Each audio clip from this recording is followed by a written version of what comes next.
Hey, it's me, Size7, and welcome to part 69, nice, of Limbus Company, and today is the long-awaited Arknights collab. It's finally here. Man, it feels like this has been teased for such a long time. But I'm very excited. All of the egos and stuff have been shown off in the preview, and they look amazing. Really funny, though. So, the Ishmael one is an event ego. So everybody can get that, which is amazing. You know, the best character getting the best thing. Who's not a fan of that? Am I right? But then what's also funny is Faust's got a heat ego, and obviously that has to try and compete with Fluid Sack because it's just so good. Episode 69. Yeah, I said that. Totally not planned at all, but very fitting for a collaboration. But yeah, so Fast Ego, so they gave it like healing and sandy gain, which is really funny. Gregor getting a Tremor Ego, and he does not have a decent Tremor ID. So yeah, man, this is gonna be kind of funny. Kind of funny. I should mention the event is very limited. If I remember correctly, it only lasts 1 month and then it's gone. Gone for good. So, you know, if you're a fan of FOMO,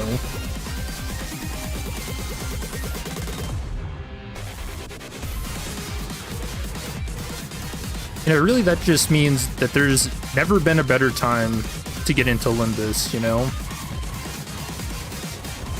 Their Faust Ego needs to compete with Fluid Sack. It's so funny.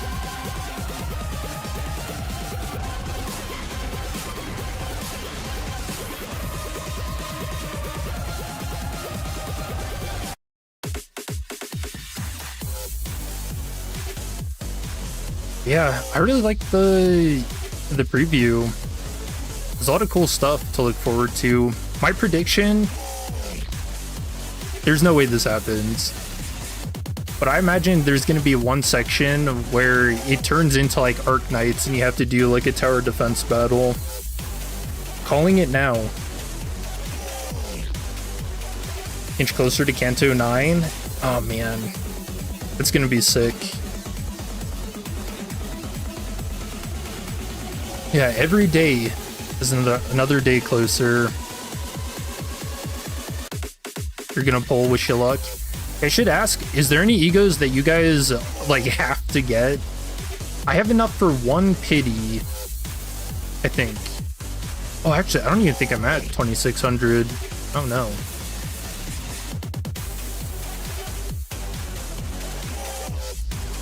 Spamming Fluid Sack. Who knows? Maybe it might turn into spamming Meltdown. I don't know. Fausting Gregor.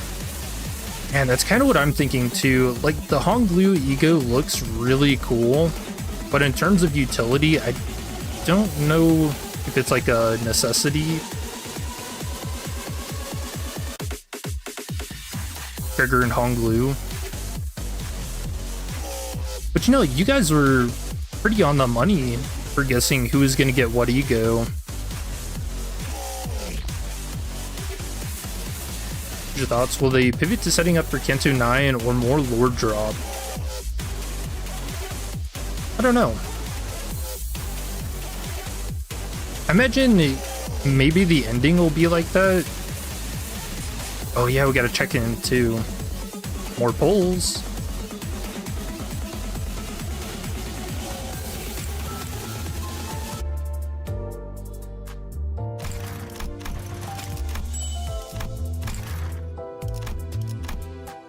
Man, all of them look so sick.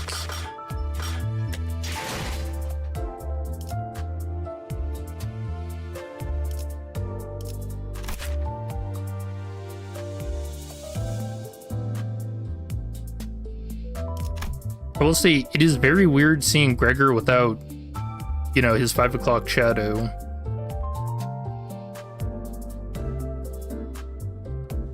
It's like, this is what a proper Gregor looks like, you know, back when he was enlisted. You can see all the Tremor stuff, and of course it's Sloth Ego. And it seems really good too, so... Let's see, Faust... Dude, the animation for this is so funny. She summons somebody, and then summon another creature, like a little rock golem. A stand for a stand, huh?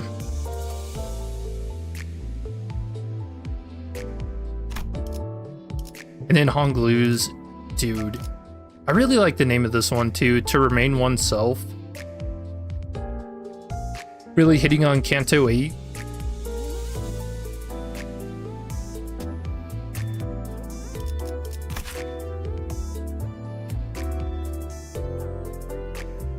Yeah, in terms of clashing, the numbers don't seem too crazy. 10 to 22 on a he.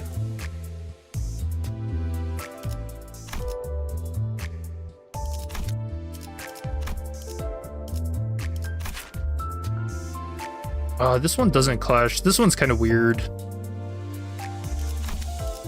Or it's basically just a lot of free damage. Oh, actually, this one might be a must pull. A he, that's a 30 clashing. After attack, heal self and one ally with the least HP percentage by 30% of this unit's max HP. That's crazy. Okay, Faust might be a must. After attack, heal 15 sanity for 2 allies, including this unit with the lowest sanity. Dude. Wow, something that... I think that's actually just straight up better than Fluid Sac, isn't it?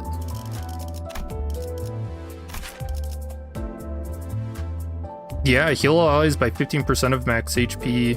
Heal 15 sanity for all allies. Well, I guess you get more sanity healing if you get a heads hit, but... Damn.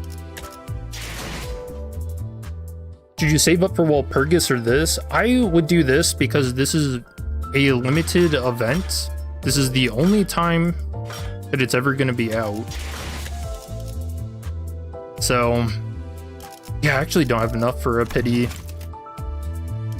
Alright, chat. Who's ready to gamble? Alright, easy. We get all through in the first 10 pool. Alright, that would have been too much to ask for. Could you imagine, though? You know there's somebody that's gonna happen to. I see gold.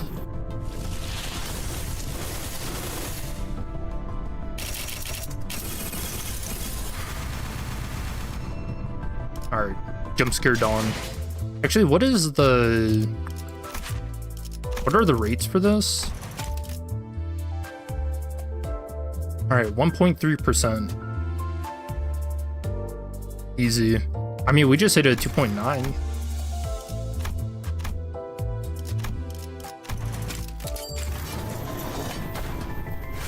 Three clash sells that Faust Ego. Yeah, that's what I'm saying too.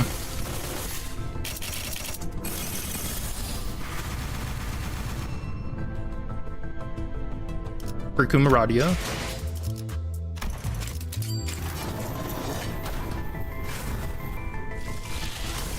Okay, let me know how your guys' pulls go.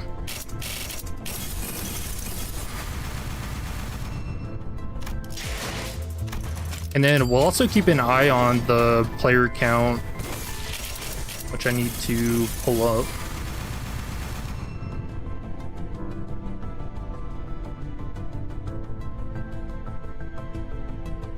You guys think we're gonna break the all-time peak? The all-time peak for Limbus is 115.8k.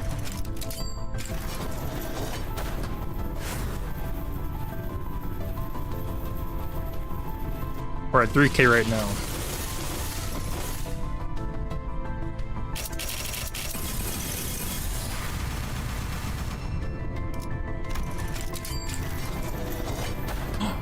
Oh, I didn't know it had a special animation. It's blue. All right, chat, who did we get? You got Faust? Awesome. Ooh, and 2 golds.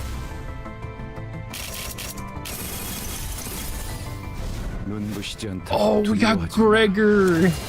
Yes, dude. That's awesome. I got the one I wanted. Don't fear the absence of brilliance. Unbrilliant glory.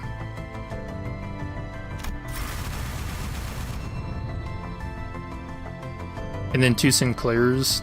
Sinclair.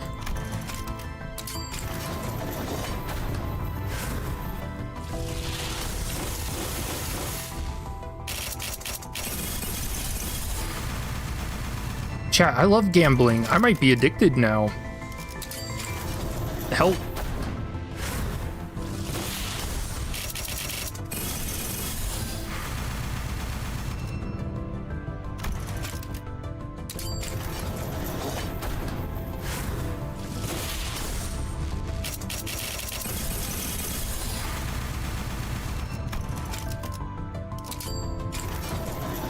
I mean, so I guess now I'm just kind of hoping for the Meltdown Faust.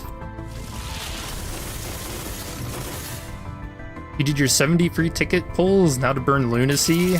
Oh, surprise ego. Hey, we got Honglu. I'll take it. Also, can I mention it? The design for the Arknights characters is really good. I really like how they all look.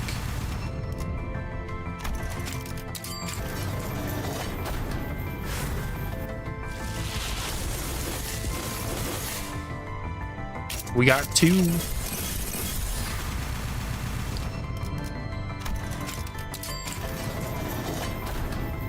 I should actually check where I'm at for pities. We got a Radia Ego instead.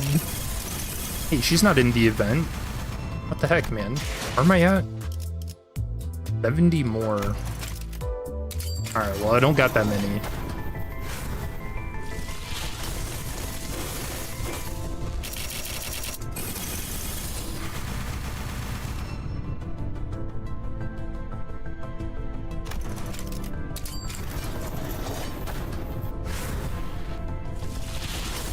And it is going to be kind of weird not having any lunacy for the next Walpurgis. You know, this is so funny because my lack of lunacy is all because I wanted to pull for Lord Honglu. Shoot. We could have had everything. That could have been the chosen one. That's alright. That was a really good stream.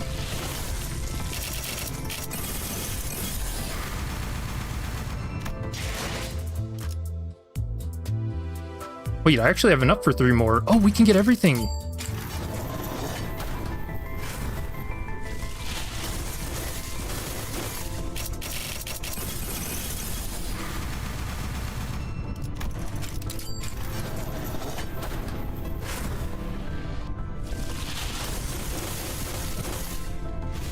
Watch this turn blue.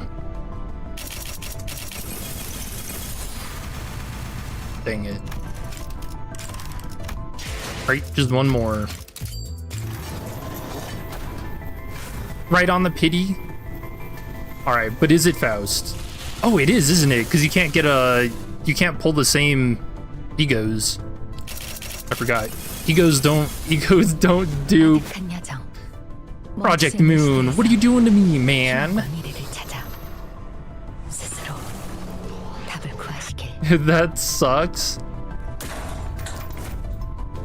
Nah, dude, that's what gambling is, man. We hit it. We got them all.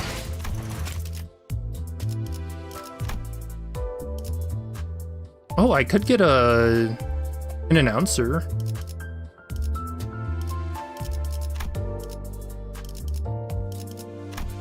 I think I don't remember her name. What's the bunny girl's name? It starts with an A. It's like Amia. Amia? Thank God you have them all. Is the Z-Tune announcer good?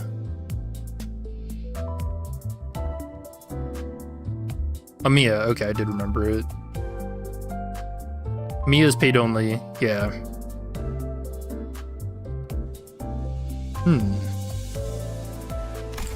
Guess I'll think about that. All right, let's go equip our goodies and then get into the event. What team do we want to run for this?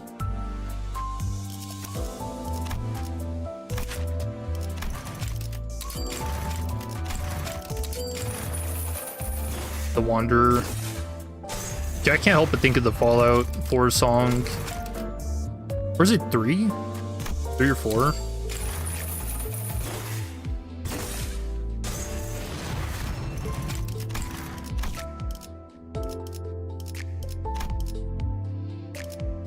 Oh yeah, we have to get hers in the event.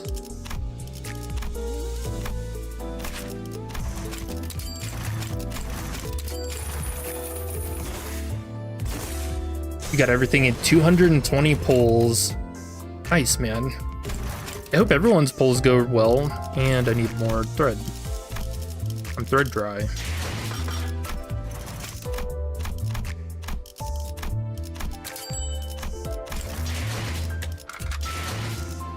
Oh yeah, I had to check out the phrases and stuff too. Dude, this is actually so weird having a heat ego that competes with fluid sag.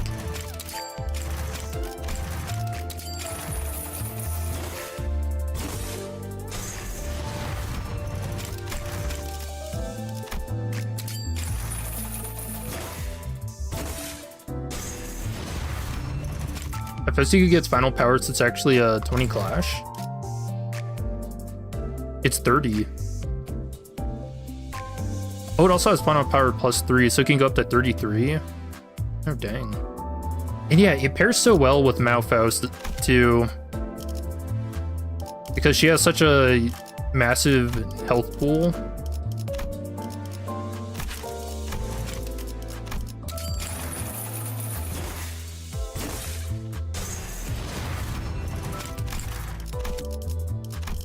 Awesome. Alright, chat, this is a good event so far, wouldn't you say? Some say the best event that's happened in the game yet. Walk across the dust.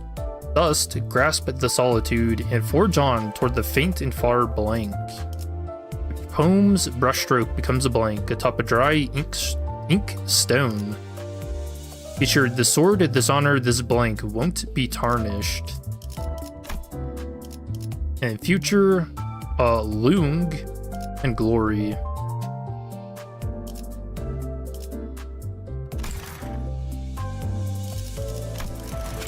Alright, let me put these on my friends list for people who have me added.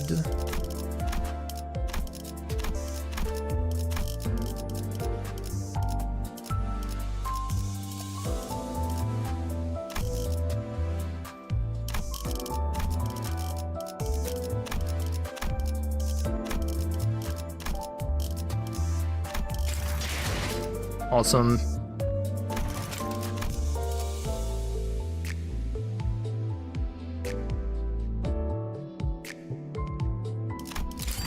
There we go. There's my bragging rights.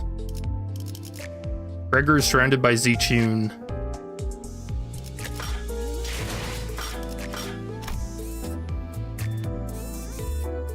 Oh!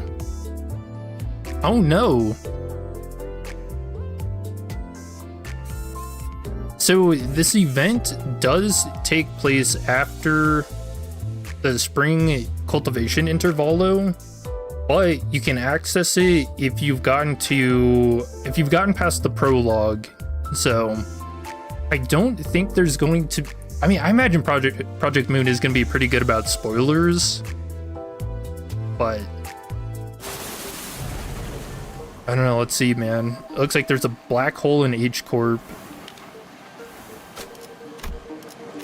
And here's Ishmael. Alright, chat, I have to know. What is up with the pants, though? Is there like a lore reason for having chapless pants?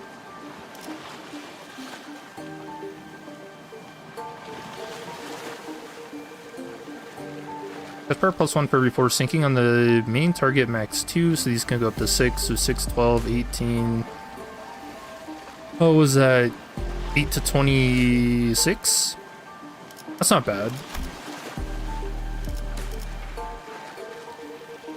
You think it's an Arknights? Yeah, the character this is based off of, Scotty, she has the same chapless pants.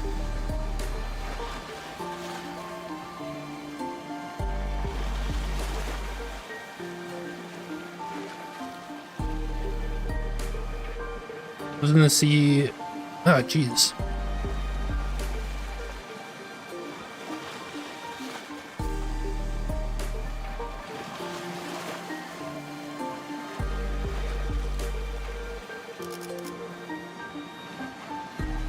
Sorry, I think I fucking inhaled like a piece of dust and it hit the back of my throat.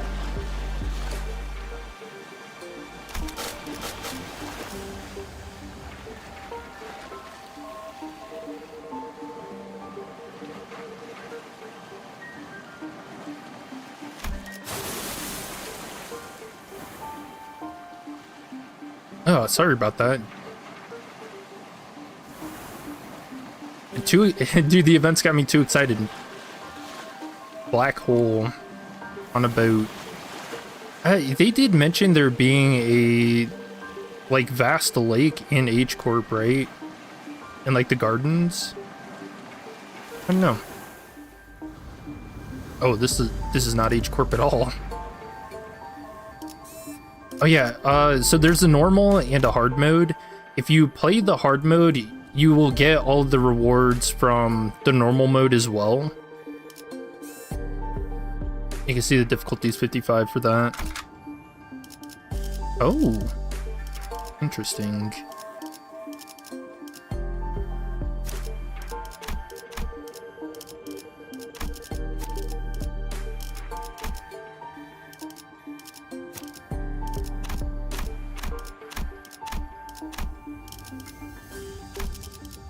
All right, let's see what's going on here. I want to know what Dante's headfire is. It keeps him warm. I was exploring the Lobotomy Corporation branch when my consciousness sinks into the depths. The sense of cognition, itself a concept without form, floats into the shadow of an ever-widening river, swept up in its currents to nowhere. No way.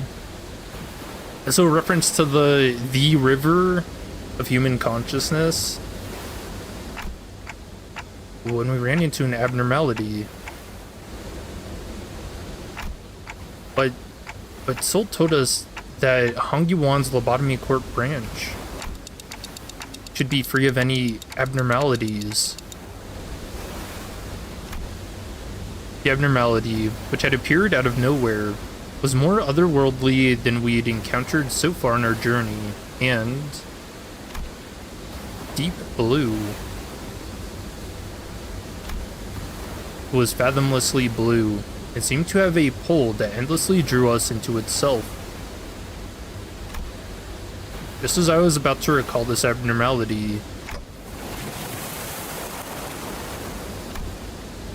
a myriad of sceneries and a flood of incalculable thoughts crashed into my mind like wild waves before ebbing away from its shores. I was already lost and adrift somewhere within my own consciousness when I realized this. Just how long am I going to be adrift? The sensation of my own consciousness floating away is quite the unfamiliar one. I floated about in that strange state for a while. Tea? Oh, I see rabbit ears. An unfamiliar voice seizes my aimlessly drifting consciousness. Are you Dante? Alright, hold on. How does she know her name? Alright, I'm a little sus. The fog of my vision clears as the voice breaks through the waves, and a concerned expression comes into view. Yes, I am. Donkey? Oh, she's not a bunny? Ah, what a relief. His coat? Oh yeah, he does have a name tag, huh? Gregor, I think Dante has come too. Oh. So the sinner's already here? So who are... I was about to ask further questions to this stranger with particularly long animal-like ears, but... I felt the drowsiness coursing back with the terrifying memories of the dream, rendering me unable to speak. Well, hold on, she shouldn't be able to hear Dante anyways. I have to get a hold of myself. After an indeterminate amount of time had passed, I barely managed to wake myself from slumber to get a grasp of my surroundings, only to find myself surrounded by more unfamiliarities. So you can tell by the clock position on his head, this is after Canto 8.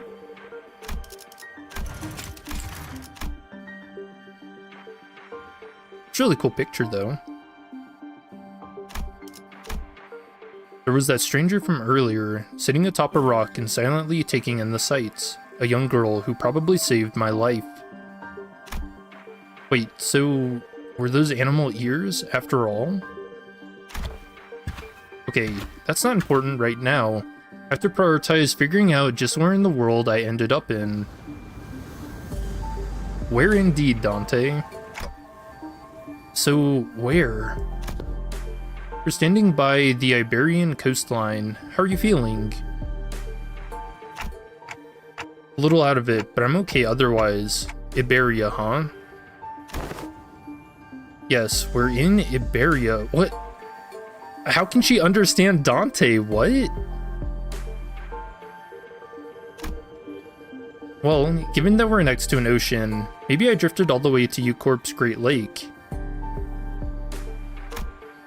Iberia was an unfamiliar name, but that was all I had to go on, given that the city was still full of more unknowns than knowns to me. I radioed your colleagues when you briefly woke up earlier. They'll be here any minute.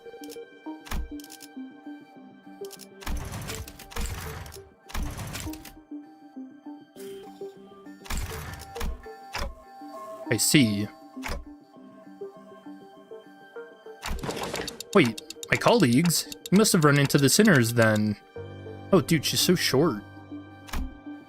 The fog of my mind immediately cleared as soon as I realized that the sinners were all nowhere to be seen. Sinners? I think so. I ran into them earlier. They were looking all over the place for someone with a clock for their head. It was a pretty unique description, so I could tell right away that you were the person they were looking for. So this clock head does come in handy. Gasp! Manager bud. Dante. I'd woken up in an unfamiliar place to an unfamiliar face, and in the midst of this all-around sense of displacement, the faces that appeared before me were certainly a sight for sore eyes. Gregor Honglu! Is Rabbit here? Well, hold on. Is she a donkey or a rabbit?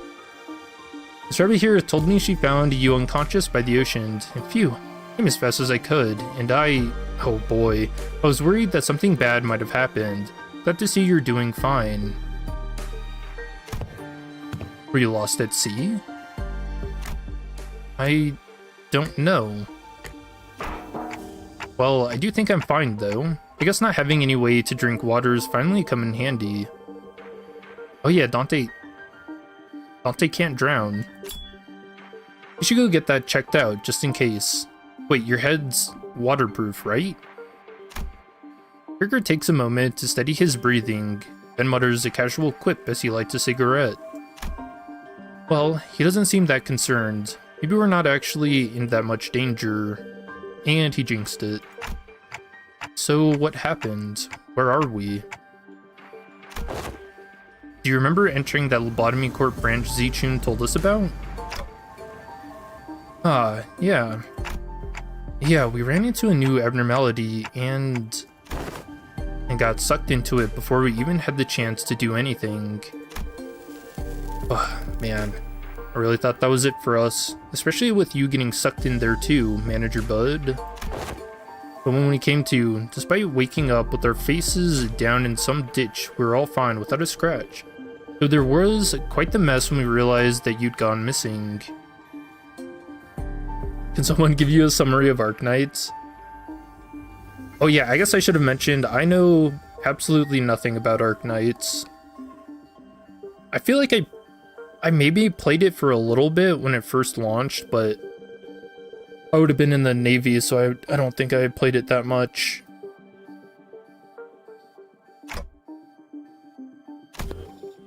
I wanted to search for you immediately, but it took a while before we got a better bearing of where we were.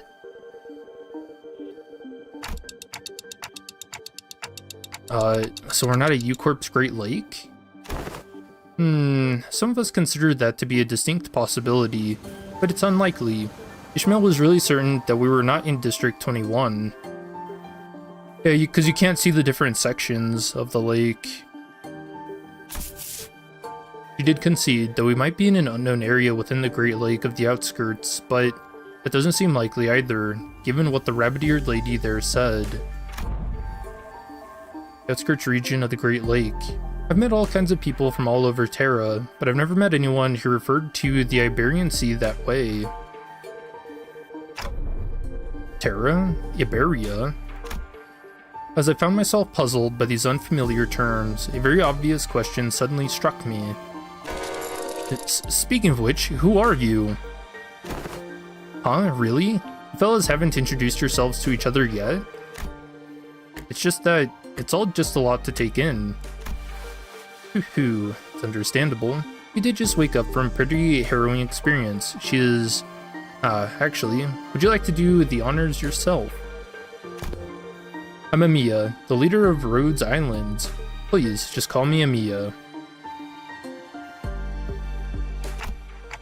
I'm Dante, manager at Limbus Company. I know I'm late, but thanks for saving my bacon. Seems that this Rodeo Island is a pretty big corporation, but Gregor trails off ominously and scratches his head before continuing with some mild trepidation. This young lady with the rabbit ears doesn't know what the head is at all. As far as I know, there aren't any organizations in Terra with the same characteristics as the one Mr. Gregor explained. At least not with a name like the Head. Also, sorry, it's Rhodes Island, not Rodeo. Sorry, Gregor is kind of bad with names. So what you're saying is that we're not in the city anymore? It'd be weird for any higher-ups at these huge corporations to know less about the Head than we do, let alone be completely clueless about it. That's true. Maybe we've tumbled into a previously undiscovered zone at the outskirts or the ruins. Probably. Or maybe we've really found ourselves in a completely different world. Their conjecture is correct. We're in way bigger trouble than I thought. Yeah, how do we get back? This wasn't like the time we accidentally stranded ourselves in the outskirts via a door in the corridor. Okay, so there is spoilers in this for anyone who cares. Mia stared at me with some concern as though she felt my distress. I think I can draw a connection to something else that's happening here. Really?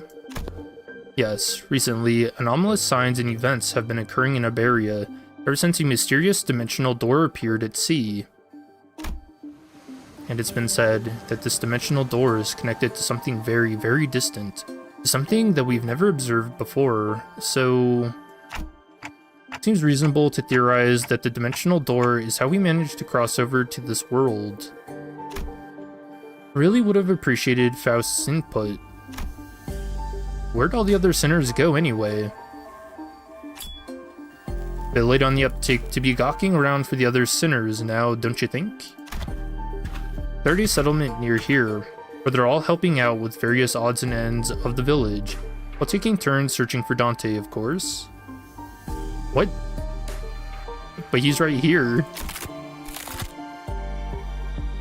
That was a weird sound effect. You know, I never thought about how difficult it would be to search for someone when we're like fish out of water too. Man, barely got even a wink of sleep since yesterday. Everyone's got to be really tired then. So it's just you two out here for now? No, Ishmael and Yusing and the other half of the search party, and we just happen to be the last group in the rotation. Must be searching elsewhere to find you, Manager Bud. Hoo-hoo. We got the news early thanks to Amiya's comms gear, but the other team didn't. Okay, that explains it. Yeah, we got lucky. The other team, well, we don't have any way to get in touch with them, so they'll probably continue their search until their shift is done. Oh, are we talking about that village you mentioned earlier? Uh-huh, right. You've not been there yet, huh? I guess it's a bit off the beaten path. Well, we're going to have to rendezvous with the other sinners anyway, so let's head to the village for now. Something seemed to pique Amiya's interest, as she fell into a contemplative silence before carefully speaking up.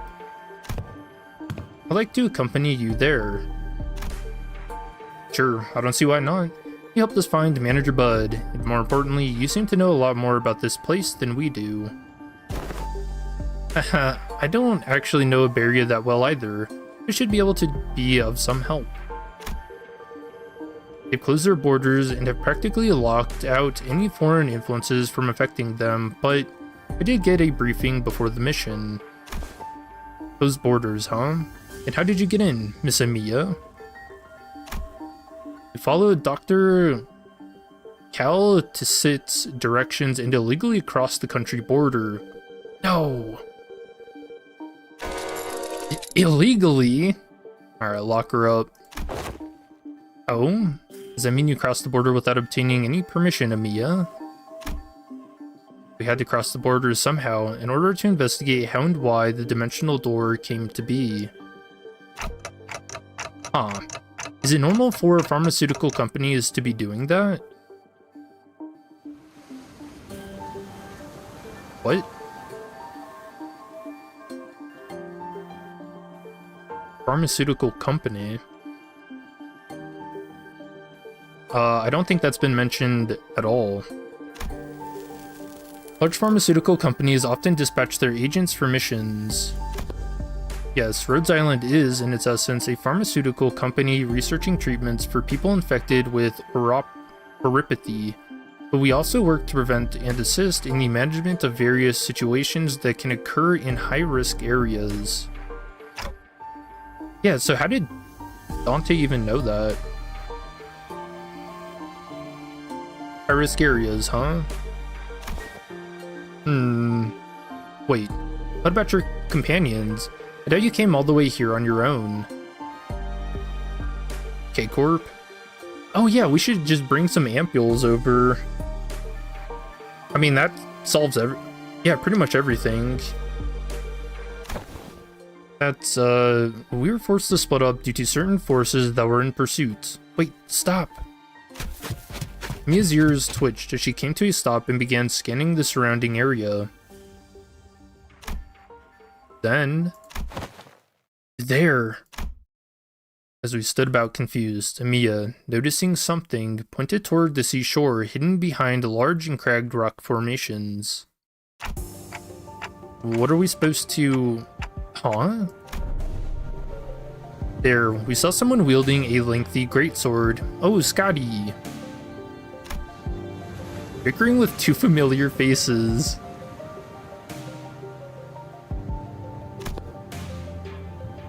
Again, move. You're in the way. You needn't worry as you do. We have had ample experience battling monsters who are much like them. Listen, I'm not worried. It's... come on, better to have 3 fighters than 1, right? Besides, you're the first person we ran into out here, so we've got a lot of questions to ask. He's saying Ishmael. Ishmael and Ideal. You rang? Dante, you are unharmed. And here I was, getting ready for a 3 days long search. What a relief. We were all really worried that we might never be able to find you. Hoo-hoo. Managed to find them thanks to help from Miss Amiya here. Amiya? Are you two acquainted? Not a good time for a reunion. It can wait till after we take out the sea monsters. Scotty, are those organisms the Seaborns Dr. Kalt Sit mentioned? They're sea terrors, to be specific, the less sophisticated ones among them. Interesting. And they're probably here for me. Sea terrors? That was gross. I hear the sticky noise of something viscous slithering against the rocks. When I turned to face the origin of the unsettling noise, I smelled the heavy, wet scent of brine. At the end of my gaze awaits strange monsters, unlike distortions, unlike abnormalities, unlike anything I'd ever seen. Is that like a crystal in the middle of them?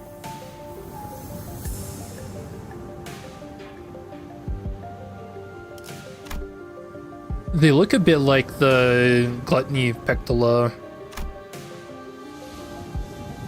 It is as though the sea itself, is encroaching on the land. I was almost certain we weren't at the Great Lake, but I'm not so sure anymore. Her experiences with the thick scent of brine at the Great Lake must have put her in a wary mood. As Ishmael seemed to be a lot more apprehensive about these monsters than anyone else. I think those creatures could be whales or mermaids? I don't know. The Great Lake and the outskirts are full of unexplored mysteries after all. Dante, what do your senses say? It's unclear. I'd say the closest comparison I could make is with the whales, but even that's not conclusive. Oh, well, I don't like the sound of that.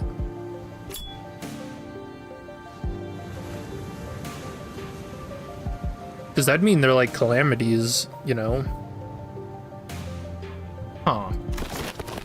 More enemies on the horizon. We should prepare for battle. Doesn't seem like we can talk things out with them, though. So let's take them out. That was a really cool intro. How are we feeling about that, chat?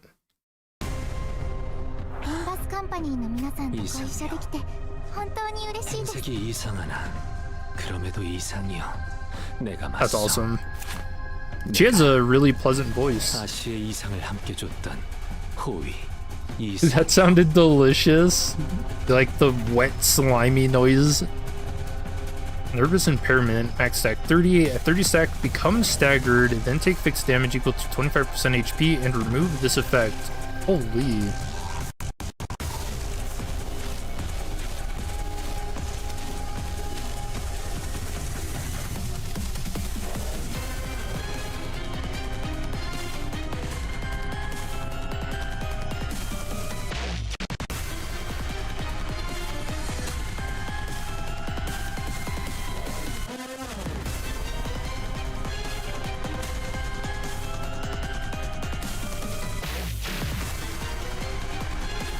Alright, sorry, I had to take a second to listen to the music. Holy. Dude, they cooked with this, and this is only the first fight.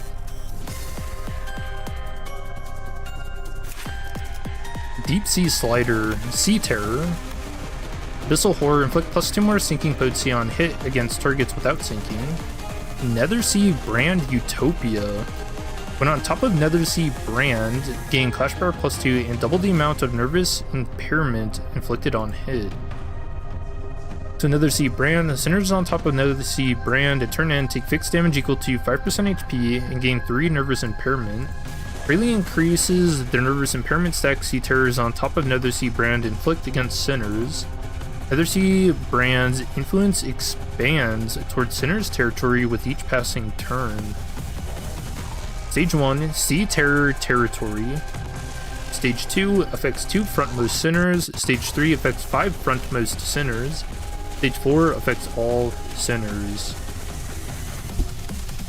It kind of reminds me of what is it, Snow White's apple in Ruina? Kind of had the same effect, but instead it would give you bind and slow you down. Oh, hell no, nervous impairment is back? What do you mean back? This is the first time we've ever seen it. Or is that something that exists in Arknights?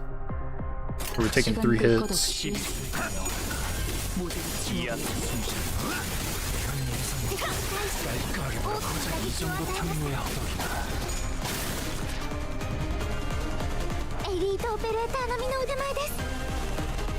Elite operators?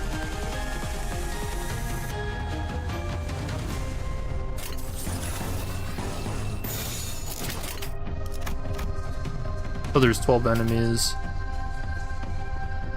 So I don't see the Nether Sea thing at all.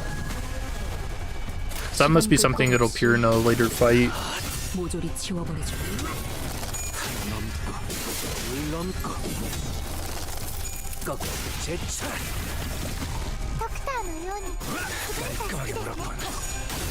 Quit analyzing the soundtrack?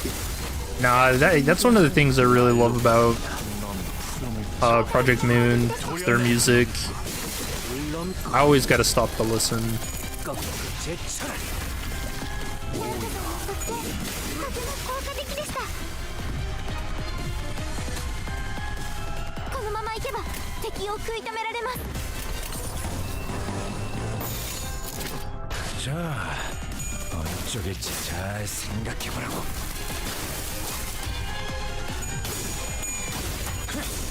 They're pretty interesting enemies though.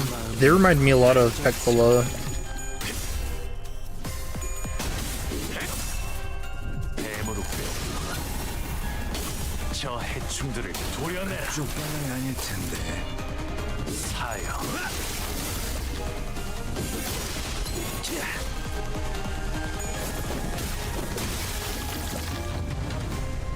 Ah, they make like a squishy noise when you kill them.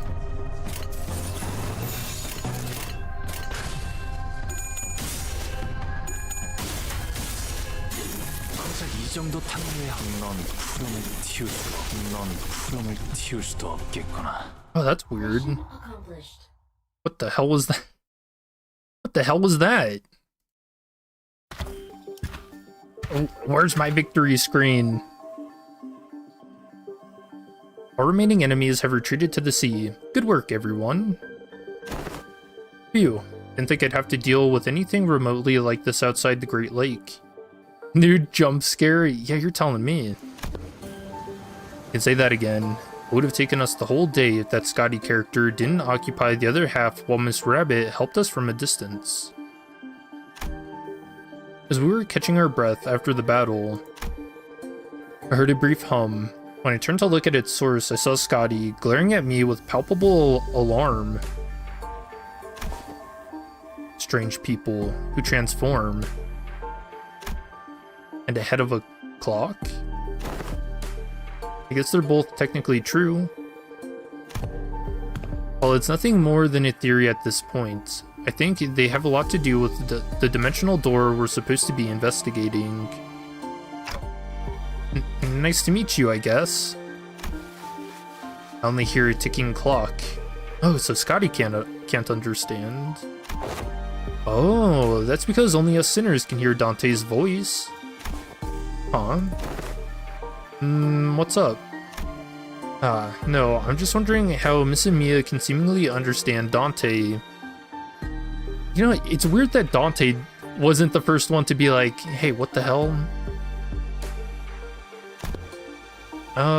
Yeah, what's going on here?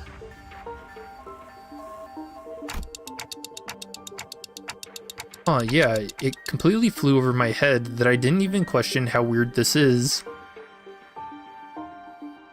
Oh, Dante.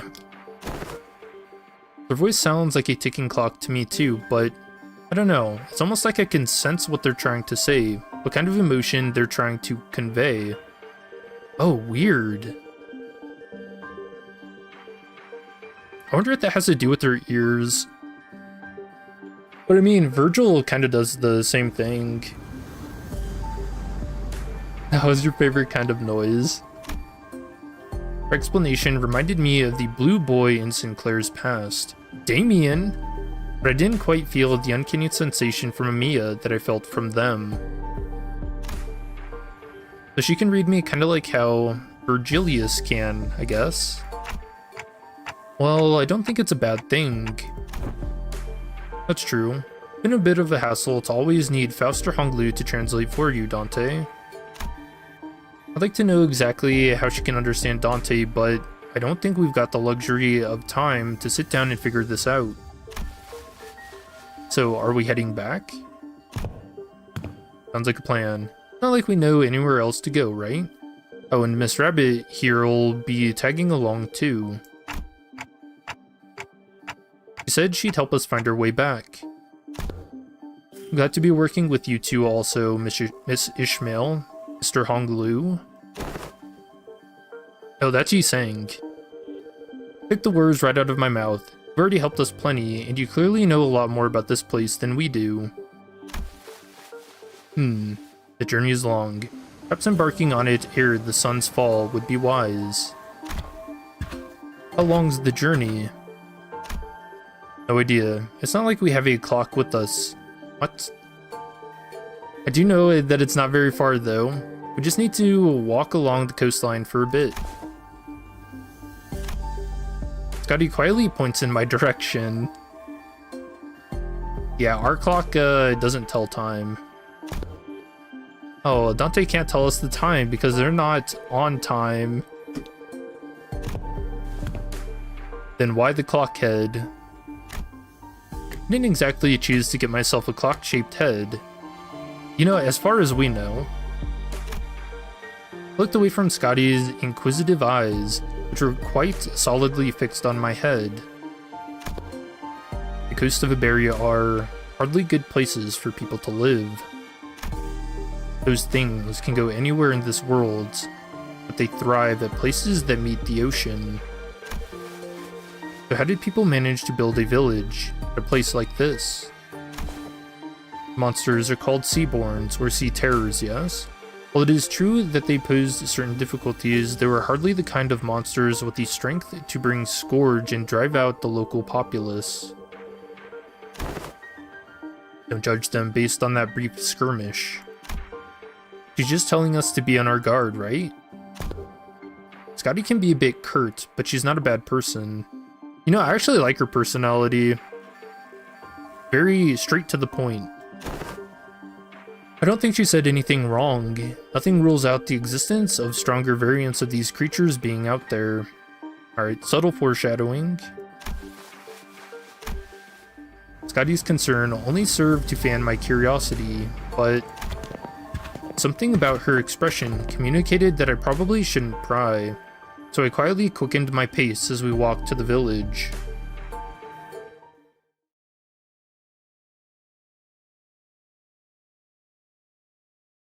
Alright. Yeah,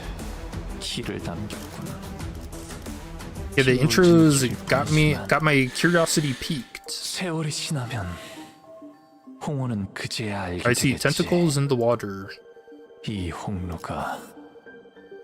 Village of the Dead Lighthouse.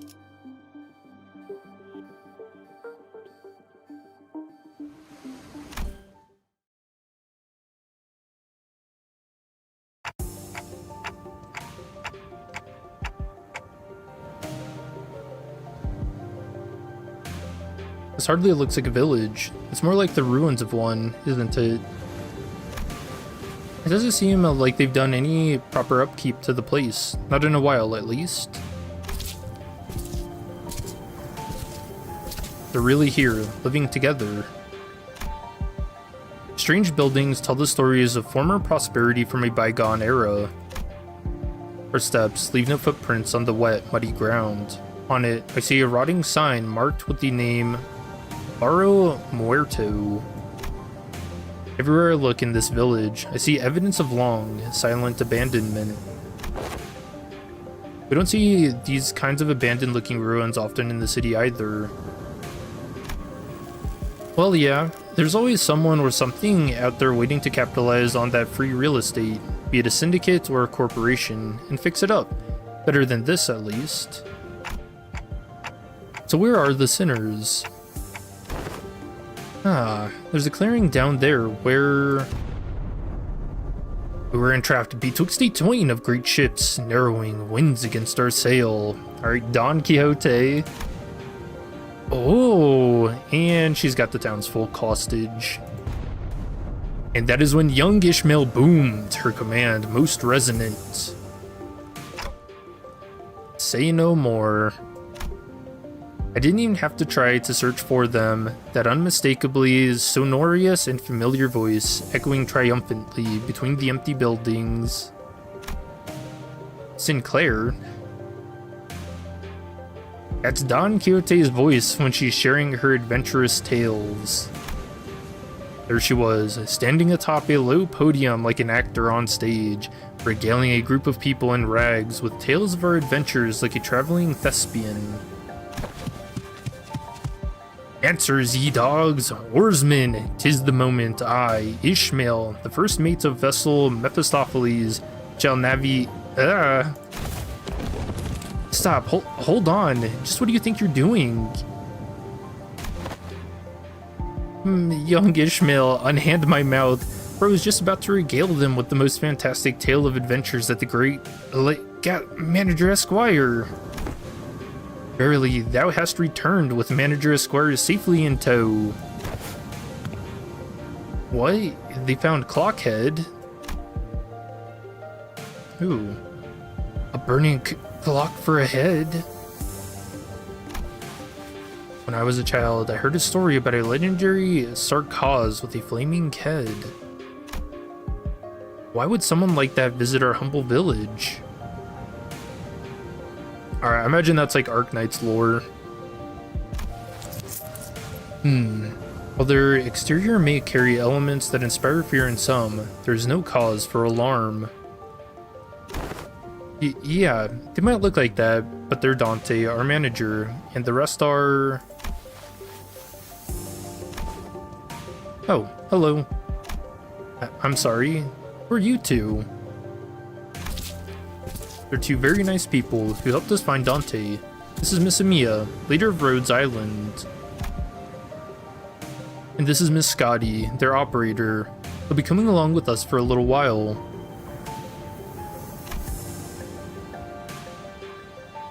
With us? I believe that the dimensional door, which we at Rhodes Island are investigating, has something to do with why you suddenly woke up here in Deberia. As Mio is bringing the sinners up to speed. The villagers, who were staring at us curiously, approached us. Did our conversation manage to convince them that we're not a threat? Sure hope so. You're friends of our saviors. Saviors? Verily, 'tis quite the grand title, yet that is indeed the word by which we addressed. To be more precise, by saviors, they're referring only to Faust and Otis. Faust gave me a light nod when we made eye contact, but I could tell that her lips were drawing a very, very subtle smiling gark. So I'm guessing something did happen. They were quite mistrustful upon our initial arrival. She's supposed to be like an elf? What business do outsiders have here? What if they're from the Inquisition? Oh no, what do we do after all we went through to get here? Calm yourselves, everyone. None of them are carrying what appears to be their scriptures or lamps. Let's first try to see who they are. Man, I don't think they're gonna trust us anytime soon. They're all old curmudgeons. Let's STNC, then PTSD. Slice their necks clean. And then I don't think this is post-traumatic stress disorder. You can't do that, Rushu. We can't pillage their storage depots. Looks like they already have it hard enough as it is. I don't think STNC is a good way to get started either. Should we just find help elsewhere? Just look at how thin their arms are. I don't think they're in any shape to help us out. Perhaps we could inquire as to our whereabouts ere we are to decide our lodging.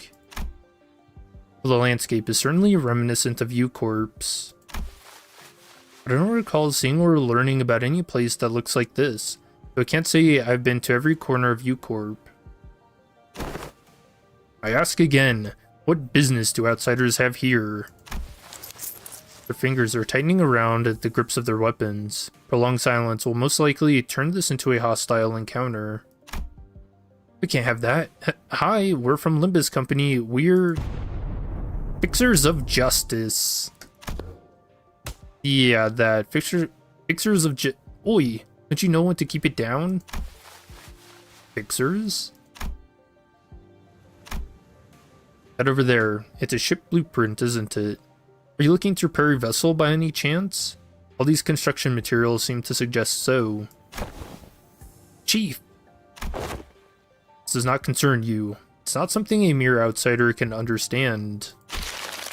Curious, I've never seen an energy source like this before. Have you run the test to rule out any stability issues? It seems to power the heat exchanger via some method comparable to the utilization of fusion energy. Have you any thoughts on this, Miss Faust? Alright, do not let her anywhere near an engine. That's a bad idea. The general design structure is somewhat old-fashioned, but there certainly are inspired parts to this design, particularly with the usage of the core energy source. While stability would need to be further studied, this technology seems to be incredibly energy efficient. You identified all that merely by glancing at this blueprint? You must be the village chief then. If so, I have a proposition for you. In return for assisting in their ship repair, we were promised a ride on their vessel. Miss Faust has theorized that perhaps by going out to sea, we may be able to find a way to return to whence we came.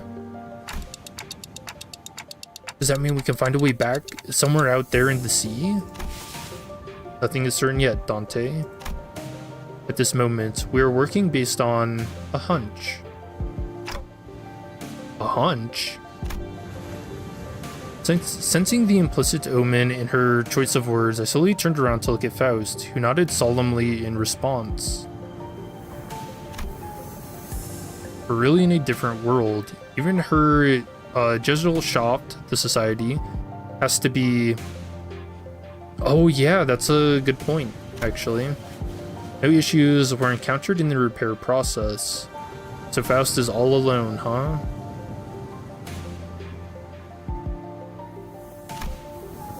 Faust smiles faintly as she looks around, and she pulls me in by my hands. She whispers in a low voice. The connection to the society is currently operating at a suboptimal level, Dante. So it's still connected, at least? Indeed it is. However, even exchanges of simple information are taking up to dozens of hours by current calculations.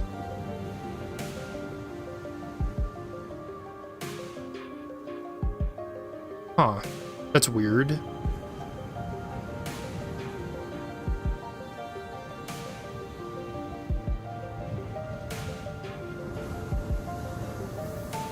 Sorry, I'm thinking about the implications of that. Although I don't know how canon all of this is gonna end up being. Is this a warp train situation because we're in a different dimension? The cause should be identical. They've been connected to an unidentified, unpredictable dimension.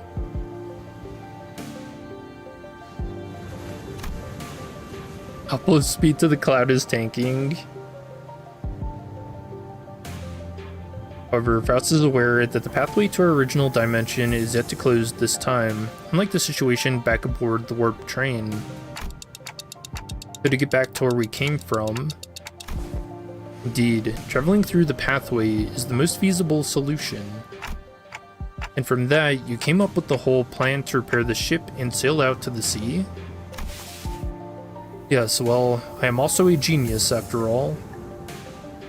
And humble, don't forget that. Mia conjectured that we probably came through a dimensional door of sorts. Looks like that dimensional door might be what Faust is looking for. High likelihood, yes. At least there's a way back. I find myself calming down a little. Oh, speaking of which, when do you think you can wrap up the repair job? As fortune should have it, a majority of the most time-consuming parts of the repair have already been completed by the locals. It shouldn't take us more than a day or two to get its core parts ship-shape again, Executive Manager. We'll be staying here a few more days then. How did you manage last night? Well, like I said earlier, we've been keeping ourselves busy looking for you this whole time. We took turns helping with the repairs and resting, but I doubt any of us got a proper night's rest. Still, we weren't cold. Thanks to the villagers, you kept the fire going for us all night. That's nice. Not to mention how they helped us a ton with that local map they drew us. Oh, also, Chief handed us this earlier. What's it for? Oh, looks like a sack to collect water. Give it here. I know how to get that installed. It must be to repay Miss Faust and Miss Otis's efforts at repairing their ship. Yet, the services they provide us is certainly quite generous, even when taking the transactional nature into account. They're really giving us the best treatment they can, huh? Yeah, a bit different from the city, huh? Forgiven? Is that the Forgiven? As for food, we managed to fill ourselves with some cookies and bread Radia keeps in her pockets. Didn't want to eat into their food supply when they're already pretty tight, you know? She carries enough cookies and bread for 12 people? Yep.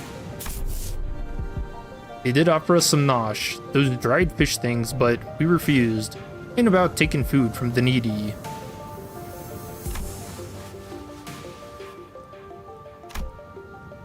No need to concern yourselves so much with our hospitality.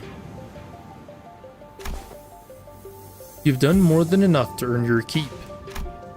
I turned around to look at the source of that low, rumbling voice and saw an old man in an outfit that seemed to distinguish itself amongst the other villagers. There you are, Chief. Is there a place for us to stay the night? We do have places to shelter from the misty humidity, at the very least.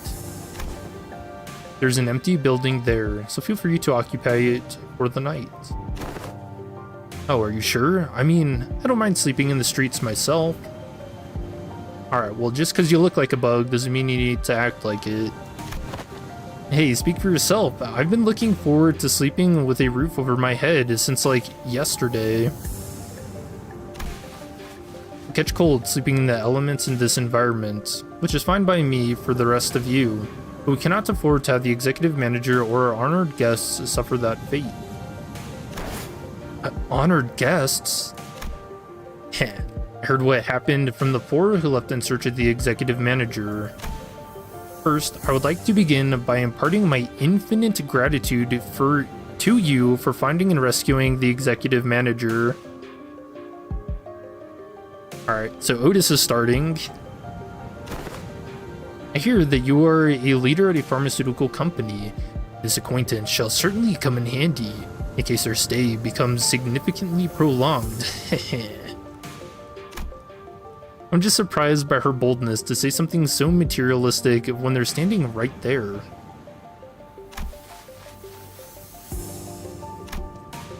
Can I stay in your village too, Chief? The village chief took a brief glance at the hems by her right wrist, then nodded.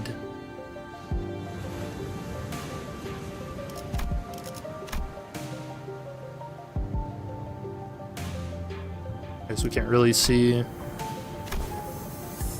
Welcome to Ferro Muerto. You're welcome to stay for as long as you want. And please, do let me know if you find yourselves without food. Our food supply may be tight indeed, but we have enough to share with those who helped repair the vessel.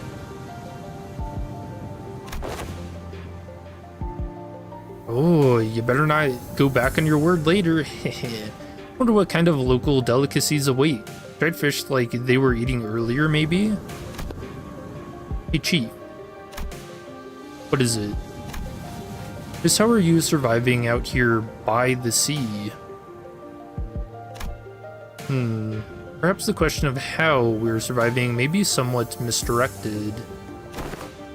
We are only pursuing every possible avenue because we must survive.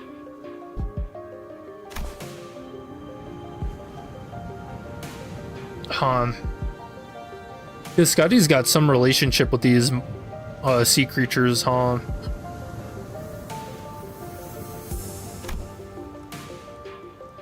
Chief responds to Scotty's perceived hostility with a hearty smile. After leaving some firewood for the night, he left.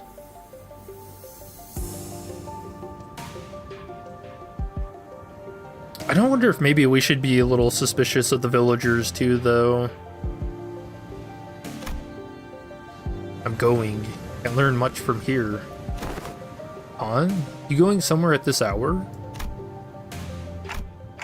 Scotty, does this have something to do with the coast?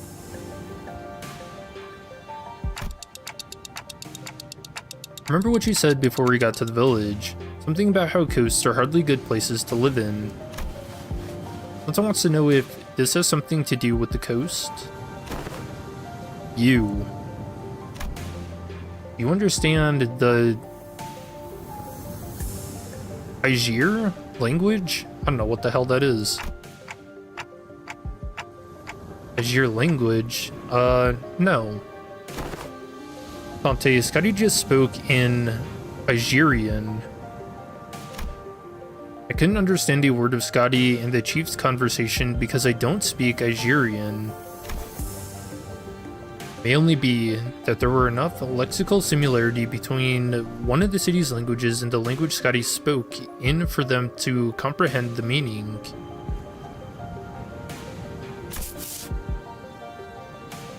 Weird coincidence. Yeah, I'm sure. Anyway, I have some things to look into. Something you're all too slow to see. Still have to tell us about it later. Please, remember you're not on a solo mission, Scotty. This is a team effort from Rhodes Island. Will do. Scotty nodded lightly before leaping off into the night, out of our sight. Damn, she's so cool. I'm kinda worried. She's not the best with people, but she's also pretty thoughtful. She'll be okay. Should we head inside? The sun's starting to set already. Oh, yeah. We can probably just pick an unlit building and stay the night in there, right? Trying our best to ignore the mood that was starting to turn awkward, we made our way into a nearby unoccupied building.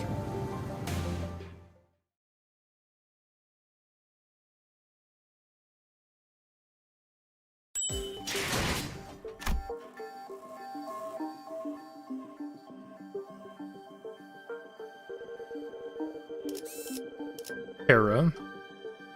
LCPC3. Oh, Pilgrimage of Compassion.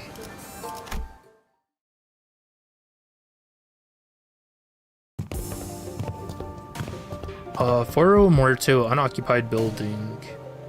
Out past a few narrow buildings and remnants of narrow buildings before we came across a hall large enough to house all 15 or so of us.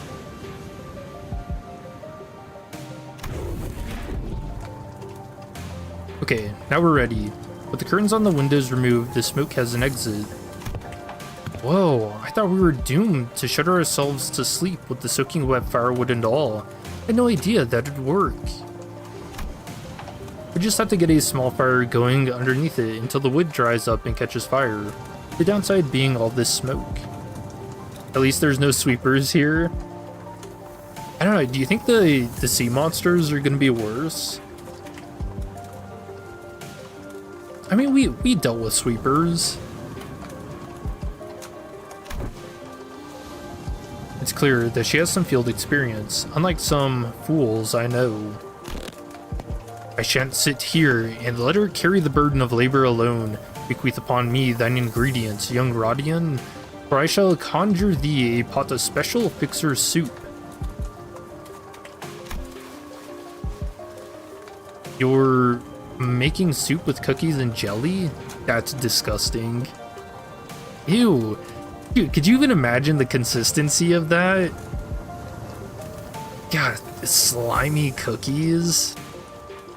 But as a soup, oh god, no. Hell no. No, no, no. You are not getting anywhere near the kitchen again. Not after what you cooked up last time. Well, I must admit to a certain level of interest. What? Alright, that's not Yiseng. That's an imposter. There is no shot. As many of our fellows of Viscera, are oft racked with an intense agony upon ingesting dishes of your making, perhaps it would be wiser that we save the occasion for a safer environment. Right? Don't you remember? We agreed to leave cooking to Mir or Odie if we're ever in a situation like this, remember? Bring back Master Chef Mersault. I could see him doing the idiot sandwich thing to Dawn. Did we? See, I think it's become sort of an unspoken rule after everything that happened.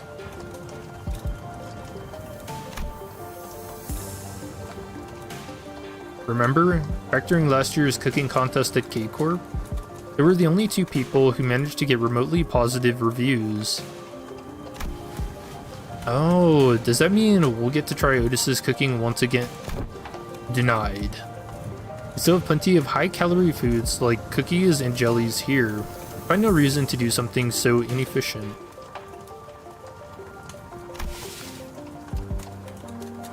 I'm glad to see that everyone's still energetic, given the circumstances. It can't be easy to suddenly wake up in an unfamiliar environment. Well, we're all quite used to getting thrown into unfamiliar places.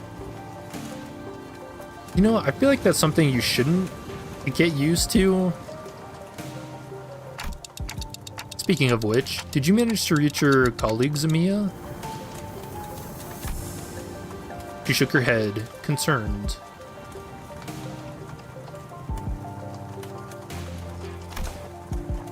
They might have lost their comms devices, or maybe they ran into some other trouble. Could they be in danger? I don't know, but I'm sure they're okay. The doctor called Sid. They're both more than capable enough to look after themselves.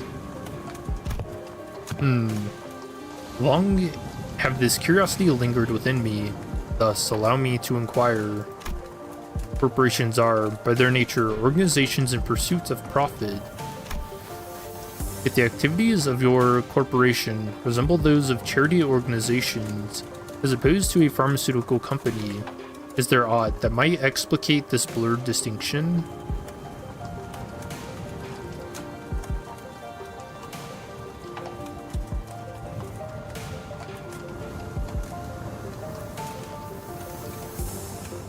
Interesting. It kind of seems like Yiseng is like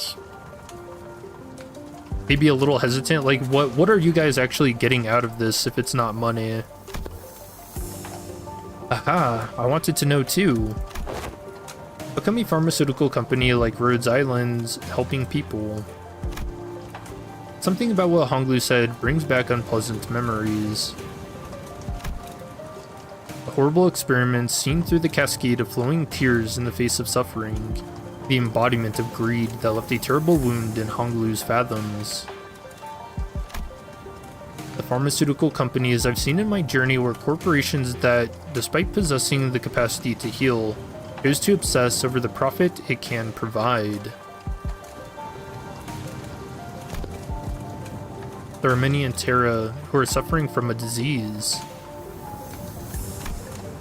The disease crystallizes you. It spreads deeper and deeper into the infected's internal organs, eventually culminating in their death. It's called oripathy. Mia showed me the back of her right hand, dotted by what appears to be obsidian crystallizations. Its appearance reminded me of the biotreatments from the back streets. But there was something more to it, something more restless, more sinister. It's a terrible, painful disease, but there haven't been any recorded cases of full recovery. Dude, K-Corp ampules! I was right on the money with that, huh? But there's an even worse problem. Pray tell, what could possibly be worse than an incurable, deadly disease? Well, it varies region by region. Discrimination against the infected is widespread across Terra. Those who suffer from it must face unfair treatment. Oh, so is that why the villager looked at her hand then? Or her wrist? So maybe they're afflicted with it as well? Zàng began with a dark expression.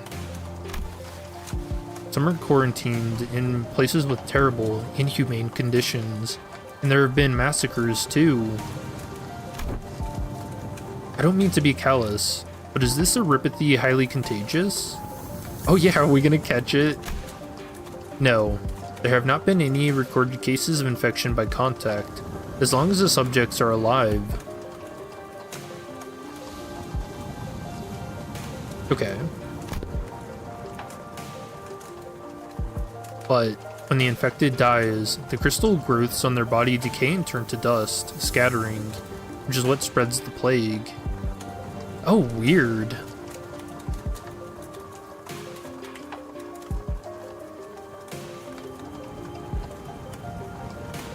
That almost reminds me more of like mushroom spores, you know?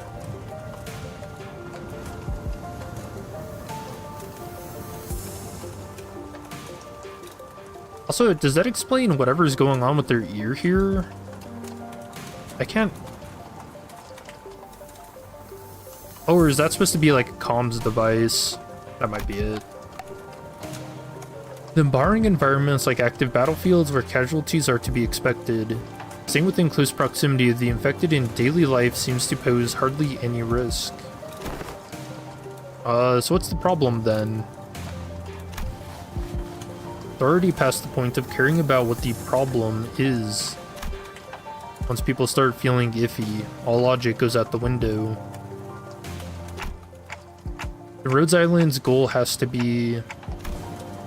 Yes, it is important to develop a cure for oripathy, but I think what really matters is that we change the circumstances for the better for the infected. It's not going to be an easy endeavor, though. That is what gives your effort more meaning. I hope you can achieve that goal, Mia. I really do. Dang, dude, seeing Honglu with emotions, that's kind of crazy.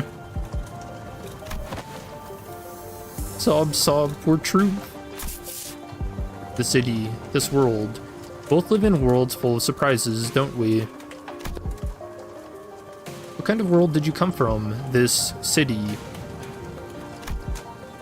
What kind of place is the city anyway? Oh, let me tell ya, Brock Cancer? The kind of place with too many pointless rules. What a funny picture to show. Dude, this has to be so weird. Can I ask if there are any like Arknight players who are just watching this?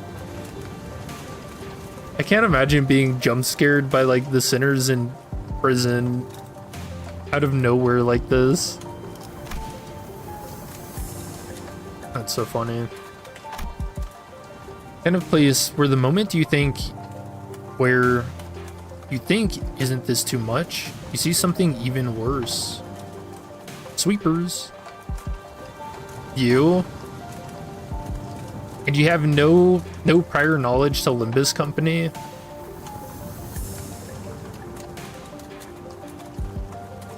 I don't know. I'm pretty anti-spoiler myself.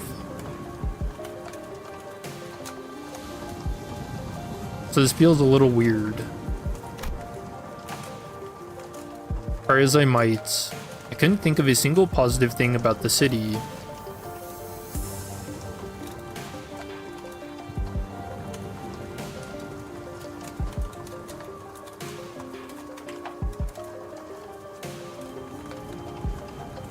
Yeah, I can't really either. The sinners seem to be in agreement, as most of what came after was quite scathing.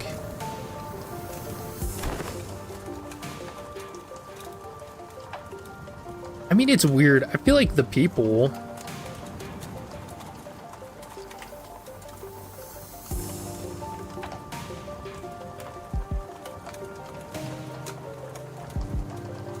the kind of place where good deeds rarely ever go unpunished, where sympathy is a good attitude to have if you like getting stabbed in the back. Nothing good ever works out there. It's a shithole. It's an irrational place, full of absurdities. Absurdity is an omnipresence. Therefore, it is not a subject by which one should be aggrieved. We can at least browse about them, though. I mean, it's the only thing we can do. It would be more correct to experience more and acclimatize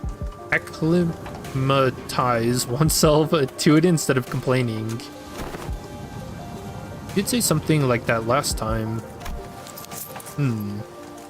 So you're saying just get used to it?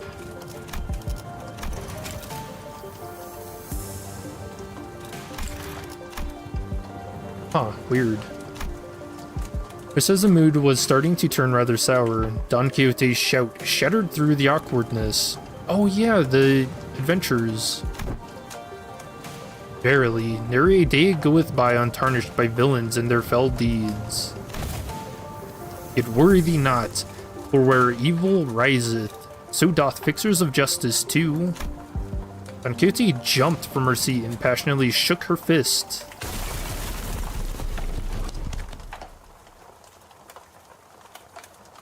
Alright, what? Did you just punch a hole in the ceiling? Which is followed by a heavy crack and the sound of small pebbles tumbling down. Don Quixote, watch out! Whoa.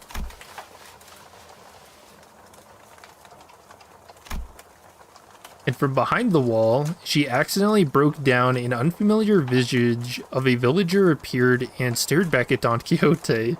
It appeared that she was eating something out of a can while reading a book.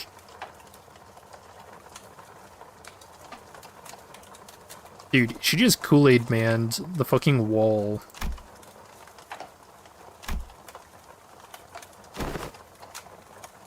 How farest thou? First, thy foot, you gotta apologize first. Last seemed a tad too hyper today. No, apologies, for I hardly expected the wall to crumble with such ease. Art thou unhurt? Any injuries?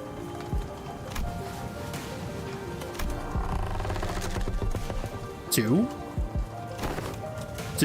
Two? Pray tell, to what? Forget the apology. I just want to know what happens next. The fixers of justice rose up to do what? Oh no, she's been enthralled. Oh. Oh, hast thou come to me to hear the tale of fixers? I don't know about coming to us, given how Miss Don Quixote was the one who punched the wall down. I can't believe that. Ahem. Oh, is it too late an hour? I don't mind waiting till morning if you want to sleep. Nay, not at all. 'Tis quite early, an hour for tales, in fact. Prithee, seat thyself here. You ungovernable fool, calm down. We don't even know who she is. And don't you forget to share those fixer tales over there in the corner to not disturb our sleep. Don't make us request most untenable. These tales deserve to be announced to the world with great gusto from the center. Yeah, that's the best way to hear those kinds of stories. But we should probably introduce ourselves to each other first. Name's Mayers. I'm... how should I put this? Did you meet the village chief earlier during the day? He's my gramps. Oh, that nice guy? So he had a granddaughter. I have not seen you once, Miss Mayers, under the sun. Vampire? Question mark? Oh my, you're right. I thought the village was completely dried of any young blood.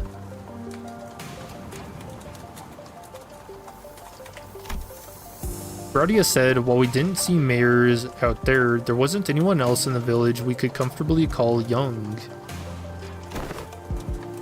You're telling me Gramps was worrying over nothing and told me to stay put inside.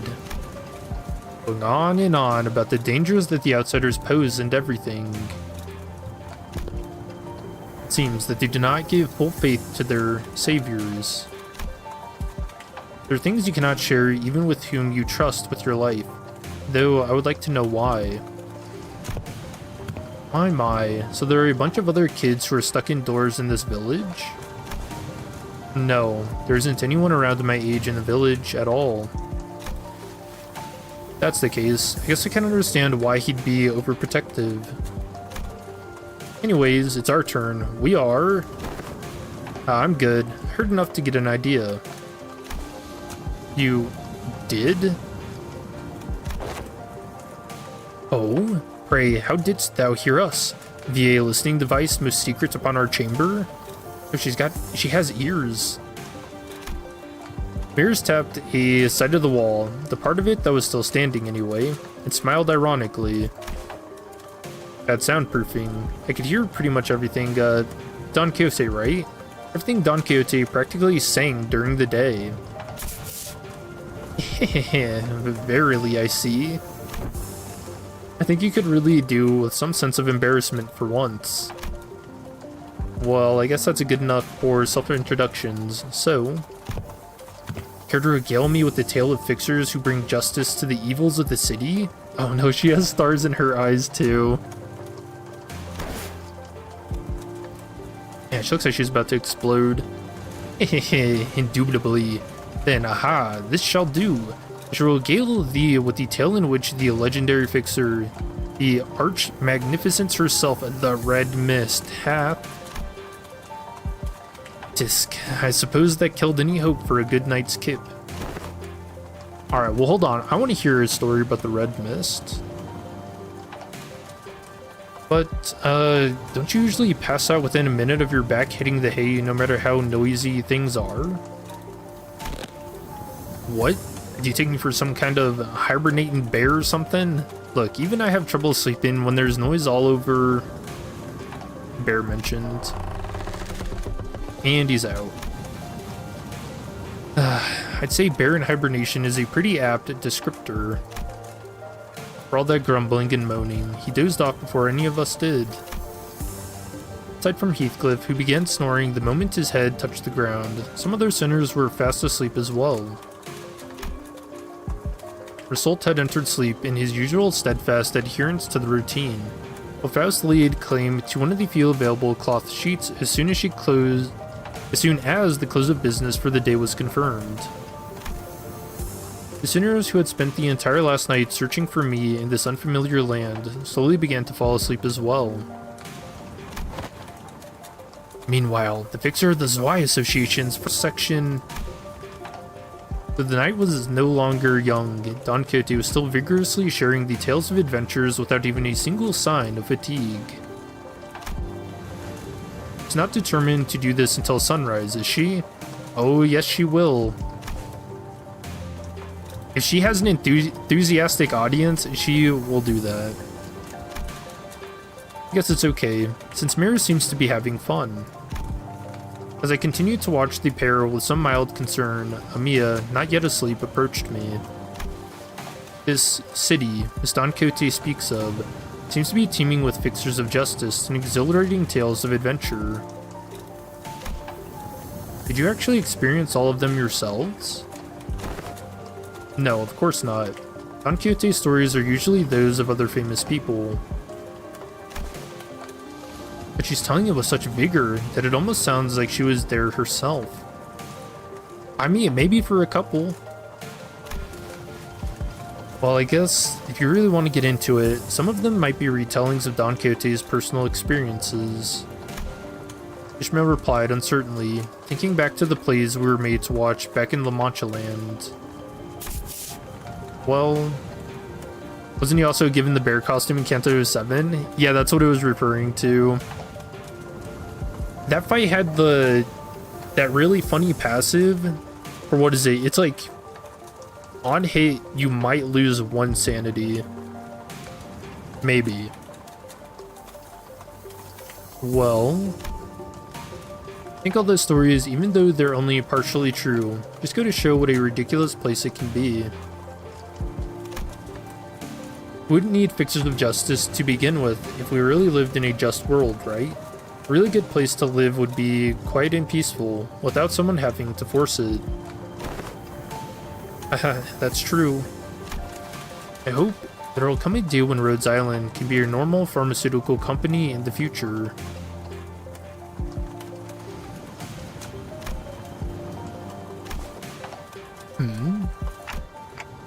Something wrong? No, I just thought Miss Mears and I made eye contact.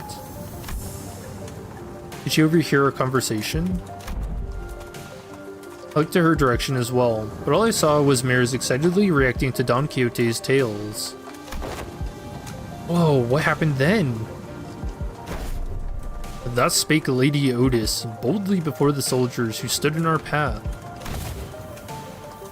Thou presumest to stand in our path as servants of a master most unworthy? I, Otis, shall educate ye on how manner maketh. To her face. Don Quixote was now retelling the stories of Limbus Company's adventures in Hong Yuan, and Otis, who could no longer stand Don Quixote's unintentional alterations of the story, jumped to her feet and shouted, "Damn it, what kind of nonsense are you feeding her? I never said anything like that." Ahem, verily, certain aspects of this retelling may have been exaggerated. That's a tale of adventures for you. Things are bound to get a bit dry when a story is told too realistically and as is, right? You know, nothing, not even anything resembling a proper record or a book remained once the profound silence swept through this village. Ooh, that's cool. Very ominous. So I've always had a craving for these kinds of stories. Profound silence. But Iberia doesn't stop Iberians from emigrating, contrary to their tight immigration control. Have you ever thought about leaving this place? Still a challenge to cross the border, especially since we're going to have to pass through larger cities that are managed by the Inquisition.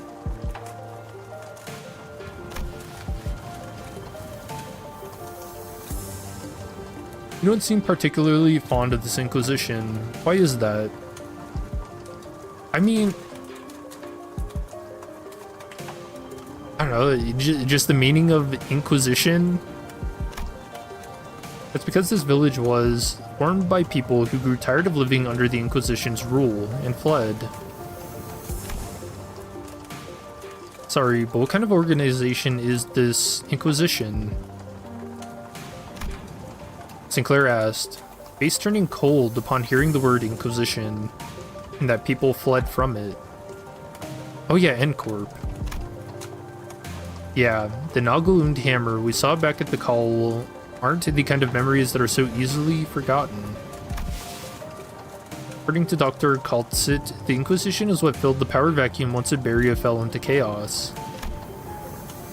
that its inquisitors are the rapier and lamp-wielding protectors of Iberia's cities from lawlessness.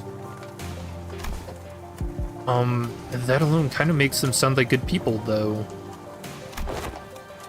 Yeah, they are, but there's the Church of the Deep. What the hell? The Inquisition will go to whatever lengths to deal with incidents related to the church that worships Seaborns.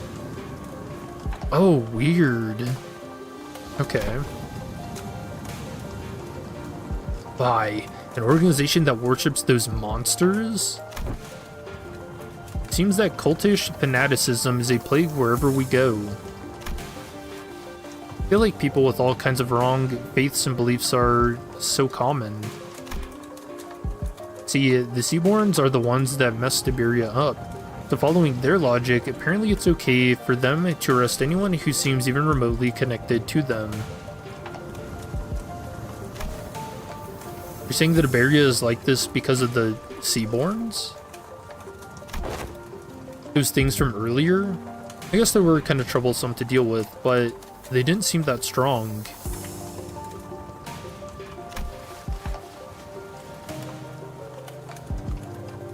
Anyways, it's just what I heard from Gramps, but the Inquisition executed many innocent people too in their crusade against the Church of the Deep. Dude, that sounds sick. I hope we run into these fanatics, man. For those who proclaim to be on the side of justice, they seem quite fond of committing such villainy. Seems like a reasonable policy decision to me. See, it's one of those things where it's like reasonable on paper, but you know anyone with that kind of power is gonna abuse it, right? But it must pose a clear danger to the daily lives of civilians. Yeah, I heard I was the only survivor. Everyone in my family died. I must have had to endure such a long period of pain. To be able to say something like that with such composure. For Iberia, they are heroes. Heroes who will bring the land back to its glory days. But to Gramps, they were just oppressors, making his life difficult. That's why we've all come here, fleeing from the Inquisition's gaze. Yet, wherefore hast thou decided to settle at a place that is so, run down? Indeed. Yeah, I know, but it's not so bad once you get used to it. Besides, we managed to find a new path thanks to you guys. A new path? Well, it's getting late. Will you be repairing the ship tomorrow too? This place really has no soundproofing at all, huh? Yeah, what the hell? She heard everything. Good talk, everyone. Hope we'll get another chance to do this tomorrow too. After seeing mirrors to her own room, the other sinners, those who were still up anyway, and I laid ourselves to the hard stone floor with only a thin layer of cloth between it and our backs. A mysterious world that is neither the city nor the outskirts. It seemed that the lives of its people led were just as difficult as they were anywhere else.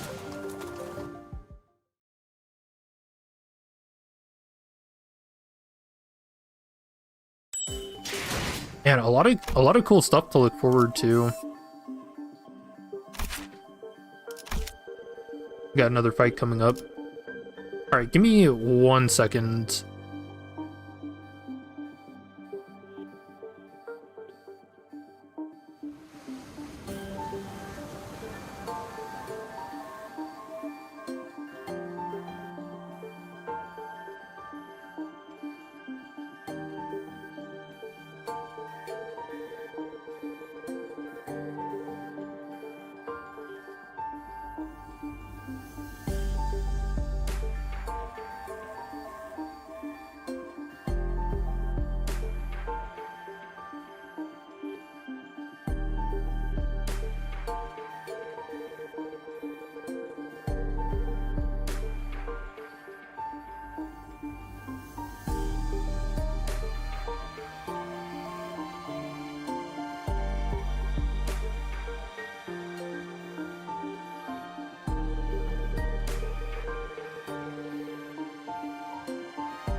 Alright, I'm back.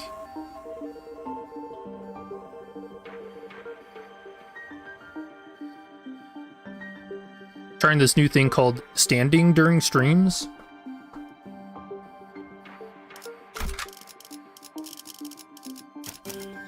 Now we got everybody.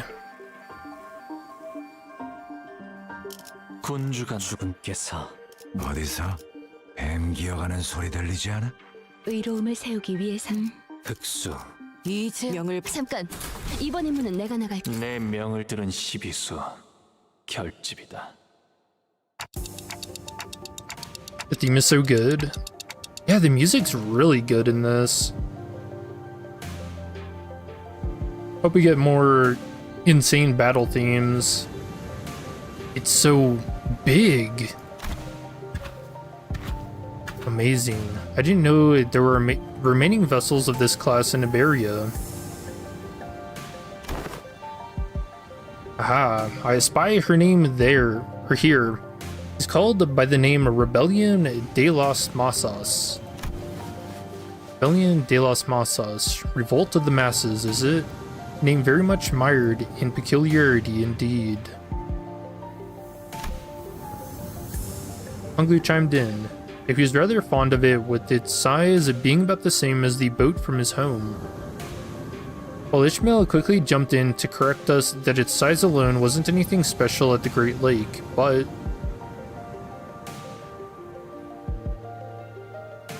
I don't know, is it as big as those cargo ships? Still pretty big compared to Mephi or the Indigo Elder's skiff.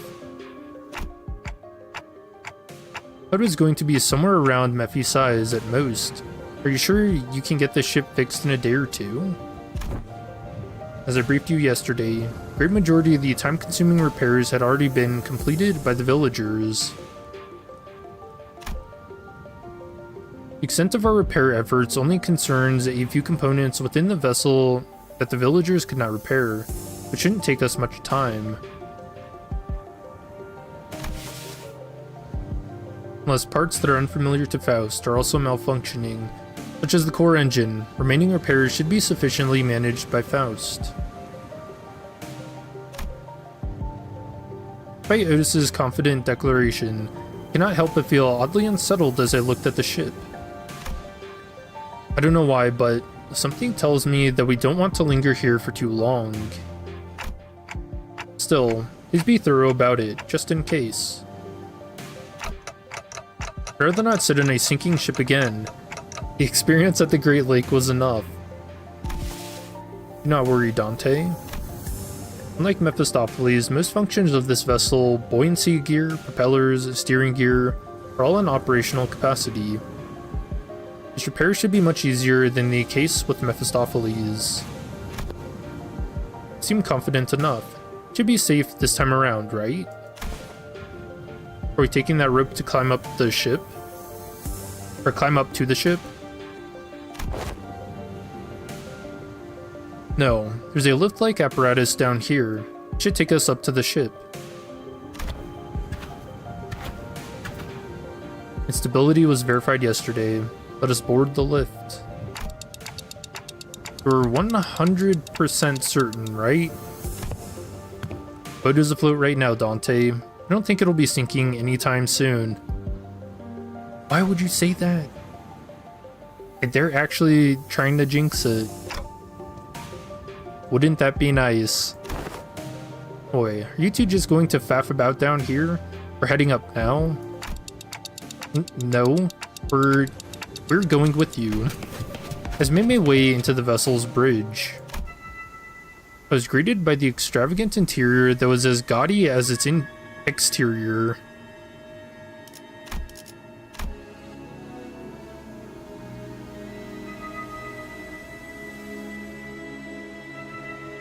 Yeah, it looks too fancy, doesn't it?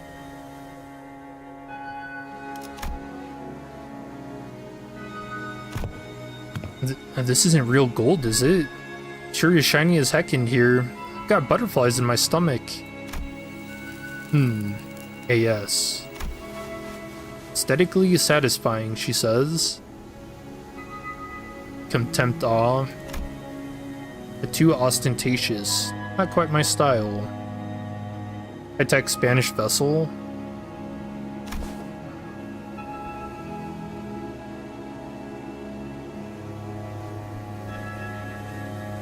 I don't know, something seems a little weird. Our young Mephi is also quite the excellent vessel.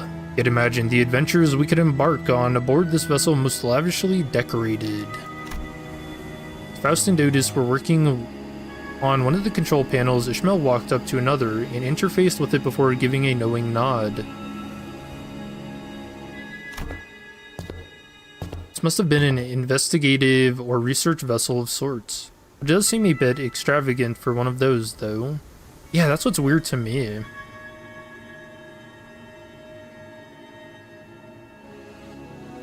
It's like, I guess to me it's like too much money spent on, I guess, looks.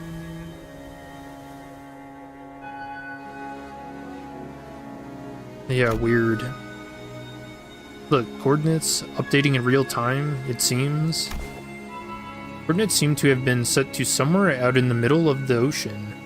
Maybe it points to a small islet. Nope, no islet there. Wah! Blimey, lass, you sure know how to sneak up on people. Mayors? Haha, what? Did I actually surprise you? I did ask if you guys were gonna come fix the boat today. So are all the characters that we're meeting here also in Arknights?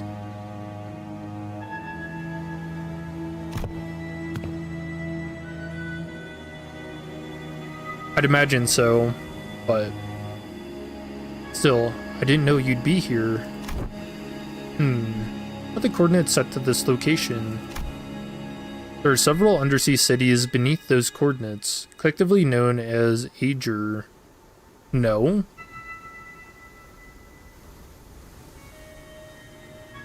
Interesting. Gramps' home. I see. Understood. What was understood, if I may ask?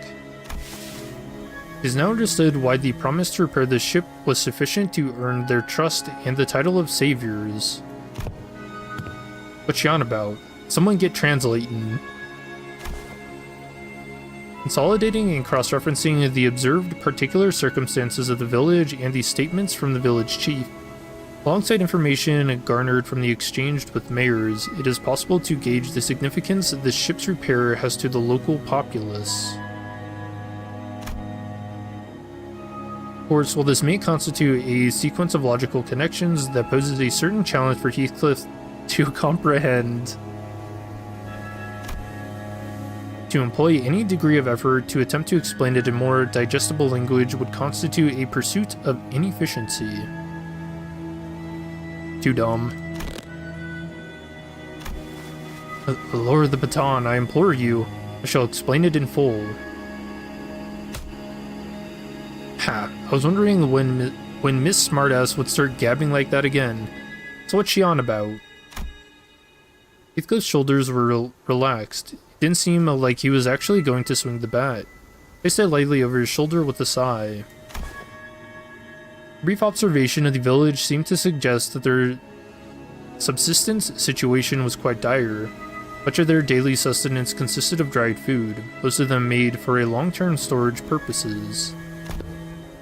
Considering what Scotty said about how the coastal areas are full of danger, maybe those dried seafood aren't from around here either. Maybe it's food they packed when they first came to Ferro Muerto? Some villagers were armed, yeah. And those sea terrors weren't exactly that formidable, but given the state the villagers are in, I doubt they had an easy time repelling those monsters. Indeed, and that brings us to the question of sustenance. Right, I get what's going on here. Lass and her granddad are about to visit their hometown. They're trying to get some food supplies from there to feed the villagers, and to convince them that they're planning to use the fact that they're from the same neck of the woods, or sea, I guess. Oh, so we're not just repairing their ship, we're repairing their food supply plan too. Huh, what's wrong? It's, well, the expressions were rather crude. Heathcliff's summary of the situation was clear, to the point, and easily understood. The senator stared at him with mild surprise. So mean. And I did too. What's with them annoying looks? Wait, oh, you sods. You don't think I'm that dim-witted, do you? Heh, top-notch intuition. It's just that it's been a while since you've shown this side of yourself. Thinking back, Heathcliff's intuition's always been excellent, and he'd often put together surprisingly accurate conclusions with impressive speed. You know, when you really think about it, it's kind of your fault for... I've been too soft on you lately, haven't I? Oi, get back here. Now, with those fools out of the conversation, was he correct? Otis looks away from the usual chaos and asks Mares. Honestly, I'm surprised. It was on point. What, even her? They just met. Yeah, who's been running low in the village? At this rate, we won't last another year. But the Aegir will, I'm sure they'll welcome us with open arms. Alright. Oh, I don't know about that. I don't want to come off like I'm overly worried, but do you think they'll welcome the others too?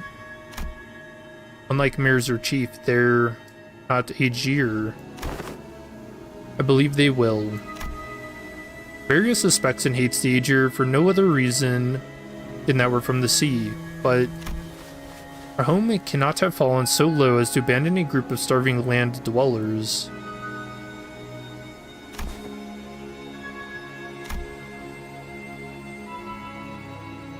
But prithee, might thou explain to us who the Aegir are? I remember Scotty was speaking Aegir, so she must also be from there. I initially thought it to be a reference to a region, yet it also seems to refer to an affiliation of sorts. Maybe there's something like nest dwellers? Though I don't think I've ever heard of a nest that accepts Backstreet's people with open arms. Or maybe they used to be some rich folk. They call them nest toffs Aegir here, then does that make the rabbit-eared last Aegir too? Wait, in the world you came from, do they not distinguish between races? That's not entirely true. Delineation between races is a concept that does exist. I only saw them in the Fathoms. There were those terrifying things called the cuckoo spawns. Oh no. Not the birds. However, as a general rule, it can be said that humans should be the only intelligent life forms in the city.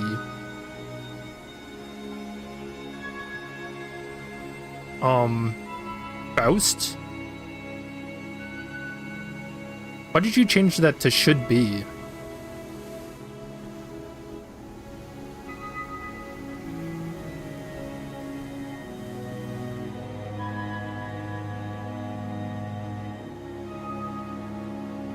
I'm trying to think. Blood fiends, they still consider them humans. That's why the head doesn't eradicate them.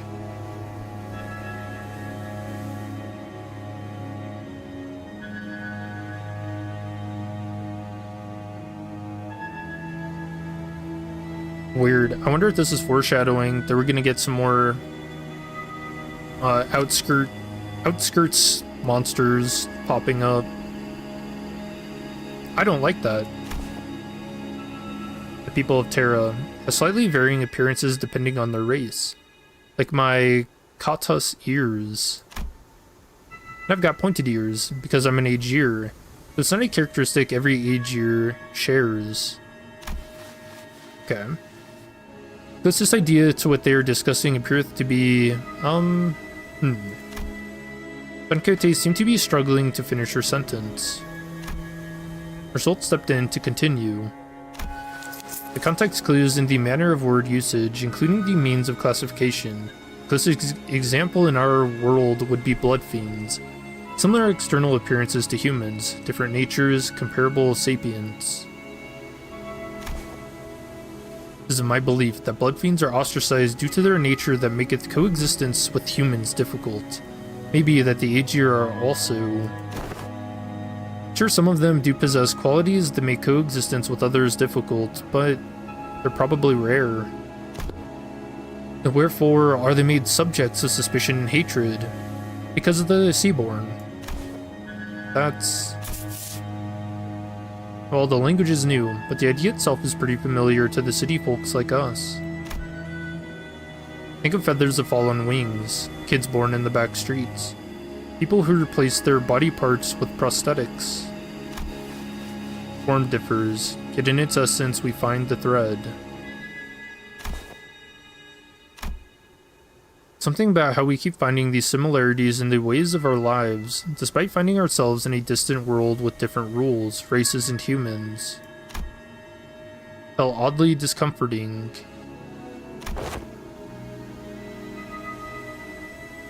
Yeah, that's gotta be pretty rough.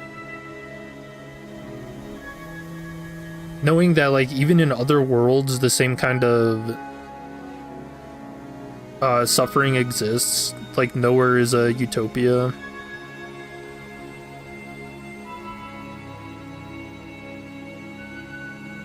I imagine what they're feeling is like a lack of hope. The point is, you guys are doing us real solid by fixing up the ship. Let's move on from these gloomy conversations, okay? I want to show you the cooler parts of the ship. This way, the ship tour may have to wait. The repairs are almost completed, but an issue has arisen. Issue? Ooh, wow, that's not reassuring at all. Multiple life forms identified ahead, assumed to be a sea terror horde. The ship's radar systems seem to suggest that the vessel is surrounded. They're the same monsters from yesterday. Executive Manager, please order us to prepare for battle. Damn it, are they the sea terrors you encountered? They look a bit different, but yeah, probably. There's a lot of them, but if our last experience tells us anything, we should be able to handle this. Amiya, please support us in battle like you did yesterday. Canst thou fight young mayors? I feel like I'm just gonna get in your way. Then, guys, find a place to keep mirrors as far as possible from the battle. Then let's hurry down there. We don't want them damaging the ship any further.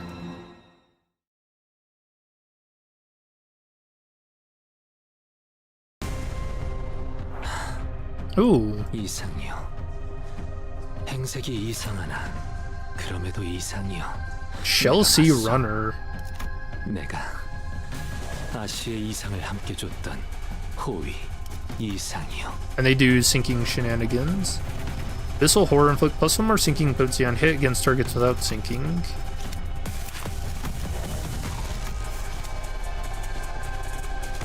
That's not bad. And the ship in the background looks really cool.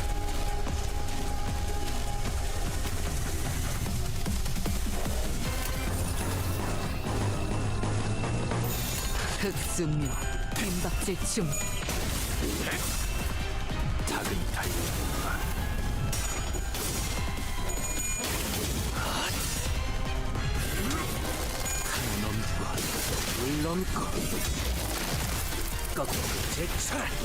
저 혈염도 바로 보려내라.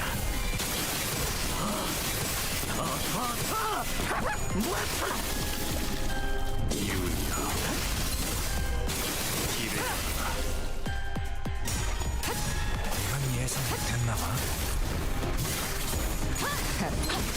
아직 죽지 마. I need to check just how many enemies are here. 혈염도 바로. I'm hoping we get a fight that's long enough where we can actually use some of these new egos.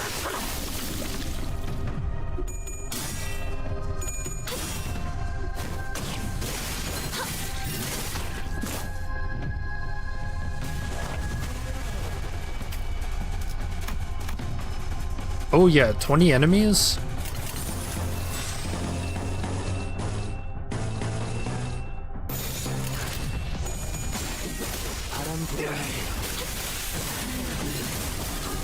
저 해충들을 도려내라. I'm enjoying the event so far. It feels like it's doing a lot of building up to some insane events that are gonna happen. 그거는 좋았어. 물러나라. 네 목숨은 아직 따로 쓸 곳이 있다. 적을 물어뜯고 Which I do remember 너희의 seeing 쓸모를 tentacles 보여라. around the ship. So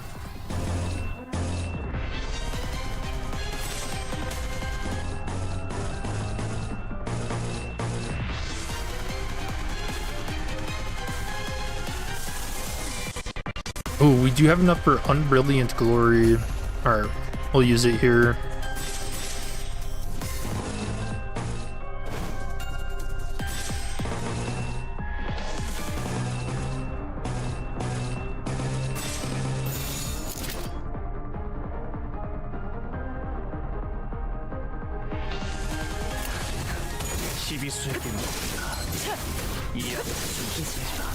끝내지. The later parts are that long.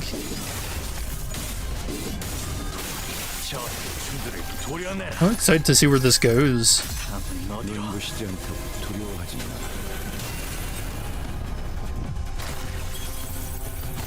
불쌍하게 울고있는 걸. Okay.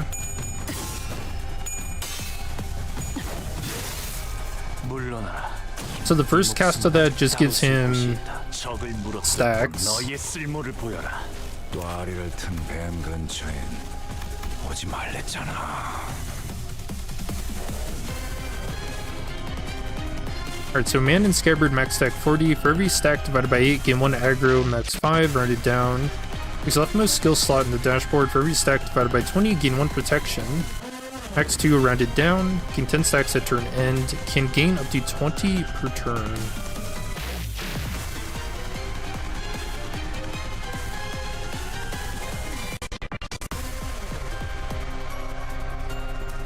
And then at 40, Man and Scabbard becomes clashable. When used at 40 Man and Scabbard until the skill ends, this unit cannot be staggered from taking damage and gains clash power plus 20. Oh.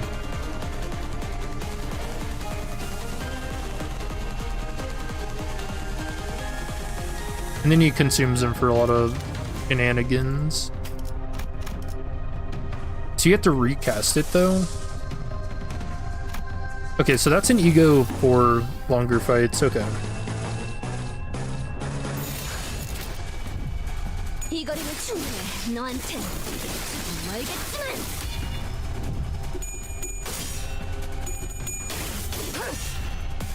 혈염도 바로.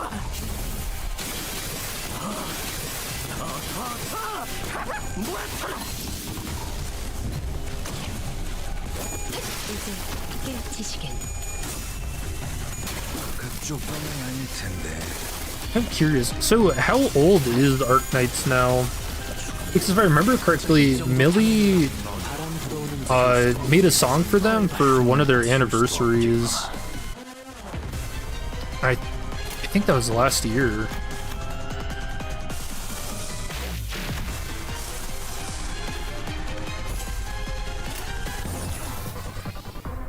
Alright, we'll use to remain one cell. 목을 콱 물어버리자고.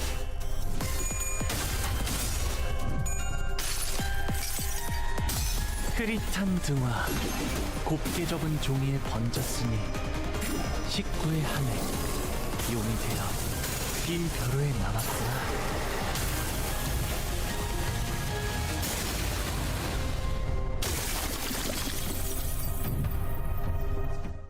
That animation's so sick. Mission accomplished. I don't know if I'm gonna get used to that by the end of this. 또 한 줄 길을 남겼군. 핏물진 길일 뿐이지만 Small Tide. 세월이 Over 지나면 6 years. Dang, that's sick. 홍호는 그제야 알게 되겠지.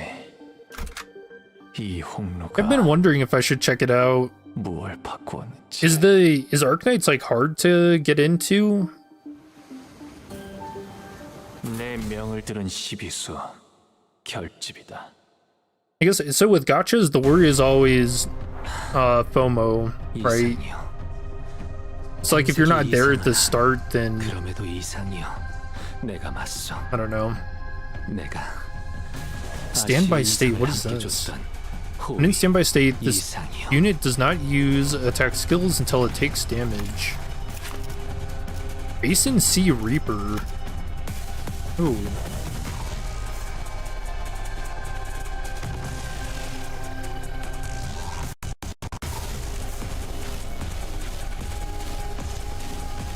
So Incision of Life, final power +6 for every 6 sinking on target. Come start at 50% or less HP, convert all coins on the skill to unbreakable. You see that nervous impairment again. I feel like this is gonna get pretty insane for later fights. Frenzy, same thing, at 50% or less HP, convert the coins to unbreakable. Reap nutrients. Was this actually stupid hints, man? Alright, standby. When in standby state does not, yep. This unit takes damage while in standby state, enter combat ready state, and start using attack skills starting next turn. After taking damage, this unit has begun to use its attack skills. Turn start, while in combat ready state, inflict 3 nervous impairment to all enemies. Minimum and max speed +3, gain 1 offense level up for every 10% missing HP, max 8. That's crazy. Turn end, while in combat ready state, take fixed damage equal to 10% HP. And it's level 57 with what? 59 offense level?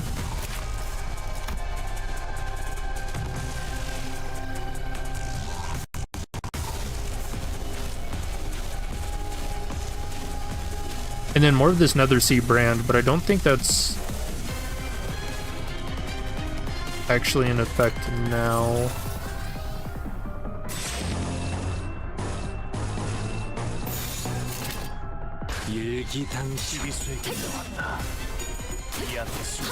The unfortunate thing with this team is that they do a lot of unopposed attacks. And like unfocused volleys and whatnot, so we're probably gonna accidentally hit that thing anyways, but we'll try not to.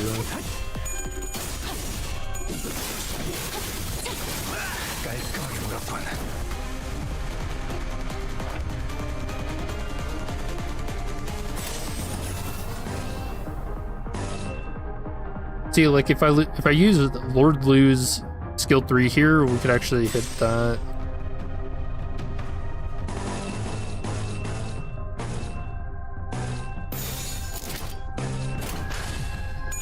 And we're just a little too fast. We have more skill slots than enemies.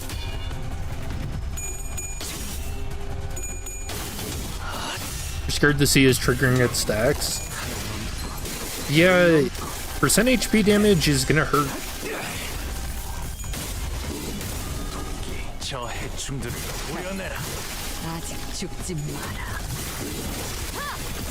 물러나라. 네 목숨은 아직 따로 쓸 곳이 있다. 적을 물어뜯고 너의 쓸모를 보여라.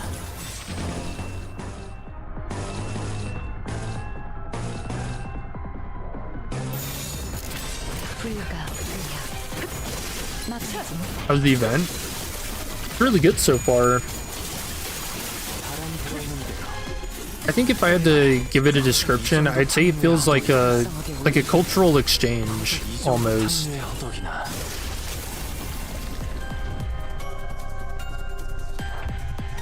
Because every line of dialogue is basically, you know, it's either sharing something from the world of Limbus or sharing something from Arknights.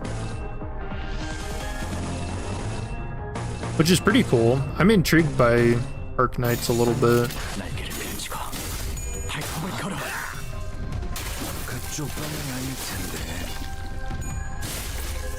Let's see. My gambling went pretty well.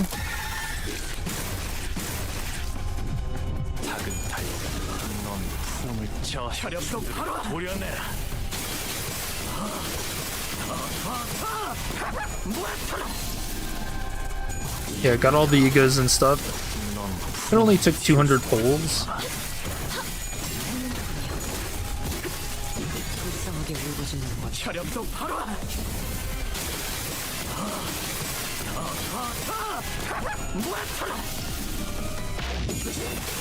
Oh yeah, we need to check the player count. What are we up to?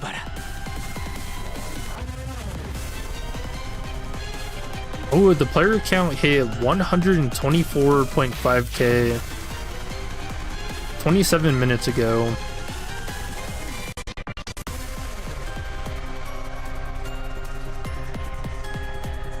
Oh wait, yeah, so we actually broke the previous peak.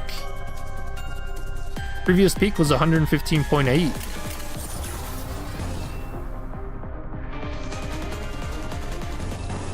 Hell yeah. Hell yeah.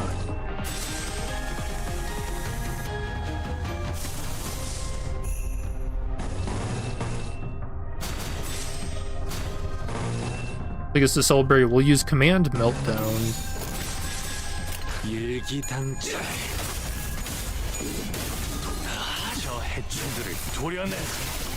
끝내지. I'm so happy for Project Moon. 아득한 여정. 멈추지 않는 시대에서 희망과 미래를 찾아 스스로 답을 구하시길.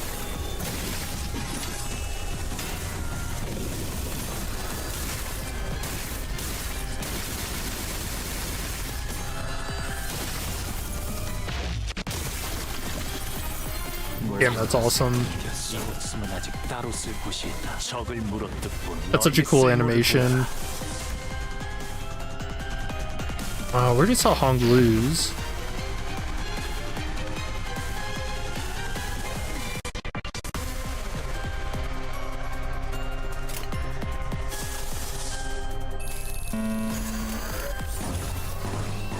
Alright, we'll do the corrosion.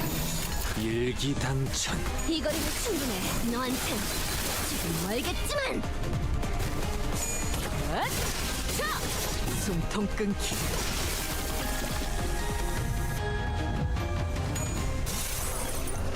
Hitting my own people.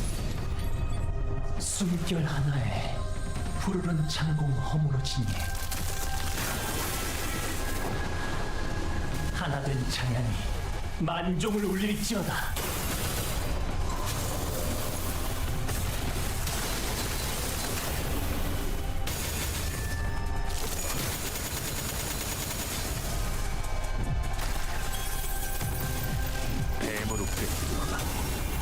Yeah, I really like that animation. There's so much about it, like the active poem writing and stuff. Dropping out of the torn sky.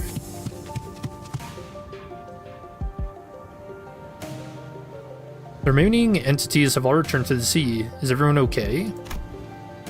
It's just like our last skirmish. Sea terrors that had surrounded the ship returned to sea even before the battle came to an end. And the retreat felt too orderly and deliberate to be just running away. Oh, is there something... Is there like something out there watching us, telling them what to do? Almost like they're making a tactical retreat. We're doing peachy, but what about the ship? Wow, is the ship okay?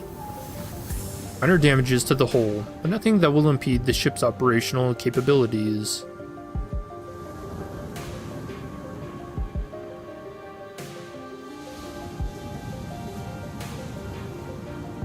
Oh my god, they made it even cuter? Wait, who? Ew.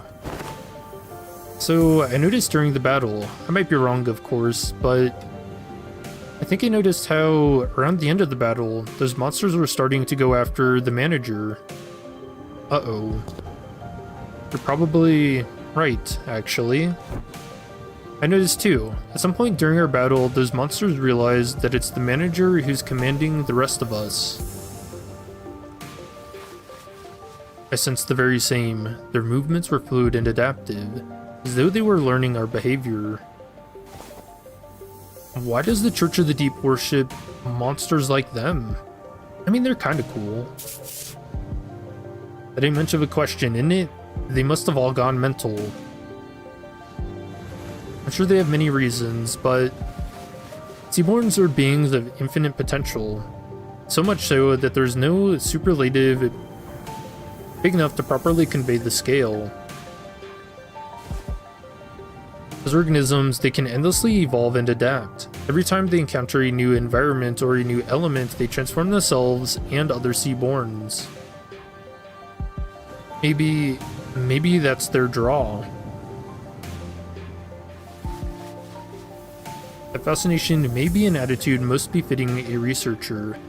The transformation of fascination into idolatry is, if I may be frank, not entirely positive.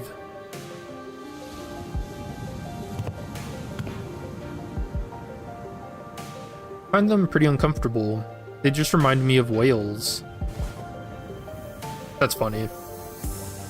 Can they adapt to learn a language to communicate with us? What? Going by everything we heard, I think they sound really smart.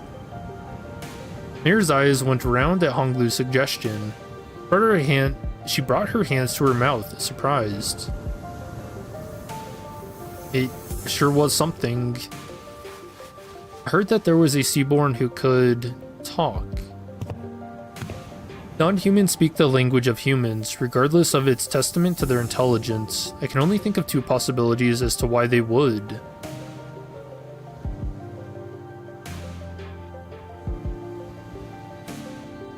Yeah, one of them's got to be control.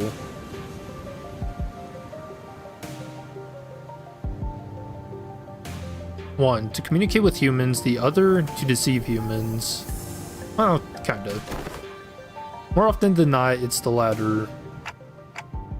What about distortions? Some of them already know how to speak.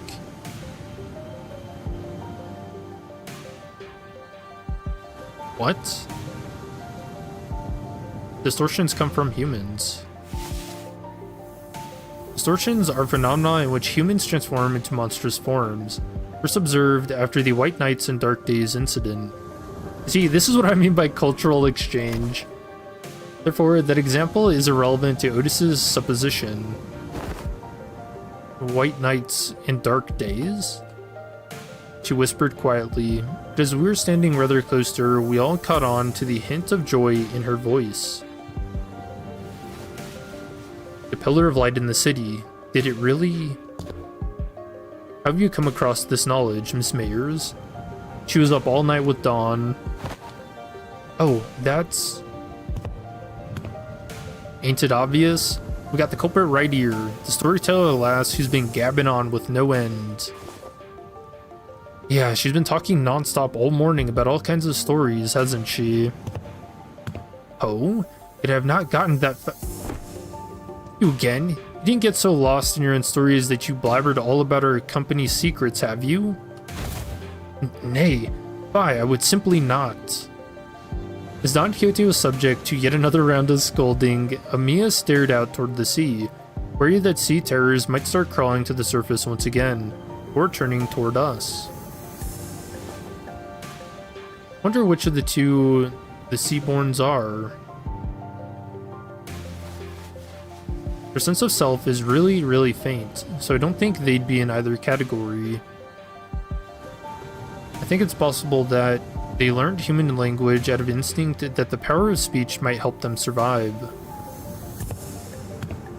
It appears that you, Miss Mayers, are quite the expert on the subject of Seaborns. Your knowledge of them goes beyond what fear for one's survival may yield, thereby suggesting a different means of acquisition. Do you by chance worship the Seaborns? Dude, quite the accusation there, Yi saying. He's talking like an inquisitor. I don't worship Seaborns. Seaborns don't have any hopes or wishes, just desire for survival. Miss Mayers, does that mean the Seaborns were somehow able to hope? Maybe so. Is that so? The repairs are complete. As we were conversing, Faust descended from the ship with a neatly organized set of tools borrowed from the village. Repairs completed. I'm guessing repairs are done. Yes, the ship is ready to set sail. Did you have a departure time and date in mind? I'd prefer if we could depart as soon as possible. We don't have a set time or anything, but I think we should be able to set sail this late afternoon at the earliest. That soon? As you've seen, we don't have a lot to bring with us. By the way, how far out to sea do you guys need to go? We need to find this dimensional door of sorts. I could see the dimensional door's light from the beach at night. It was faint, but given how the light's strong enough to break through the sea fog, we should be able to determine its location somewhere around the coastal waters. So, we can go back tonight? First order of business is to relay this news to the villagers. Yeah, back to the village for now.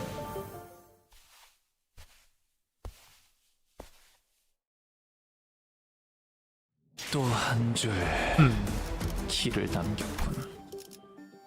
핏물진 길을 Ooh, the 부르지만 Inquisitor. Alright. 세월이 지나면 홍호는 그제야 알게 되겠지. There's something going on in the village. Yeah, I hear it too. I'm hearing people shouting and hollering. When we returned to the village, ship repairs completed, we were welcomed by a rather hostile standoff. A quick count told me there were approximately 20 people assembled at the village square. Considering its population, that was pretty much the whole village. Who's that over there? Inquisitor. I think we've been found. Oh, she looks cool. The Inquisitor, dressed in a well-kept uniform, was about the same height as Don Quixote. The sword in the lamp hanging from her waist sits in stark contrast with the more run-down, ramshackle village. She almost looked like Fixer from the city. Oh, she's got a gun.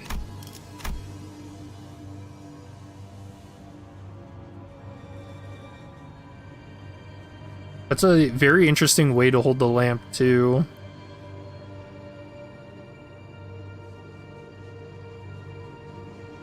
And yeah, the rapier. So, the Inquisition has discovered our village. Did you really think you could forever stay out of the Inquisition's gaze, citizen? That's a naive dream. Fabius disappeared from the Inquisition mid-interrogation under charges of suspicion of membership within the Church of the Deep. Last known location, Salt Flat. The other Inquisitors have informed me that you have been identified next to pirates in its fringes. From a criminal to an outlaw, what a dramatic evolution of your career. A little smirk. But it ends here, now. What the hell? She makes the same noise as Mersault. Every citizen here, including you, will be accompanying me to the Inquisition. They have never broken a single law, nor are they outlaws of any kind. They are not like me. They've disregarded the Inquisition's authority, evaded the gaze of Iberia, and found this sodden coast to lurk in. Tell me, I'm not supposed to find that suspicious. What are you talking about?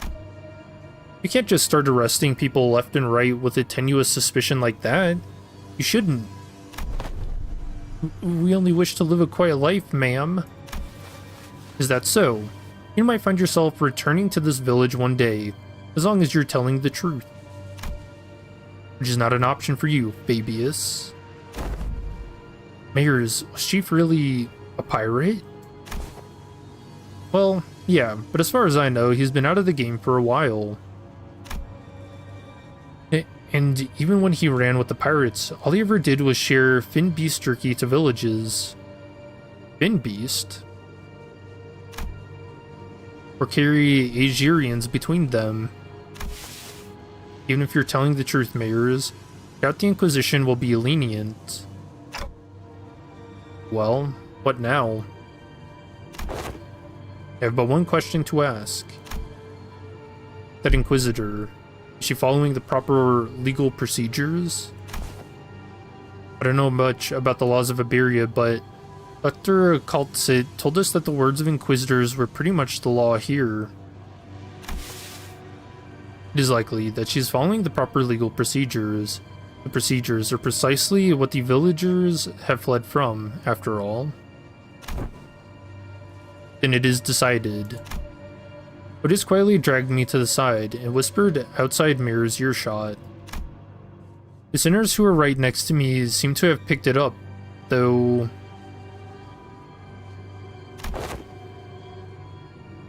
Executive Manager, we best immediately return to the ship, take command of it, and sail out on our own. It is unwise to involve ourselves in this conflict. Otis, what the hell? What? Are you seriously suggesting that we just let him arrest the villagers? Didn't you hear what the Inquisitor said? It seems quite cut and dry to me. This is just standard procedure with no local laws broken. We are in no place to involve ourselves. Our best hope is to take the ship before they impound that too. We can't do that. Even if it is standard procedure, even if they're working within the law, it's not... You stayed up to hear Mayor's story too, didn't you? You know, the Incorp Inquisitors were working within the law too, when they came for the village. That was standard procedure too. If someone, anyone had stepped in then. I know what you went through, but I'd still rather not take a risk in an unfamiliar environment like this. Animals in Arknights are named differently. Fin beasts are fish, fowl beasts are birds, etc. Oh, okay. That's pretty creative, I like that. I'll try my best to figure out how to sail that ship.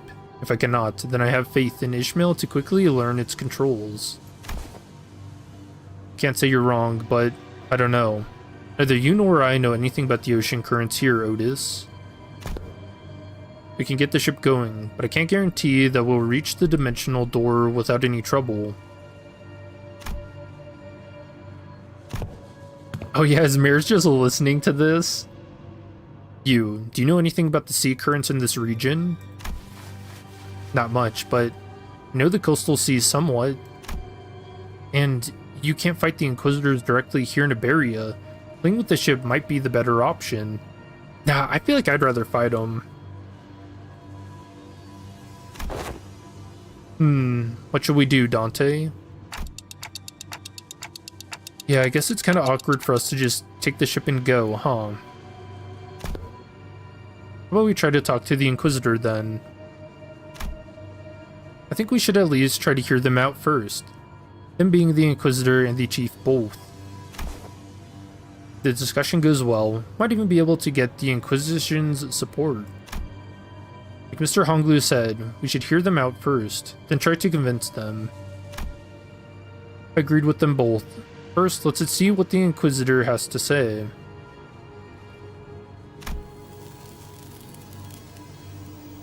RR. Oh, Refraction Railway. Nice. Rabbit's right, she says. Are you certain that translation was accurate, Sinclair?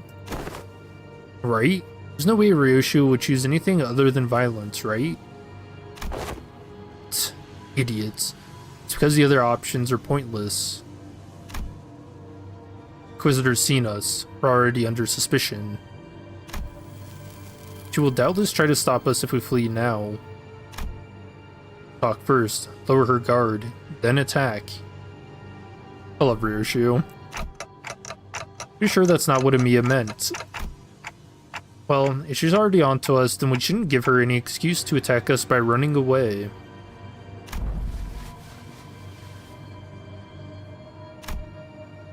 I was wondering what you were doing there, lurking in the background. A clock-shaped head? You're from the Colombian Union? What the heck? They're wearing a clock for a head due to reasons, but they have nothing to do with the Colombian Union. What's the Colombian Union? TikTok? What? Which language are they speaking? Regardless of whether you're from Colombia or not, clearly not from Iberia, let alone this village. You're not wrong, but I think there's been a bit of a misunderstanding. I'm quite certain you don't know enough about these villagers to stand between them and an inquisitor. How long have you been staying here? 2 days? Buddy, don't just tell her that. 2 days? Alright, enough of this chicanery. Chicanery? Get out of my way, outsider. The attempt appears to have been made on quite the unstable ground.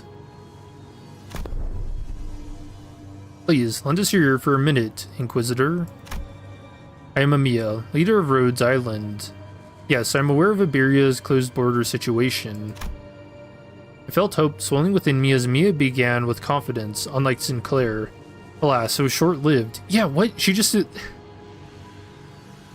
admitted to illegally crossing, right? Thanks to the Inquisitor's quick retort, I couldn't help but place my palm against my forehead at the exchange that followed. Oh, so not only are we dealing with outsiders of dubious origin, we have illegal entry as well. We had to, because the issue demands urgency, and I've been briefed. Brazenly crossed the border, didn't you? Little fucking smirk. I like this character. I don't know how urgent that issue could be, but I doubt it's anything more significant than the situation at hand for Iberia and its Inquisition. The High Inquisitor is handling the Rhodes Island issue. Stay put and await the consequences while he and that chatty med doctor of yours talk it out. You know that your treatment may depend on her negotiation skills? As for the village chief, I understand that you have the right to arrest him. As he is a fugitive who has fled in the middle of an interrogation and has been sailing with the pirates. However, it is an inhumane treatment to arrest the rest of the villagers as well. Inhumane? This decision is well within the rights bestowed upon the Inquisition. They've lived for years right next to that highly suspicious Aegir. Inquisition must investigate the rest of them as well to verify whether they have committed any acts of treason against our laws. This isn't going anywhere, is it? Listen, they've been surviving for years upon years by the coast without the protection of the Inquisition. And that simply cannot make sense. Yeah, even Scotty was suspicious of that. Which made me suspicious. Boy, I think I've heard enough from you. Oh no.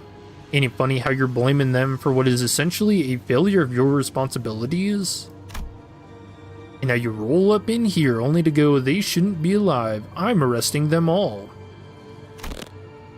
What? Are you saying these people should all be dead or something? I am. There's no other way to cut it. People simply shouldn't be able to survive in a place like this. Not for this long.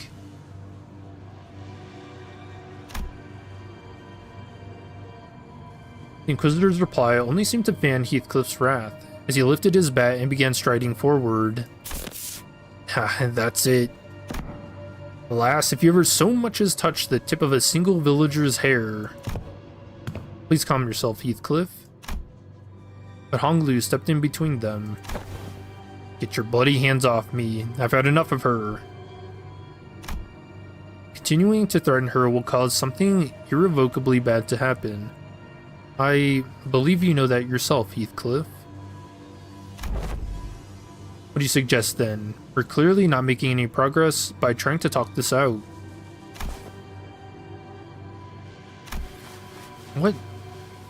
Is she really so strong that we can't just take her down? Excuse me, Miss Inquisitor. What do you mean that people shouldn't be able to survive in a place like this? I mean it literally. Even by some miracle that they actually do survive, they should at least be suffering from endless hunger, struggling to their wits' end at the inevitability of the calamity. But they look too healthy. The heck? Then shouldn't you be applauding them for managing to survive through so much hardship? I'm an Inquisitor. I'm not some crazy person on a power high who goes around accosting and arresting civilians of Iberia straight to the gallows, okay? Yeah, dude, she's just inquiring. She's just asking questions. There's nothing wrong with that.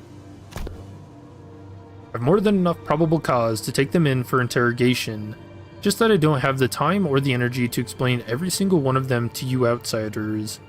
I promise them a fair judgment, whichever way that may be, after a proper investigation. So, stop it with this obstruction of justice. The Inquisitor brandished her rapier threateningly, her voice shaking with frustration. Dante? Without the full picture of these circumstances, Faust advises against further antagonization of a local political authority. Oh, but I like fights, man. I agree with Faust. I get the feeling that she isn't the kind of heartless Inquisitor that goes around indiscriminately executing innocents, like Miss Mears told us about earlier. I don't think she's anything like the Inquisitors of N-Corp we saw back at Cowl.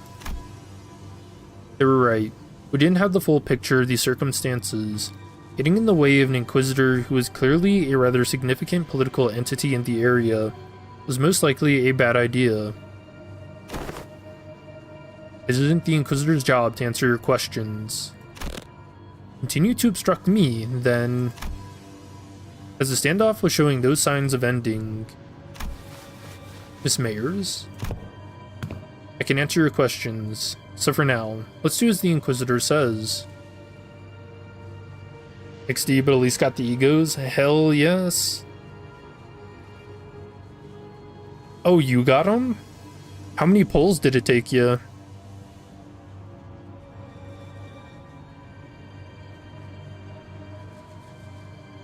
This time your account wasn't flagged? Wait, what do you mean? How do you get an account flagged?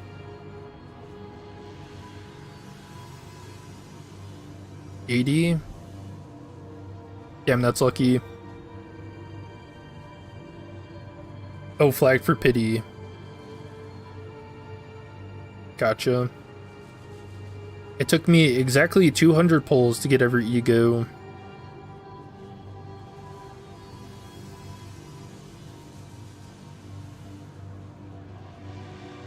I mean, it's really lucky the 3 limited on 80. You think there's a lot of people that are trying to get all of them and then selling the accounts? I mean, honestly, that's like a gold mine right there, I'm sure. I bet there's like an Arknights black market for collabs.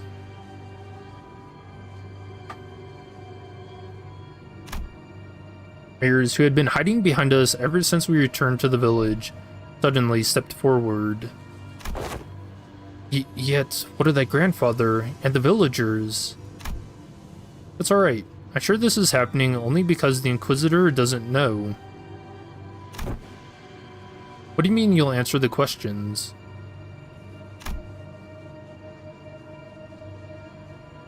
You're only gonna get Faust? Dude, actually better than Fluid Sac is crazy. Because now they can never release another He Ego for Faust again. Everything's just dead.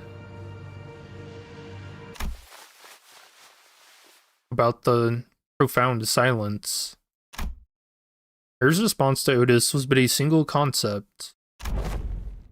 I didn't quite grasp its significance, but it seemed to surprise the Inquisitor. That's what they called the calamity that destroyed Iberia.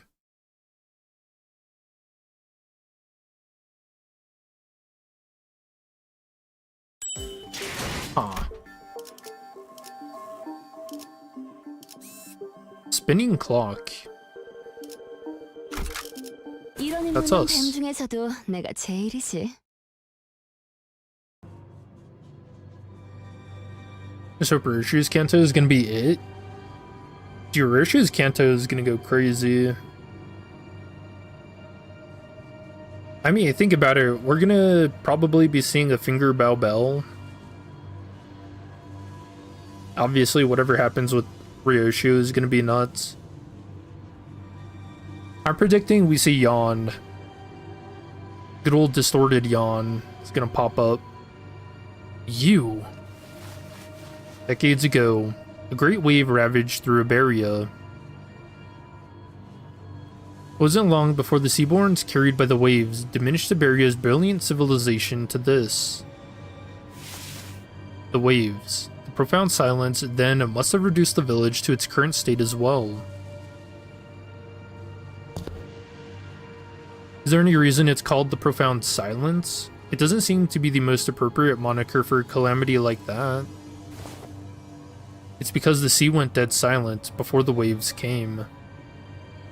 The silence then claimed ships out at sea, then the cities of Iberia, then the Iberians. No one could say a word in face of the ineffable calamity. What? Just what are you? No average Iberian citizen should be privy to any of the information you're sharing. And the Church of the Deep is really capitalizing on the pandemonium that followed the profound silence. They pretend to be Aesir from the sea, delude the citizenry of Iberia. They're sowing chaos in her lands. Oh. Roland, while on a rampage, accidentally opened the dimension and destroyed Iberia.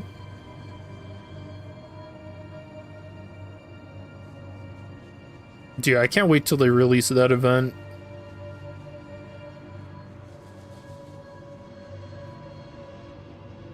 I could see Roland going around doing that. Yeah, dude, also their name, Iberian, it's pretty close to librarian, which is close to library. So he comes here and he's like, what can you tell me about the library? Did you do it? So that's why they're arresting the Aesir left and right. I can see the thought process, but... Huh. Black Silence ID 1.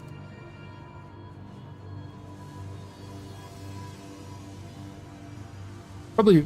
Dude, could you imagine if they did that for the next Walpurgis?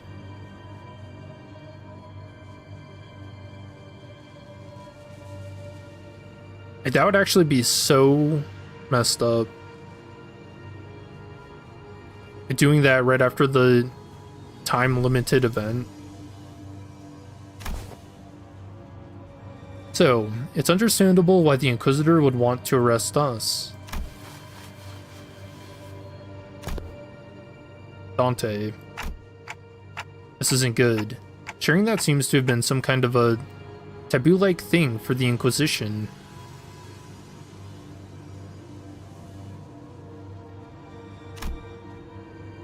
The Inquisitor wordlessly stared at Mayers.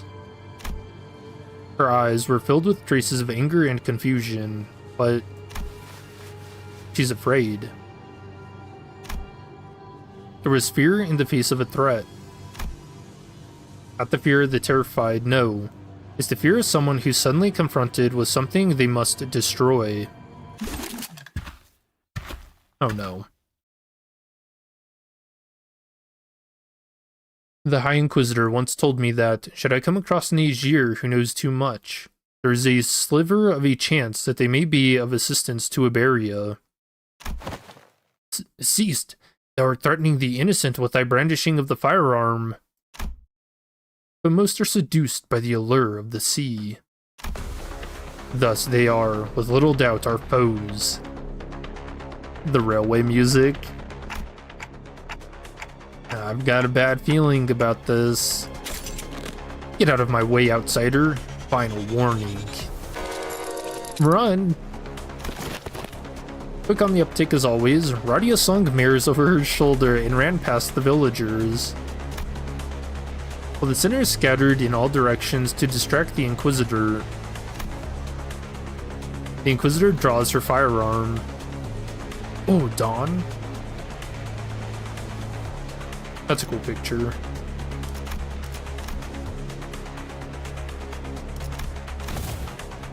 And in the midst of all that action, Don Quixote rushed toward the Inquisitor without a moment's hesitation. Don Quixote?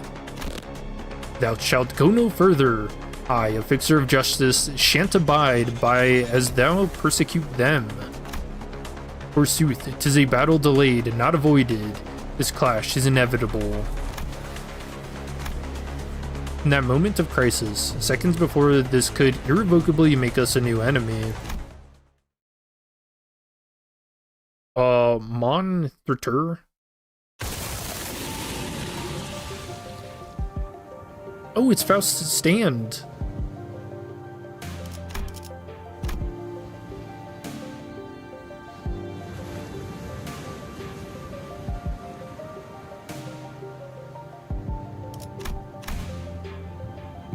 A large obsidian crystallization in the shape of a monster burst forth between the two of them. Guy, who is it this time? Oh, that's her. The doctor. That's enough meaningless bickering. Dr. Kaltzit. Do you know her? Yes, she's Dr. Kaltzit. Rhodes Island's medical department. Ah, Dr. Kaltzit, behind you.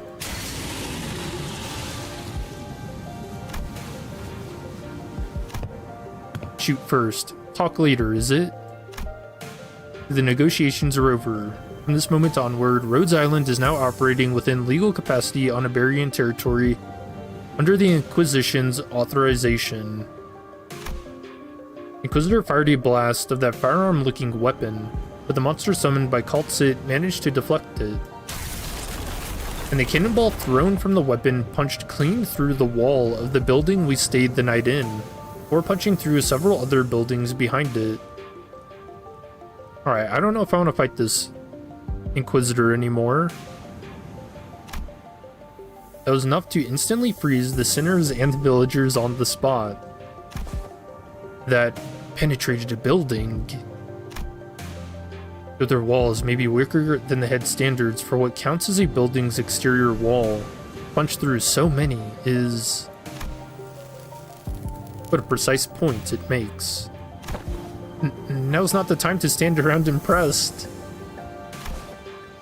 It is a violation of a taboo to have that much penetrative power in a firearm. We're not in the city. Don't lose your heads over this. Taboos don't apply here. Dude, could you guys imagine if the claw shows up? Hold on. My head knows that to be true, yet my heart finds it difficult to be still. Fucking Xena pops out. It is enough of that discussion for now. It is advisable that we carefully observe and grasp the situation at hand, instead of deliberating on a taboo, the jurisdiction of which does not reach this far. All the puns at the head. Yeah, so the situation's gotten slightly better, right? I'll straight up use W serum to get here. I wonder how they'd fare. She's Amiya's friend, she's our ally. Besides, she's got some super powerful looking prosthetic gear looking thing too. Is that what you think? I apologize for the disappointment, but I'm not on anyone's side. In other words, your particular denomination ally might not be entirely correct. Oh, come on.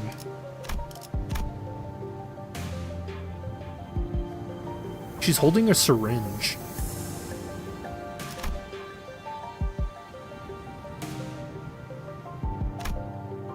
However, If I must define my allegiance, then let me inform you that the closest label would be that I am Inquisitor Irene's ally. Dr. Kaltzit? Amiya. Outsiders. As much as you would like to deny it, the Inquisitor's suspicions are true. While it can be said that the process by which she reached that conclusion was unfair, the conclusion itself is, without a doubt, correct. Oh, I knew it! So they're actually connected to the Church of the Deep? There's one way to put it. To be more precise, they aren't connected to the Church of the Deep. They are the Church of the Deep. Perhaps the village itself is a dilapidated church of their congregation. I knew it! Our village? A church? Just look at our buildings. Where would we even congregate? Your thoughts, Faust? There are not many resources by which we may analyze the decision. However, the fact that Amiya's colleagues has made the same argument as the Inquisitor brings the accused defense into question. Yet, I can hardly believe that young Mayors is lying to us. Hold on, you've been chatting plenty with that Inquisition or whatever. How do we know you weren't aligned with them the whole time? I see. You really are all entirely in the dark. Unexpected outcome, given that all of you may be from a place far beyond the dimensional door. As fortune should have it, there's no need for you to know it anyway. Truth is truth unchanging, without the acceptance from an errant group of outsiders. Besides, soon. I'm sorry, it seems that we've mired you in this trouble. Say no such thing. We shall not abide by as one such injustice is perpetuated before our eyes. The village has already been identified by the Inquisition. The Inquisition has been brought an ally. It seems quite unlikely that word shall resolve this conflict. Oh no. But we promise you, we will take responsibility for what is done. We have benefited far too much from your warmth and kindness not to do so. The village chief, with a benevolent look, pulls a dagger from his cloth. I immediately knew what Kaltzit was about to say. Take responsibility? You don't have to go that far. Blimey. We are now departing for the sea. It is we cannot bring ourselves to leave you here. I must ask you to join us for this journey. Become our bloodkin. What are you doing? Stop! The unanticipated, or perhaps I was simply in denial of this rising dread, ambush did not end there. Ishmael, no! Damn it, the Inquisitor was right? She was just asking questions.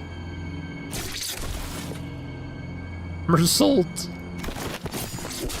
Villagers suddenly began shanking the sinners with weapons they had concealed in their clothes. And it seemed that they were coming for me as well.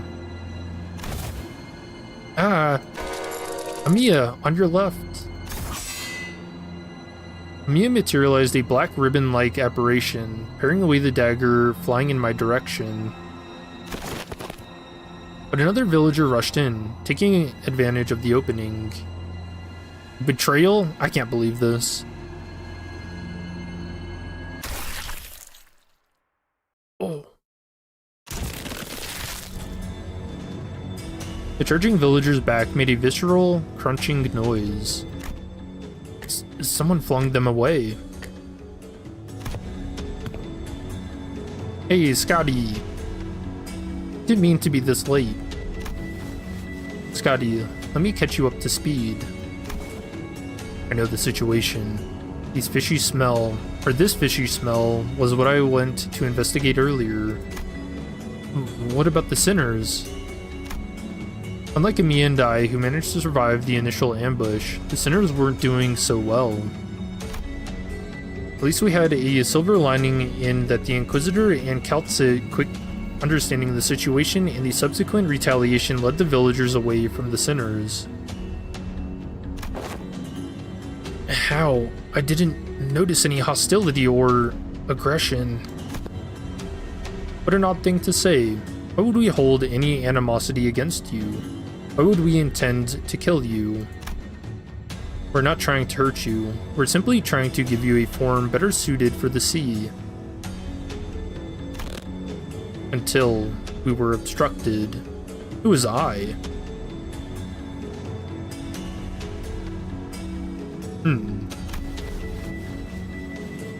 I apologize. Our unfamiliarity has caused you trouble, Inquisitor.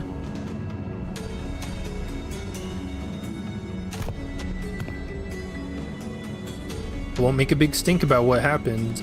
Surely unforgivable is that the heretics tried to take advantage of the ignorance of outsiders to flee the Inquisition. And even if you are outsiders, any lives lost on Iberian soil are my responsibility. It's my fault. I'm sorry it came to this. Wait, lives lost? We're still alive, you know. We can shake off a stab wound like... This is most unfortunate, outsider. Huh? What? Your friends are either going to die or turn into Seaborns. The daggers that stabbed them were laced with the flesh of sea terrors. Once that happens, most die, and the survivors become overwritten by their cells, becoming nothing more than another sea monster. What? That's not a very big deal?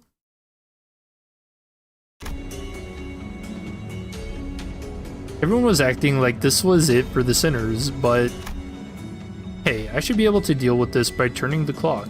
It's not that bad. Are you doing hard mode already? Yeah. Yeah, because if you just do hard mode, then you also get the normal mode rewards.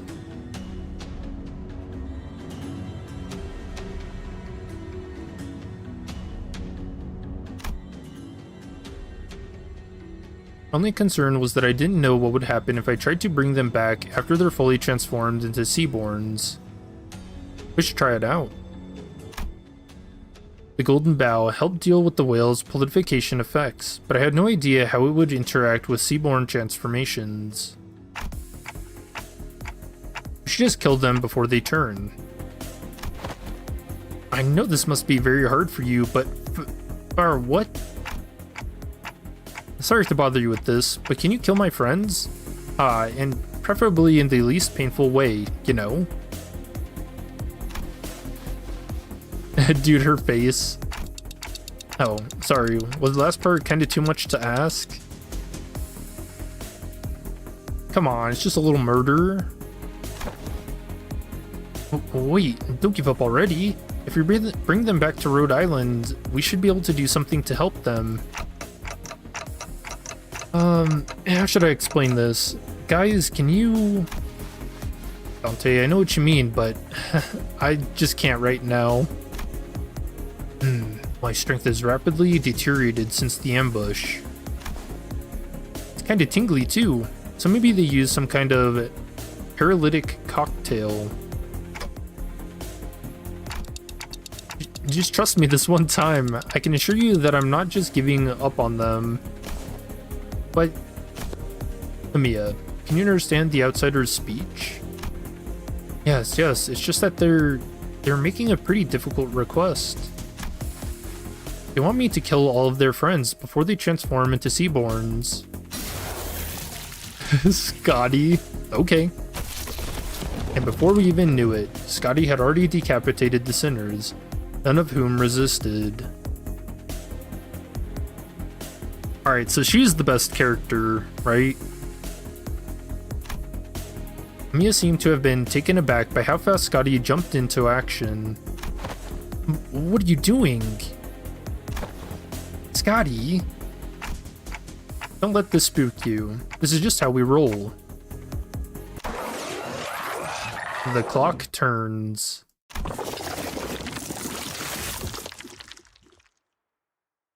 That noise is growing on me. The decapitated heads creep toward the headless torsos, connecting with the threads of blood.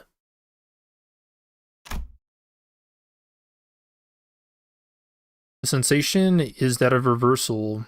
Feels as though the sinners and I are severed from the rest of the world, rewinding in isolation. Is this rewinding us going back in time? Or are we defying the concept itself?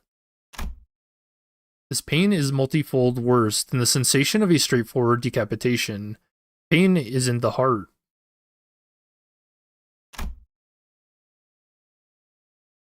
As the current of death reverses, I sense a deep, crushing isolation. Their wounds are disappearing. Resurrection.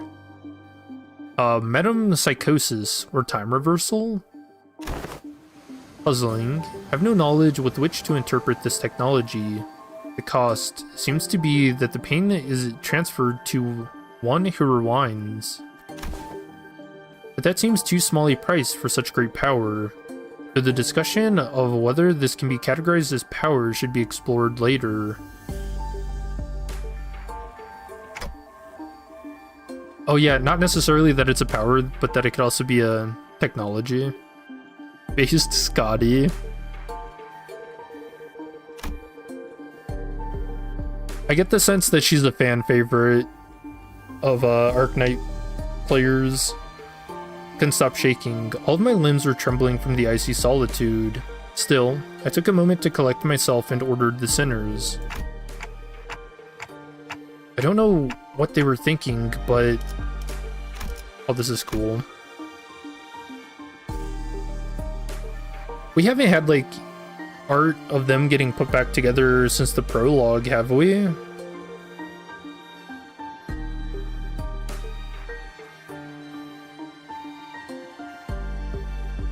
Dawn looks kind of psychotic. We should be able to find out once we take them down.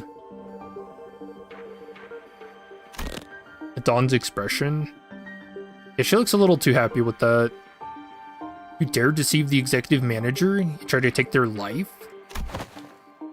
Prepare thyself, for thou shalt now pay the price for making a mockery of justice. Yeah, we can't just let this slide, you know? How unfortunate. I had high hopes that all of you would become fine bloodkins.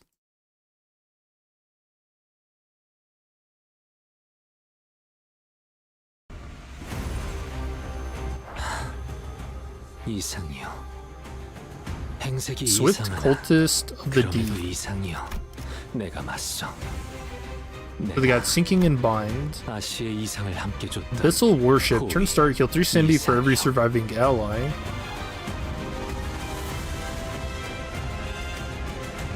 Divergent. Oh, we got a new soundtrack. Turn end. If this unit did not take damage this turn, gain 2 haste next turn. This unit's speed is faster than the attack targets, deal plus 5% damage for every 1 speed difference, max 50%. Dipped Blade. On hit with an unopposed attack, inflict 1 nervous impairment.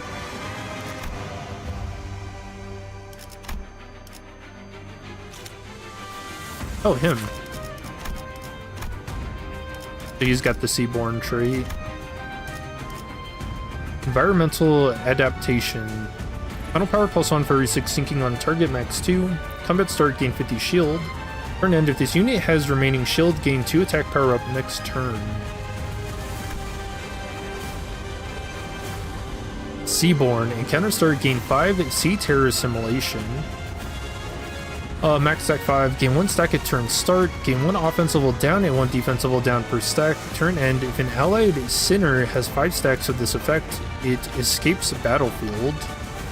When an allied sinner has a defense skill equipped while it has this effect, they escape battlefield at combat start.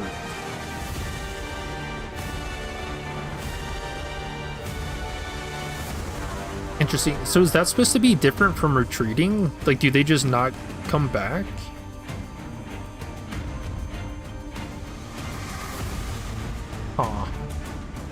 Cell Membrane. If this unit has remaining shield after getting hit, and put 2 sinking against the target. Okay.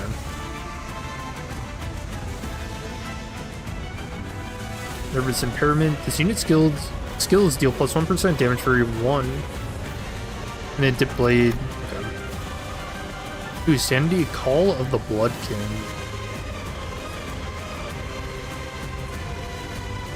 Oh, this reminds me of like leeches.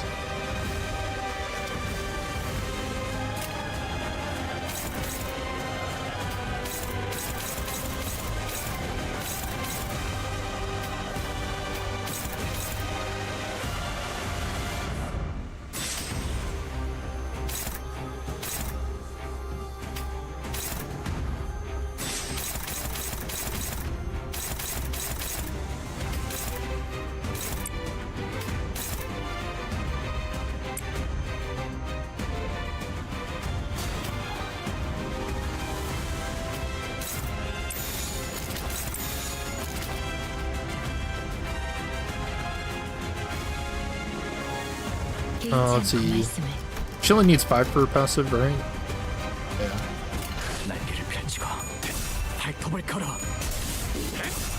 I get the feeling we're gonna have to do some Malfow shenanigans here.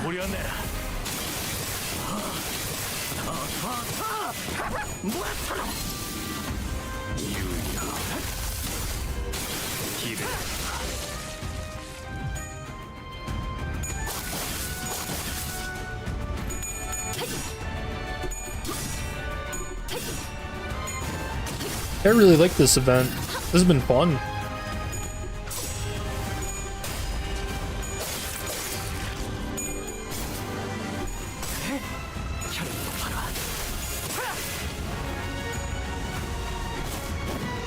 I'm a bit intrigued by Arknights. I just don't know how easy it is to get into it. Also, is playing 4 gachas too many?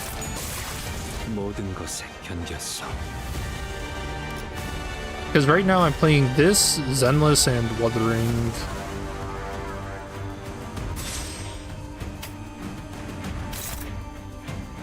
Propagating Bliss.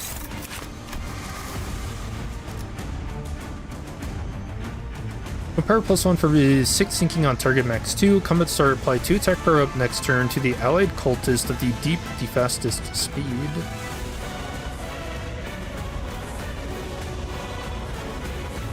These are just too cool to stop using them. I think they're the most interesting to play just because of how they work.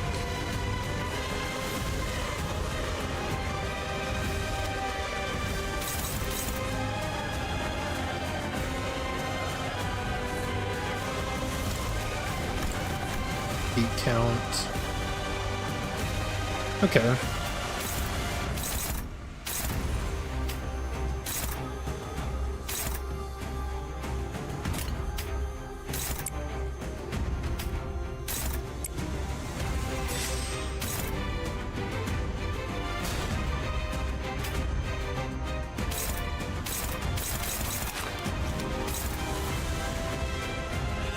An unopposed attack. Oh, cell injection, okay.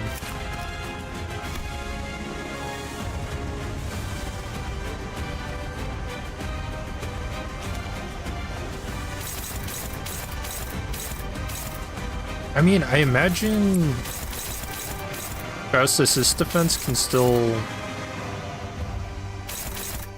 go after that, so I'm not too worried.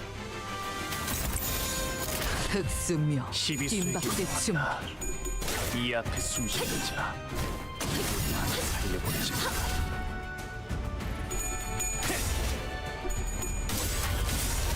진 목을 떨궈주마.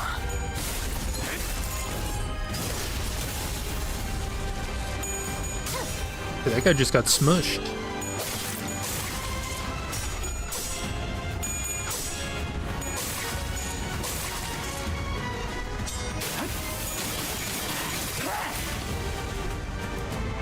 Oh, what? He's got tentacles under there? Did you see that? Uh-oh.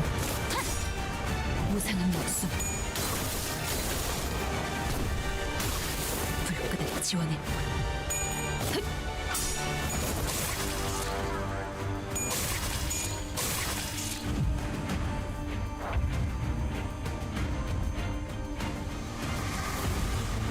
Of course, the true Kong was on a color fixer level.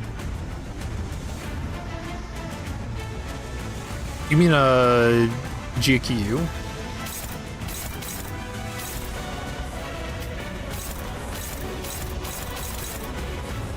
Ooh. Pride of Liberation. Twin power +1 for V6 sinking on target max 2. Target is bind, final power +2. Flash mine inflict 6 sinking. Unbreakable on hit inflict 2, sinking and 2 binds. On hit inflict 3, nervous impairment, and then without cracking inflict 2.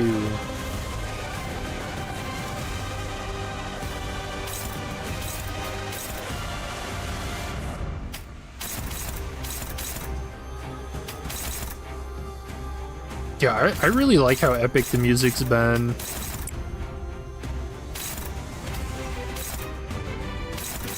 I'm curious if it's still Studio EIM that did it. I'd imagine so.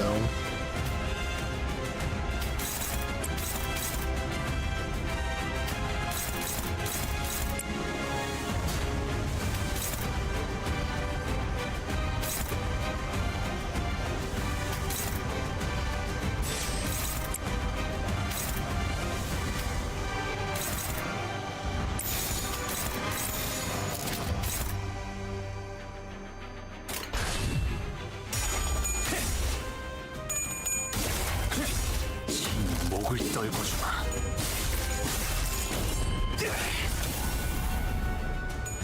He should get staggered. Ew. He's a little tentacle monster, huh?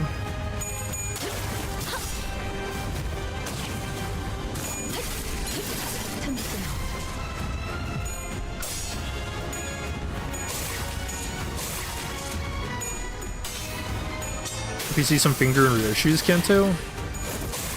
I mean, yeah, we probably will. And by probably, I mean, yeah. We absolutely will.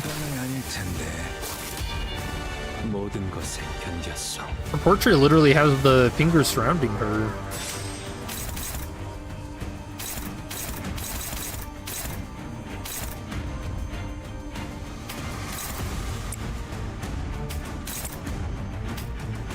So that'll kill. Oh, this is on unopposed attack. Oh, I had a reading moment. My bad.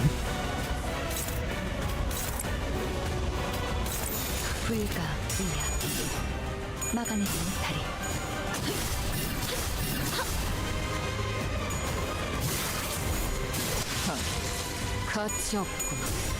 죽어. 거스라지고. 마음 놓고 열어젖히고.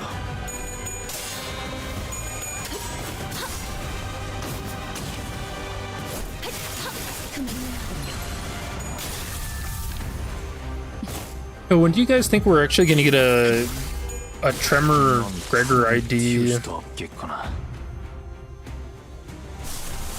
Here, we'll finish him off with Meltdown.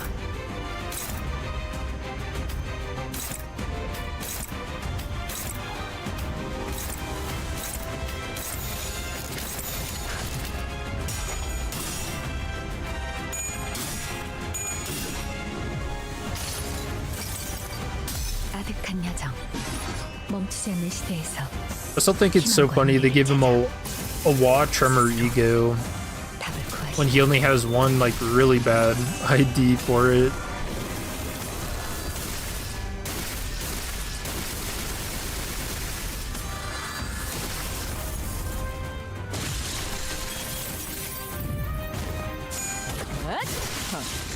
가치 없군. 죽어라. 다음은 어디로? Mission accomplished. Oh, wait, I think they're heading to, if not this season, next Kanto.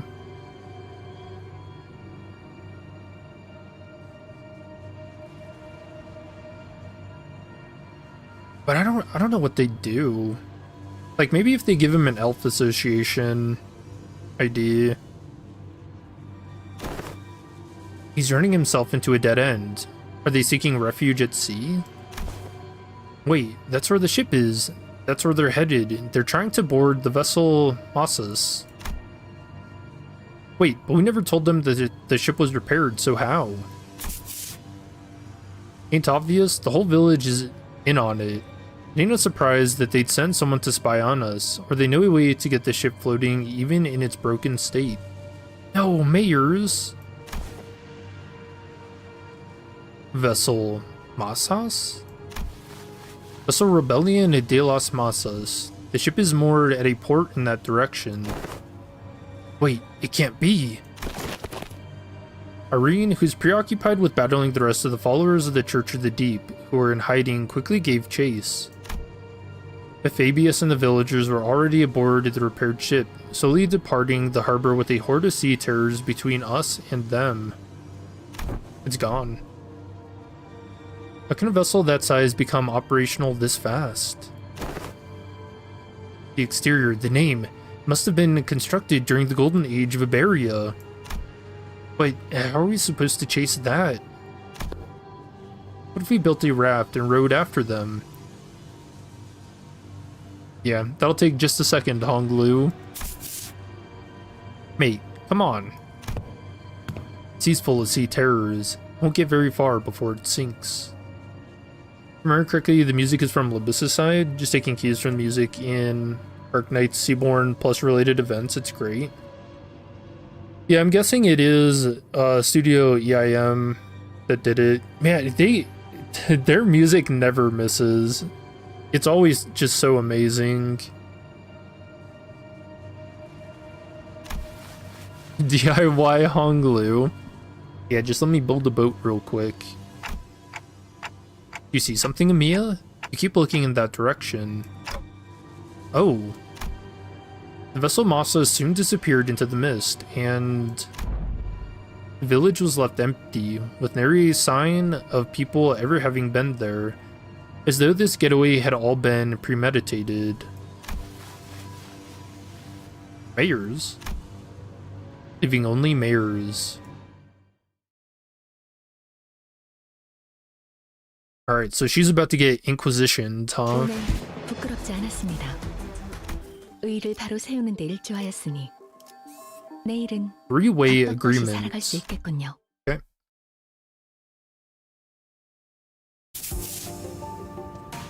Damn it, can't we just take any ship to go after it? It's a research vessel. It can't possibly be very fast. This'll be difficult. Even if it is a research vessel, I'm sure it was constructed during the golden age of Iberia. No average ship can keep up with it. Ha, which is a problem, because I doubt we have any ship that can travel at the same speed. We only have a few small vessels left, which are all anchored too far from this location to be feasible options. Do we have any recourse? No, not unless we can identify the exact location of the vessel. Which is the real problem. We can find ourselves a ship to go after them, yes, but most eyes of Iberia, the lighthouses, were lost during the profound silence. Eyes of Iberia? That's cool. Wait, when you say most, do you mean that there's some left? Just one as far as I know. The one in Grand Pharaoh, but isn't that where we are? That lighthouse cannot be used at this moment. There's another. There's a lighthouse you can use.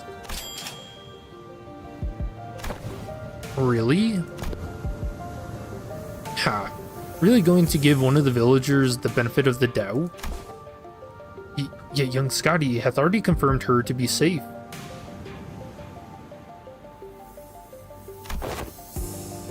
All I confirmed is whether she's a Seaborn or not.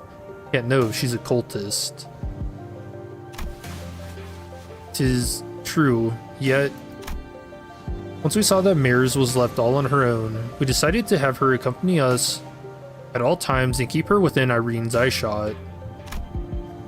I couldn't possibly blame her for what happened, given Scotty's confirmation that she doesn't have anything to do with those sea monsters. Besides, they'd all left her behind. But Irene still seemed to harbor a bit of suspicion. The problem with the Aesir is that she simply knows too much. Or could she possibly have gained access to all that information? Is she old? See, she can't even answer that question. But let's think about it this way. What if we were to ask her what we don't know? The location of that lighthouse, for example. They're ticking rapidly. What did they say? Dante says that we should approach it differently and ask her what we don't know, like the location of the lighthouse. Seems like a reasonable suggestion to me.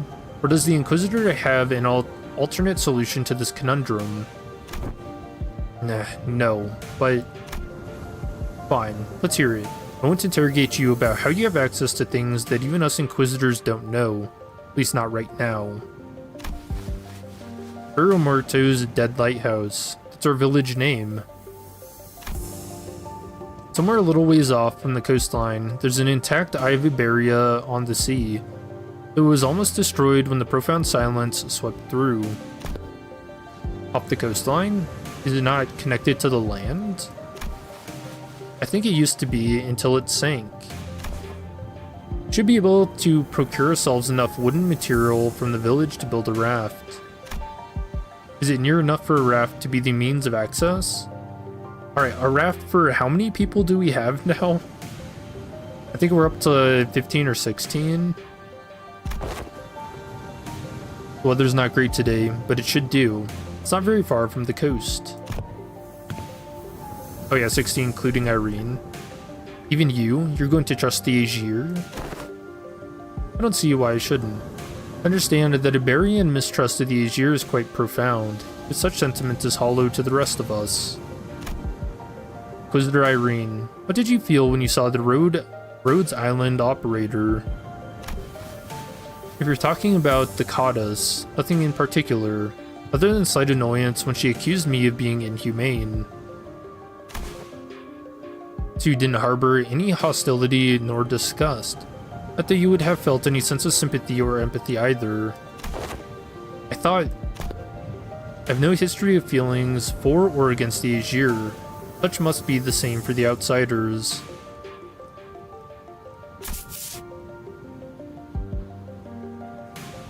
What's she on about? Can't find Arknights interesting. Just too bad about the gameplay. I mean, it's tower defense. I don't think tower defense is that awful.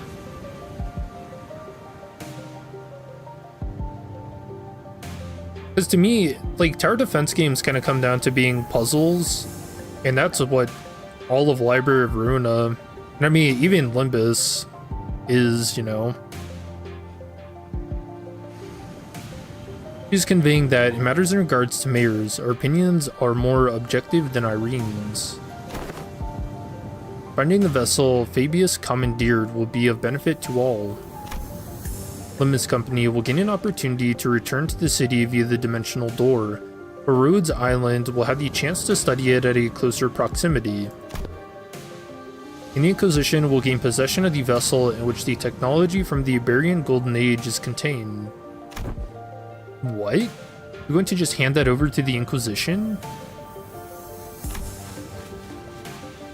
Why should we covet what was once Iberia's? Well, there certainly are aspects to that vessel that draw interest. I already have a state-of-the-art masterpiece known as Mephistopheles.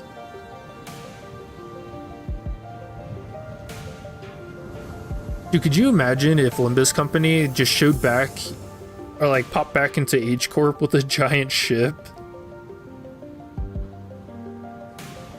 Yo, check out what we found. Don't ask where.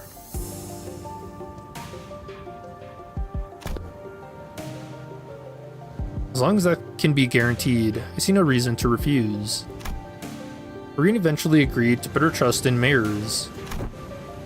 Our unlock executive manager. It's quite fortunate that our interests aligned exactly with that of the first strangers we encountered in a strange land.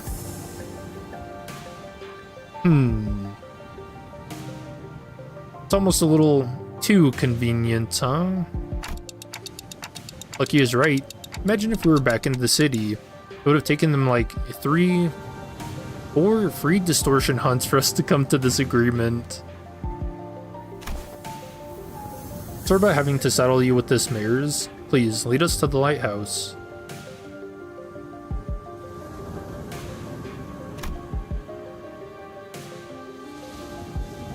Okay, happily. So when you said almost destroyed, how almost destroyed is it? I heard that the light faded from the lighthouse a long time ago, but the shape still stands. At least it was, when I saw it a few months ago. The lighthouse is in an inoperable state. We're going to need an expert technician to get it back in working order. Alright, Faust. The technology it's based on is completely divorced from the popular application of Originium technology, so I doubt there's anyone out there who can work it anymore. Then, needn't worry about that. Here, we have an engineer and a researcher who are geniuses even among those in the city, so we should be able to manage most mechanical failures. Today is just revelation after revelation, huh? I can vouch for Limbus Company's skills. I can also work on the simpler tasks. I've learned a thing or two helping out Gramps, stuff about the lighthouse or various tech stuff. Well, then should we all head to the lighthouse together? No. I'll be leaving the group for a moment. Amiya will accompany you instead. What? After all that, you're just going off on your own? Yes, to join the doctor. It is imperative for the successful execution of this mission. Of course, that hinges on Amiya and Scotty remaining behind here to assist the rest of you. Thus, I will leave it to the rest of you to take the Eye of Iberia, the lighthouse, back.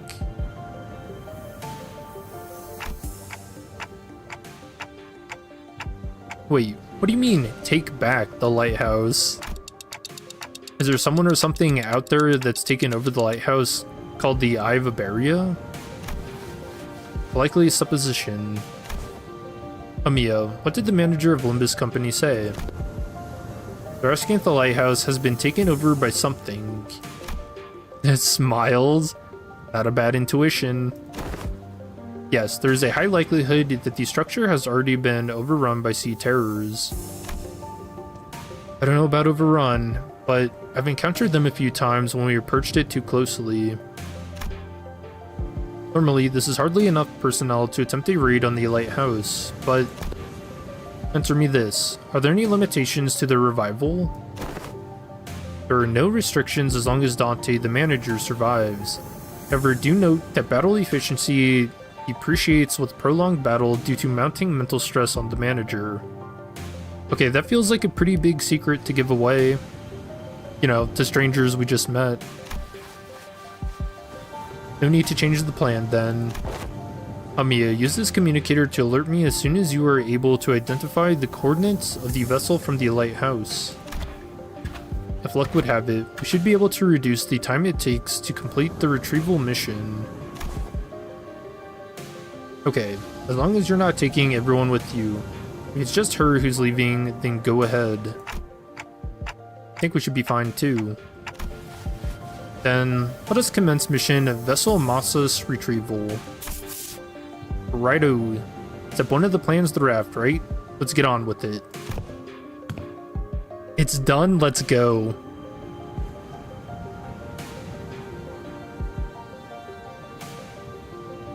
Alright, that caught me off guard and I had to cough. Dude, just the most efficient person. What? Why are you looking at us like that? Is there something bothering you? Must you ask? Just look at how proactive and quick she is to jump to action. Certainly it lives up to the image of an employee working for a large corporation. Thanks, Otis, for that charitable view, I guess. Thanks to Scotty, who had already finished the first step of the plan, we're able to move on to step 2 immediately. Scotty is saying no more. Literally say nothing, and she just does it.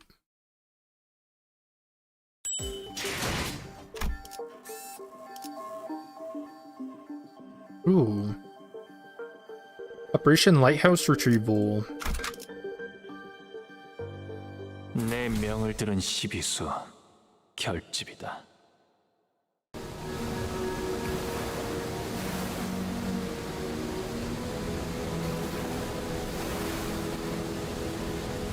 Oh dang. I wasn't expecting a lighthouse like this. After a while of carefully sailing on Scotty's raft along the coastal cliffs, a gargantuan, shrouded lighthouse emerged from the thick mist. Eye of Iberia. Even in its dilapidated, ruined state, touches that are at once monumental and sensitive are apparent on the exterior construction of the lighthouse. Some even called these lighthouses guardians of Iberia.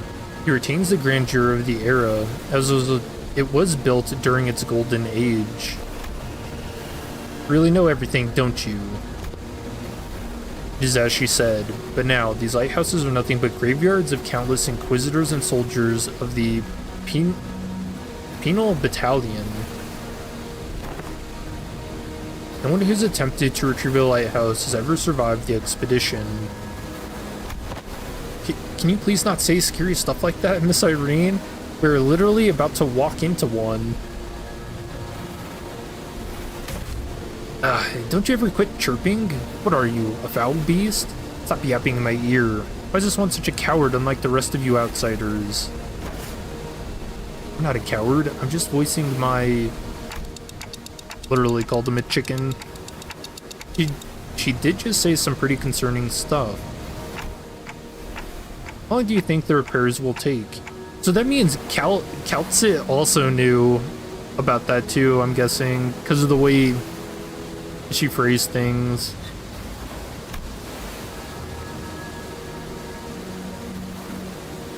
The exterior is rather heavily damaged.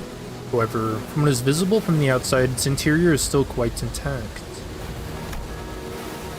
With Miss Faust's expertise, it should not take very long.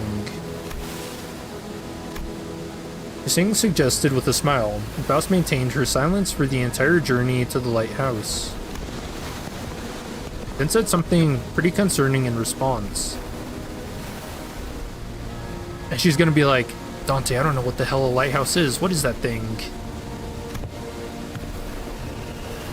Of course, my wit remains unmarred even in such uncertainties. Friends are pretty wild. Someone's going to have to stay behind and keep an eye on the raft.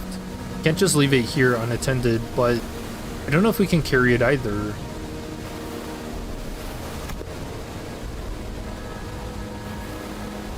I'll stay here and protect the ship.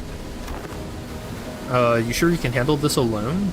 I know you're strong, but maybe 1 or 2 more people should stay behind just in case. No, don't need them. Sea terrors will swarm the islet if I go with you anyway. So, this has nothing to do with you. So what she's trying to say is that she's worried about you not having enough people to take on the lighthouse when she can handle this area alone, which is why she is okay with staying behind alone.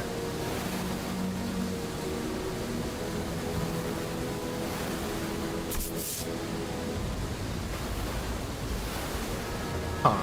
Thanks for explaining. People just can't help but hop through an extra hoop, I guess. Well then, let's trust her. We'll be back, Scotty.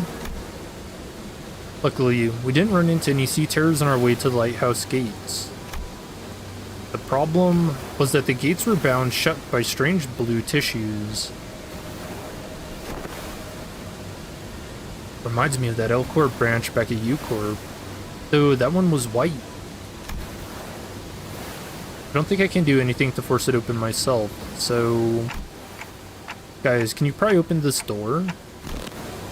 Boy, move over. I'll pull from the right side, you grab the left, and... all pulled together at 1, 2, 3. 1, 2, 3. Huh? Something's off here. What are you doing? The door is firmly secured in place. This flesh tissue regenerates almost as soon as it's torn. Perhaps you'll need to tap into a wilder form of art to get this opened. We'll... what now? The strange flesh tissue growing on the gates is sea terror. It reacts to the lamp, but it's grown too much to be affected by it in any meaningful capacity. Oh, cool. I didn't know that about the lamps.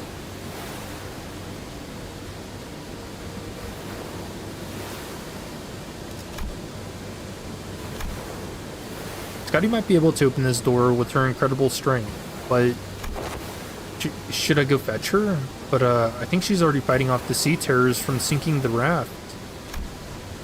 So, we're all on our own. Maybe there's an identity card or ego I could use to get through this. So which one?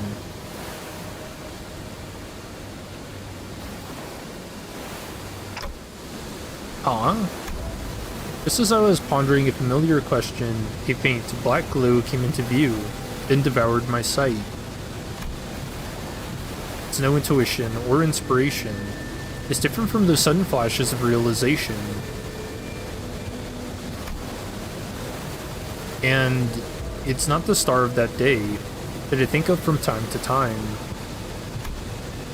It's not the horrible door that I see every time I turn the clock either. The formless and black space in which I am not permitted to see, a faint noise, a whisper, cuts through it. And through that opening, I see light. I reach out to the opening and see Scotty, born from a very, very warm gaze. Scotty? Powerful imagery crashes onto me like the waves. Scotty, the staggering dancer wielding a blade. Scotty, who flaunts her flowing locks. And Scotty, the singer, humming in a low voice. Beyond the fringes of cognition, Scotty's existence has become engraved. The sinner who can wrestle and control this oceanic tidal power is... Ishmael! Dante, are you alright? I'm good, and I don't think we'll need to send for Scotty. Huh? What? Oh, so this is the lore explanation for the egos? Hey, Ishmael. I never used this ego before, but I need you to trust me and accept it. What? An ego? I nod quietly. Well, it's not like we ever get to have a practice run with those ego. Whatever it is. Seems to me our manager's found a solution. Oh, and her theme music too. Awesome. Her confusion is short-lived. She lets out a carefree laughter before stepping forward, boldly twirling her mace once. I mean, what's the worst that could happen? Get corroded? No way. 한눈 팔지 마세요. 당신에게 파도는 반드시 밀려올 테니.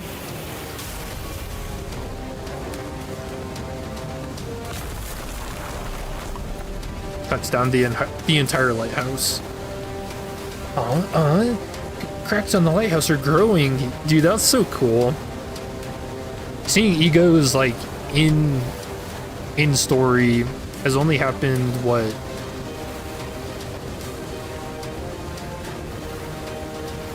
like 3 or 4 times? I think she destroyed the door instead of opening it. Sorry, I didn't think it'd be this strong. Well, the door is open. What are we waiting for? She seems so smug about it. No, I mean, what? Just what was... The part where you... What? The part where I suddenly changed into a different outfit and equipped a different personality? Yes, that. That is... This is most fascinating. That an ego could be drawn here, in lieu of the mirror of Mephistopheles. I think I connected to Amiya's subconscious mind. There was this strange, unfamiliar light. And I saw Amiya's emotions attached to her memories and experiences, so I just reached out to them. My subconscious mind?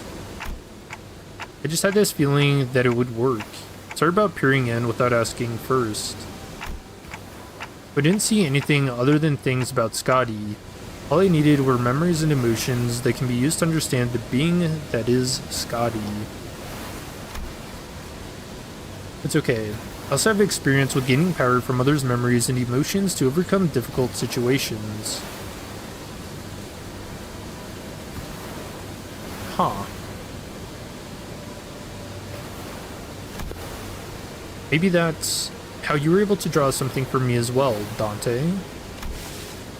It is the most appropriate assumption, especially in a situation in which delving into its principles is impossible. So that's called ego? Verily, of course. Limbus Company's ego is quite distinguished from the other kind of ego which are bloomed from within oneself. That is enough. No further information is to be divulged to outsiders. Yet it matters not whether young Maris and young Amiya learn of this. I agree with that fool this time. The Inquisitor used an artillery projectile that penetrates the outer wall, several of them in fact, of a building, and the head did not pursue her following that breach of taboo. This is clearly not the city.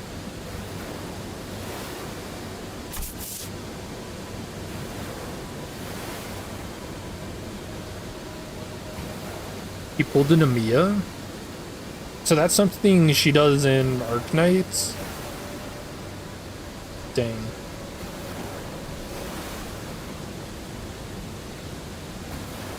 I'm starting to feel like I should try it out, you know? Ain't it better to let her talk her heart out rather than hear her moan and whine about not being able to say anything? I am convinced. Do as you will, then. Try. Try Path to Nowhere? Is that a different game entirely? House replies sounded almost sulking, but Don Quixote immediately began to expound upon ego to Irene and Mares anyway. But everyone was too busy to pay attention to her, as the wet, slithering noise from a distance had put everyone on edge. Can we do that later? We got some cleaning up to do. So there were more sea terrors past the door. I think any sea terrors from the sea are all converging around Scotty. Which means our only roadblocks are sea terrors still lingering around the lighthouse. Let's go. Let's take this lighthouse back.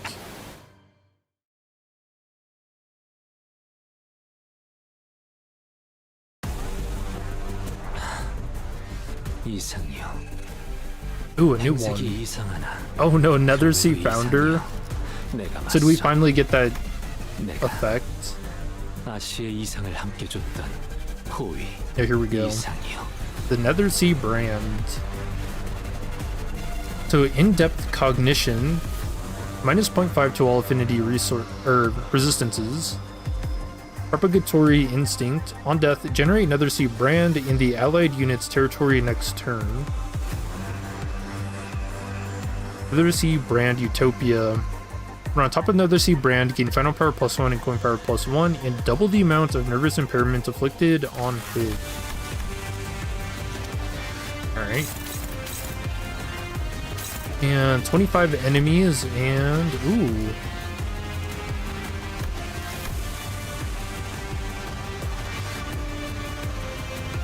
Oh, what is this? Hand of the Saint?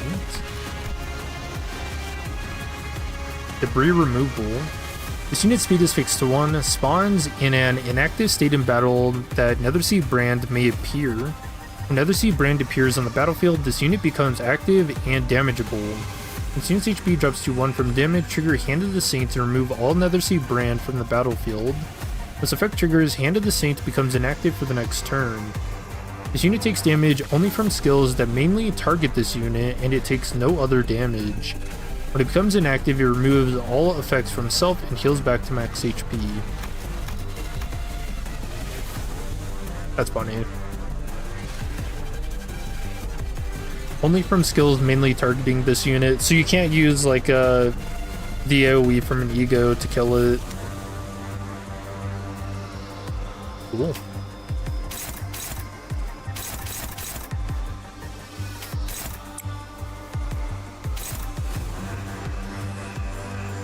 So I feel like we should kill...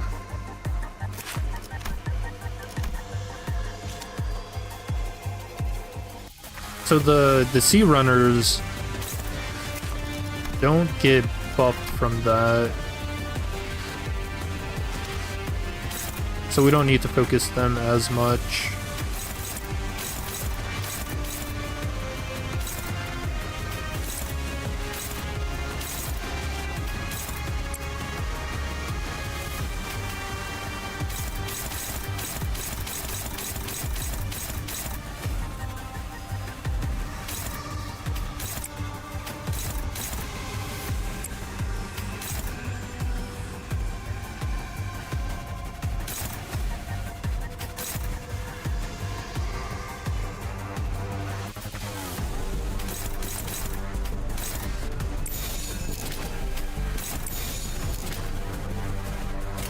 자, 어느 쪽일지 잘 생각해보라고. Amiya used her ability to read emotions and memories to copy another character's weapon and skills.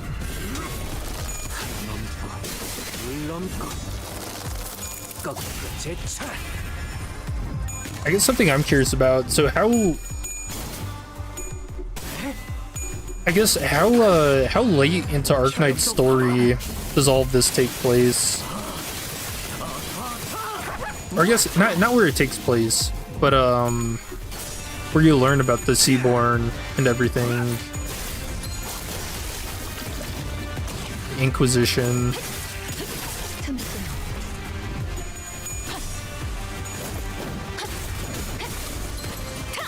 Because yeah, this is a really cool storyline that Project Moon chose.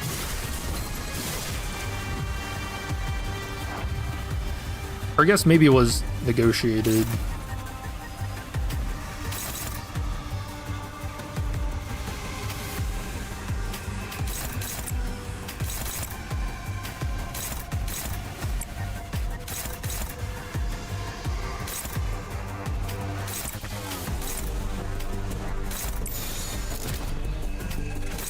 시간 끌 것 없이 비수기 명한다.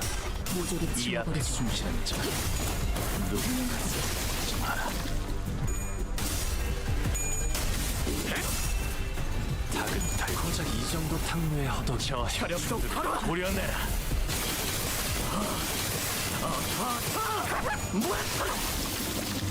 유야, 넌 후렴을 틔울 수도 없겠구나. Oh, whoops. I forgot to redirect him.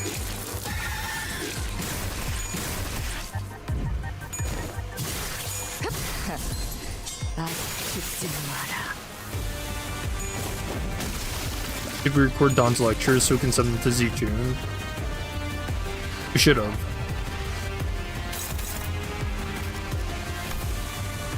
Oh, you can actually... Oh, dude, what? So this is the Nethersea brand? Stage 1.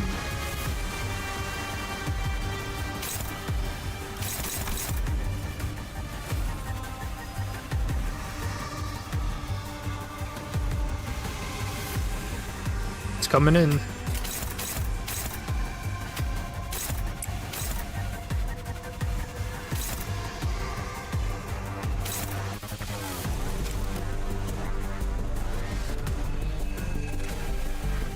Also, didn't I see someone had... Dude, what? He's saying he's starting to make me nervous. He's at 15 stacks.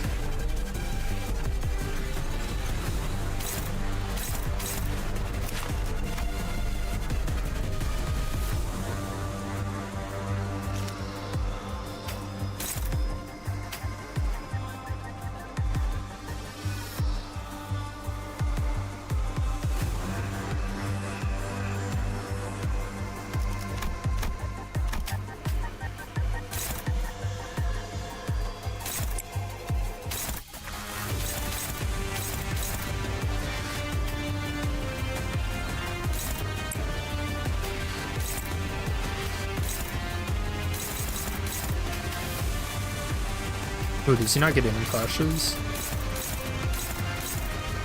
Okay. I mean, this seems to be a longer fight, so maybe we can try to use his ego now.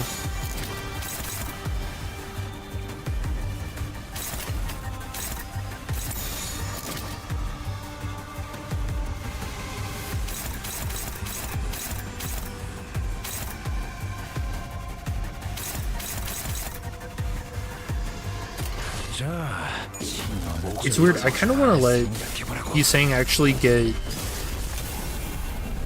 the 30 stacks just to see if there's an effect to it.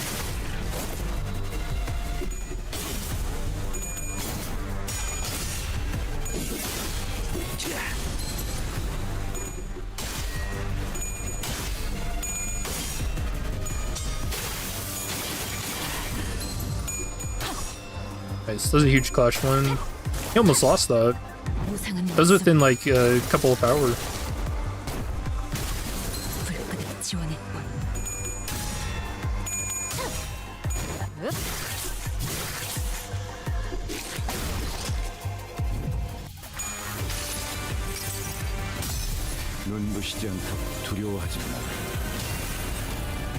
Oh yeah, we should check the player count. What do we get up to?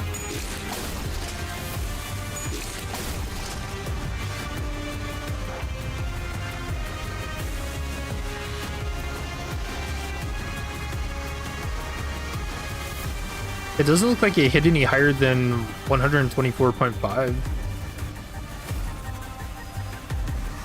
Oh, we're at stage 2.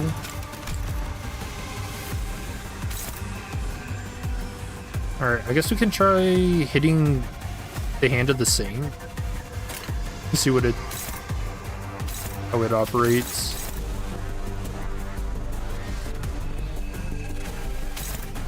Weird, it's got some like bubbles coming out of it.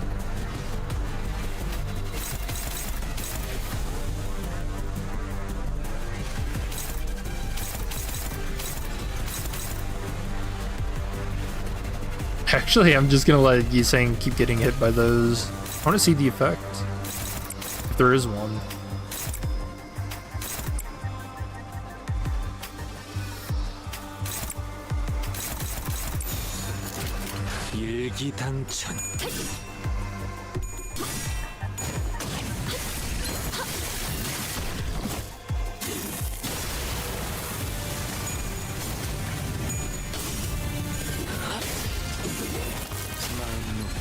Or farming Gregor.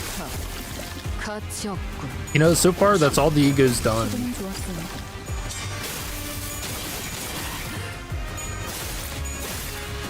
We haven't actually had a successful use of it yet.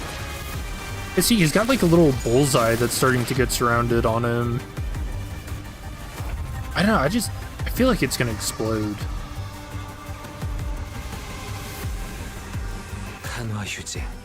21. 전장에 전념하시오.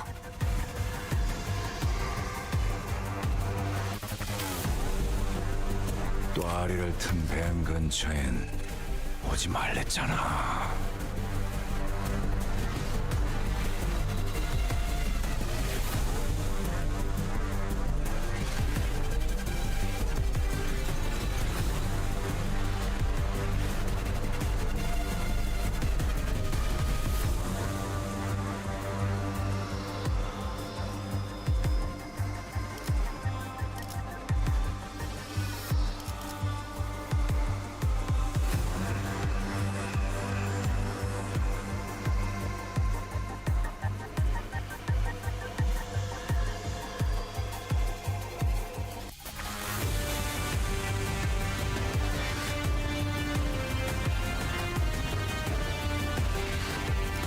Okay.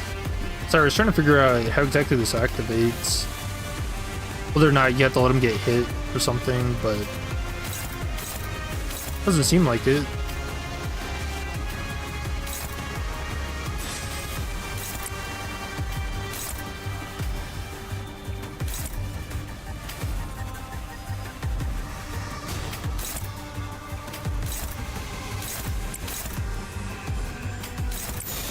시간 끌 것 없이 모조리 치워버리죠. 목을 떨궈주마. Did they introduce stands in domain expansion? I mean, I don't know. I could see a Kaisen collaboration in the future. Honestly, the sky's the limit now.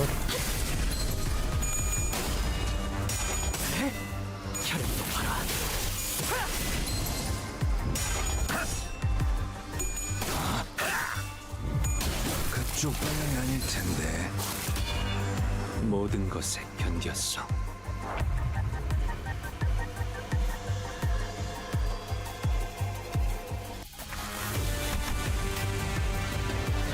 또 아리를 튼 배 근처엔 Alright, he's at 오지 31. 말랬잖아.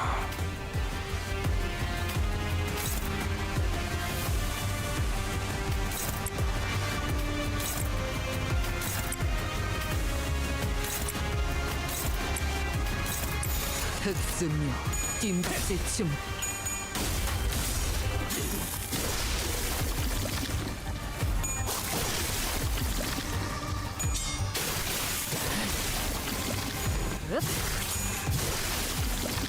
I don't know. What other collaborations would you guys want to see? 바람 불어오는 대로 짓밟아라. See, like Nikki, just give the sinners more guns. Oh, he's at 40. But we don't have Wrath.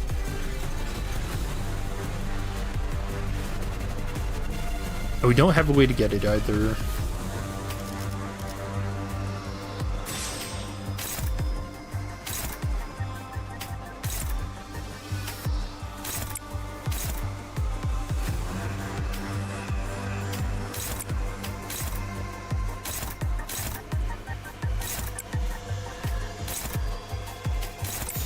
일기당천 바람 불어오는 대로 짓밟아라.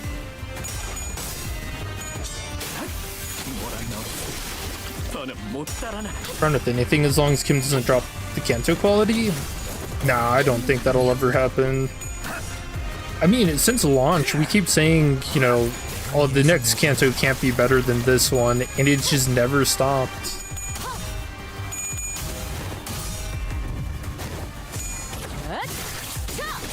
숨통 끊기. What's up, you just finished the event? Really cool story. Did they do Arknights justice? 최근엔 좋았어요. Yeah, this has been really cool. I'm trying to get Yisang to explode though. It's not working.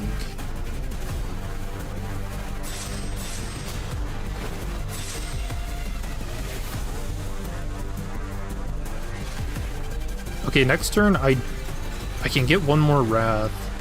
So we can try out Gregor's Ego. Alright, Yisang is getting hit.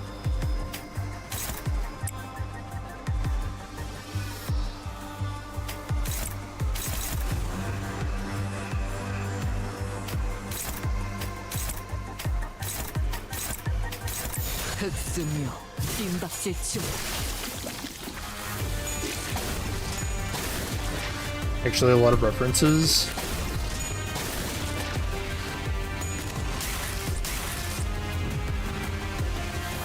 I wonder why it takes the form of that. Dude, this is so funny. Gold aura shooing away from him. His black stuff coming up from his feet.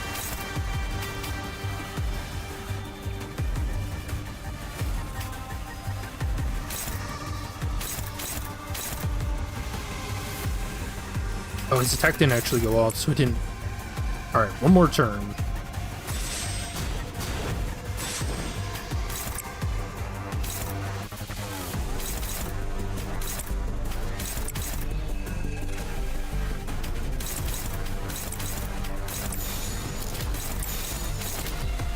일기당천.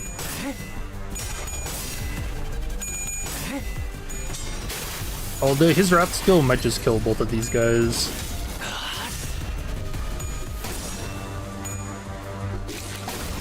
모든 것에 견뎠어. 적을 물어뜯고 너의 쓸모를 보여라. Yeah, they're not gonna live through it. Okay, we'll kill. Maybe next fight. 자, 어느 쪽인지 잘 생각해보라고.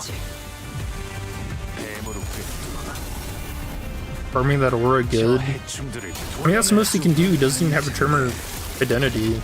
사여. 길을 열. Especially since you know the characters, it's fun to see them interact with the Limbus Company crew.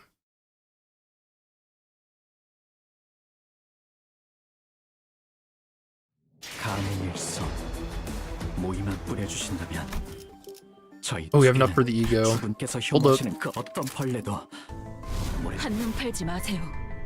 메마른 They timed out the rewards for this too. 파도는 반드시 밀려올 테니.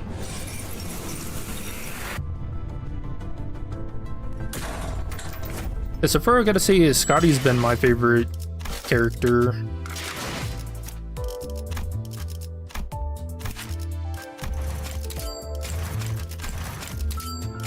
You know what? She reminds me of Mersault. The way she just does things, but she doesn't need to be told to do them.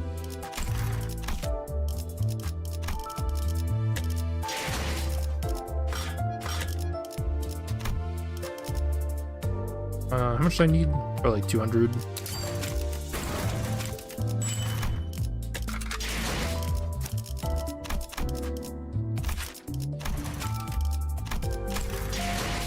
Oops.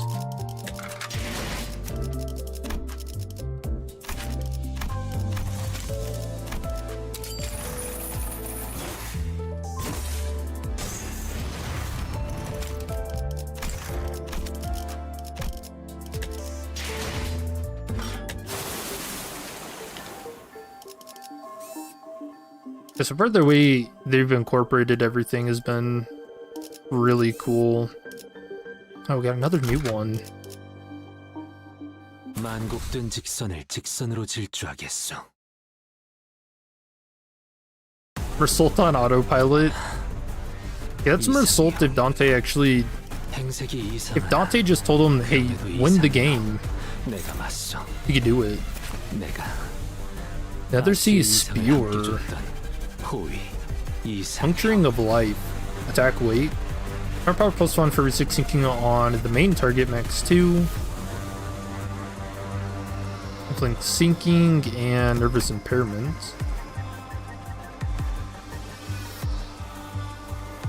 Nether Sea Brand Utopia. Attack skills designate the closest enemy as the main target and select sub-targets from the front.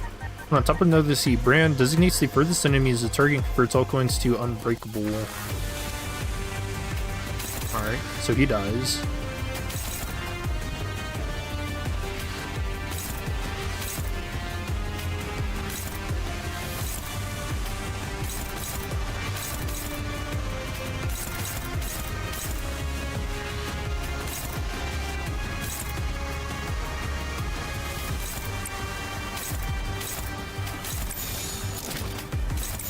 일기당천.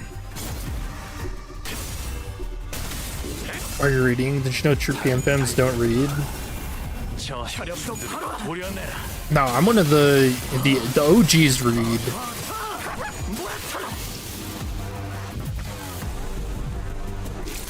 See, this is what happens, right? The OGs read, but they don't understand.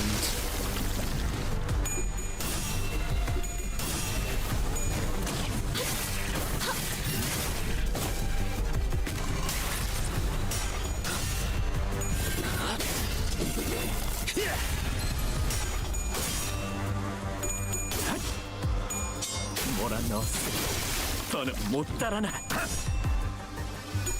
I really like this event. I think I might try Arknights. I am worried about playing too many gachas though. 숨통 끊기.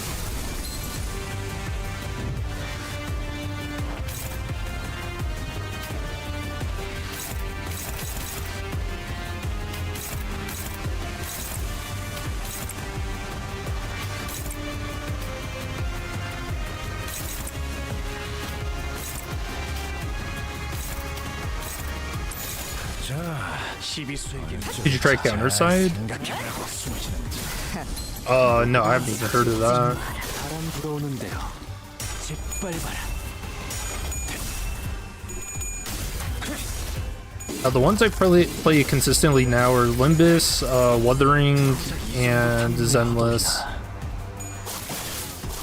Which I like hack and slash games. I think they're really fun.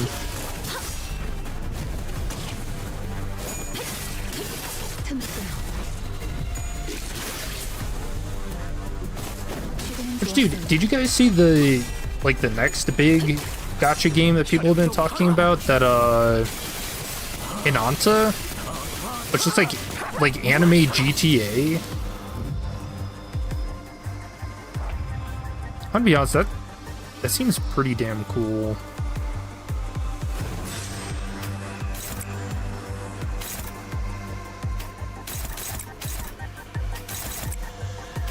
You like GTA?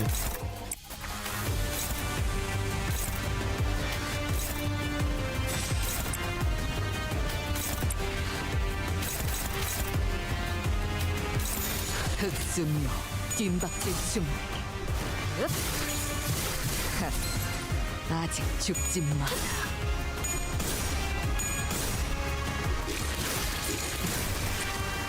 Ooh, 22 stacks?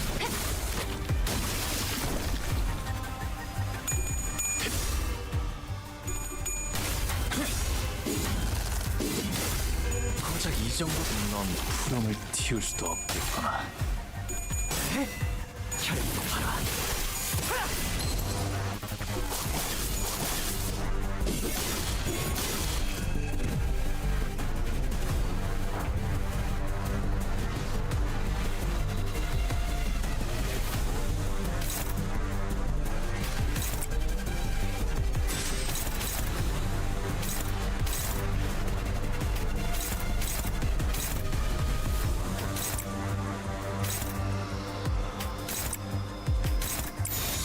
자, 어느 쪽일지 잘 생각해보라고.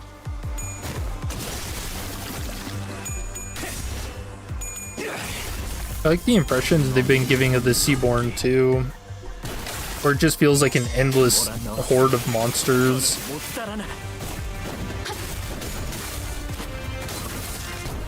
It reminds me a lot of Sweepers for sure. Okay, we just don't feel like clashing today.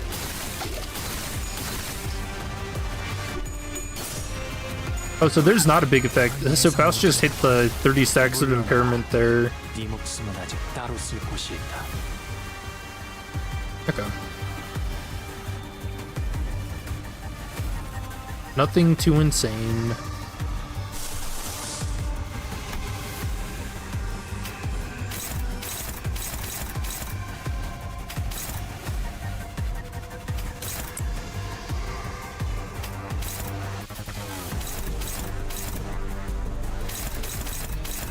Although that was a really bad time to get hit by that and staggered, because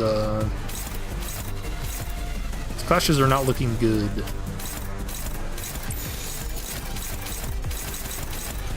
흑수묘 뒷박질 준비.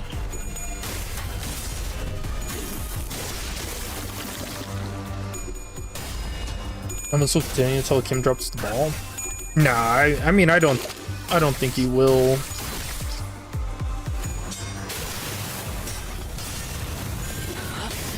Oh, I didn't notice that. It like skids along the ground, cleaning up all the,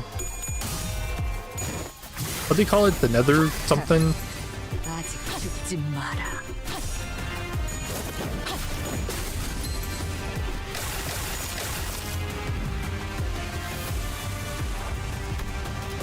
Nether Seed. Nether Seed brand. I wanted to call it brine, but that didn't sound right. And yeah, these spewers suck.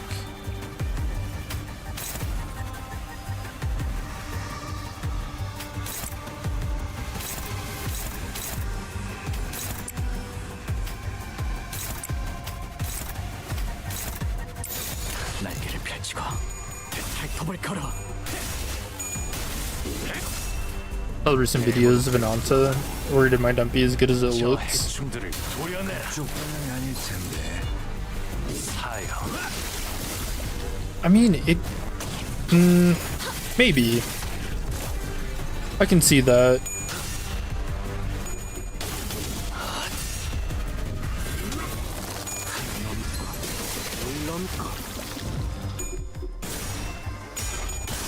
I feel like gameplay wise, it does look a little sluggish, but just the concept, it's nice to know that somebody's trying, you know? 시도는 좋았어요.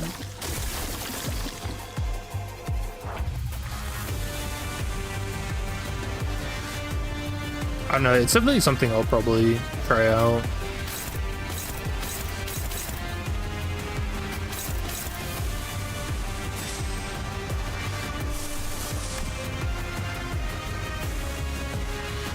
Ooh, we can use Scotty.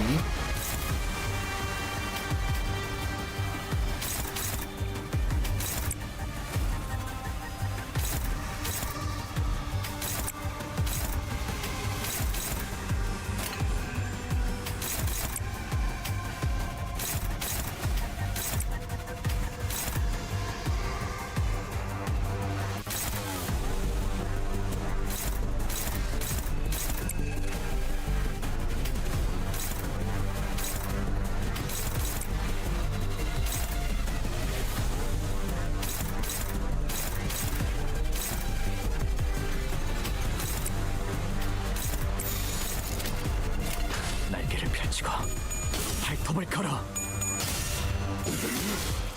마음 놓고 열어젖히고.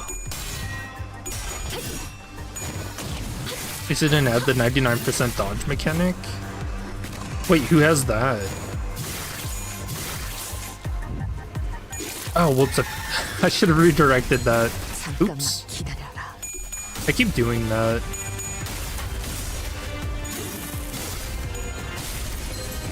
So I guess gameplay wise for this, so why that keeps happening is I'm selecting someone to attack that initially, so when I use AoE skills like this ego,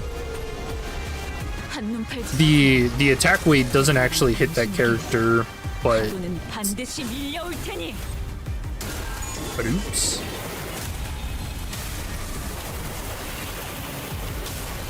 Dude, that's awesome. I like all the like, I don't know, pink fish in there too, and like the angular strikes for the anchor hits.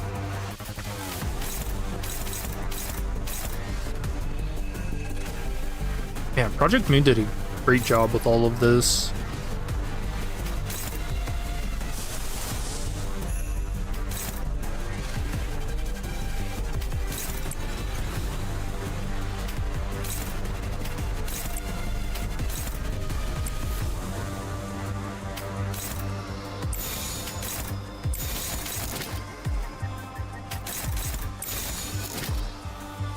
불가미야 막아내지 못하리.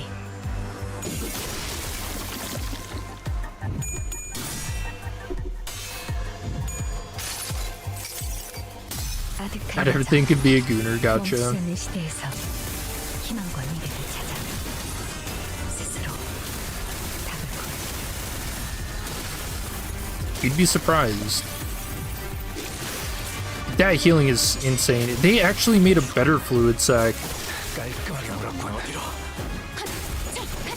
That's, dude, it's so funny. I love these egos because of how much they, I don't know, it feels like maybe ironic? Is that the right word?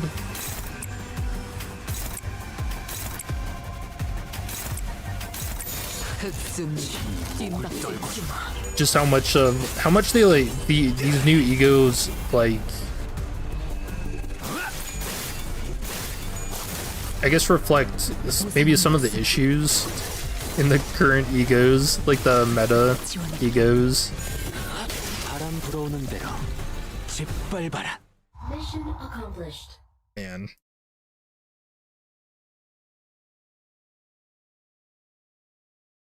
You're back and you got all the egos with 30 pulls. Finally, Mr. Kim is rewarding you for all those past war Ferguses where you got nothing. Hey, congrats, man. I got everything in 200 pulls, so now I have 200 ideal that I don't know what to do with. The Fabled Knight. 야음을 틈타.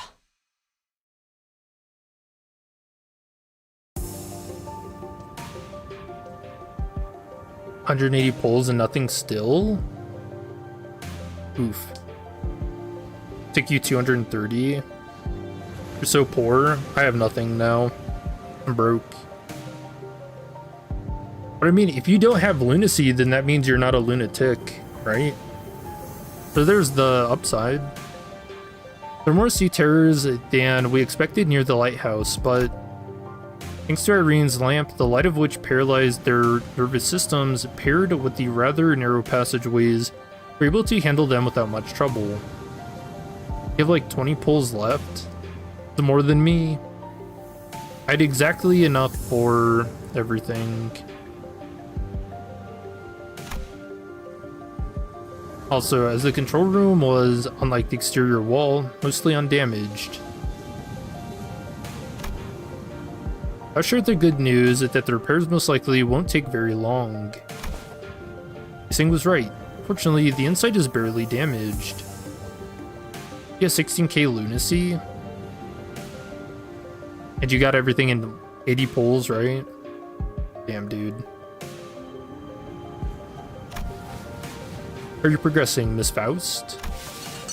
Is almost complete. Best prepare to leave. Alright. Then already the doctor, let's... Tremor shakes the building with a loud boom, and debris begins to fall from the ceiling. Do what I tell you, chat. Don't let Faust work on these things. Lighthouse's precarious floor suddenly collapses from the shock. The floor is giving way. What's going on out there? Something rammed against the eye of a barrier. I see it shattering through the ocean surface, the sheer explosive force turning water into mist. And it is charging at us once again. Oh, I don't like that. What the hell is that?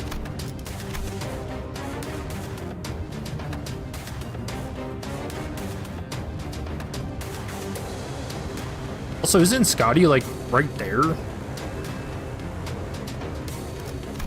As Zàng noted, I saw the shadow of a dark figure through the ruptured outer wall of the lighthouse, charging ferociously at the ruined structure. The figure looked a lot like one of those knights of the city's western regions Don Quixote will talk at length about. Oh, this is why? The lighthouse might crumble at this rate. And we have no choice. We have to stop whatever's out there. Faust, stay here. The rest of us will descend the lighthouse and... Lighthouse is almost fully functional. It only takes some finishing touches to have its light shine again. Which I can handle, so I'll stay behind. Seems entirely unnecessary to leave the rest to you. But much rather leave it to Faust, who is an expert. I wrote about that Seaborn before. The fables and legends say that he is the last knight. And if those stories have any grain of truth in them, you're going to need all hands on deck to even have a chance at stalling it. You better prepare for a few days of interrogations once I bring you into the Inquisition. I'm about to inquire. Your decision, Executive Manager? All hands on deck. Leave the lighthouse to Mayors. We have to put a stop to that knight somehow. Ooh. Oh, that's a sick design.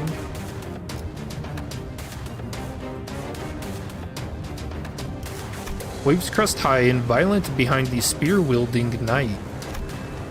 We have to protect the already precarious lighthouse against the knight. The knight begins to charge at us, his steed splitting the very sea, and I instinctively know that this isn't going to be easy.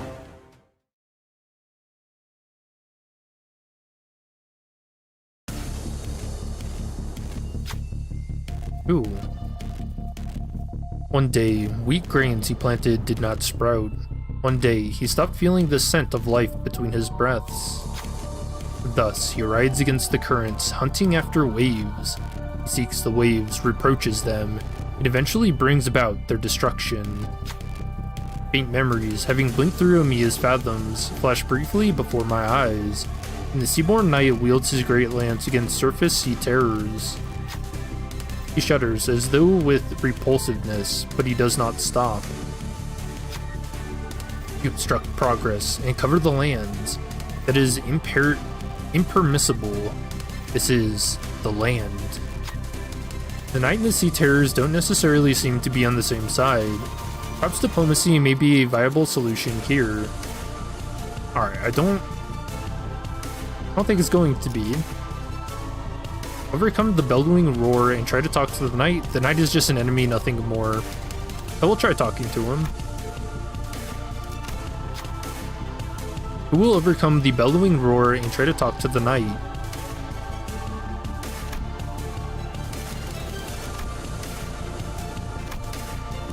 Gloom Pride.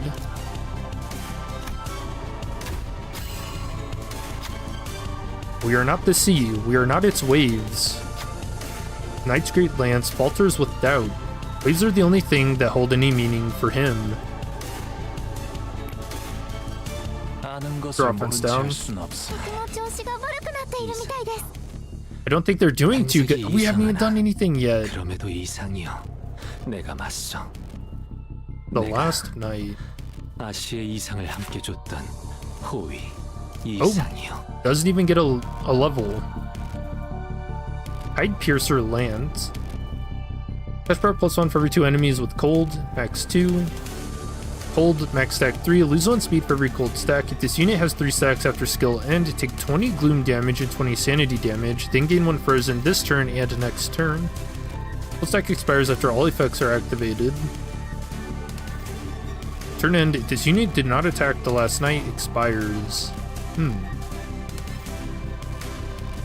Okay. Tidebreaker lands. I'm gonna use base power +1 for every 2 enemies with cold max 2. If the main target has cold, gain +1 attack weight. Final power +1 for every cold on the main target max 2. Patch lose, deal -50% damage. Damage dealt by the skill cannot stagger the target. Okay. The Indomitable Knight. Killing sanity.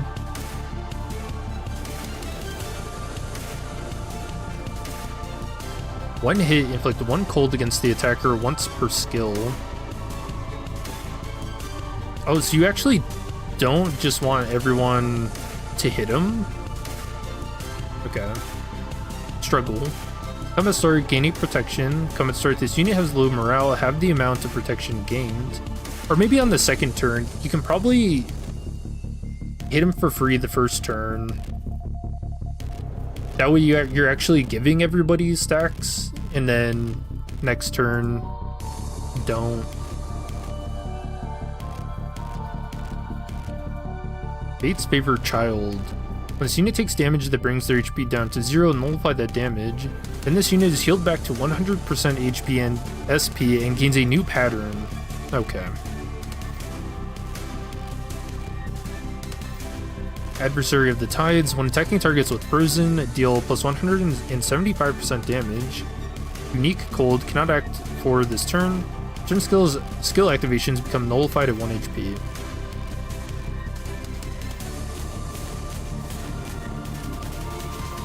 Wait, what? So does that mean stuff like Lord Luz being able to overcome death gets nullified by Frozen? That's crazy. Galloping Rocinante? Nuh-uh. Those aren't the right kicks. Turn start, if there are 6+ enemies with cold, gain 2 clash power up. Okay, so maybe we don't hit them. The Knight's Delusion, encounter start, gain Misery and Calamity. Offense level minus question mark. Okay. Panic type Hive Mind.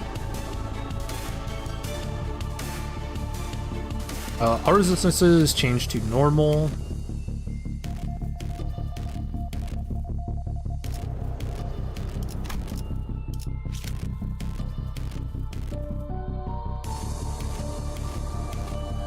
Hive Mind, huh?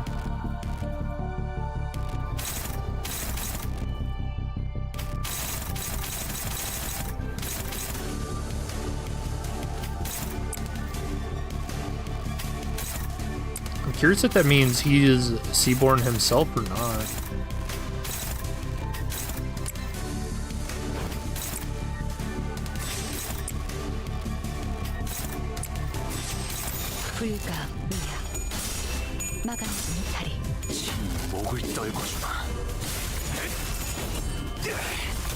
If he was, why would he be going after them though? Ooh.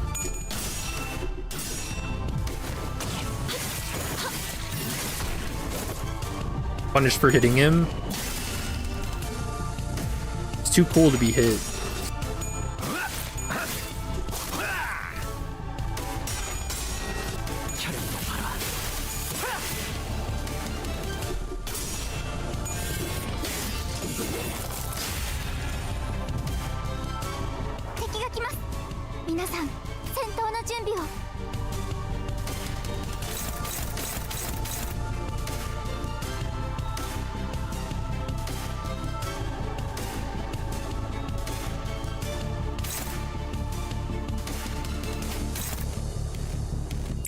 Five to 20, huh? Alright, Gregor, you don't hit. Ishmael and Otis need to.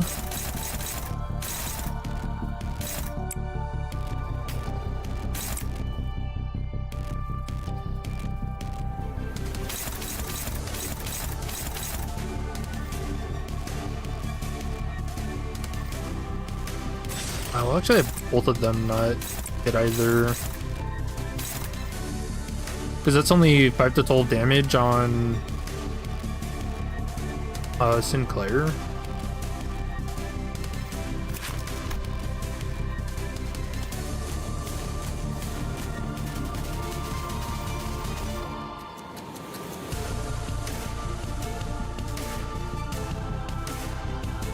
Oh, Lord Luz skill 3 gets punished by this, doesn't it? One hit, inflict 1 cold against the attacker once per skill. This is like 2 skills for him. Alright, funny game.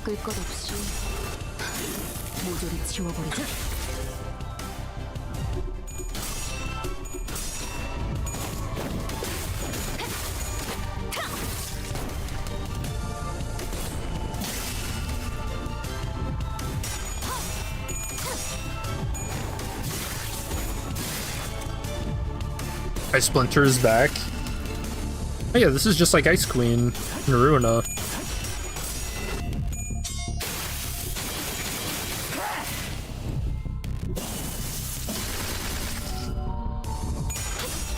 Dude, the animations are really good. Okay, Honglu, you cannot do nothing. Neither can you. Nobody else is at 2. Oh wait, do they lose all stacks if they don't hit them?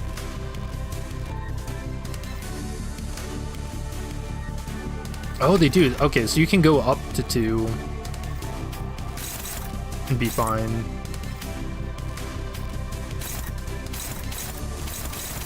Alright, 2 attack weak skills. Love it.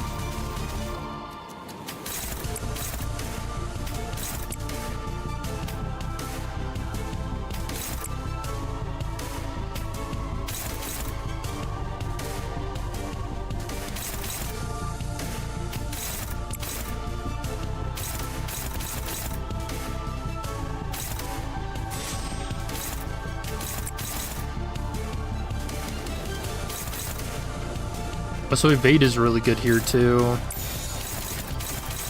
Actually, yeah, evade would probably make this fight pretty cheap.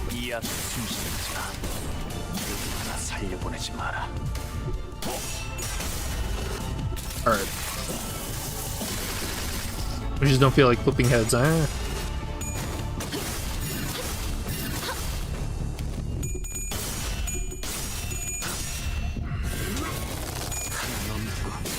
Pretty scared by the idea that he's gonna do something new once we get his HP to 0 though.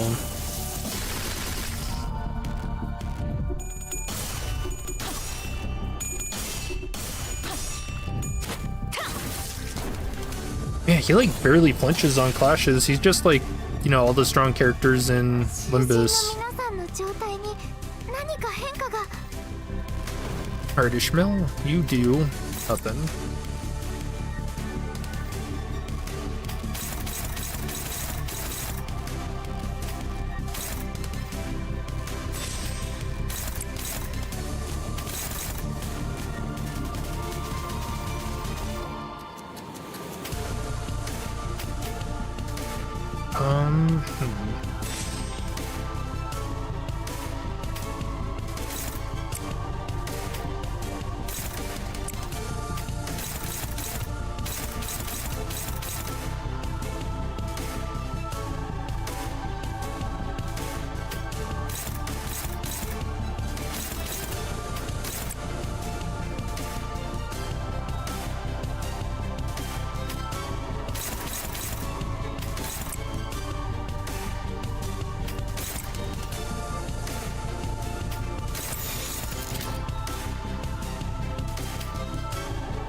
Alright, that seems fine.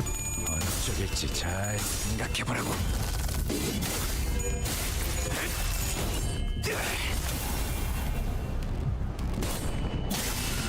Giving us the Arknight experience by giving us one of the most annoying bosses to fight. It's also annoying here.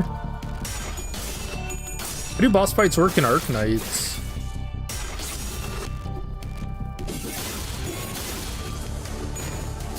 Because it's just a tower defense, right? So is it not just a DPS check always?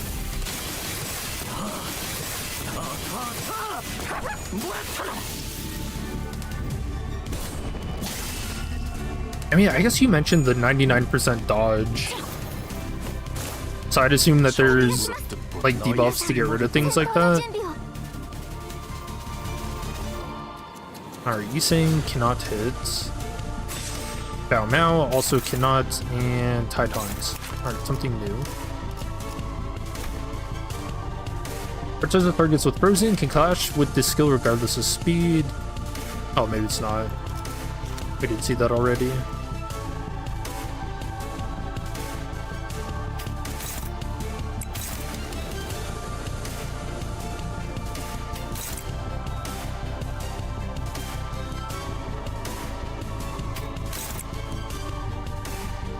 We have to make sure that everything gets a clash.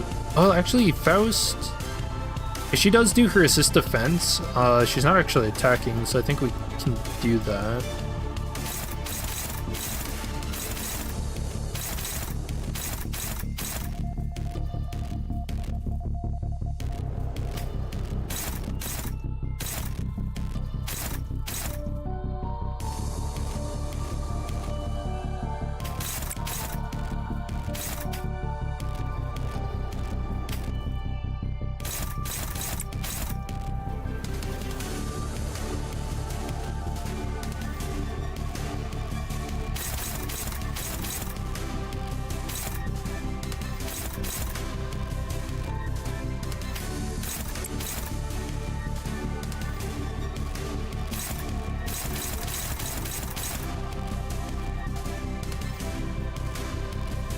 don't think she can attack.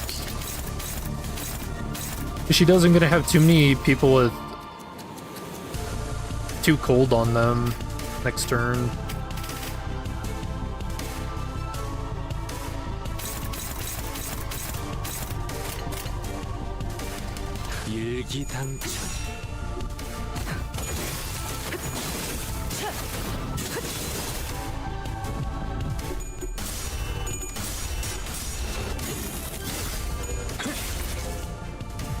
Oh, I guess we could also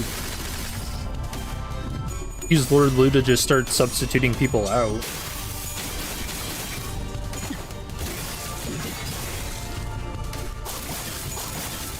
모든 것에 견뎠어. 向こうにも事情があるのでしょう。ですが、私たちは止まれません。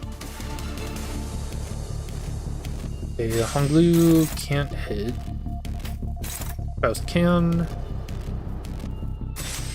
Urshu can't. Zàng can. Claire can't. Trigger can't. Roshu? Should be enough for the 0 HP. Oh yeah, more than enough. 優れた式ですね。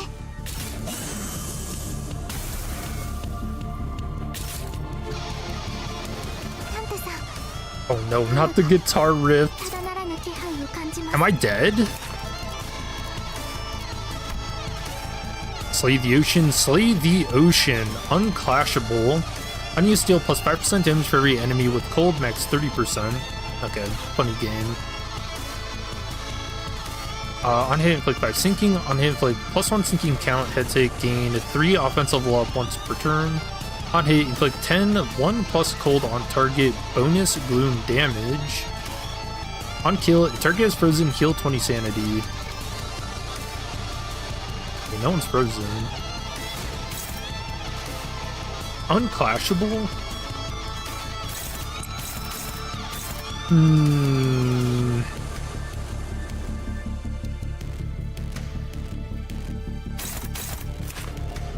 Oh, sanity went all the way up too.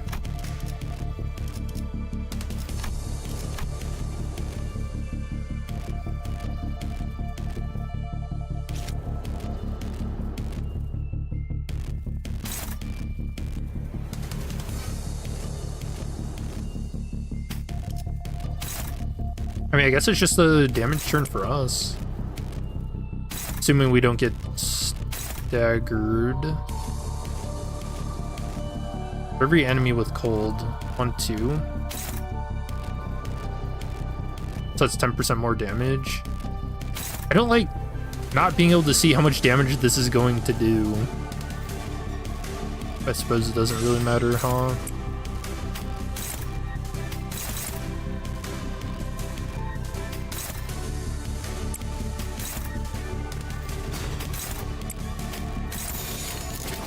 불가 위약 막아내.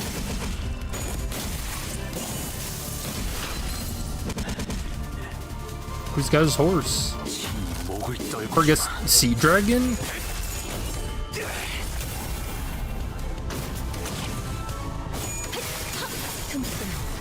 바로이. 適した攻撃でなくとも最善の選択だと Wait, did she just get frozen? 모든 것에 Did I whoops? 方法が The knight rides upon the violently whining steed. Lance raised skyward, the knight races across the sea, splitting its waves. We won't succeed at this rate. Stall him, please, even for a second. Irene directs her hand cannon toward the knight. Her aim and will undulates on the same frequency with the waves. We need but a moment to recover and topple the waves. Go for his legs, not his lance.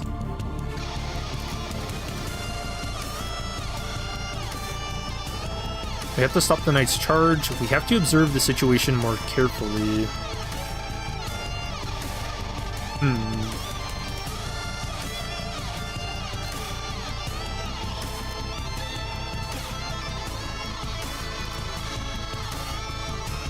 My instincts say we have to stop the charge.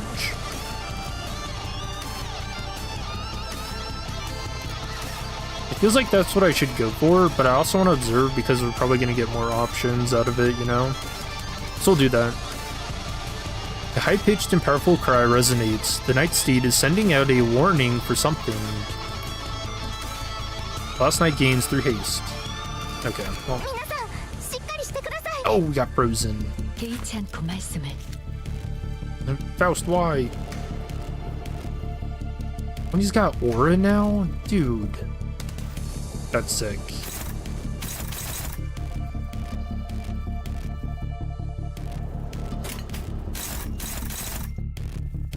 Everything's hopeless.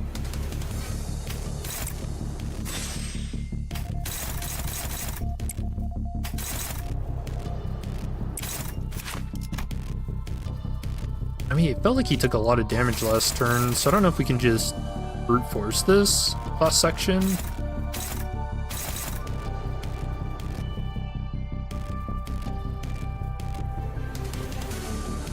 Ah, man, Honglu, if he attacks, he gets daggered or frozen. Same with Ryoshu now.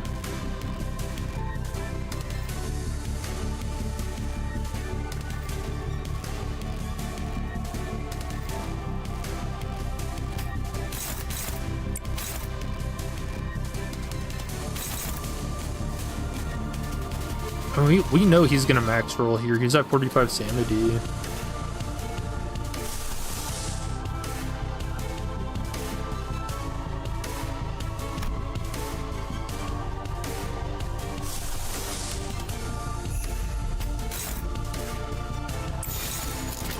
Right, so I have to do that just to guarantee the clash win.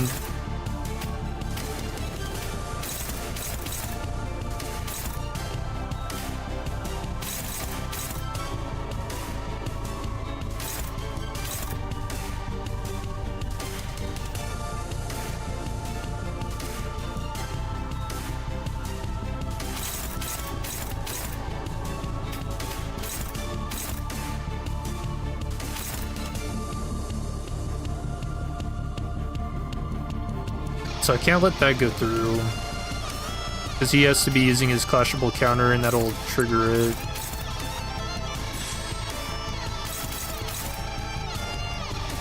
Do we just eat the damage on our tank? Yeah, I guess so. Yep, that's the play.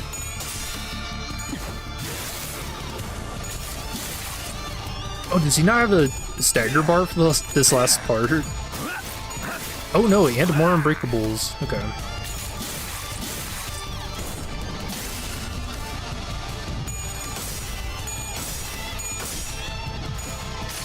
Yeah, they really went hard with the music here.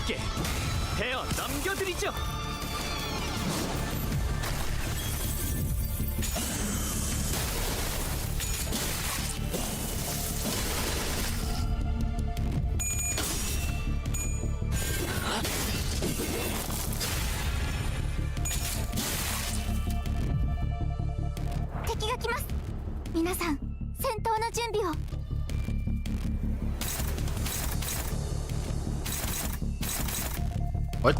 He's not even doing anything crazy. So all three of them can't do anything.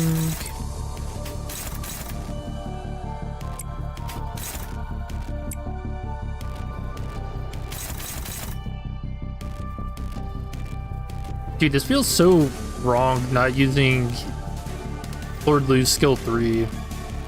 Because we just can't. Faust is trying to stagger.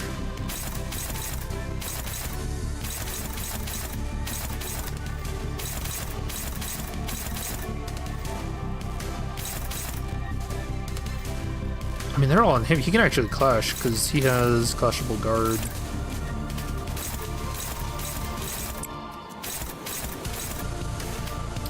Pretty sure he also has to sit out.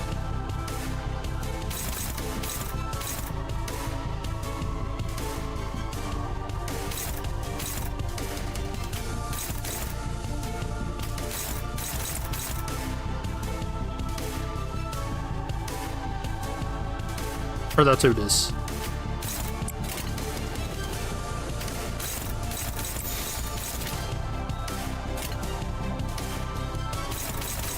흑수며 뒷박질 춤 Fair. 목을 떨고 Deserved.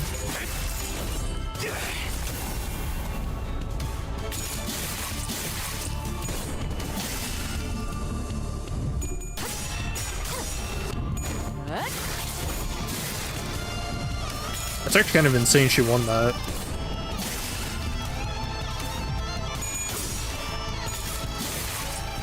모든 것에 견뎠어. 敵が来ます皆さん戦闘の準備を Oh, he's doing it again, but this time with other skills. Oh no. Dude, I really fucked up in the event screen, didn't I?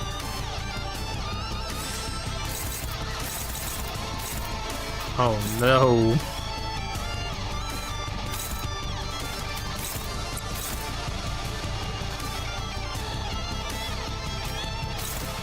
Oh yeah, uncautionable. Oops. Now when you need recovery, we'll be fine. Maybe.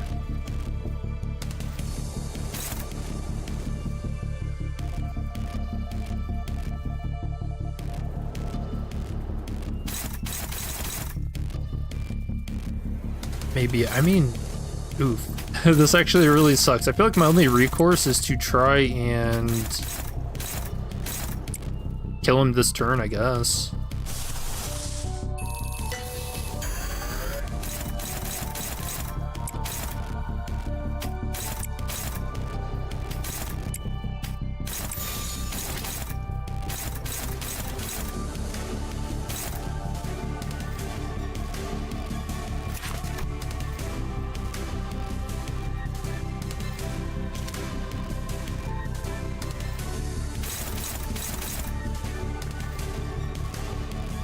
Troll.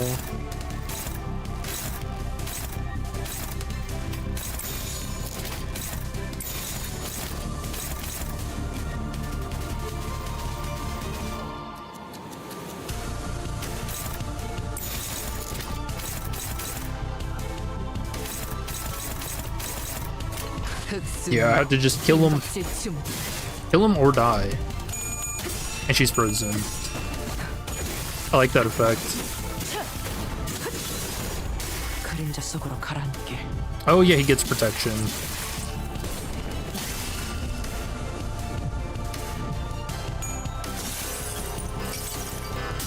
더럽혀진 몸은 모를 하늘조차 없다시니 악하다는 모든 것들아 나와 영원토록 멍을 잡구나.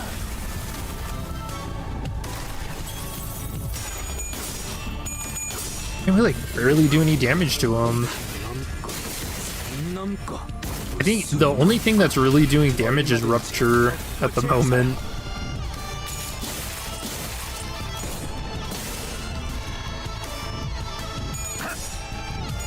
그쪽 방향이 아닐 텐데.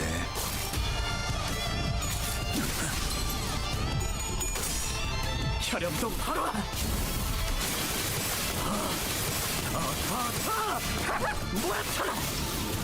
Hear me tarnished? He does kind of look like a Dark Souls character. Oh no, they're all dead.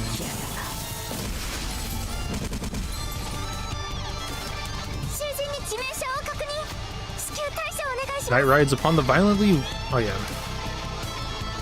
Oh, this is whinnying, by the way.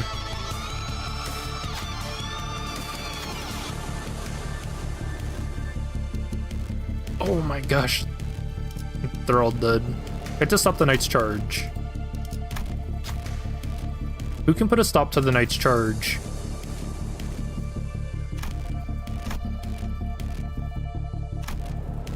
Are you saying unselectable? Or you got this? You're on a horse too. The Knight's fierce charge briefly wavers when Sinner Yisang jumps in his path. Inquisitor quickly capitalizes on this momentary opening. A blinding spark flies from her hand cannon, and the knight is thrown off his steed. Slay the ocean, skill becomes clashable. 이것이 말의 행진이야. Oh! Wow! That would have been so helpful before. Dense shadow pools under the lone knight. Susurrus of teeming flesh sliding against flesh can be heard from beneath. Ew. Art they gathered to defeat the knight? They must have first gathered there, believing him to be one of them, until they came to a realization that the knight is a traitor to the great will. The knight leaps off from the surface, but the sea rises violently in response to drag him back down. The waves crest high, gnawing upon the knight, crashing him back down to the water's surface. But he leaps once again, the cresting waves as his stepping stones. He belongs not to the sea. He stands tall against the great will, his head held high in eternal defiance. The unremittent knight rides across the watery mountains and charges at us. A high-pitched and powerful cry resonates. The knight's steed is sending it a warning for something.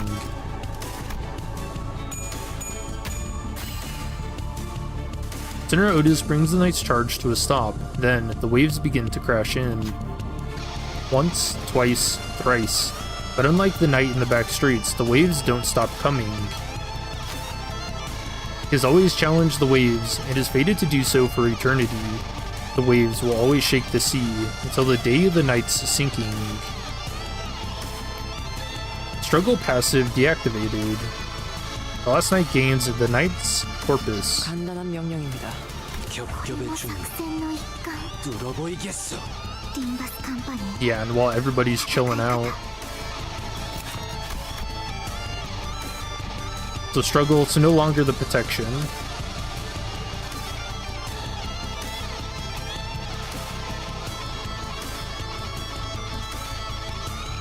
Was it a passive?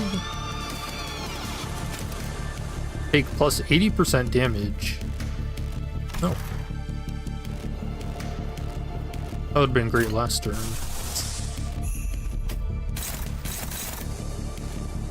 And he immediately fucking uses Slay the Ocean again? This guy's crazy. Insane.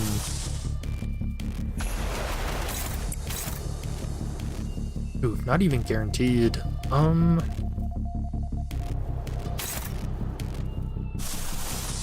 I can also heal a little bit.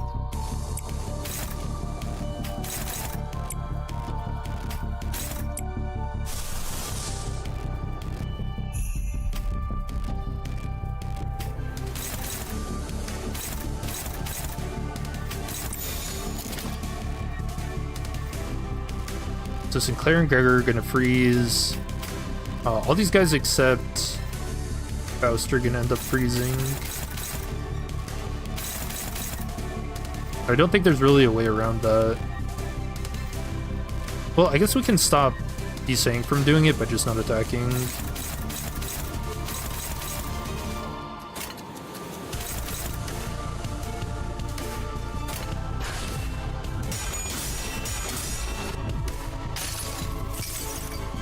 아득한 여정. 멈추지 않는 시대에서 희망과 미래를 찾아 So I guess from the events and stuff, it seems like this character, 답을 구하시길. what, he's trying to oppose becoming a Seaborn?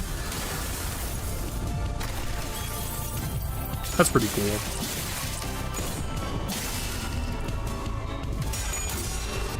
A Seaborn who fights other Seaborns.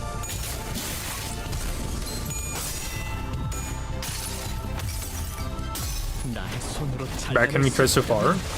This is the first one. Wait, what? Why did he just stagger? Oh, is that just frozen activating? 자, 버텨보라고. 난 죽을 만큼 튀겨질 테니까. Okay, it is. I didn't notice that before. 56 HP. 모든 것에 견겼어. 너의 쓸모를 보라. Ishmael flies in. Oh, she's got ready, so she's gonna end up smacking him for free. Oh, we just kill here. He still keeps Corpus? Yeah. Murder time.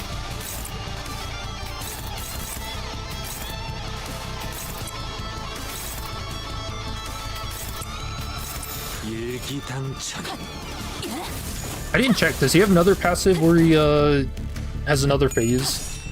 Gains full HP.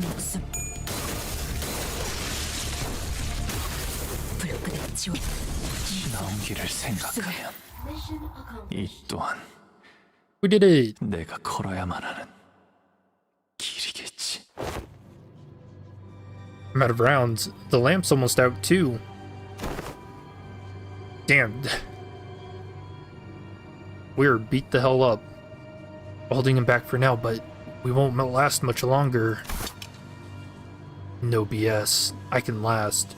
The lighthouse? Not so much. What difference does that make? But chat, how many times did that fight take you guys? I will say, pretty tough. Tough fight. Although I did fuck up with the event the first time. Sinners were reeling from the battle against this enemy, who is more like a force of nature than human. Without giving us much time to breathe, the knight fixes the spear and begins charging at us again. Twice. Yeah, it's weird not attacking and then trying not to use Honglu's skill 3. That actually would have killed me. For sure. It didn't take very long for the severity of the situation to dawn as I quickly began to rack my head with a desperate wish. What can I do now? What can I do here? That's when, through the mist, the black space begins to envelop my vision once again. Oh, who's it gonna be this time? I think it's going to be, Gregor? Wait, this is just like... And from the dark, light shines again. Oh yeah, this is Gregor music. I reach out toward it and see, unlike in the earlier phenomenon, which focused entirely and powerfully on Scotty, a single individual, what I saw this time was an unfamiliar place called Kazimir. Was this Kazimirs? Myers? This place was filled to the brim with things that Don Quixote would lose her mind over, like knights and their countless fans, an arena in which to test one's mettle.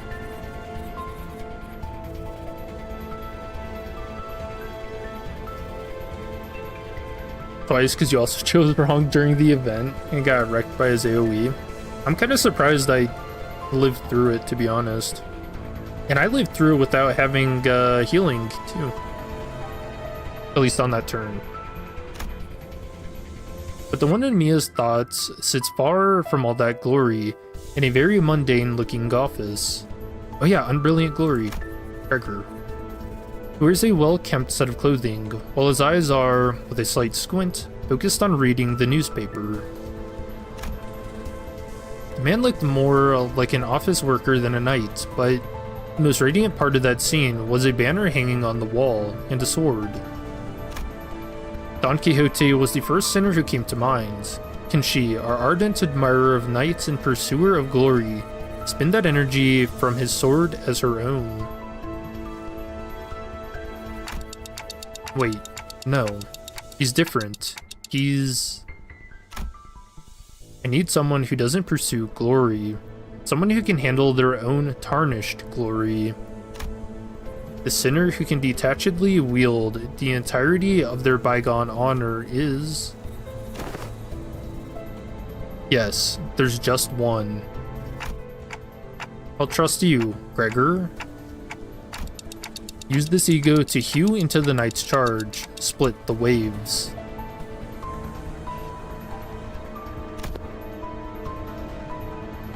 Use the light to split the waves, huh? I hear you, Manager Bud. Let's do this.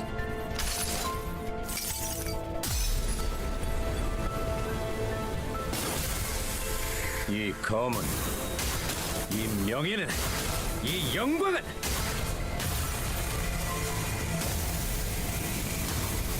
빛바래지 않은 것. That's awesome.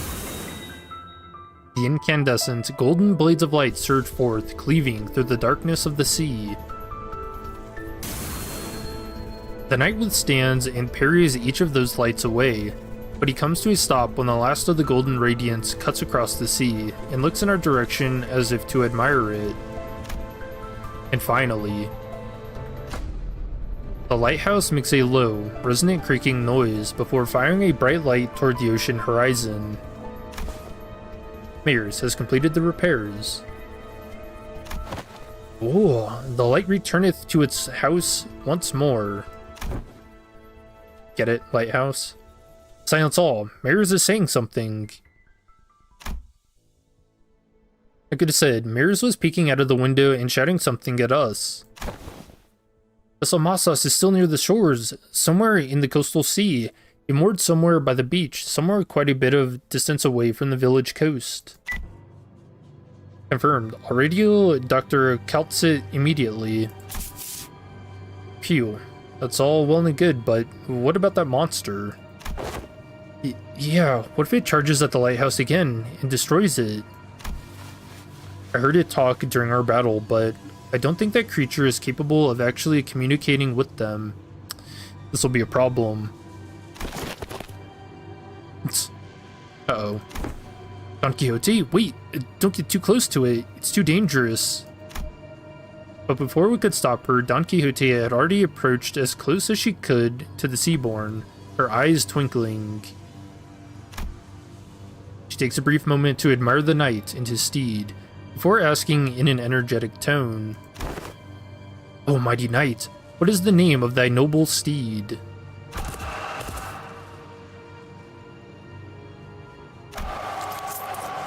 Oh, Roshi Nante. Wait, she can communicate with him? Oh, it is quite the coincidence then. My noble steed is also named Roshinante. One who's not a comrade. They are a steed, you say? Forsooth, a steed most fine indeed. It has served me well over countless adventures of mine, despite its appearance. Yet I must inquire thee, noble knight, wherefore dost thou strike this lighthouse so? Sharmla? Sharmla?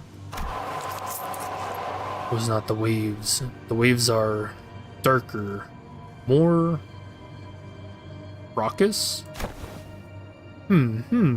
Perchance there was a tad inconvenient misunderstanding here then. Good night, I and mine compatriots are now embarking upon an adventure most important. Yet with thy obstruction we are unable to do so. Prithee, wilt thou return to whence thou came? Don Quixote regarded the knight with a stance that was at once courteous and brave. And the knight and his steed, Roshinante, stared wordlessly back at Don Quixote. I wasn't sure if she managed to get through to the knight, or if the knight just lost interest, but they both departed the lighthouse, looking out to the far distance. So, they really exist. Seaborns who hope for something other than just survival.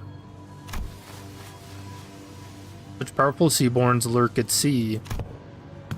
Are you alright, donkey?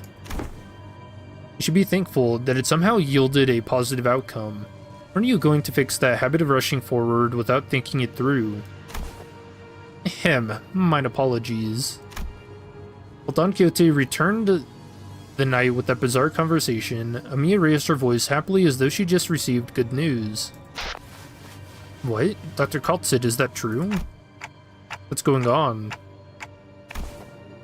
The doctors managed to infiltrate the vessel Mosses, already done cleaning up the decks, and are now waiting for the rest of us to arrive. But it's been hardly 10 minutes since the lighthouse came on. The doctor is an excellent strategist, and based on what Dr. Kaltsit told us, I think they already had some plans in motion before we activated the lighthouse. Great, let's return to Scotty and join them. We returned to the raft and explained what had transpired. Oh yeah, did Scotty just not hear what was happening? Scotty listened to us quietly before replying in the exact same manner she did before.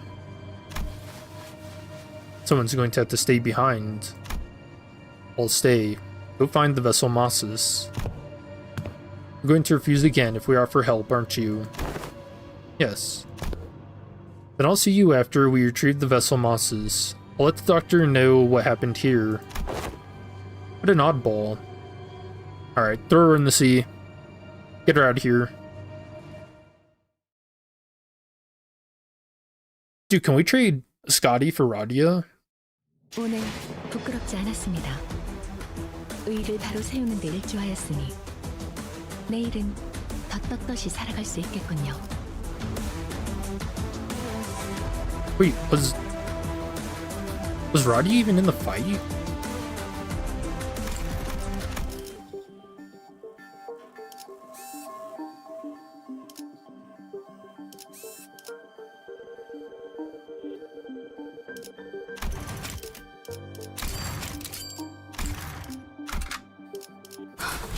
준비한 대로만 하면 That boss is also Headache in Arknights. Yeah, I'm really curious how the boss fights work in that game. This is the Doctor, researcher at Rhodes Island. Nice to meet you. When I, after everything we went through, finally had the chance to meet the Doctor of Rhodes Island, I realized that I had been building a vastly different image of them in my mind based on the name alone. Wait, do I still have the...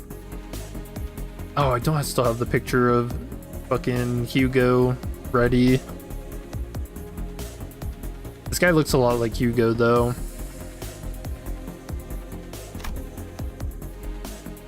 I was thinking they were going to be someone like Yusang, Faust, or Hohenheim from LCE.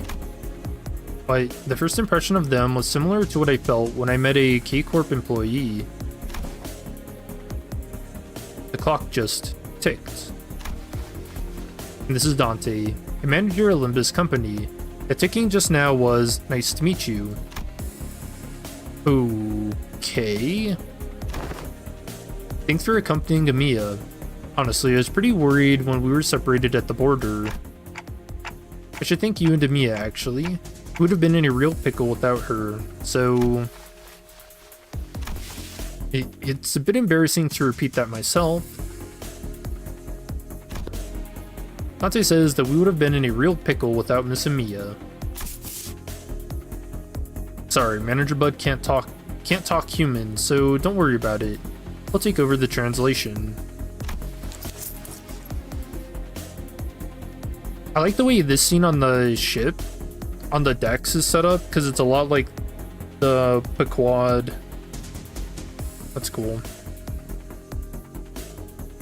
What are you saying, Mersault?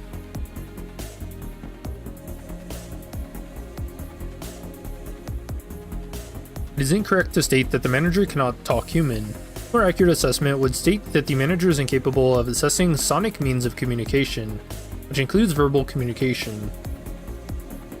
However, they are able to produce repetition of multiple sounds that may register on a similar scale to the ticking of multiple hands, second hands, minute hands of a clock.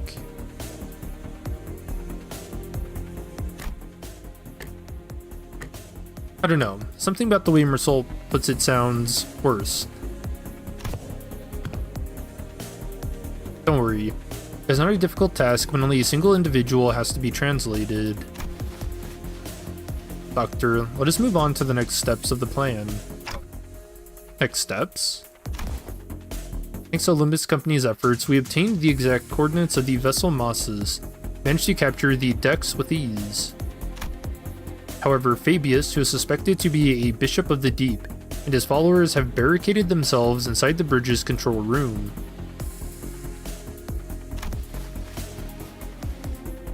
While it may seem as though they're hiding, I believe they're trying to bait us.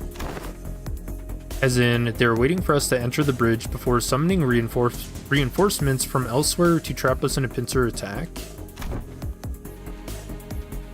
Something like that. The elsewhere is most likely to be the sea, as the reinforcements are probably more sea terrors. Fabius is a seaborn, and the ocean will answer to the call of their kind. Limbus Company and Irene will head to the bridge and neutralize Fabius. Me and I will accompany you to provide support and identify the situation within the bridge.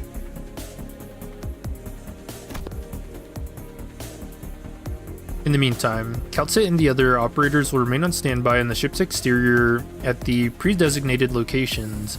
I'd like to avoid getting surrounded by sea terrors before we manage to take down the Church of the Deep within the bridge. I observed several entry points leading straight to the bridge while we were working on repairing the vessel. The force doesn't seem numerous enough to close off all of them. It's true that there are many entry points here, but we don't need forces guarding every single one of them. Especially here, the hallway is narrow, long, and straight, so... Makes sense to me. How about here? Are you sure you're not overly focusing your forces to a single checkpoint? Let's see, but on closer look, looks like Commanding Officer Otis is finally in her environment. Got any questions, Manager Bud? I have no idea what they're talking about, if I'm being honest. Really? I saw you commanding the Sinners earlier. You seem pretty adept at giving orders and making strategic decisions. Indeed, they seem quite adept at making on-the-spot strategic commands and identifying exploitable weaknesses and patterns in their enemies. Hey, thanks.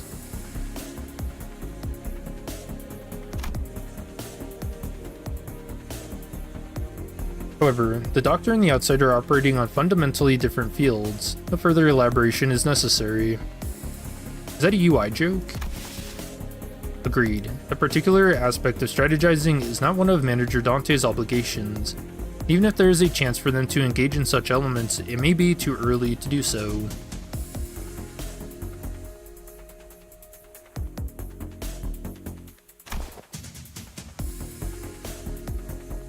Is that so? It is. At least that is what Faust has judged. What are they on about? I was about to ask that myself.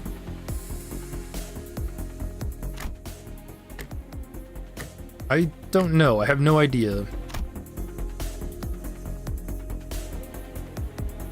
Having finished her discussion with the Doctor over the plan, Otis returned wearing a grim look. Huh? Is there something wrong with the plan? No, there wasn't anything wrong with the plan. I expected a certain degree of competency, but they were impressive, far beyond my expectations. Really? That good, huh? Even when I think back to my days in the line of duty, I can't think of too many like them. Right, so they're dependable. Good enough for me. Is your strategizing done? Let's get cracking. What of you, Miss Mayers? If it is too much to face what awaits, then you need not follow us. I decided to stay here anyway. The Doctor is going to update you in real time on where the safe zones are, so please keep that communicator close to you. I will. Hey, if Gramps, is there something you would like for us to do? No, it's nothing. If there's something you want to tell him, contact us through the communicator at any time. We're going to find a way to resolve this as peacefully as we can, but the negotiations break down. Yeah, I know what you mean, Doctor. Be safe, everyone. Leaving Mayers behind with her unfinished sentence, we followed the Rhodes Island team into the bridge. The bridge was as gaudily decorated as ever. Fabius, flanked by hooded followers and sea terrors, greeted us with a kindly smile.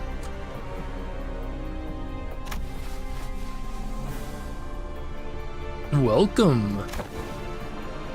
Truly did appreciate that kindness, wherefore didst thou seek to harm us? Your suspicions are certainly justified, but I implore you to think back. If you truly believed that we had sought to harm you then, how would you explain that one peaceful night you had spent in Faro Muerto? We, have never wished you any harm. We did not then, and we do not now.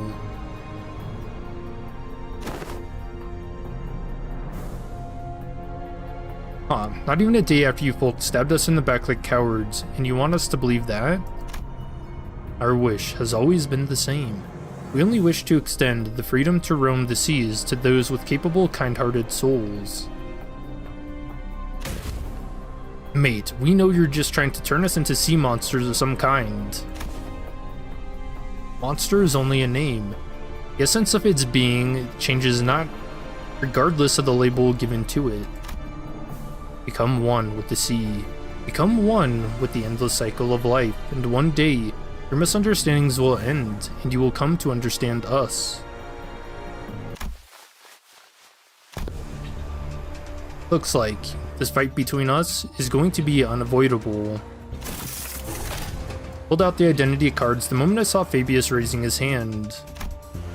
The doctors seem to have finished their preparations as well, as they and Emiya stood opposite Fabius. Oh, the music. Oh, you can see the light. I'm guessing that's the door. Incoming. Get ready, everyone. Let's stop them here for good, no matter how long it takes. Okay, well, I don't know about... The strategic formation prioritized reducing sacrifices to the absolute minimum.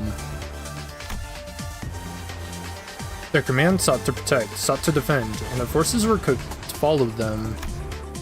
Rhodes Island's operation was certainly impressive, but it's not exactly our style. All I can do is put my faith in the sinners and push them onward. Our style is...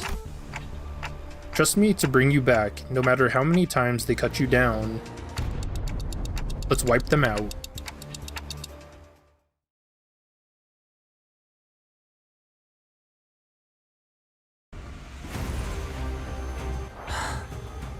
이상이요. 행색이 이상하나 그럼에도 이상이요. 내가 맞서. 내가 Oh, that's awesome. 아시의 이상을 함께 줬던 Limbus style, keep calm and unga bunga.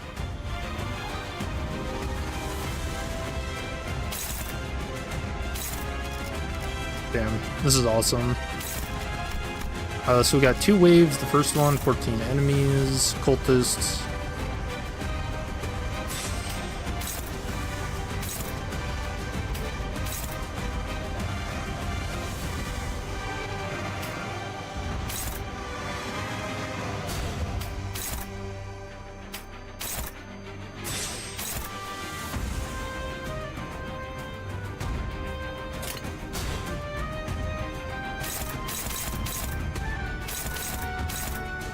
Oh, we don't want to hit that.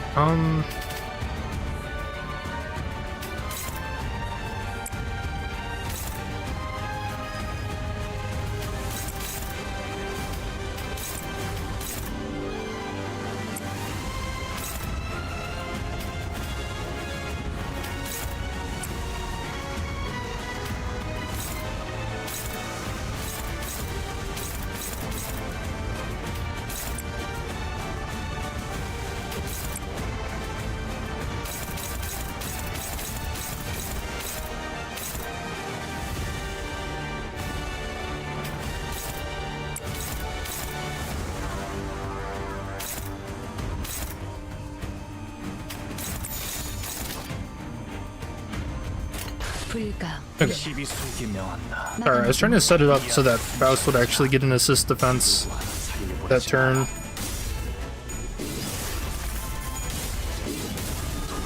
저 해충들 도려내.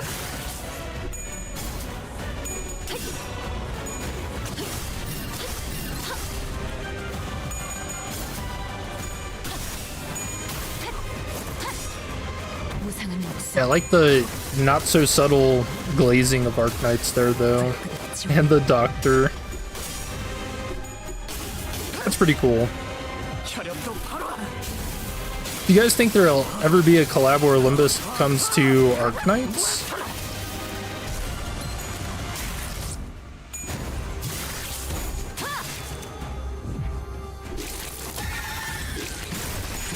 I would love that, honestly. Now that would get me to play. 모든 것에 네 목숨은 아직 따로 쓸 곳이 있다. 적을 물어뜯고 너의 쓸모를 보여라.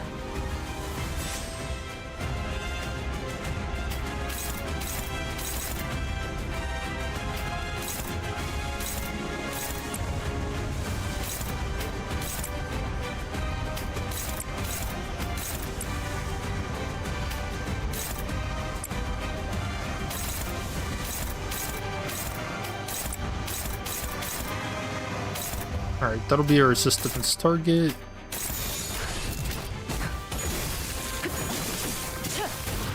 불쌍하게 울부짖는군. Love to see that play out. Could you imagine their characters coming to the city? Dude. 고작 이 정도 탕류의 허덕이나.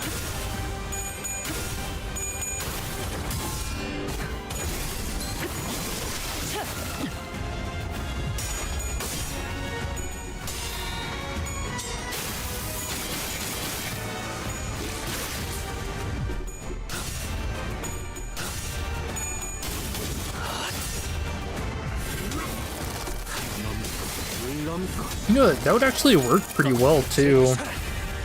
If they somehow managed to come to the city. Because the back streets are like winding alleyways and stuff. You know, that's perfect for tower defense. Oh shoot, I hit this thing. Oops.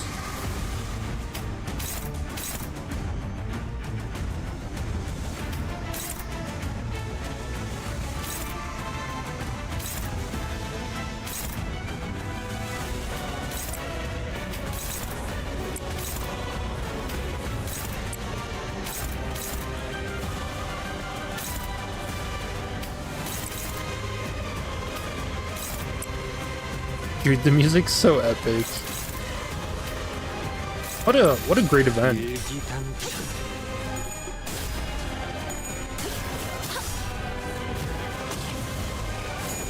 But the Sinners improved teamwork, seeing the Doctor and his crew.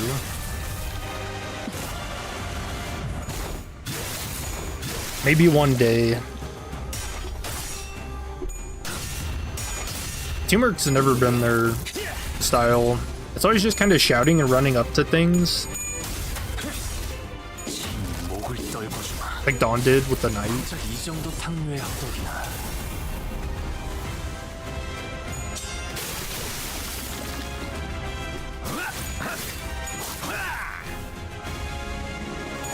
최근엔 좋았어요. There we go.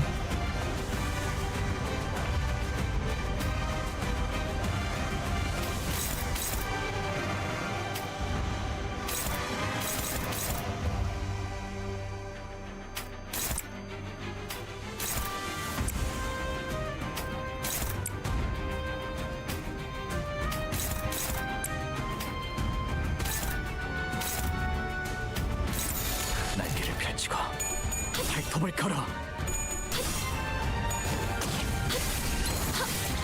이제 깨우치시게. 넌 푸름을 틔울 수도 없겠구나.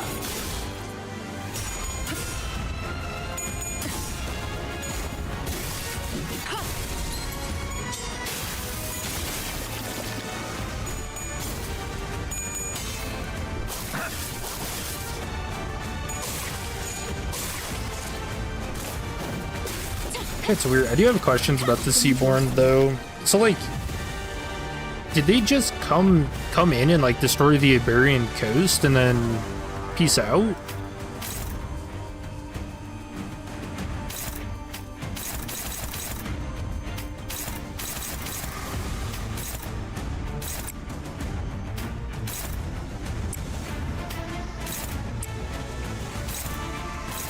Just like, yeah, that's good enough. 일기당천.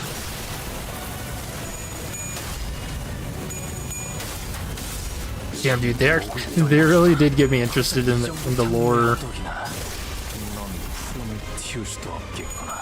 Yeah, so many really cool things. The designs are really neat too. 끝내지.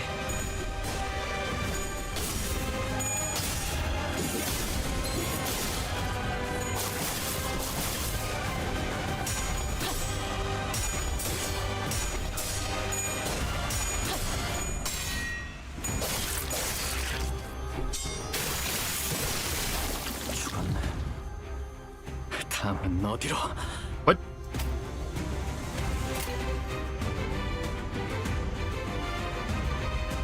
Alright. Honglu had enough, I guess. That was the... what?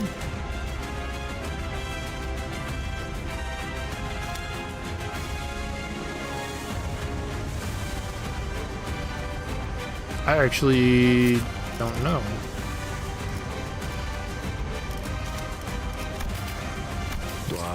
I don't know why he left. 오지 말랬잖아.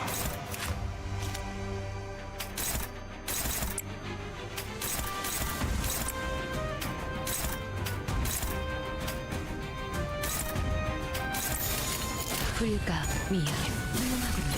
이제 크게 치시게. 바람 불어오는 대로 짓밟아라. There's Fabius.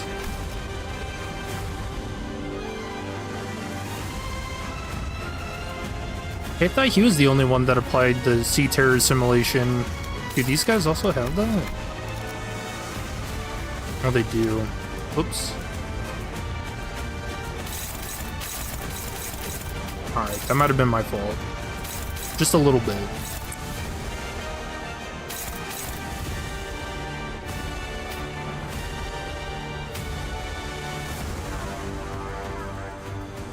Alright, so it's got with these back 3.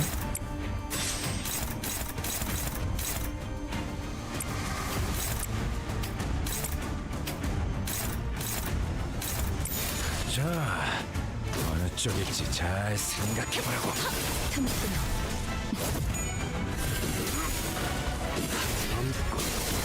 넘고 무수히 넘고 얼마든지 또 제쳐라. 내 앞을 달리시오. 아시라 능히 그리할 수 있어. That's actually a really good time for him to dip out of the fight. We got a lot of free damage because of that.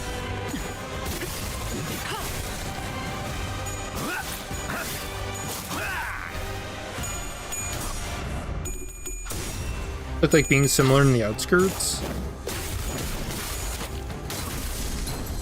Yeah, I also wonder why the Seaborn take the shapes that they do. Like, what's with the skull thing? The Nether Sea Founder? It's a bit odd.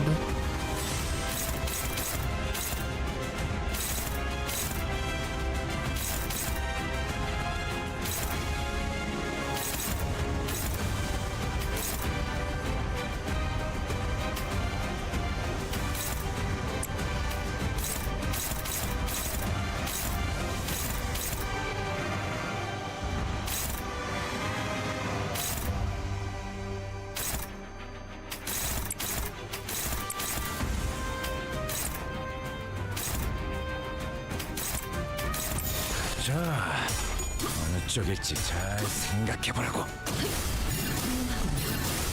Like they are sentient. Well, they kept mentioning like a hive mind with that the last night.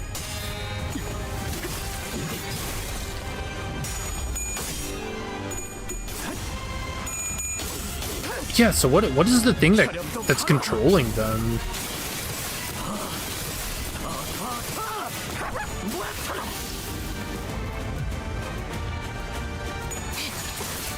Man, I'm always so interested in like sea lore.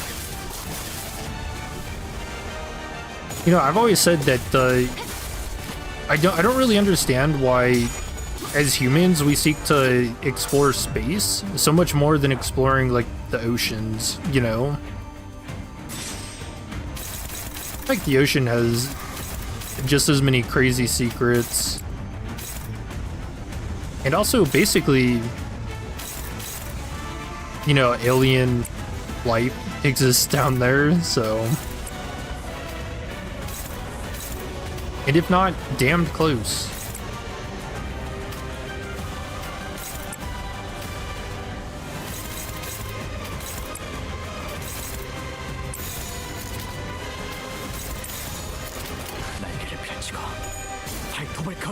Like, what was it? I learned of, I think it's called a salp. Let me see. Yeah, what the hell is this? So SALP is it's like a translucent fish that exists in the sea. And 그쪽 방향이 아닐 텐데. what else did I learn about them? 바람 불어오는 대로. I think it's like if there's like so much food debris in the ocean, then they will like kind of clone themselves, or there's a word for it. It's like mitosis, something like that. I don't know, but they form like these really long translucent chains of themselves and just eat waste. It's so weird. We should be doing so much more with the ocean.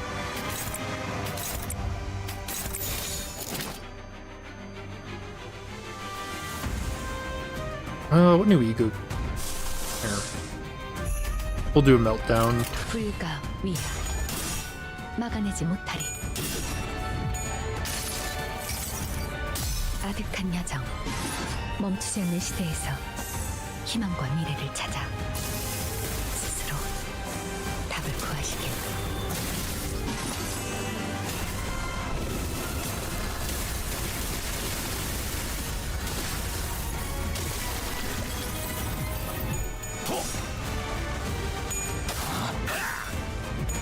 그쪽 방향이 아닐 텐데.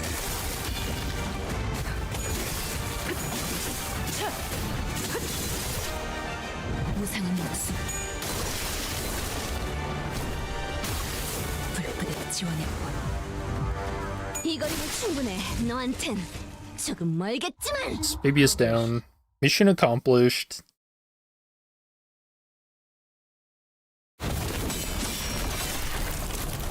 They're pretty persistent. Fabius flees again, using sea terrors and his followers as meat shields. Wait, no, I see it now. It's not Fabius who's putting them in harm's way to save himself. The sea terrors and the cultists are throwing themselves in our way, entirely willing to sacrifice their lives to ensure that Fabius gets away. But for all that, the only place left for him to flee on the ship, wounded and cornered by the sinners and Irene's lamplight, was the decks. Nowhere left to run, Fabius. Understand you can't help but continue to thrash and struggle to live, even knowing that there's no hope. But running will only make your pain worse. That's different. Abby didn't run to live. Is it gonna be Mayer's?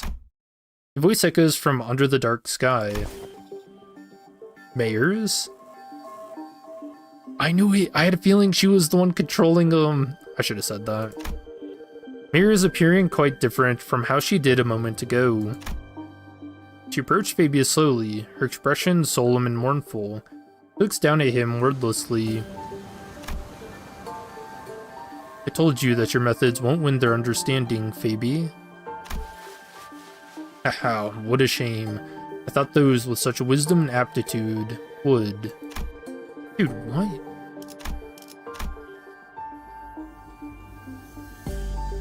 Is she like a priestess? Priestess of the deep. I hoped you would still be able to realize your ideal here, even after I'd left. It will be realized.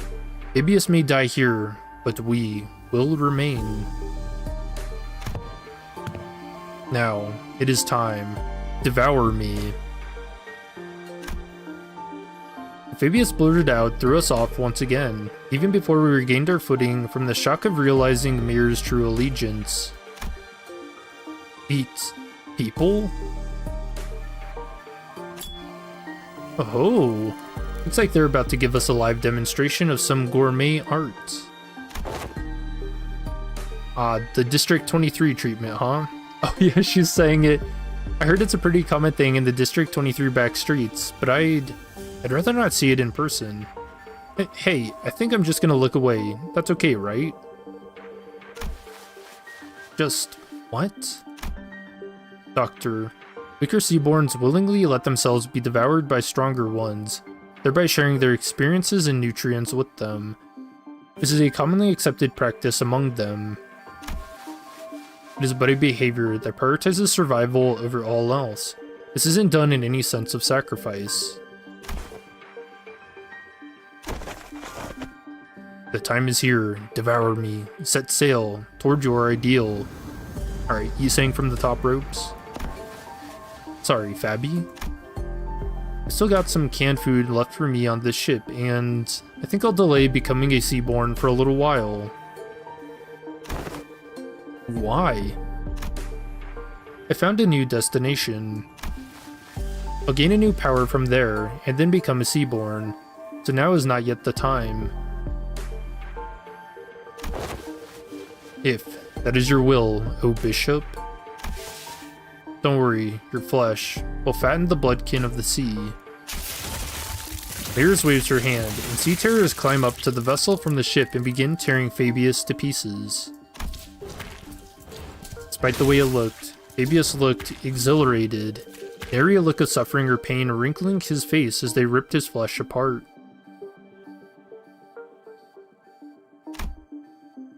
Turned away from the scene that could not be described as anything else other than cannibalism to look at Mears.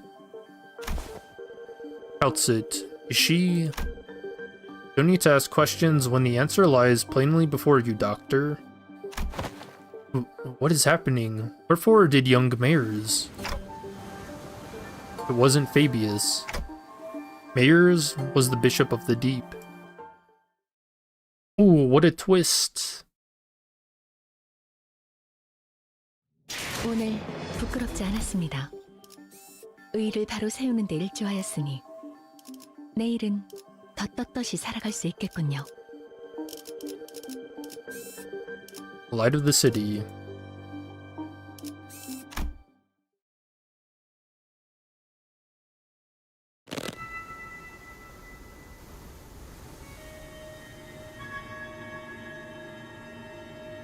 They've played us. Don't despair, we still have the upper hand. We defeated Fabius and his cultists already, and even if they were to summon more sea terrors, we should be able to handle them without much trouble.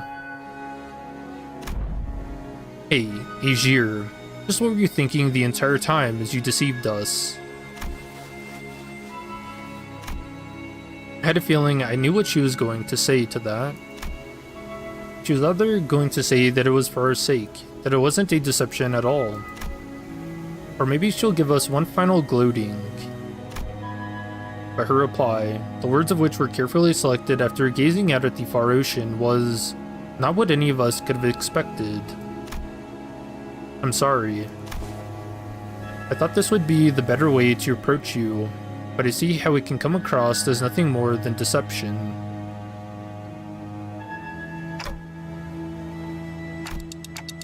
You're sorry? Why? Hunter wants to know why you're sorry. Huh? Well, that's because I did something wrong. Wait, hold on. You've been deceiving us all along, Mears, and now you're gonna... Boy, what exactly are you after? You're after the same thing that the geezer was, ain't that right? Turn us into your bloodkins, that it was all for our sake, given all kinds of ridiculous excuses to turn us into one of those monsters. I do hope that you would all one day accept becoming Seaborns. But I'm not about to demand that you let yourselves be transformed today, right here and now. I understand that we all need some time to mentally prepare ourselves. I understand your statement to be implying that you will not be forcing this upon us, should we refuse? That's correct. It'd be against manners to do what Fabius did, shoving sea terror cells inside your body out of nowhere. Wait, chat, so is this only a twist for people who haven't played Arknights? That's awesome.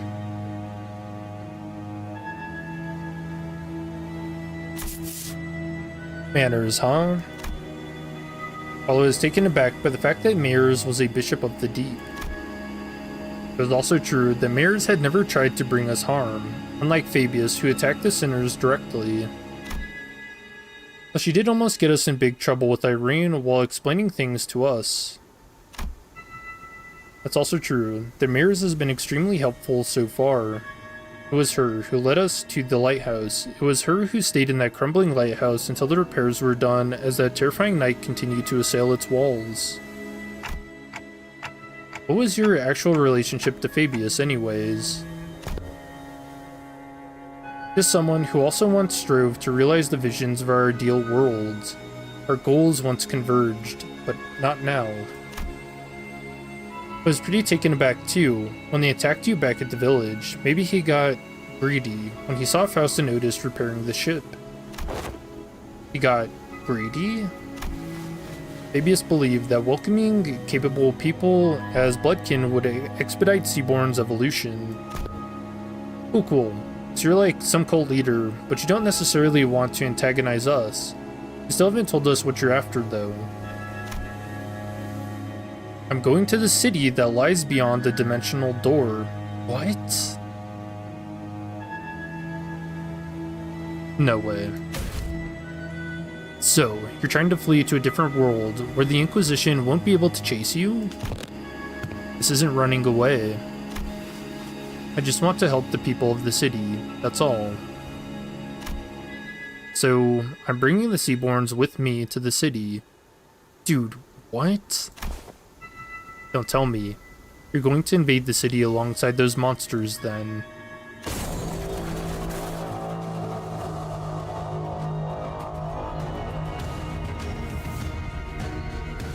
Dude, that music change up. Then the foghorn suddenly blared, and the ship shook as it began to move.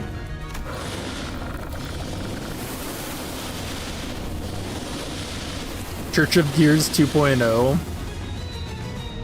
What do you think they'd be? They would be a star of the city, right? For sure. The Salmasas has begun to move. Is this an automated sailing program? Vessel Mossas will now sail toward the dimensional door. I'll let Rhodes Island and Irene go right in front of the door, so don't worry. Did you seriously just tell us not to worry? Faust! Please, calm yourself, Dante. It has not yet been determined if that is indeed the dimensional door connecting directly back to the city. No, it has to be. The warm, shining light and the voice from within is getting clearer and clearer. Oh no, the voice from within, Carmen. Why don't we just let them into the city? Otis? The battle's thus... Oh, well, I guess the head would take care of her, wouldn't it? The battles thus far have done well enough to demonstrate the level of danger Seaborns pose. However, I doubt they'll get very far even if they were to enter the city, don't you agree? In Hongyuan, we've all seen what happens when sapient, sentient, non-human entities enter the city. The head will take action the moment they realize their presence. Of course, we must prepare ourselves for repercussions in case they decide to hold Limbus Company responsible once the dust settles. It is also very likely that we will fully escape any culpability, as we saw in the memories of the Kong massacre. Damn, Otis. That's crazy. I do want to see that though, not gonna lie. Your thoughts, Faust? Urban Nightmare. However, considering their specific attributes, it will not take long for them to rise to become a star of the city level threat. Yep. There's a reasonable possibility they may be issued the Imperatos Civitas classification. Dude, so much fan service for Limbus. I love it. Is that not an acceptable risk? If not the head, they should be manageable by a wing. This isn't that terrible of a calamity.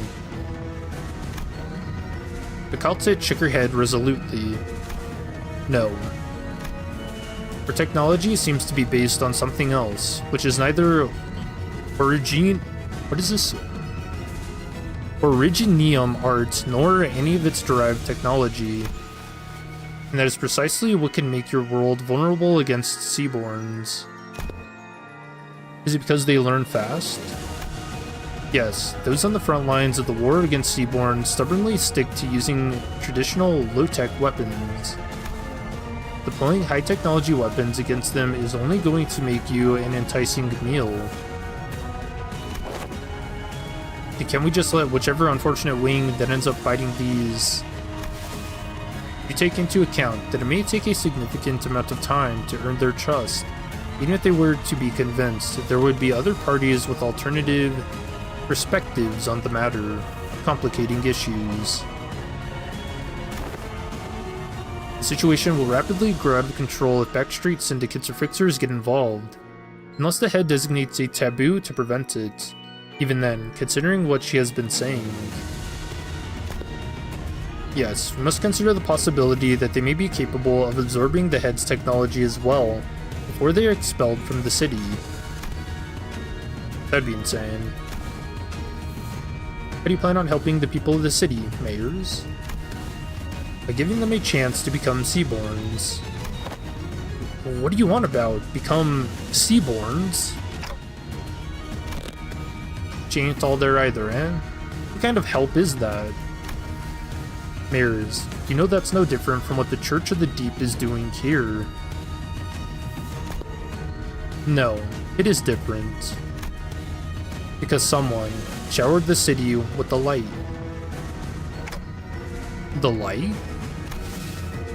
The beam of light from the White Knights and Dark Days incident. How do you... Could it be? Becoming a Seaborn is to become a part of a great will called We Many. By doing so, one can be reborn as an altruistic life form, but at the cost of ego, the sense of self. And that's always been my issue with it. Everyone has beliefs of their own, dreams of their own. It feels too empty to lose all of that when they inevitably lose their sense of selves as they become Seaborns. Look, I want each Seaborn to have their own wishes. But the light shining through the dimensional door to our world is too faint to push them toward that evolution. Only the light of the city could become more tangible. It just might be able to give every Seaborn an identity of their own, to remain uniquely themselves.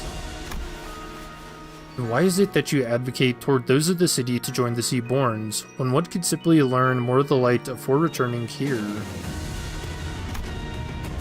At first, I thought all I needed was the clue to a better evolution, but Don Quixote's Tales of Adventures changed my mind. Mine adventures? Alright, Don Quixote, you did this! You don't understand just how precarious you all are. And how would you, when you were born into that kind of world from the very start? A place where life has become a commodity, and gold one of its few religions. The city has abandoned its yesterdays to survive today, and by doing so has given up on its tomorrows.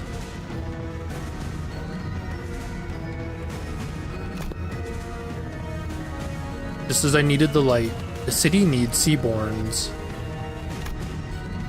It needs their tenacious hold to life, and their absolute, unconditional selfishness. But at the end of the day, it still means that everyone has to turn into monsters. People ostracize the other. Alright, so we all know what Ian would say to this. The human form must be held with the highest of regards. Something that isn't like me, something that feels alien to me, something I don't know or understand. So that fear is natural, because Seaborns are not human. But you just have to cross that threshold once. Miss Mares, do you believe the nature of humanity to be evil? Humans are selfish, but that's not necessarily a bad thing. Good things can come from selfishness, that's for sure. But the side effects have become simply unsustainable. Doctor, I've been to countless battlefields where Rhode Island has fought tooth and nail for the rights of the infected. But what came of it? Peace? No, it's the same. But still, we're all still getting better, little by little. Not trying to deride those small, incremental steps and call them meaningless. Change takes time. Change takes time, and should it continue, I believe your efforts can be a beacon of light that will lead humanity toward a brighter future. What about everyone who is sacrificed while you're taking your time, taking those incremental steps? Every single day, that incremental change is marred by unjust deaths. Some are enslaved for no other reason than their differences. People live on in that despair that seems to have no end. I agree with what the light told me. Uh-oh. People are diseased. They're so sick that even in the far-flung future, even on the day the world ends, they will continue to fail to look forward, obsessed with scrutinizing each other in search of those differences. Even when every ager returns to sea, they're still going to bully and hate anyone with pointed ears, labeling them Asirs. Even when Ripperthy is truly eradicated, people are still going to suspect and persecute someone as the infected.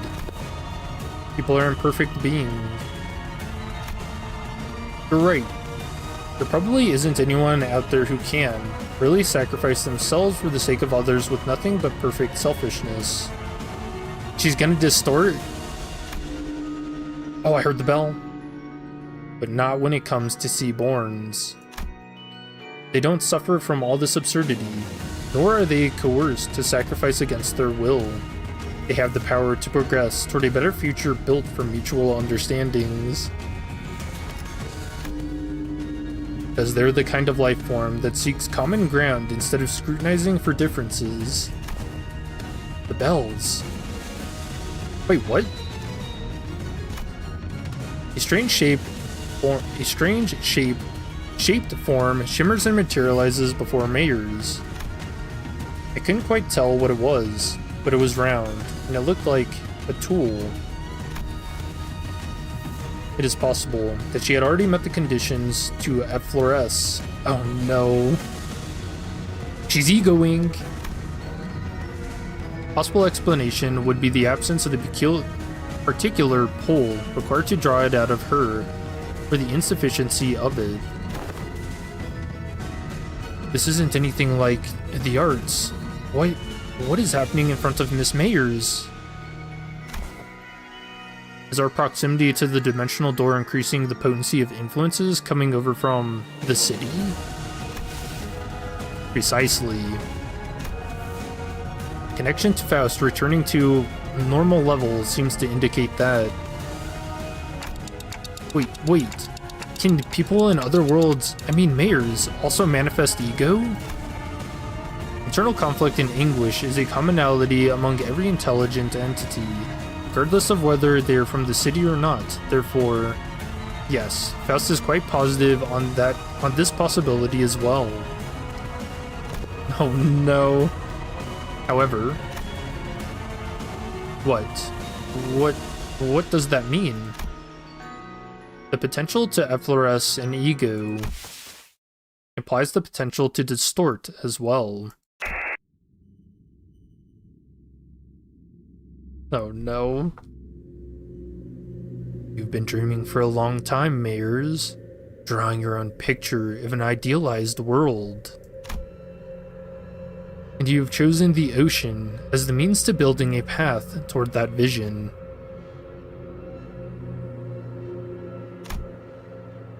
Yet, why have you failed to take the leap of faith yourself? Oh no. The hard questions, good old Carmen. I had to make preparations. Seaborns are beautiful, there's no doubt about it. It's just that a key piece was missing to really achieve what I want. You're not being honest with yourself. I know it very well, that you were afraid of becoming one of them. The fear that your own creed might crumble, that you might lose your own sense of self, your ego.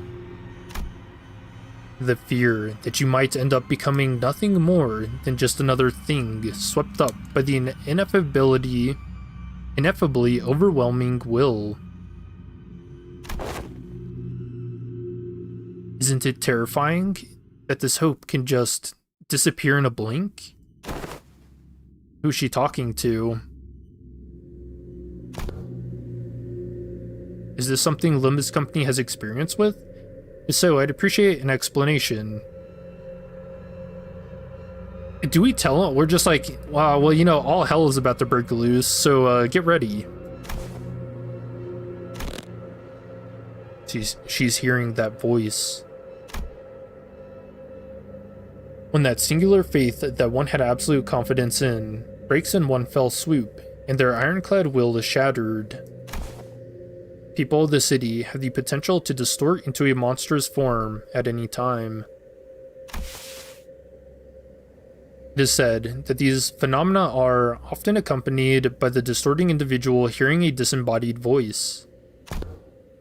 Indeed, those who distort would often behave as though they were engaged in a conversation. Of course, the same could be said for those who awaken ego. At first, I thought it was Kathy, but it wasn't her. The voice was beautiful, comforting, and even cozy. The kind of voice that puts all deep contemplation to sleep, so calm and so warm. Excuse me? No. There's more to the sunshine than its warmth. The Mersault drop, dude. Oh no. I think this confirms a couple of theories about him. The sunshine? You don't share your interest with the other devotees. Survival isn't what you care about. What you really care about is giving everyone a chance to experience what it feels like to live in a world of warmth. Ephemeral it may be. Right, we have to be about more than just prolonging our existences. What really matters isn't survival, it's what we leave behind for posterity, our legacy. As long as there's a guarantee that the light can indeed protect the sense of self, it'll be more than enough to convince people to become Seaborns. Please, you don't have to concern yourself with what other people might think, Mayors. But everyone has their own wishes. I can't just bulldoze over theirs to force mine upon them. But that's not what you really believe, is it? You know that better than anyone. While you hesitate, countless people who are bound to the inescapable bridle will continue to suffer. That might be true, but it's okay. You don't have to hide the shape of your heart, its colors. The only thing you have to concern yourself with is how you can lead the people of the city, and then Terra. Okay, we can't just sit here and let this happen. Operators, to positions. Operator is unable to approach. She's surrounded by a strange field, Doctor. Whenever someone would distort due to reasons other than the monolith, a strange pressure would prevent our approach, as though to stop us from interfering. Looks like that applies here too. All the way over in another world.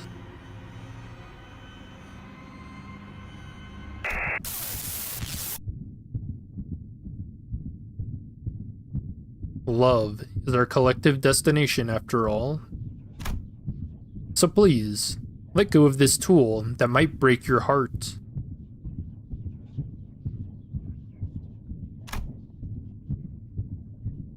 Don't force yourself to walk the path of thorns.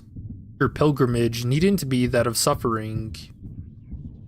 Oh no, is she gonna say compassion? No, You don't believe in any recourse, do you? Other than this, anyway.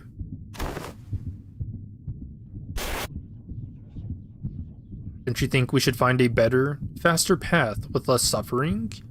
Or more people inevitably hurt each other with their ill intent? You're right. Oh, she didn't even put up a fight. If there is no recourse, it has to happen faster.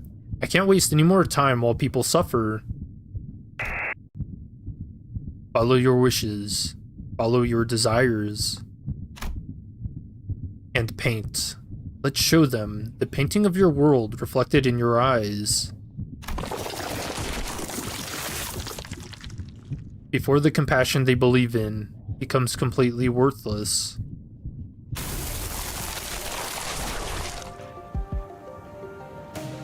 Distortion. Mayors the yearning flotsam.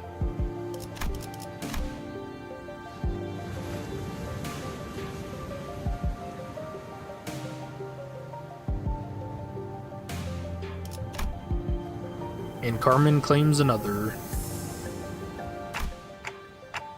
I understand the shape of your heart and what makes you want to enter the city. But we still know so little about the Seaborns, about Terra, about Iberia. Whatever may have lit the fire under your feet. I can't bring you with us to the city as you are now. Even before the sinners had the chance to translate my words, Mayor slowly turned in my direction, as though she clearly understood my words. But I must, Dante.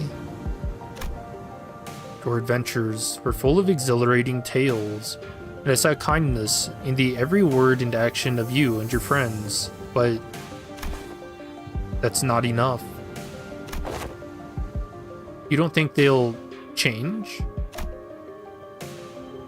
No, they will. In the far, far future. An incandescent brilliance burst forth from before Mayors. Past that light, I saw the ocean. Oh, is that the city they were talking about?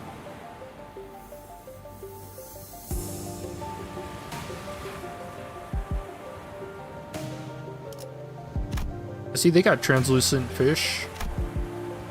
Calm sound of gentle lapping, crashing waves, the immense golden brilliance.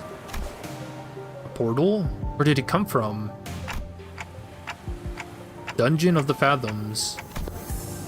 A gate that leads into one's heart. This periphery is where LCB's department specialty begins.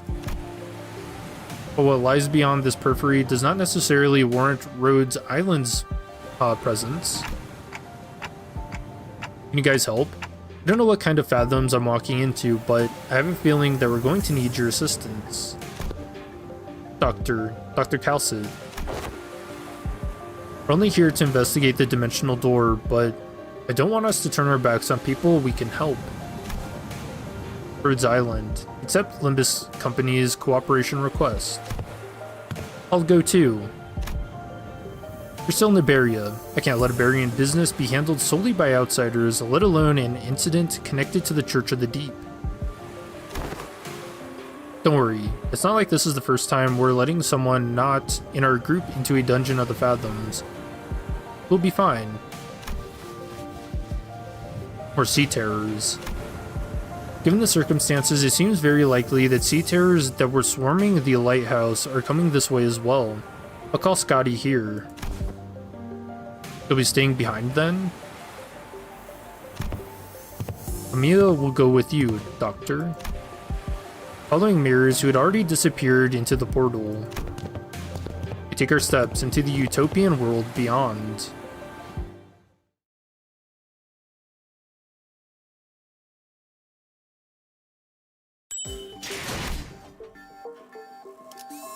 Carmen really did it, huh?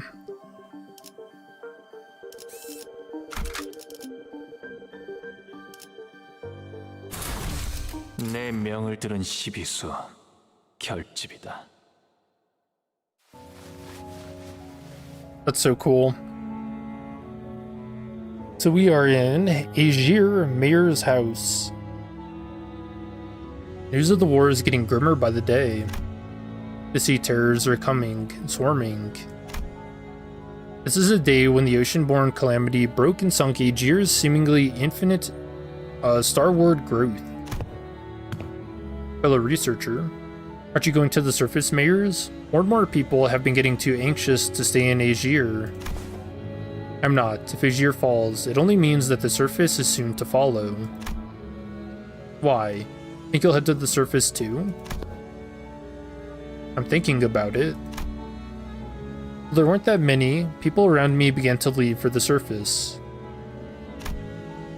I considered some of them to be close acquaintances. They all tried to convince me to leave with them. But fleeing my home in favor of the land didn't feel right. Foretold calamity descended. It dealt a heavy blow to Azir, but the surface suffered much worse. I had to help them. How could I not, after hearing that such a terrible thing has happened? I think I'll head to the surface. Seriously? The surface? Think hard about it before you go. If you leave now, coming back might no longer be an option. Every day must be a struggle for them. At least I don't have to fear for the immediate tomorrow. So it's my responsibility to provide help, as someone who is better off than them, even by a little. I know, but if I don't go there to help, things will only get much more dangerous for the land dwellers. Maybe that danger is the very thing that'll hurt you. I still think I have to help them. I procured myself an Azirian research vessel at a cheap price to bring me to the land. Unable to even submerge itself while moving, this wasn't exactly the best ship out there, and I normally wouldn't have even given it a second look. But I thought it would at least help me navigate the coastal sea. I didn't expect this. The very first thing I witnessed on the surface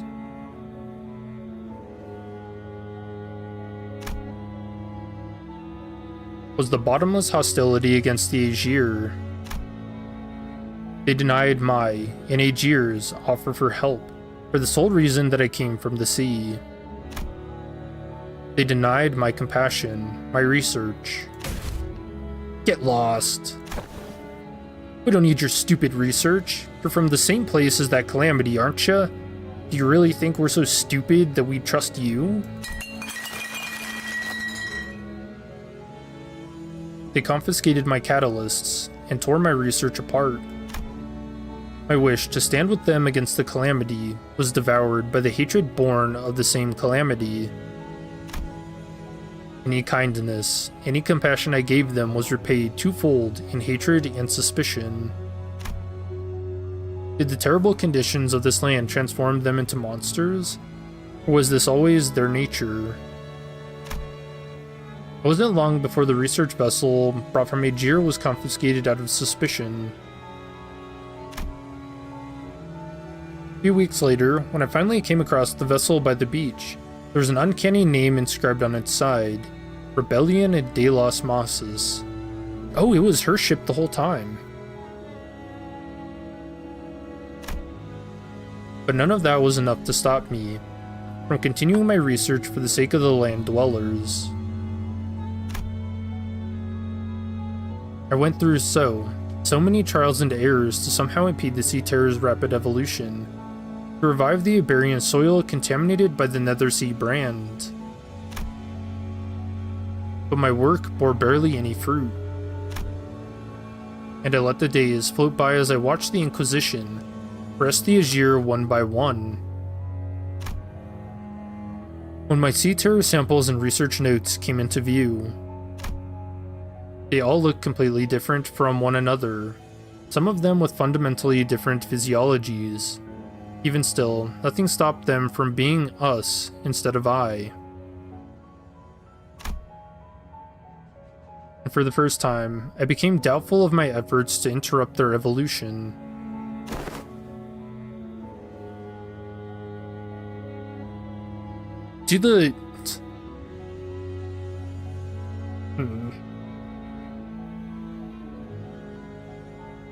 I don't know, tragic. Her tales were not entirely fabrications. Mears is a bishop of the Church of the Deep, so that automatically makes her a sinner in the eyes of the Inquisition, regardless of her reasons.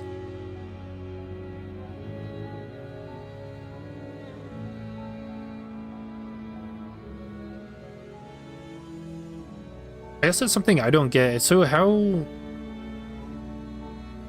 did she become a bishop then? I guess we're gonna get into that. The more I studied them, the more I found them to be such compassionate, altruistic creatures. All they cared about was their survival, without even a hint of selfishness. They're not some evil monsters from the sea. Mayors. I concede that Seaborns may not be evil, but it doesn't matter what they are. Whether they are kindly life forms or whether they are simply a different form of civilization, it doesn't matter.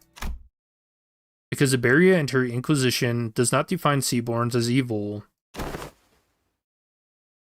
Seaborns are our enemy. Threats to human existence. I have but one thing to say as an Inquisitor. You, all of you, are my enemy. What?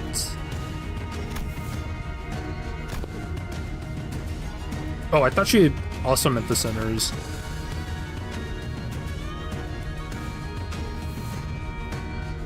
Reading moment. But it would be a good thing for the Inquisition if I were to leave for the city, wouldn't it? Wouldn't it? How would you say that it's a good thing for us to toss our problem into another world? That'll be like abandoning our pride. Unless the people of the city give you permission. As an Inquisitor, I can't let you do that. Yeah, and don't get your hopes up about that either. You can wrap it up in a box that says compassion for all you want, but Mayors, your course isn't exactly the direction I'd like to sail in. As the rest of the sinners prepare for battle in silent agreement with Ishmael's stand, Mayors mutters with genuine disappointment. I didn't want to have to do this. Waves. I had no better word to describe the horde of sea terrors crashing into us. But this is the only way it could have ended. Your words are composed entirely of your own color and no one else's. Wow, the doctor got it right away. Manager Dante, right? Do you speak? Hey, he didn't say that. We will hold the line and defend this place against the sea terrors rushing in from the rear. So in the meantime, can you take down Mayors and deal with the remaining sea terrors? Absolutely. Manager has responded affirmatively. All operators will be drawing the sea terrors to us. We don't need to take them all down. We just need to act as a wall between the wave and the people of Limbus Company.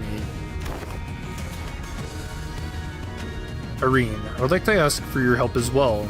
As for Ramia, please assist Limbus Company, just in case. Okay, then let the mission begin.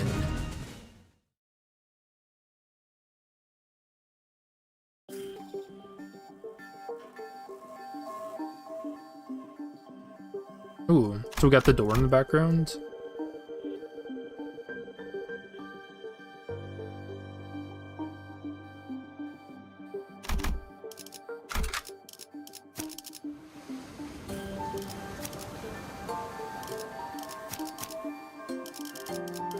No, I really wasn't expecting this event to take this much of a turn.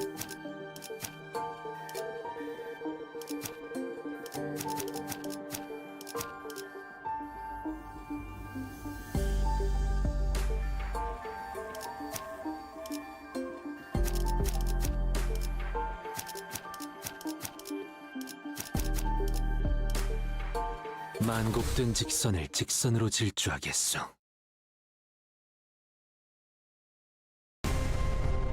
囚人の皆さんの状態に何か変化が。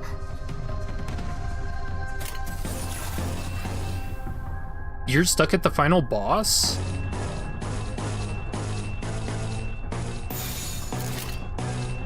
날개를 펼치고 발톱을 걸어. What the hell? 저 혈육도 고려내. 好きです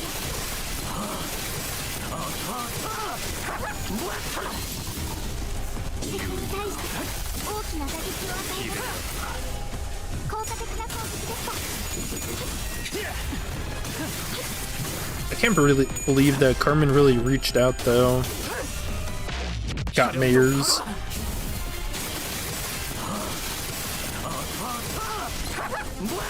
Is something wrong for the fight to last so long?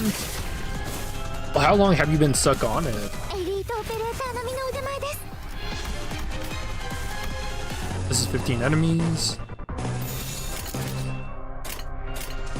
불가 위야 시비수에게 거쳐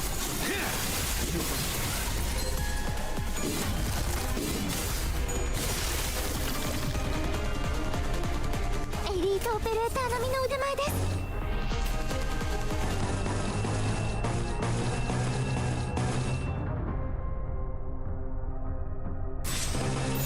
자, 어느 쪽일지 잘 생각해보라고.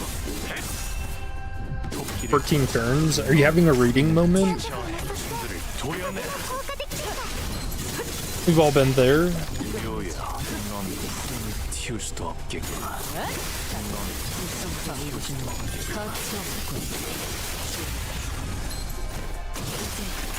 어디로? 敵は深手を負っています 헤어내리.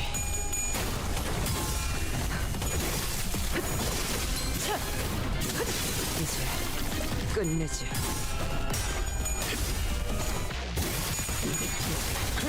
끝내지. 목을 떨고 주마. 정작 이 정도면 넌 You tried the final boss like 3 times and failed. You're just gonna do Mirror Dungeon. You don't think she's gonna be the boss for the Mirror Dungeon too?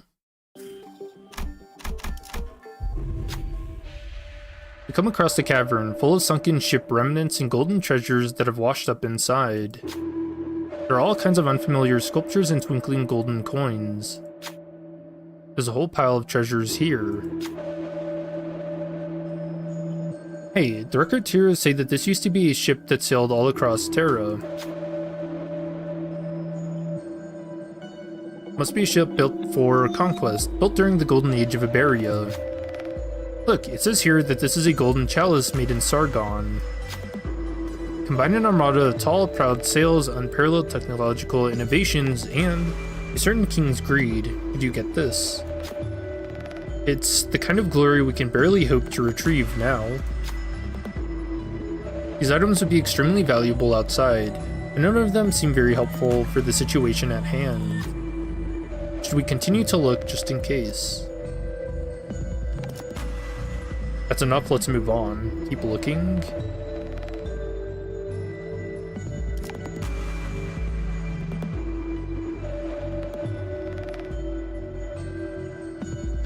Yeah, I think we keep looking. Why not? Who will step forth?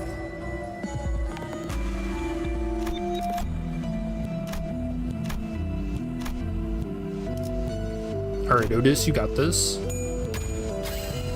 Senator Otis picked out a golden compass from inside a weathered bag. The inscription on the compass indicates that it is an artifact created during the era of grand expeditions. How is this artifact still so intact? Looks so bad, slop collab? No, this collab did so much. So much, like, glazing for both games, man. Place is only a bridge, made of items pulled from the group unconscious that are most appropriate for the Fathoms. It may truly exist, but it may not be reality. Irene stares at the compass for a moment, tempted, before turning around, having accepted the fact that it probably isn't a real artifact. Gold forged compass. 간단한 Nice. 명령입니다. When using a plus coin skill, heal 5 sanity. When using a minus coin skill, lose 5 sanity. Each unit Cindy cannot drop below -40 from this effect once per turn per identity. Turn start at max Cindy at or -30 or less, gain 1 power up and 2 protection.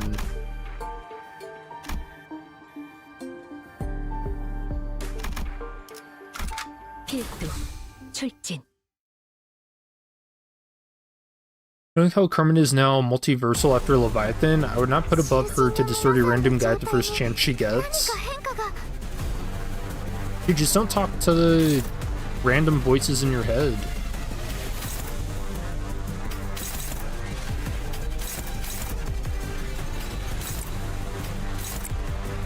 You know, really, that's the lesson everybody should learn from this.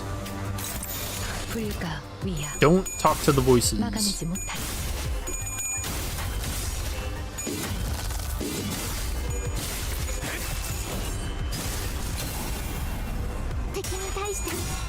Turn is like Combine from Hyberus. I have no idea what that is. I really like her concept though, and oh man. I know, I love me my distortions.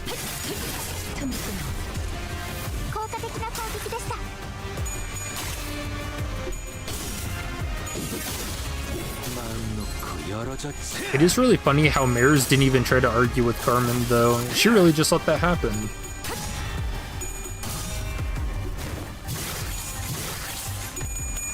She got debated.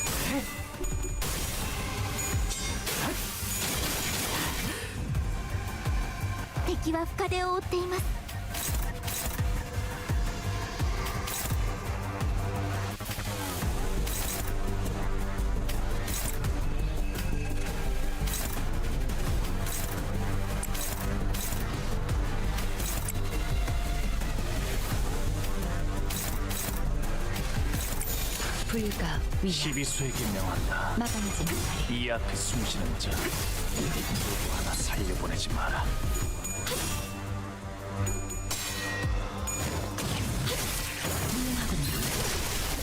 I really like that they managed to bring all the Seaborns and night mechanics. They're adapted as well as the story. 가치 없군. Yeah, there's a ton of effort that went into this. I mean, they've only been planning this collaboration for over a year. サンタさんの作戦とても効果的でした。 혈염도 바로.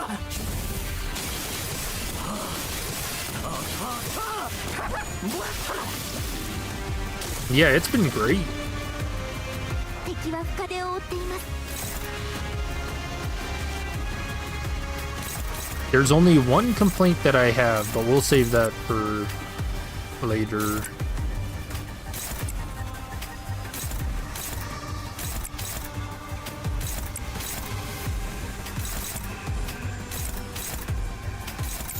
헤어내리. 끝내지.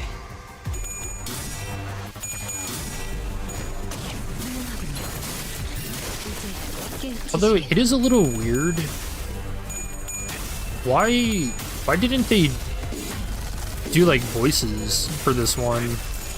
Like, I don't know, it almost makes me wonder if they're not gonna actually bring it back for Botgok. I don't know.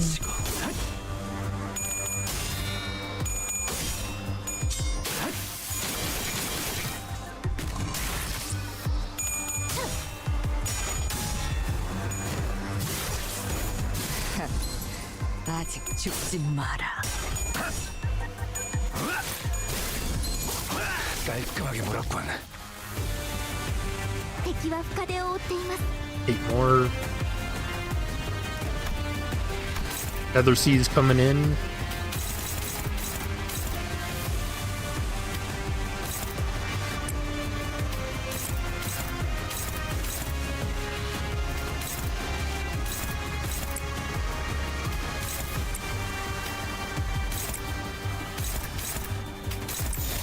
흑수며 뒷박질 준비.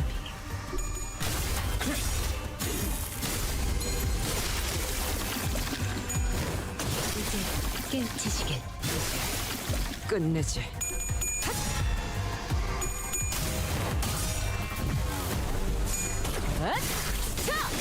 숨통 끊기.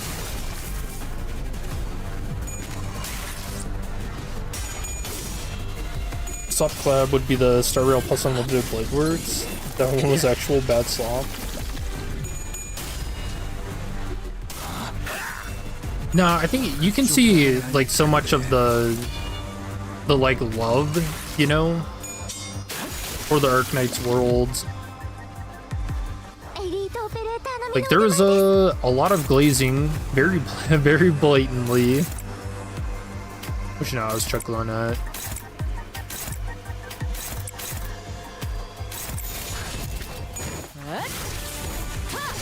I mean, all the enemies have really good mechanics. The story, I mean, so far, like 10 out of 10.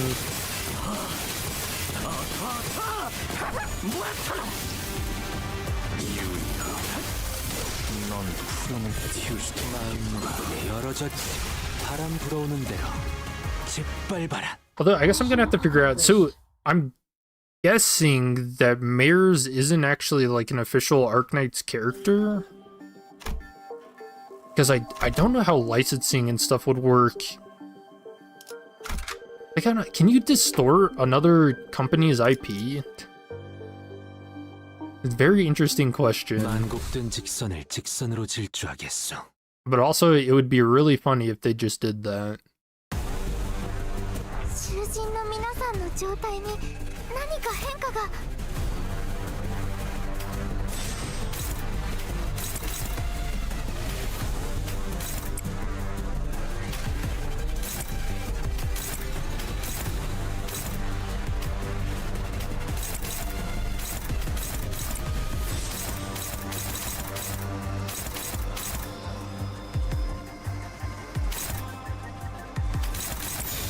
불가 위야 12수에게 명한다. 막아내지 못하리. 이약 숨쉬는 자. Yeah, I feel like 누구 하나 살려. when it comes to slop collabs, that's basically just if they put in like, you know, it's like, oh look, this character from this game is now in this one. Like, okay, sure. 効果的な攻撃でした。 Mara only heard voices when the portal of the city got near. No, it seems like. Well, 敵に対して大きな打撃を与える。 I don't know. I was kind of thinking that she heard it and then. Yeah, actually, I don't know.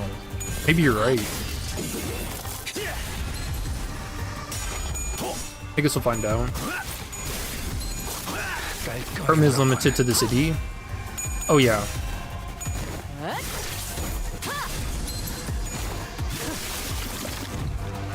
Could you imagine if Carmen leaked out into other worlds? Oh, I hit this thing again. Oops.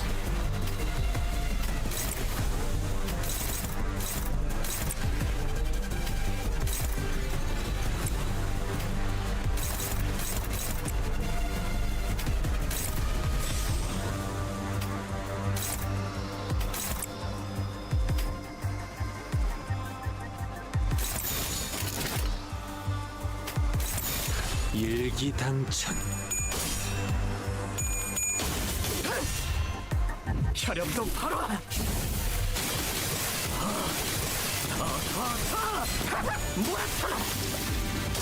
多数討伐確認。 불쌍하게 울부짖는군.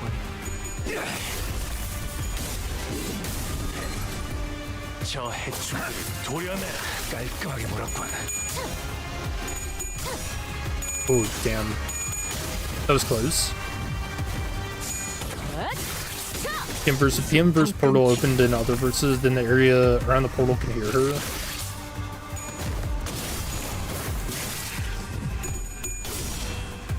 Oh, yeah. Yeah, imagine if the portal actually opened in like a populated city. Yeah, that's a really good point. 네 목숨은 아직 따로 쓸 곳이 있다. 敵は深手を負っています。 너의 쓸모를 보여. She's a new character, she's not in 탐색이 Arknights. 이상하나. 그럼에도 이상이여. 내가 맞서. Damn. That would be really funny. 아시의 이상을 함께 줬던 호위 이상이여. Haha, distorted your character. Lamau.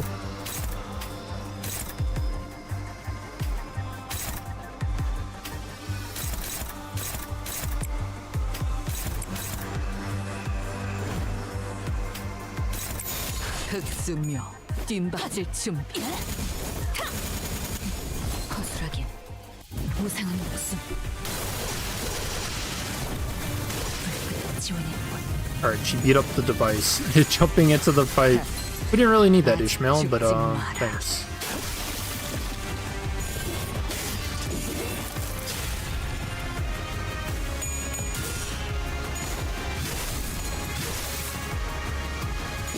목을 떨궈주마.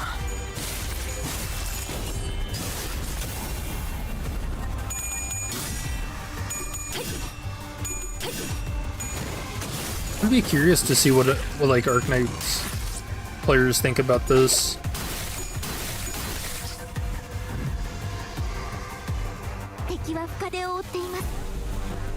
Which I mean, judging by the player count, which we got another new peak, imagine pretty good.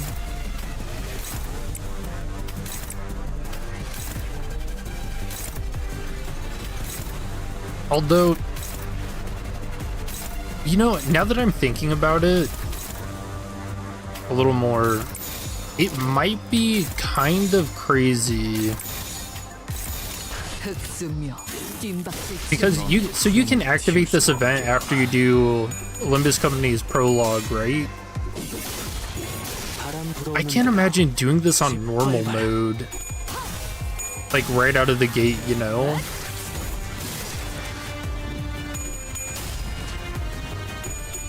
I don't know, I'm gonna have to check what level the normal mode enemies are.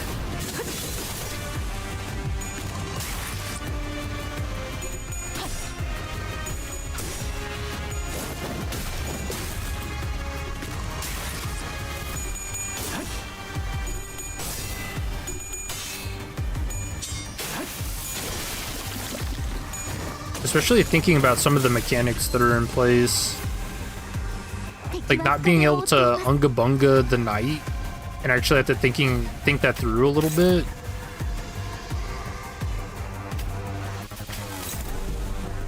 But I mean, hey, welcome to Limbus Company. That's kind of what the game's all about.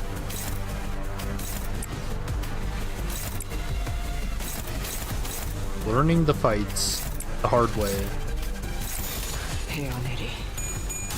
You can see new players getting stuck on the knight. Yeah, that's a pretty involved fight, even for a Limbus vet. Which, you know, I broke over 2k hours in Limbus Company. I don't think that's a bragging right. I think I have a problem.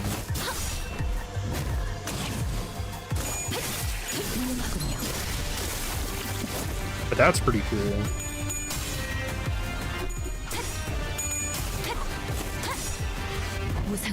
You tell the minority on Steam discussions are oh, no way. Are they really? Check the store page. I mean, the reviews are all positive.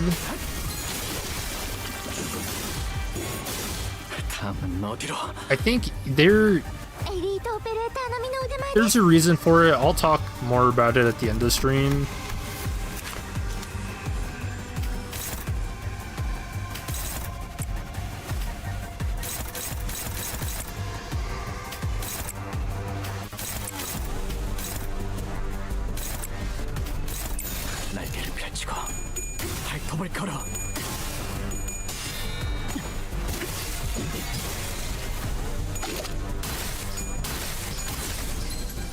Alright, and that's why you don't lose clashes.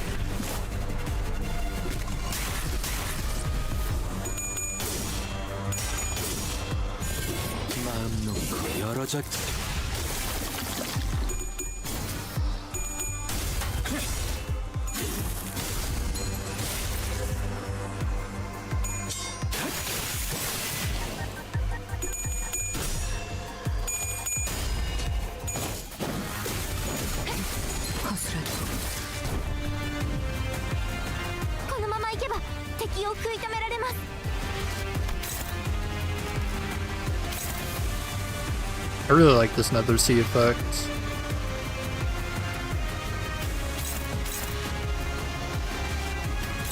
Alright, so we just killed that one without clashing now. So it doesn't murder me. 시간 끌 것 없이 모조리 깨우치시기. Plus, the fact that they have no ideas, that doesn't help much. Yeah, because I don't think 바람 불어오는 대로 the egos have really bad traits to them, the worst in the game. 다음은 어디로? Sitting at what, 1.3, 1.9%? Which I don't know how much worse that is than other gachas, but that's pretty low. Through the ocean wind blowing between white buildings, someone stands with a lamplight and looks around, the bloom illuminating the piles of sea monster corpses. Given the clear similarities between his and Irene's outfit, he must be an Inquisitor too. What are the civilians doing out here on the front lines? We're here to help the Inquisitors. An Inquisitor is leading our evacuation. Oh, do we lie? I mean, both of these are lies. We're here to help. We'll go with that. I appreciate the sentiment. But the role of a civilian is to survive and contribute to Iberia's revival. You needn't sacrifice yourselves on the front lines to hold the line against the very sea, for that is the Inquisitor's role. With that, the Inquisitor quickly saw us away from here. Okay. Well.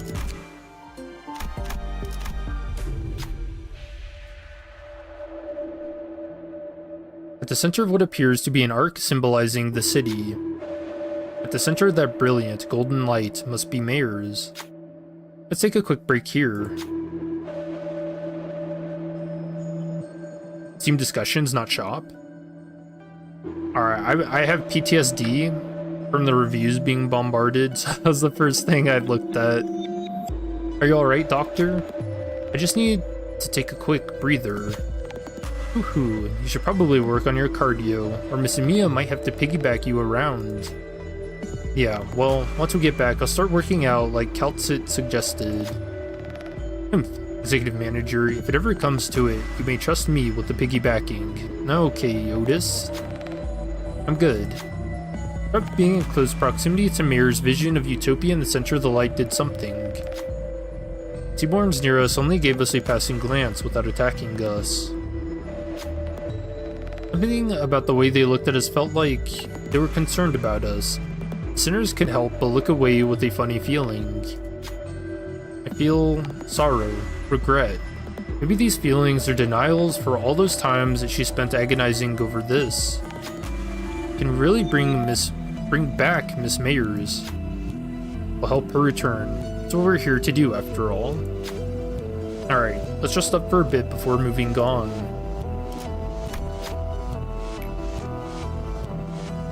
Revived and healed. That's nice. Mayor's Fathoms.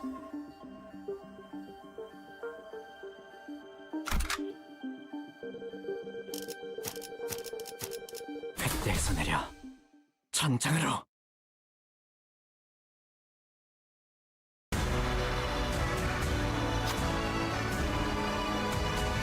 Here we go. Mayor's despair. The repulsiveness of people's ill intent. And the faint hope from the light found within. All kinds of emotions and memories rise to the surface of Emiya's fathoms, then sink again. Emiya? The same thoughts seep into me as well, unfiltered. The sins that people have committed won't just go away. Humanity's ill intent will propagate unimpeded too. But the tides that Miss Mayors is trying to summon to douse it will devour humanity, their civilization, and the city they came from. So, I don't think that's the right way to go. Not as long as Dante and the people of Limbus Company refuse. This isn't like the time I retrieved the ego. In a place of light, a speck of darkness casts a shadow. Reach out into the darkness. Change power courses through me before radiating toward the sinners. All sinners gain emotional connection for the duration of this encounter.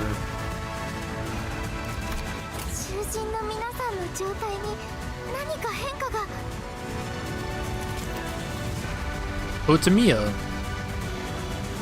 On hit against enemies, 50 divided by the number of coins % chance to gain 1 ego resource corresponding to the used skill's affinity. When an enemy dies after an allied unit's skill attack ends, gain 2 least owned ego resources. In an encounter, gain 1 ego resource of each affinity consumed when using the following ego skills, 2 of each when using overclocked skills. To remain oneself Honglu, command Meltdown Faust, Unbrilliant Glory Gregor, Title Elegy Ishmael. Wait, do they give you these egos to use during this fight? I already have them, so I can't tell.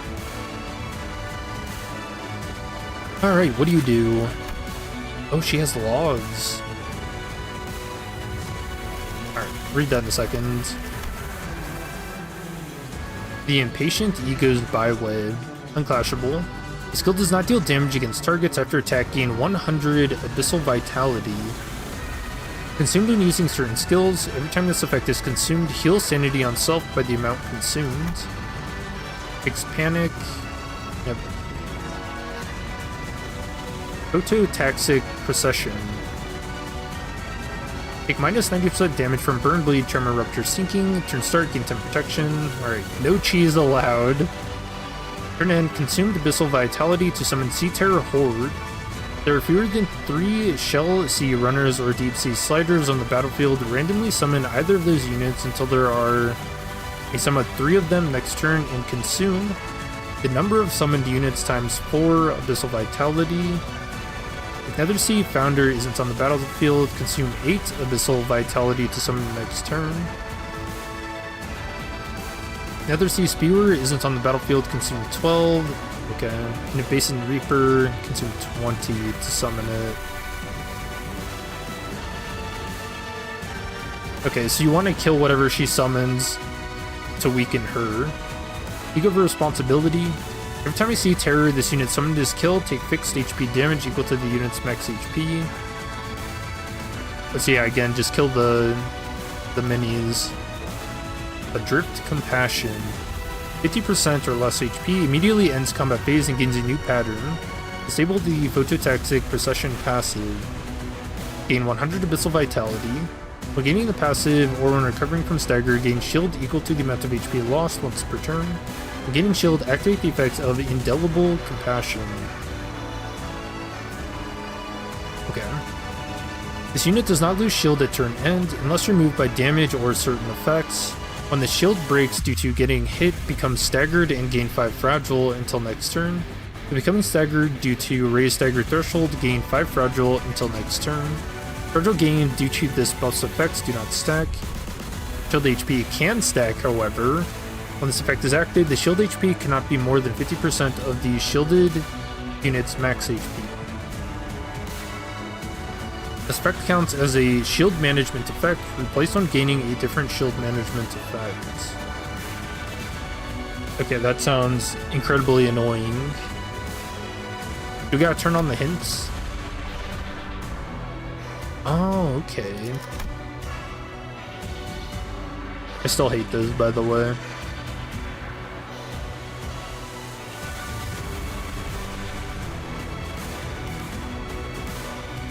Turn start, apply 5 nervous impairment to all enemies with less than 15. The fragile equal to double the number of times before the compassion they believe in loses its worth was used during this encounter max 6. I'm guessing that's a skill. After gaining a new pattern, reduce this unit's skill slots by the number of staggered enemies every turn by 6 max. Does not apply to turns when this unit uses a powerful skill. Nethersea Brand Utopia. When on top of Nethersea Brand, gain final power plus 3 and coin power plus 3, then double the amount of nervous impairment inflicted on hit. Was there a... Oh, there's no saint thing here. Okay. Coaxing Kins. Hitting a Basin Sea Reaper with this unit's skill, convert it from standby state to combat ready state. Card of Compassion. That looks cool. Deal plus nervous impairment on target divided by 2%, damage max 15%.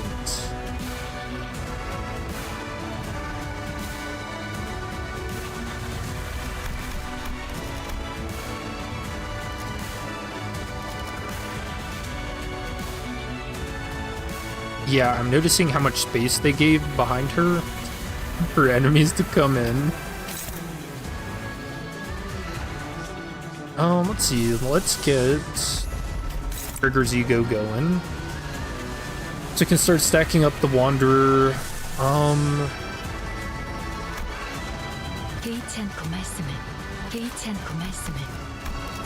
Actually, don't know what the passive on this is. Start, heal stuff in one ally with the lowest HP percentage by a hardened shell barrier stack percent of this unit's max HP. I mean, we shouldn't use that when there's no other enemies out though.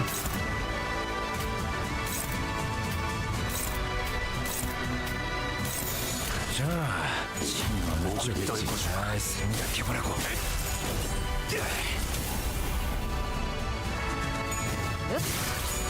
She's got protection, so this turn doesn't really do much. This music is a banger. Yeah, this is really good. Very epic.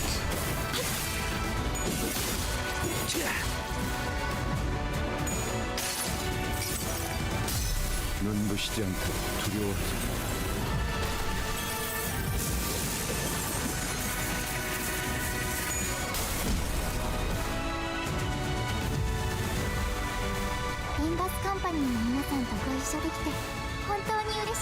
Alright, oh, there we go.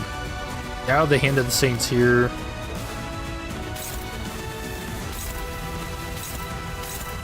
Ooh. So, Echoes of Ascending, Indiscriminate. Protects allies with the most current HP. When targeting an ally, deal 0 damage. Dash power +1 for their sinking on target max 4. On hit, when targeting an ally, apply 1 offense level up this turn. And next turn, for every 4 Abyssal Vitality consumed to summon the target max 5. Okay. Respite. Targets allies with the least current HP. Targeting allies deals 0 damage, cost power +1 for every 3 sinking on target. Combat start when targeting allies heal 20% of target's max HP. Targeting an ally, apply 1 defense level up this turn and next turn for every 4 Abyssal Vitality consumed to summon the target. So that just means this scales depending on which enemy it is. So like the Reapers are 20, so it'd be 5%. Clash of Bold Guard, turn end, consume Abyssal Vitality for every surviving ally. However, apply the number of turns target survived, damage up next turn to all allies max 3. Especially does not apply damage up next turn.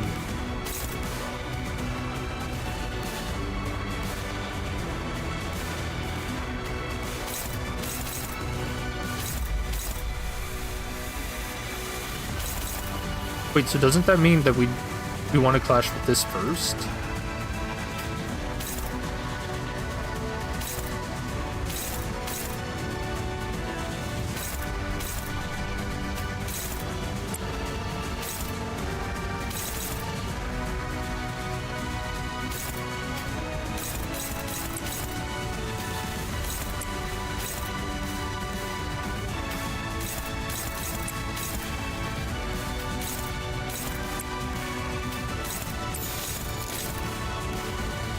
No, oh, well, do we care if the Reaper gets woken up right away?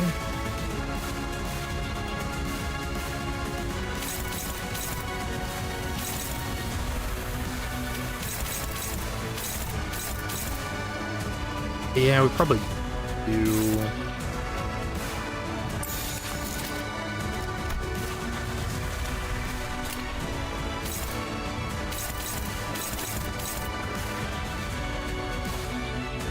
We'll just take just a little bit of damage, but that's fine. 지리수에게 명한다.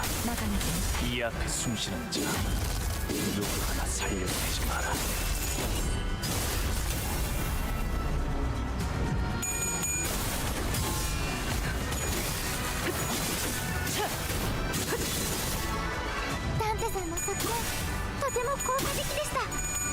Thank you, Amiya. Wonder what Virgil will say when we return to Mephi. You don't think this is all just gonna be a fever dream?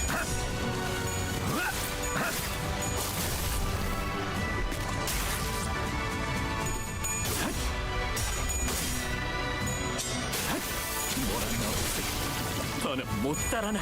Guys, we must have eaten something crazy at that banquet. 아직 죽진 마라.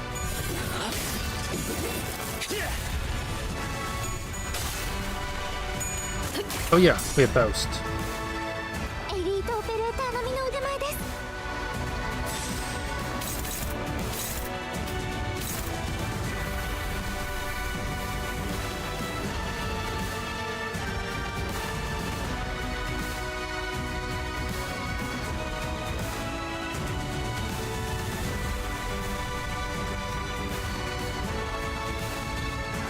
Oh, maybe we actually don't care about this. Because it just does that at turn end anyway.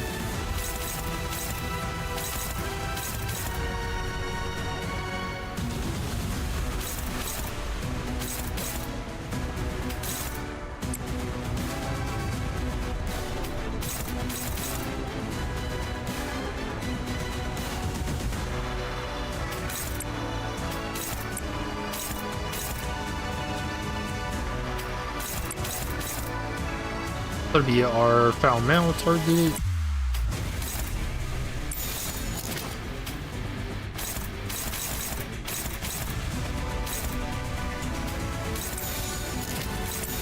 흑승로 뒷박질 틈. I don't know, this feels pretty straightforward so far. For having 10 protection is insane.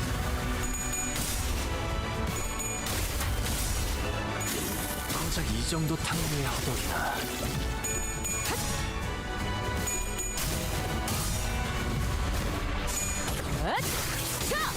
숨통 끊기. ドクターのように優れた式ですね。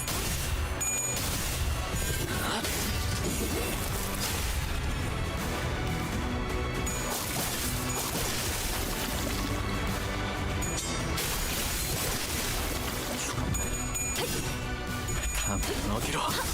Alright, maybe a little bit of a waste of Ascendant. 効果的な攻撃でした。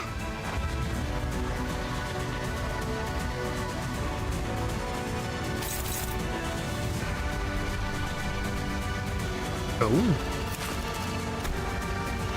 A deep blue charity. His power +1 for every 3 nervous impairment on the main target, max 9. When targeting allies, deals 0 damage. Can clash with this skill regardless of speed. Oh, does this also hit? Oh, it literally hits everybody. Oh, look at the attack weight.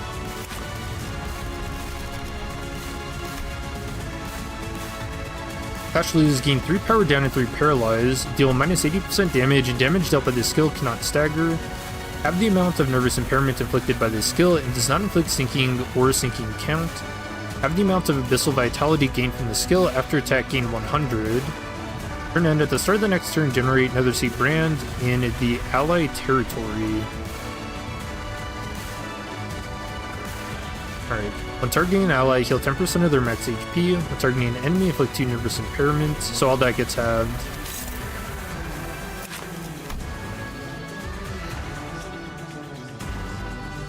Okay. Oh, that's a hard clash. Okay.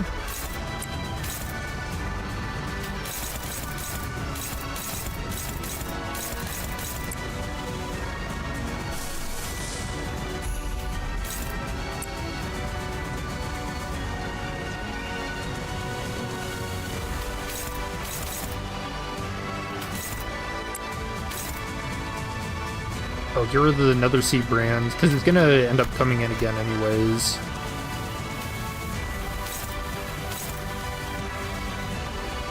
We don't need to heal. Gregor, where's he at on stacks? 32?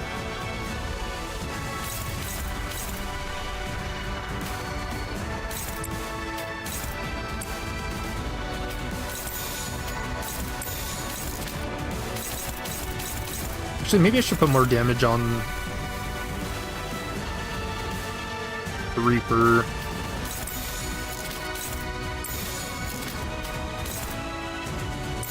Yeah, maybe we do that.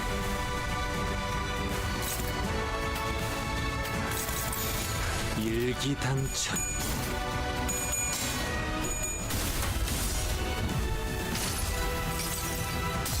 흐릿한 드와 곱게 접은 종이에 번졌으니 식후의 한해 용이 되어 빈 벼루에 남았구나. What was his sanity at? 25? Okay.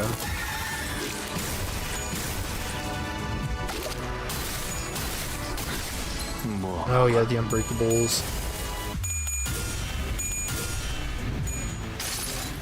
Man, the Nether Sea brand's kind of tough to deal with. Maybe that's why this fight's kind of crazy. I keep forgetting it changes their skills to unbreakable coins.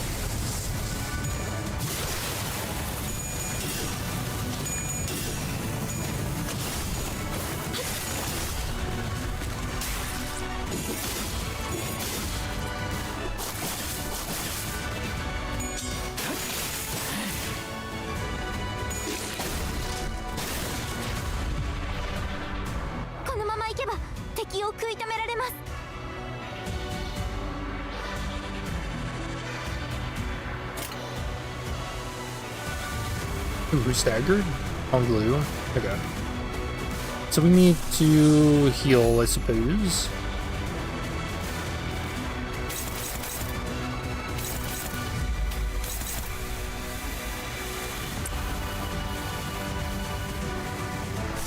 I think maybe we just burn all of our big egos here. No?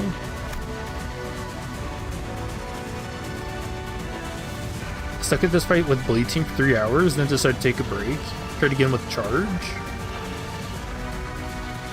Wait, what? I don't understand how this fight's... Oh, I guess I'm not there yet. This is my first attempt. I mean, so far it doesn't feel insane. I don't know if I'm missing something. Okay.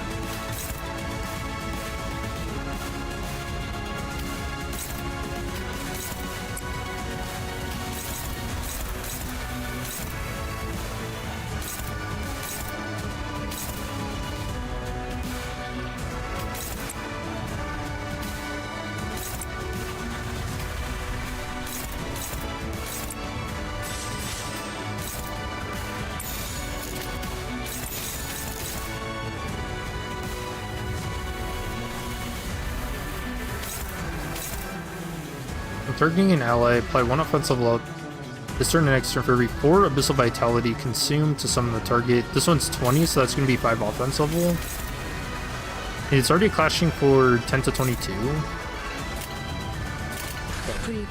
have to keep that in mind, but I do think it staggers. Do you like the collab so far? Yeah, I really like it. Yeah, they did a great job. The egos are all very interesting. I mean, they even put it in the lore, you know, how it happens. Which apparently has, like, pretty deep ties to Arknights with the Mia. So, I really like that. The music has been crazy. I can't believe how every soundtrack just sounds, like, as good as it does, you know?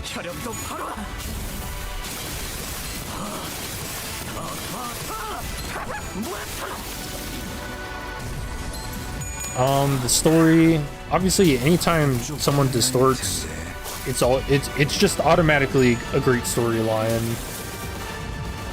No bias at all.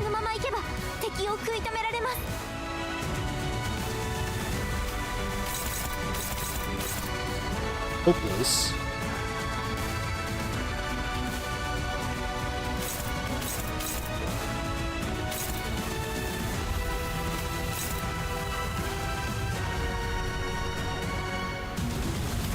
Alright, we gotta hit the hockey puck.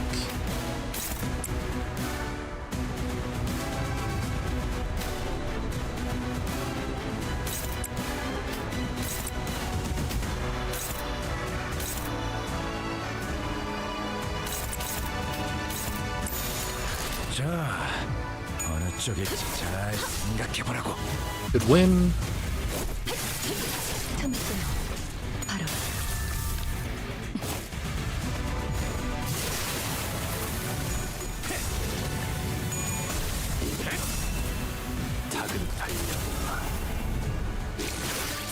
저 혈연 Literally second fill up. I was actually just thinking that.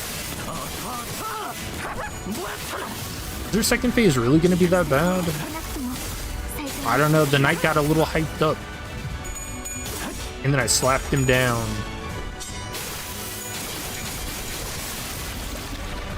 Even after messing up the event the first time. 불쌍하게 울부짖는군. Oops. Dude, I even said it. I was like, my gut says that I should be stopping his charge, but I want more lore. 웃음이 넘고 얼마든지 먹고 제쳐라.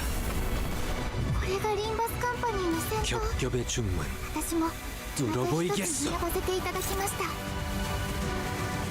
Yeah, I'm seeing the Nether Sea is really the tough thing about this fight, because all of these coins being changed to unbreakable is insane.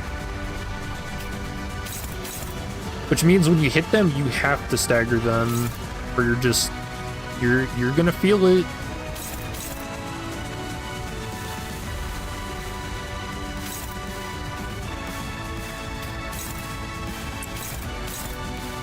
$11 to 32.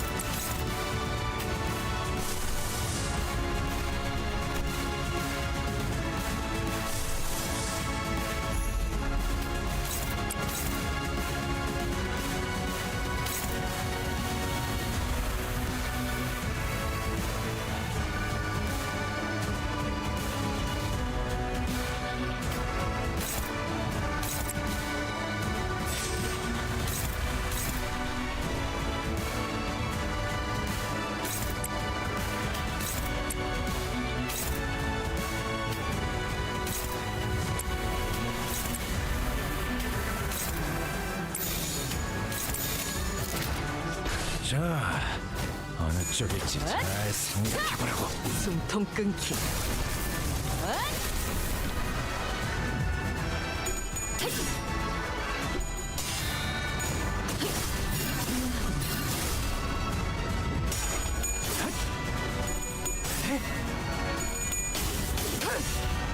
Man, I really do just keep thinking about how much this is to take in for like a new player. Like Arknights coming to Limbus has to be the most insane thing ever. 도끼를 보내라. 저 해충들을 도려내라. 끝내지. 묘야.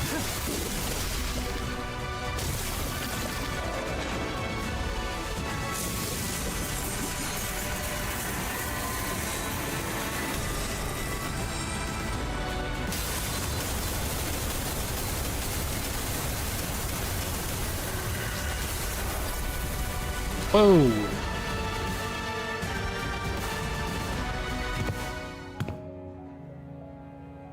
You've aged a lot since the last time we met, Fabi. Is this a characteristic of your sub-race? You haven't aged a day.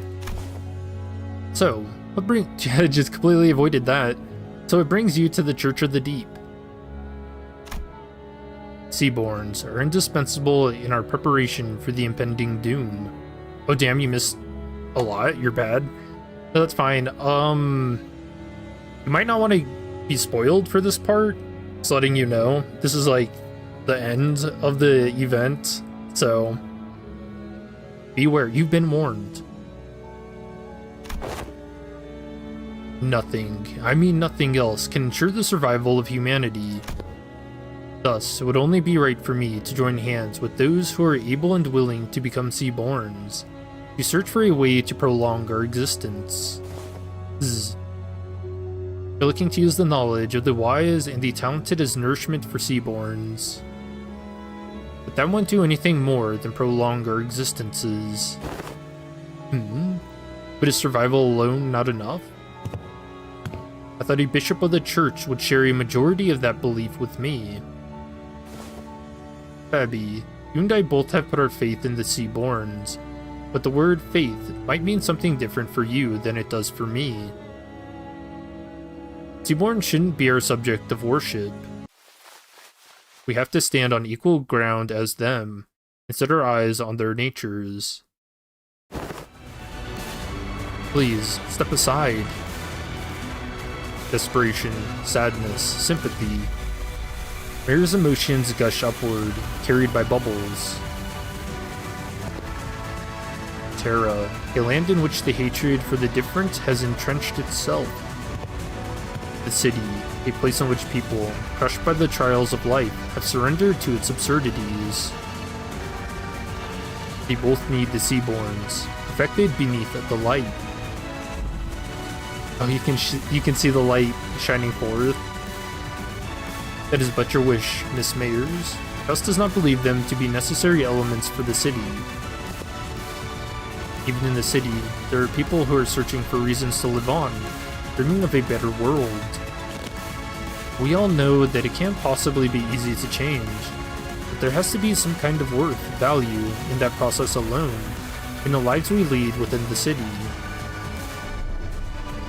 What worth could there be to a life of the unkind? The kind of life humanity is doomed to exist in, where all we ever do is hurt and hate one another. Listen, efficient order, natural altruism, are both virtues humanity should never lose sight of. But there's no such thing as absolutes when it comes to the value of life. Survival is the right of all civilization, which means that it should never be up to others to define the worth of life, to argue for it. But what if there's no other way? See, Terror? Can you even understand what I'm saying? Some time had passed since I made Ferro Muerto my home. Unlike my prediction, the Seaborn's evolution seems to have lost its explosive progress. Babies seem to be content at just observing their slow development. Maybe it's because they're directionless, without a specific wish. Even still, Seaborns were the key to changing Terra, the land. To stand against the incoming calamity, we needed their survivability and adaptability. And the humanity that has turned exhaustion into ill intent needed the Seaborn's blind, selfless altruism toward their own. So, while I never stopped my studies, something small but sharp continued to stab at my frustrated heart.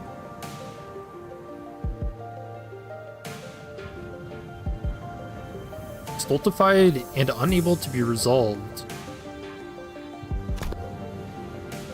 We were to lose even our sense of selves and creed, assimilated into the stagnated great will. For the sake of survival, civilization had to be no more. For the sake of us, I had to be no more. The realization of that paradox made the first crack in my confidence that Seaborns were the answer to the problem Iberia, the land, and humanity faced. And through the cracks, the seeds of doubt were sown. But I'd already come too far to find a path more beautiful than the Seaborns. No more wasting time with these stupid ruminations. So that was the crack that Carmen got hold of. There has to be a way, some kind of condition Seaborns need to fulfill to retain their sense of selves, to retain their individual hopes and wishes. I stood adrift atop the inundation of years I dedicated to this purpose, holding on to this precious hope and steeled my shaking heart. And that was the easy part. There are no better solutions. Don't look away from the answer that lies right in front of me. All I need to do is to find a way for Seaborns to hope and wish, to have them each carry a sense of self. So is that where the last night comes in? It seemed like his infinite hatred of the Seaborns kept him, killing them, despite becoming one of them. I just had to repeat that to myself like a mantra, again and again. But my drifting days came to an end when I found a new path, illuminated by the strange light from across the sea. On that day, yes, the day when that faint blue light shone, a whisper visited me.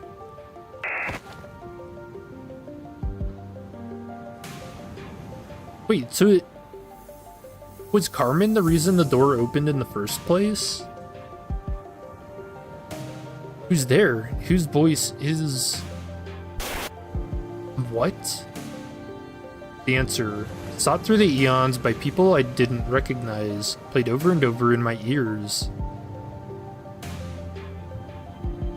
The voice that spoke it was muffled but warm and beautiful. The light of the city? The hearts that were lost, the emotions that were forgotten, the sense of self that... No, that's enough of that. But I'd like to hear more about the light. The light that has sprouted in the 10 virtues. And the image those words drew in my mind was clearer and more beautiful than ever. Terra, the city, they both failed to find a way out of this bridle.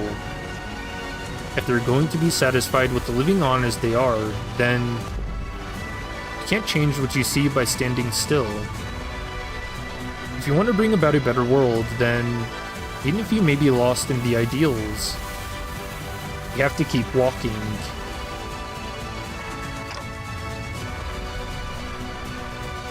Survival, worth of life. As I've never been too certain about either of those complicated ideas, I had no unflinching creed with which to convince her. That's not to say that the city has no need of the altruistic nature Mayers wants to bring there. It's not to say that I have a better answer than the combination of Seaborns and the light. Even still, the emotions, the regrets, the conversations I found and collected over this journey alongside the sinners become my answer, and I take on. Honestly, I don't really know the city all that well either. My memory only goes back a year, and for what is practically my entire existence, I've been surrounded by the sinners and our adventure. Still, we want to keep trying. Right, the city is an absurd, vicious place. Something new and horrible surprises me every other day, but Mayers, that light you spoke of, I don't think that's what protects the ego, the sense of self. To protect it, you have to first look unflinchingly both ways, the path that lies ahead and the one that you've walked. Then you confront them both. That can't be right. The light, it has to. You're just working based on what you heard about the city and the light, ain't that right? How can you be so confident that the light will be able to protect the Seaborn sense of selves? Ain't that just what you want to believe? I think it's a distinct possibility. Even if the light can do what you hope it does, Mayers, it won't change anything. Turning our natures kind by transforming us into Seaborns, a convenient method like that isn't our path. Because a sense of self protected like that, the kind nature attained like that, wouldn't be our own. It'd be yours, Mayers. Got her. Protecting your own sense of self while being compassionate and kind, it's a path of unbearable suffering. We might fail some days, despite our best efforts. Some days we'll be forced to confront the sins of our past and suffer. Barely, not one of us, as we are now, may see the culmination of that path. Yet, I can hardly find it within myself to simply leave it all in thy hands without so much as trying. You're saying that Seaborns can't be the answer I've always sought? Doesn't make much sense if you think about it, Mayers. The sea monsters don't even know what self means. That's why they show no hesitation before sacrifice. If you were to introduce the sense of self to those sea monsters, that selfishness you want will be no more. Selflessness. She's a Seaborn-shaped distortion who is not a Seaborn, and endlessly anguished contemplating distortion. If Mirror's wish is to achieve an altruistic world, then her desire has to be that she doesn't want her efforts to become meaningless. Seaborns may be the perfect answer for some people. Recent example, Fabius. It seems clear to me that that was precisely his wish. But that doesn't seem to align with yours. Find a new answer, Miss Mayers. You're telling me I have to go back to wandering for so much time again in search of that new answer? You won't be alone on that path. Walk it together, relying on one another, and it won't feel so long. Trying to carry such a heavy burden all by yourself, Miss Mayers, it's such a prideful thing to do. タンテさん、なんだかただならぬ気配を感じます。 Something's wrong. Okay.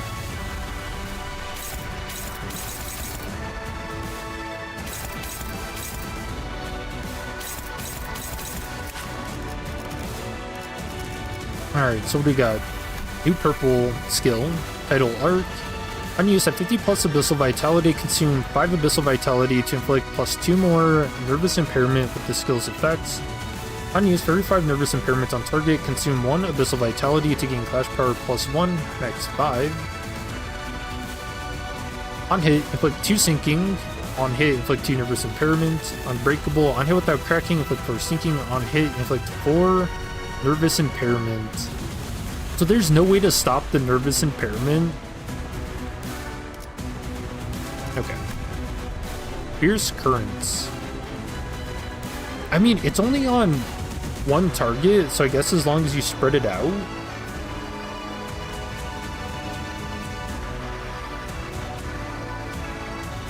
Let's see.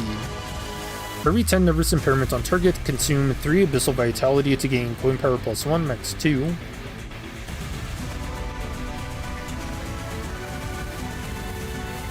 Sinking and Nervous Impairment.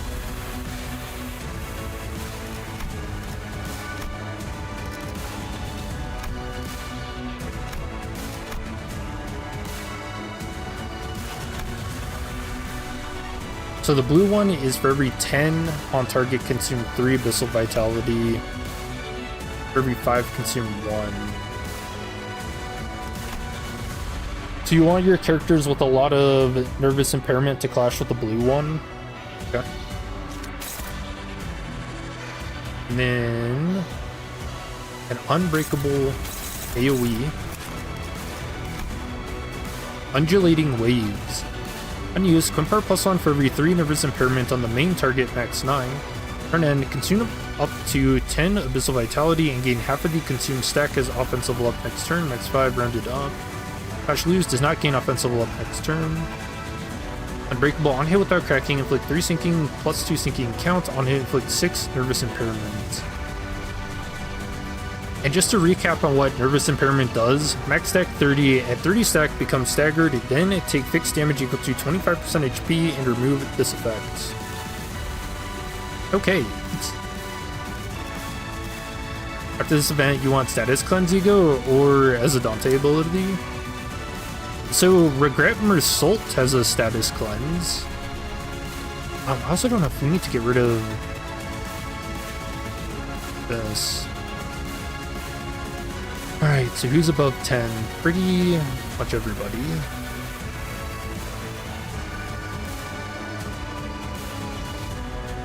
So like Ryoshi is gonna hit max stacks here, I think.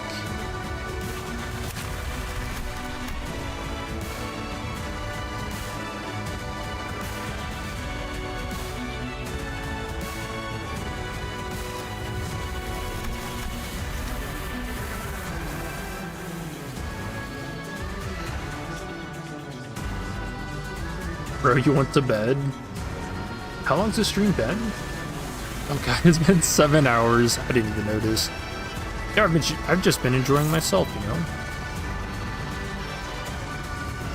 Okay, so we want to clash with this one last.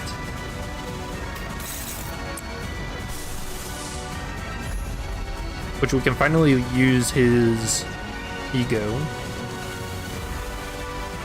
See what that looks like. Lantern, we're probably going to need to heal towards the end of this chain.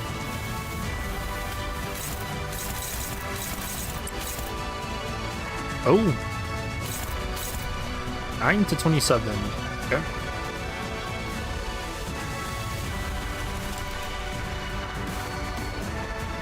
I forgot she has other shenanigans too.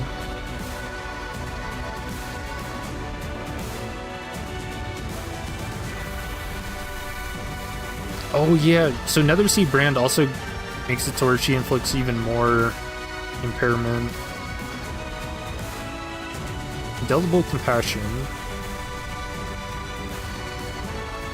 Does not lose shield at turn end unless removed by damage or certain effects. When the shield breaks due to getting hit, becomes staggered and gain 5 fragile next. Until next turn. When becoming staggered due to raised stagger threshold, gain 5 fragile until next turn. Fragile gain due to this buff's effect do not stack. Shield HP can stack however one's. So we just need to break her shield? Oh, that is a lot of shield though.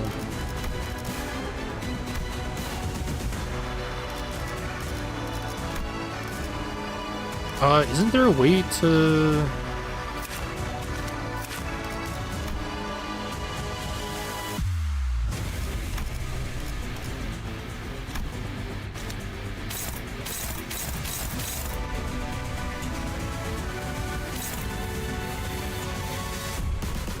$1,062 shield. So we have to suffer at least a turn of this.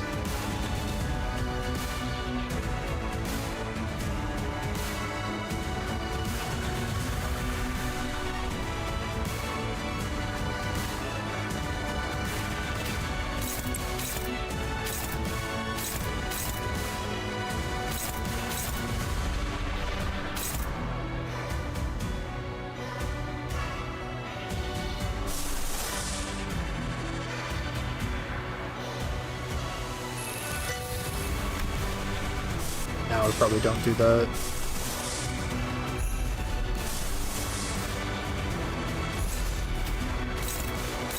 I mean, I guess we can get these going too.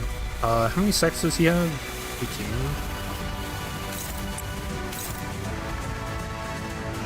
And there's no way to remove them.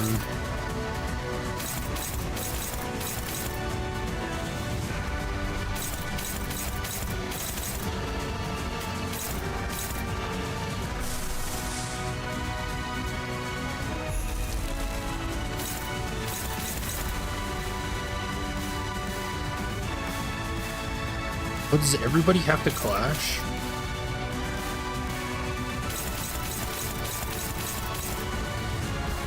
Oh, we do. Okay.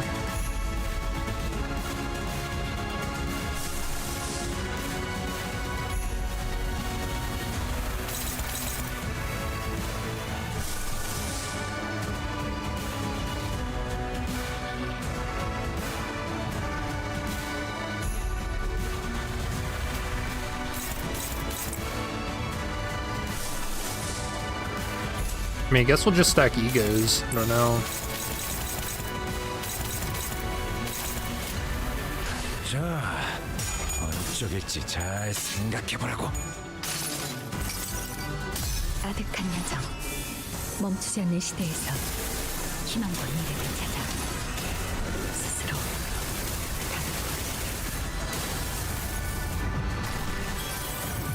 1,000 shield.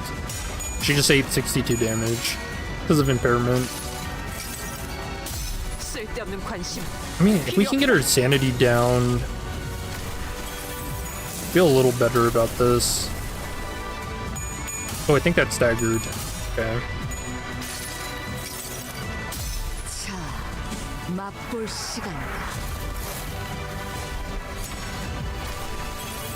Waiting for this OST uploaded in YouTube. You think this has been the best song so far? I'm gonna be honest, the very first song, when you fight the Seaborn for the first time, I think that might be my favorite OST.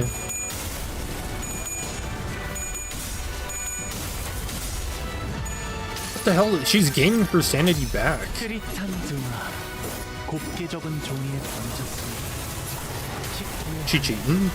용태하고 빈 벼로에 남았구나.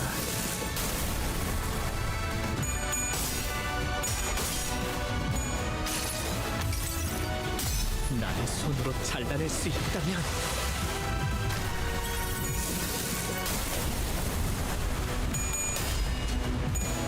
So here we go.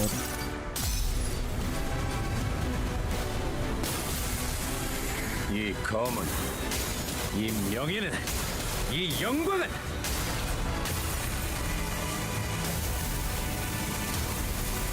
이빨이지 않을 테니.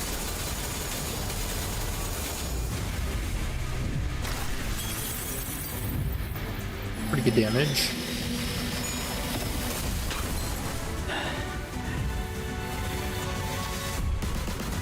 Alright, that was a lot of people staggered. Tides carry away the windows to Mayor's past, soon devouring them beyond vision. It's almost as if Mayor's in the Dungeon of the Fathoms. No, the ocean itself is fusing into one. The majority of distortions encountered by the bus team have assumed a form generally recognized as an organic entity. However, there is nothing preventing a distortion's form from breaking that boundary and taking a different shape, as it may vary by the individual's desires. If a distortion is allowed to exacerbate undeterred, it may eventually corrode this very space in which we stand. As we were taking some time to catch our breaths, a few small machines tumbled to the ground, shot from one of the trembling fathoms.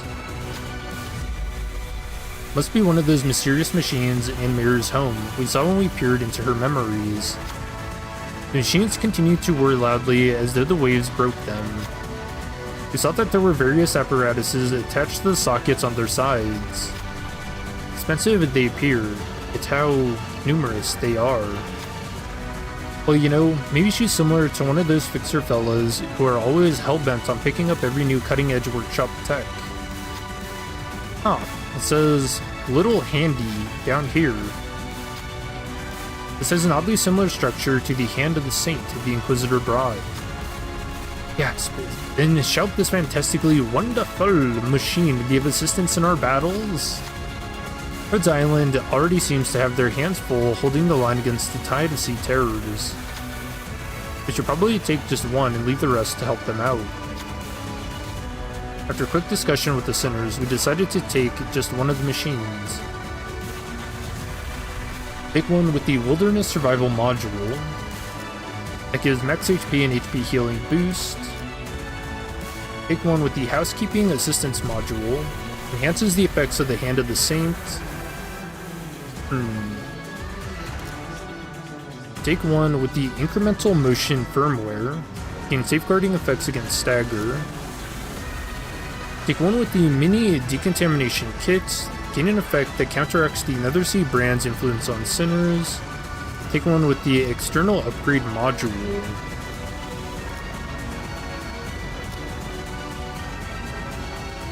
Man, I feel like enhancing the effects of the Hand of Saints. I don't know, if that gives us a way to get rid of the impairment, then that's the one we want. If not, then we'd probably choose the effects against stagger.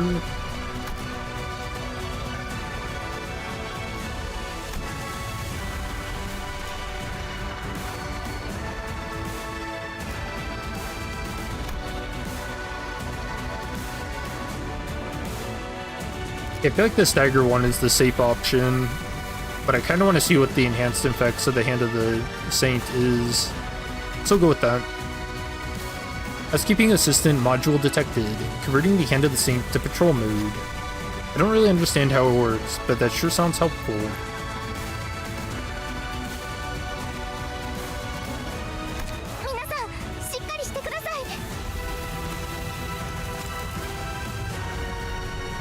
So let's see what it does. And activating the Hand of the Saint, it activates again once next turn. Turn start, gain offense level up and defense level up equal to the number of times Nethersea brand was removed by using the Hand of the Saint during this encounter, max 4 each. Okay, well that's...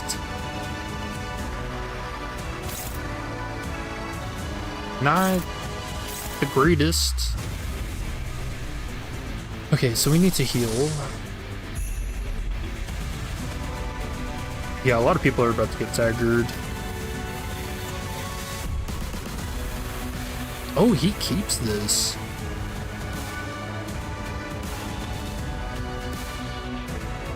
Why does Kongo have so much? He's just cool like that. You mean the impairment?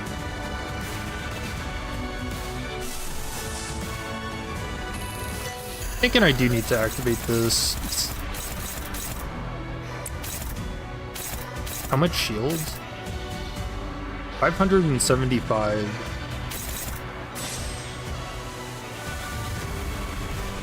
I mean, we almost broke it last turn, but I don't think I've got the...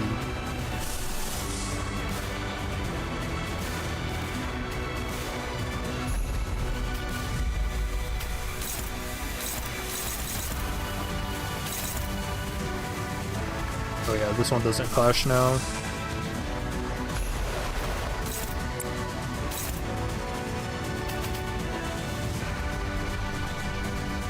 Dude, her clashing is so insane too.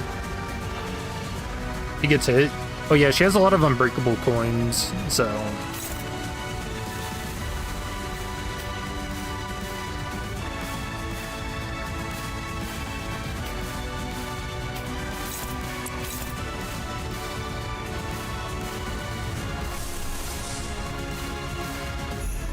I don't know, it's weird. The question is, did I do 500 damage in this turn?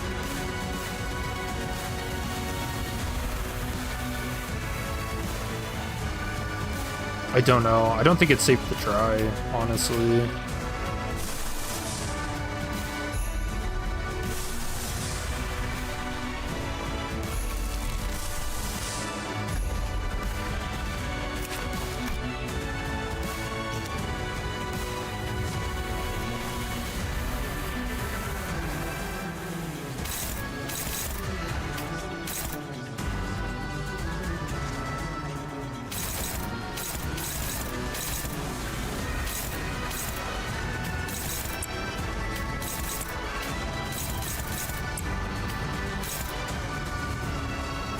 Don't like seeing the favorites.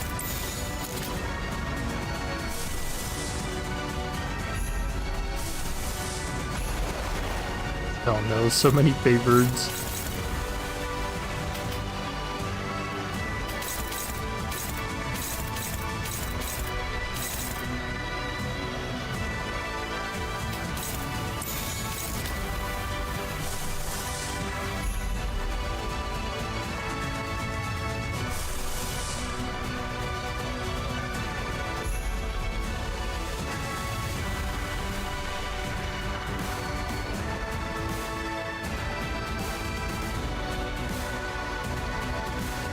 I mean, we are healing first, so I don't know. I feel like we're gonna get some staggers here. But if we can survive this turn, and then next turn I think we can just break the shield without actually clashing. And then she gets staggered and we can kill her. This is a tough fight. I think evade would do work. It's all my ego from Gregor needs hard here. Oh yeah, because you could actually take her sanity down. Well, maybe. I don't know. I think she has an effect where she just gains a ton of sanity. Stagger. And if I remember, one of her passives said that she loses skill slots or the number of enemies staggered, so we should... I hope that's true. 모든 무상무정 시선에 봐라. 기꺼이 저 흥진 세상으로.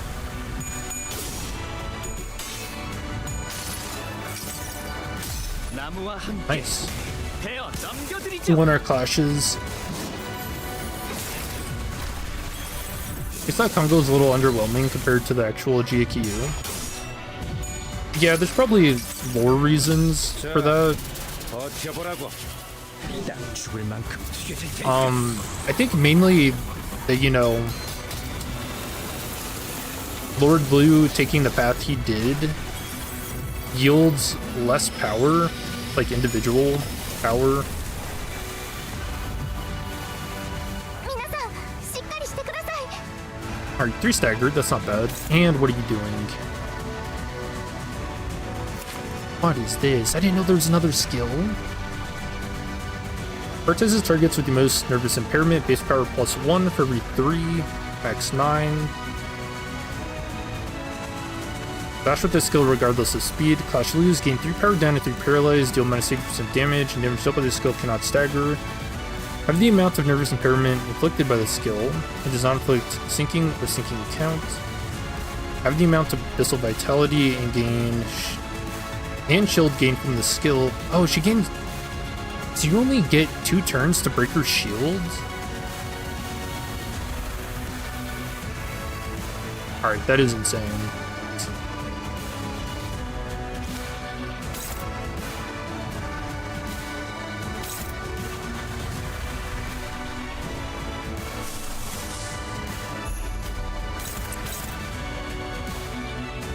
To 33.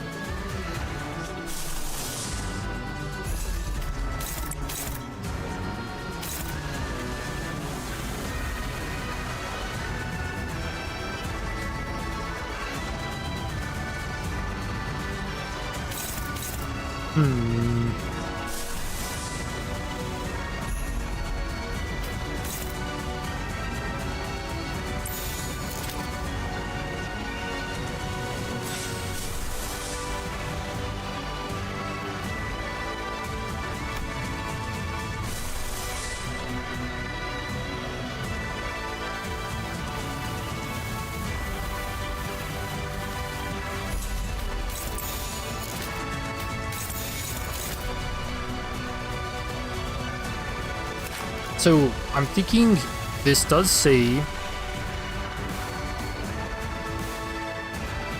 gain shield equal to 20% of this unit's max HP. This is after attack.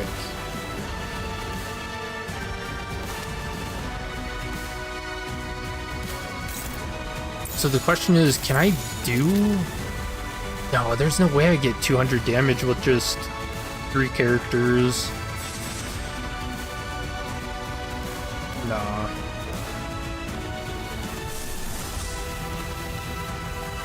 We just have to be more aggressive next turn, I think.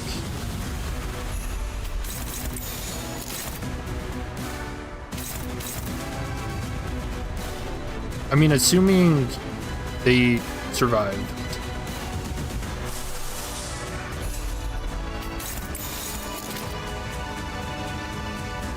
Well, they should if I win the clash. And this will be an early start on the damage dealt too. Okay, yeah. I think this is fine.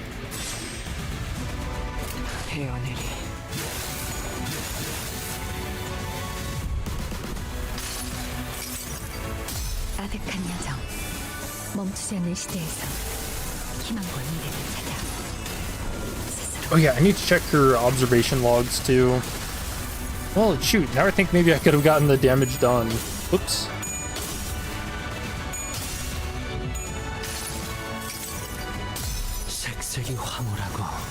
I don't know, that looks so iffy. 89? Nah, not in 3 characters.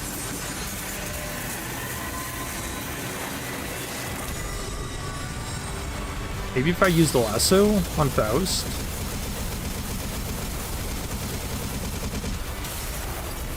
My sinners! Holy ow! 敵が来ます。皆さん、戦闘の準備を。 Alright, she's only at 400 shield now. Okay, that's doable. Also, Gregor didn't even get to go, so...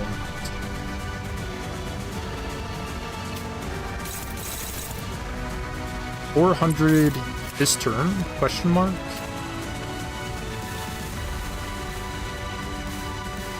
Oh wow!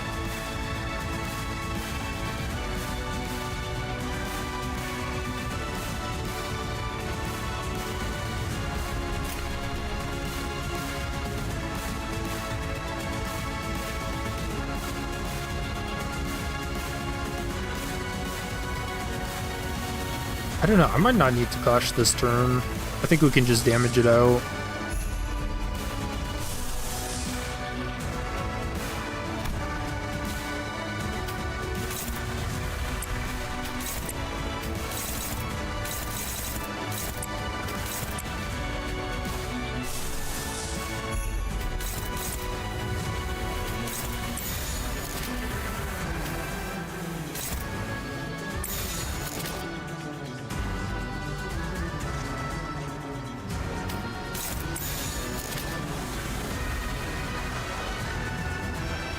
Right?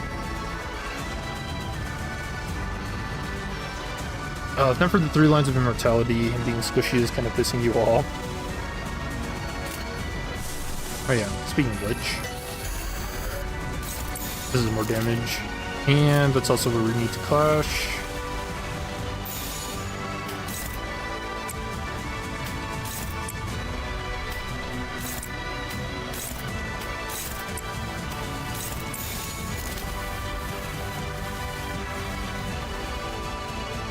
Let me make sure she doesn't gain protection or nothing, right? I think we're past that.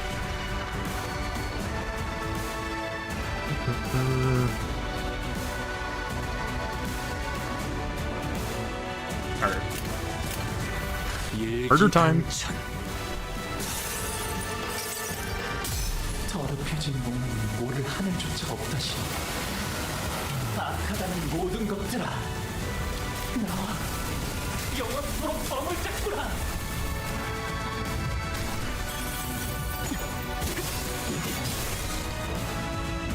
'91, some fragile. This was pretty good damage last time. 이 검은, 이 명예는, 이 영광은 Alright, sped up. This animation's great. 깃발이지. I didn't even see the first 3 slashes go out.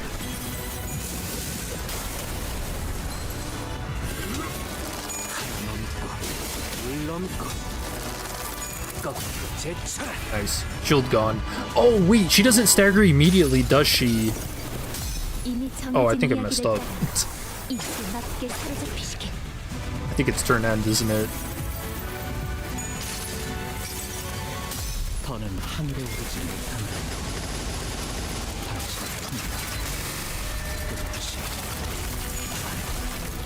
I think that might be one of those, Oh, it's not. She does immediately. Alright, I thought I had, like, the worst reading moment ever. When shield breaks due to getting hit, become staggered and gain 5 fragile next turn. Okay.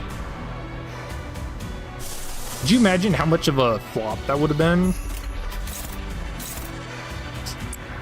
Holy shit. I about gave myself a panic attack there. I win!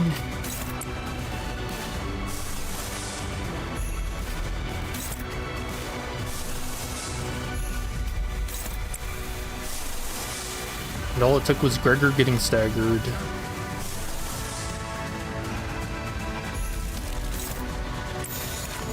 Alright, before we kill her, let's read the observation logs.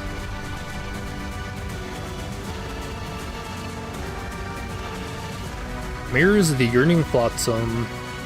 As it seems that all had forgotten to leave a record of this entity, I began this recording. Despite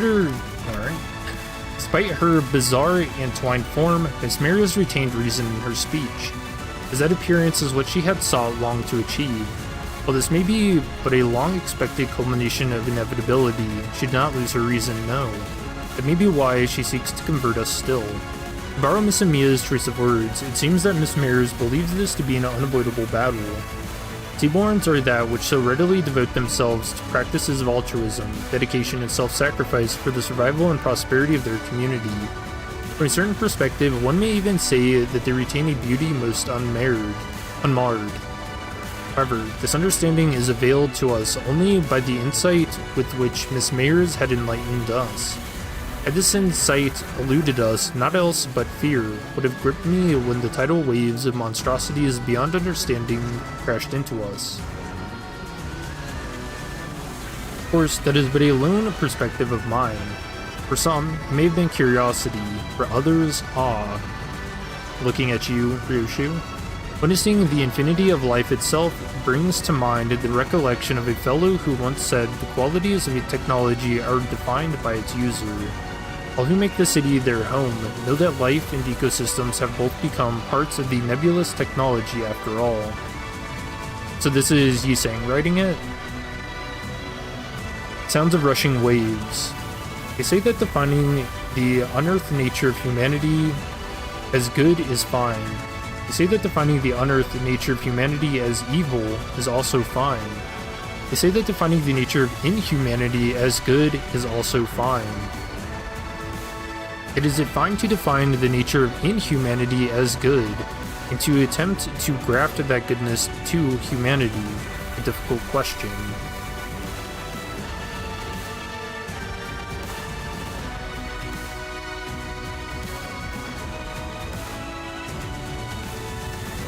Yeah, I don't know.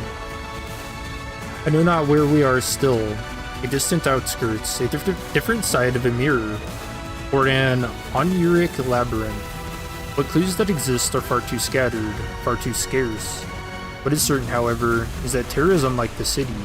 To seek understanding of the unfamiliar is a toil, an unpaved path. Thus, it is reasonable to believe that we have yet to comprehend Terra. Same could be said of Miss Mayers. The clues to understanding the city are far too scarce. Thus, let us refrain from hastening to seek the conclusion to a question so convoluted. The city is well within our understanding. Thus, for our return, we shall suffice.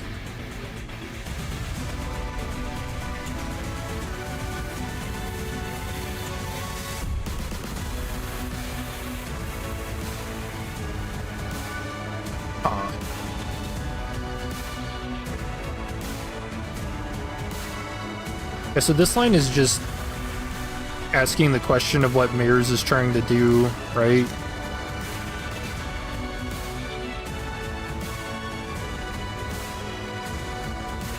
흑수며 뒷박질 춤. 흐름을 따라 달려가면 역시 여기 숨어 있었네요. Yeah, her grafting the Seaborn to the city.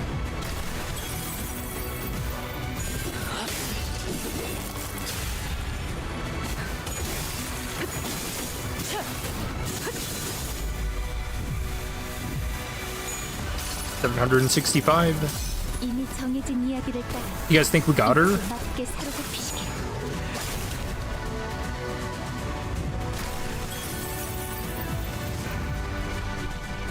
I don't think we do. 저는 하늘에 오르지 못한다 해도 당신 부모와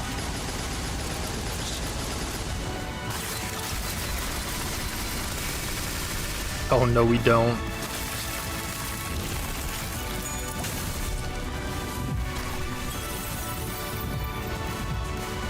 Damn, dude, it feels like we like barely did damage to her there. 흩뿌려져 알아.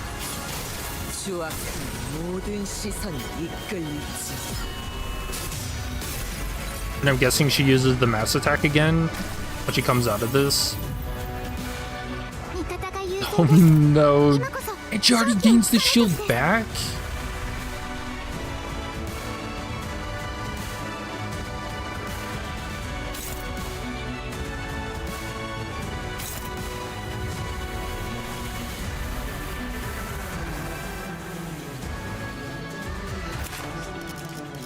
Oh no, dude. I don't think we got it. That's annoying. That's crazy.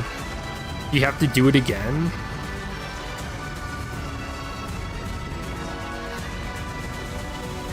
Fuck.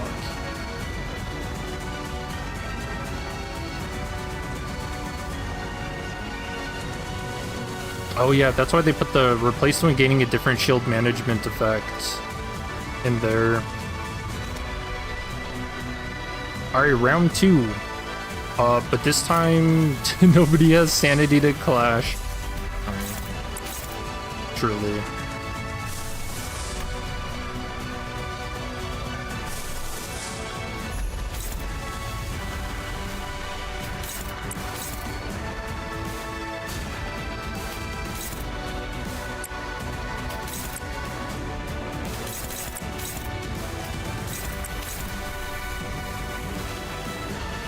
Well, this isn't even guaranteed.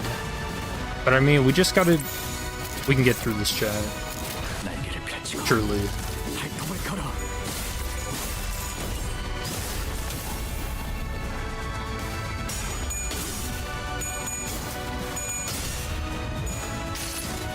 Tons of shield. I mean, you have to remember, we have 6 other sinners at our disposal if these guys die. 길구려.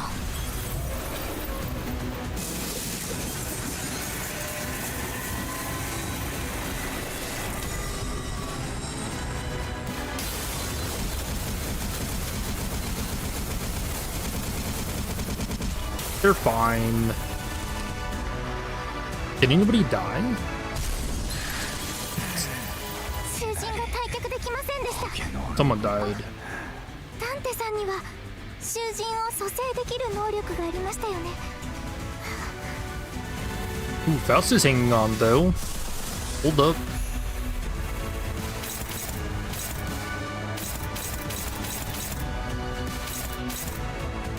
And the question is, do we sacrifice? And do we need to get rid of the Netherbane?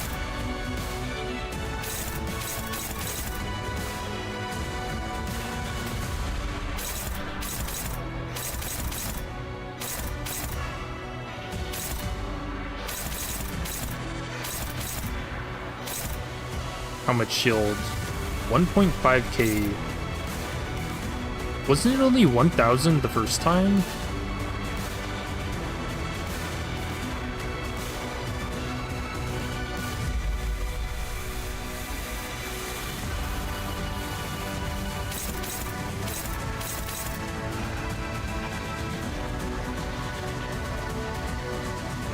I think we let Ryoshu die.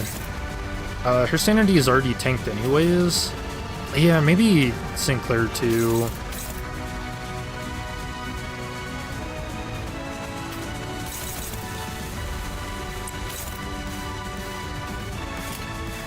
Yeah, I think we gotta. Also, does her sanity just not stay down? Is there no way to keep it down permanently? Because, holy shit, her BMX sanity is insane. Oh, she keeps fragile the first turn, though. Alright, we'll do the Netherbane shenanigans. A Tidal Elegy can 불필요한 flash 변수는 to... 사용하죠. 저는 조용한 게 좋아서요.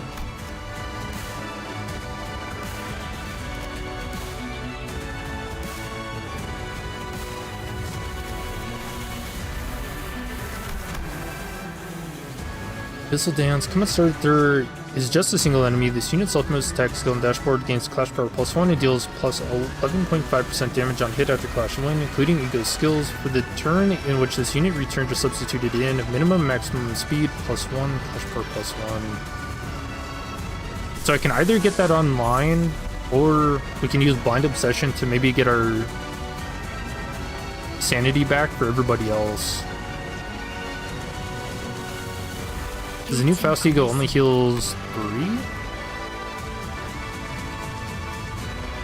No, 15 sanity for 2 allies, including this unit with the lowest sanity.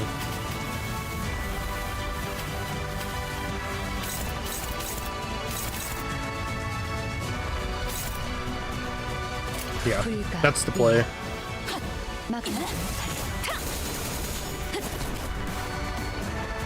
무상한 목숨. 불끈을 지원해. Sinking Team goes hard here. Because Sinking Teams also have Evade in them. So you can just avoid getting impairment the whole time. Yeah, this is a pretty crazy fight, not gonna lie.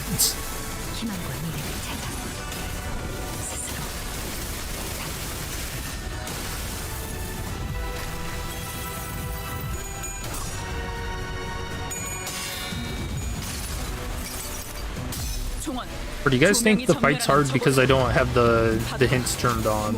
Maybe we should do that.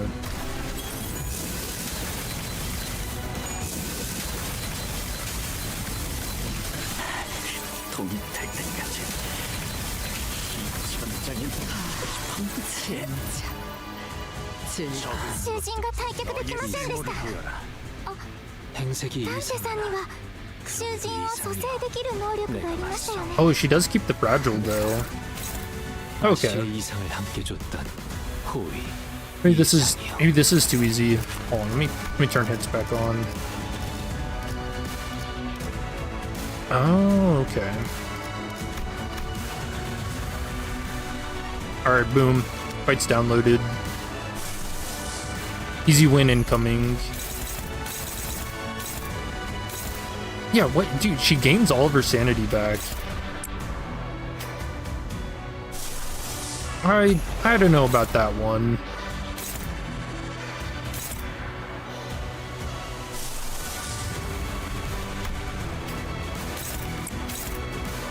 Precaution's not as good though. So I think that's part of the Nether Sea brand then.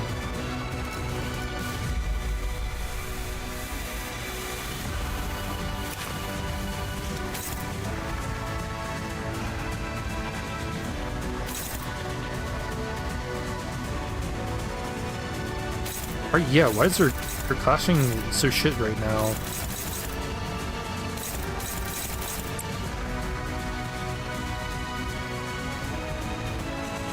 Do you think that's what you've been missing, Walter? Have you been using the Hand of the Saint? Because now my clashing is actually decent, whereas it was pretty damn bad a second ago.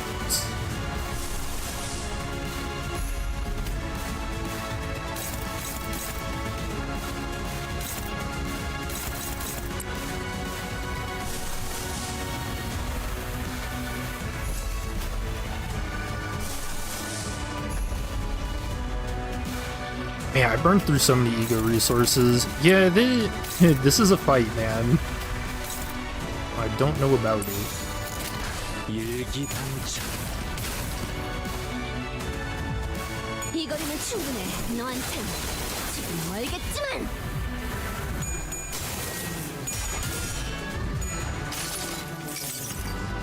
쓸데없는 관심 필요 없다.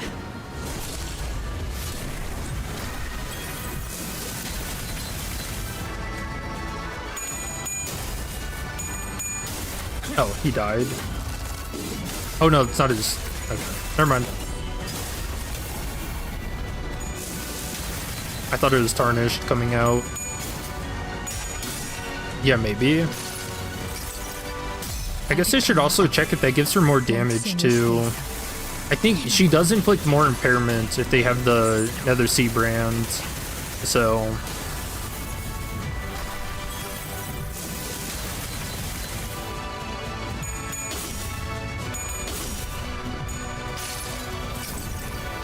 이상이 무엇이라 생각하시오?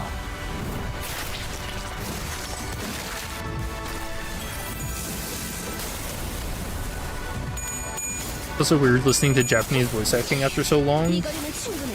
Him stunted your interest in anime so badly. You mean because of the Korean voices compared to Japanese?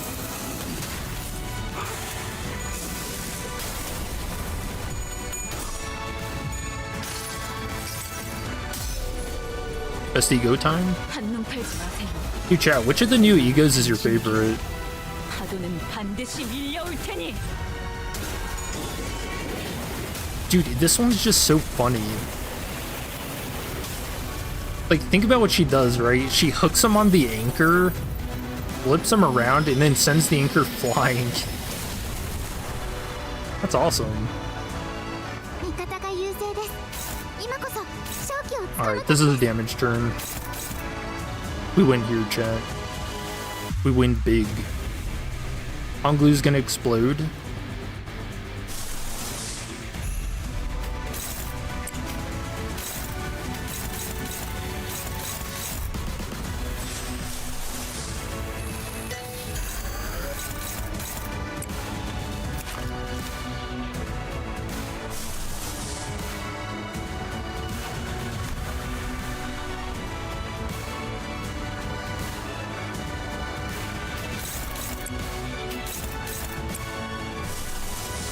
think Tidal is more damage. Ruff's got staggered.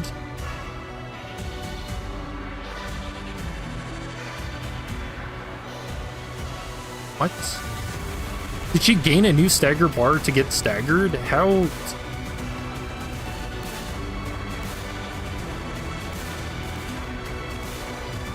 I actually don't know what's happening. I feel like I'm tweaking, but I think she had already been staggered once.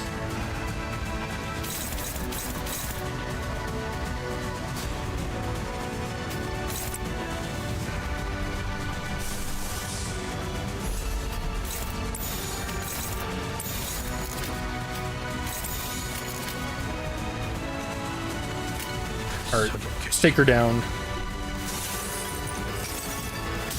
더럽혀진 몸은 뭐를 하는 조차가 없다시니 악하다는 모든 것들아 나와 I've already used Tarnished before. No, I think it should get used now. 69. Yep, there it is. Or it just happened. And now we're overclocking again. 이 한 몸 바쳐 땅으로 모든 피 쏟아내리리. Nice, so now she gets staggered, and we win. 지나온 길을 생각하면 이 또한 내가 걸어야만 하는.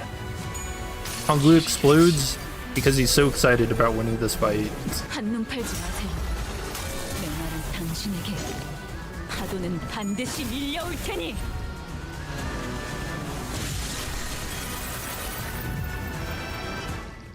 Mission accomplished.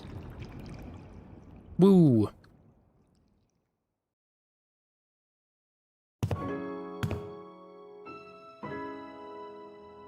First try.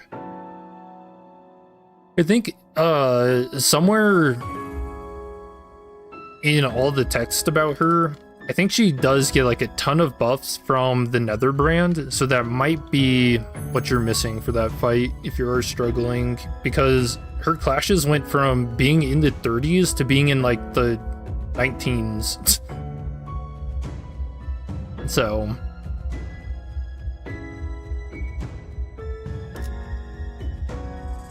it's true that people scrutinize others for differences to find something they can hate.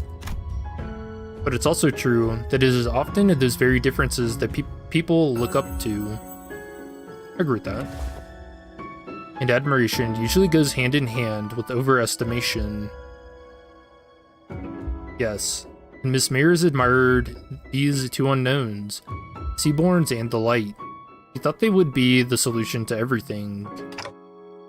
Mayers, do you still want to go to the city? No. I'll remain here in Terra. I'll broaden my studies, and I'll talk more. To find a new path toward realizing my wish.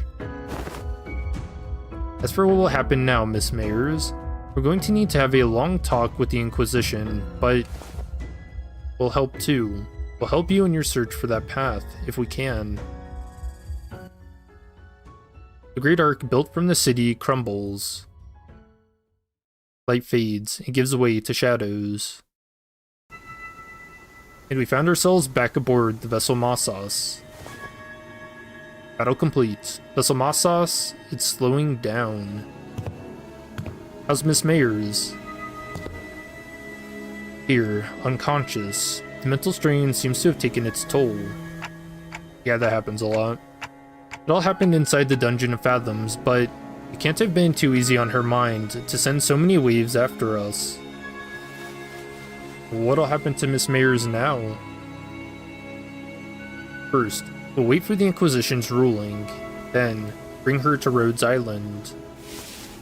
Her efforts were misguided, but she also had Terra's best interests at heart. Together, I'm sure we can discuss a better way forward. What if she's sentenced to death? You know, I was thinking the same thing. Is she just inquiring? Nothing wrong with that. Oh, also, so does Kalta have that oropathy? Is that what's on her arm? I don't think I saw that before. We will need to offer a different proposal. We can consider it when we get to it, Doctor. It's finally over. All we have left to do is go back. As we were preparing to leave with our hearts much lighter than they were earlier... Hold on, everyone. Was this Charon the whole time? Something's rapidly approaching, Gus. What in the hell? Alright, who's ready for another boss fight? A low, thrumming roar vibrates the air as a strange shadow looms over the ship. Where'd this shade come from? Exclamation point. Wait, is that... Almost as if driven by instinct, Ishmael takes the radio from Gregor and runs into the control room.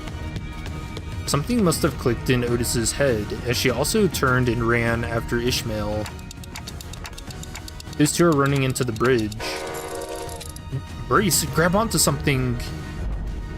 Oh, bollocks. Mucking it up right before the finish line. Doctor, Dante's advised that we grab onto something. I see. They're preparing to turn their ship around. Everyone, brace for impact. Stay alert. Something's coming. The ship leaned heavily as it hurriedly turned portside, and I caught a glimpse of a massive shadow gliding just beneath the water's surface, right where the ship was a second ago. Oh, the knight? It's a seaborn, about the size of... no, slightly larger than the vessel Masas. Dude, what even is the shape?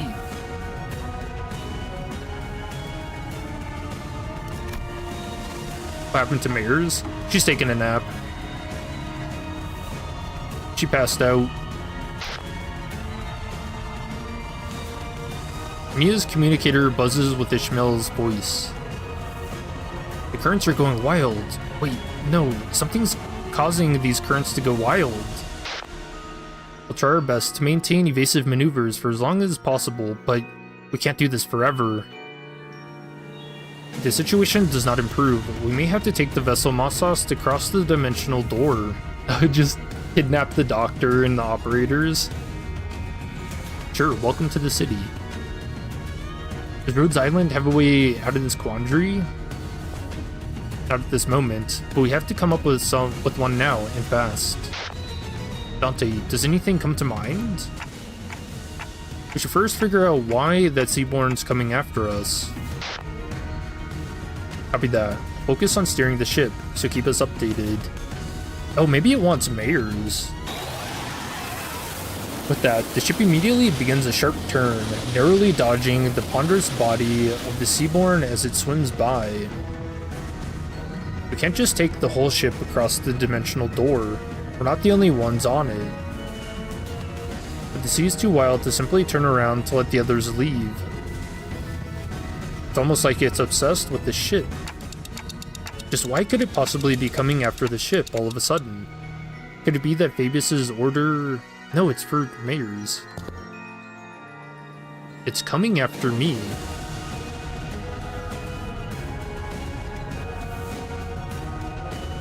Scotty, you? Yes, I'm their enemy, an abyssal hunter. As though to prove it, the giant beast began to charge against the bow of the ship the moment Scotty repositioned herself there. Just what are the abyssal hunters? Why are they so gung-ho about trying to kill you? Abyssal hunters are those who hunt sea terrors and seaborns. Of course, this isn't based on any emotion, such as vengeance or resentment. It's Scotty's... Well, that's not important right now. What matters is that they're solely targeting Scotty. Operators of Rhodes Island are heavily fatigued at this moment from their long defense against the waves in the dungeons of the Fathoms.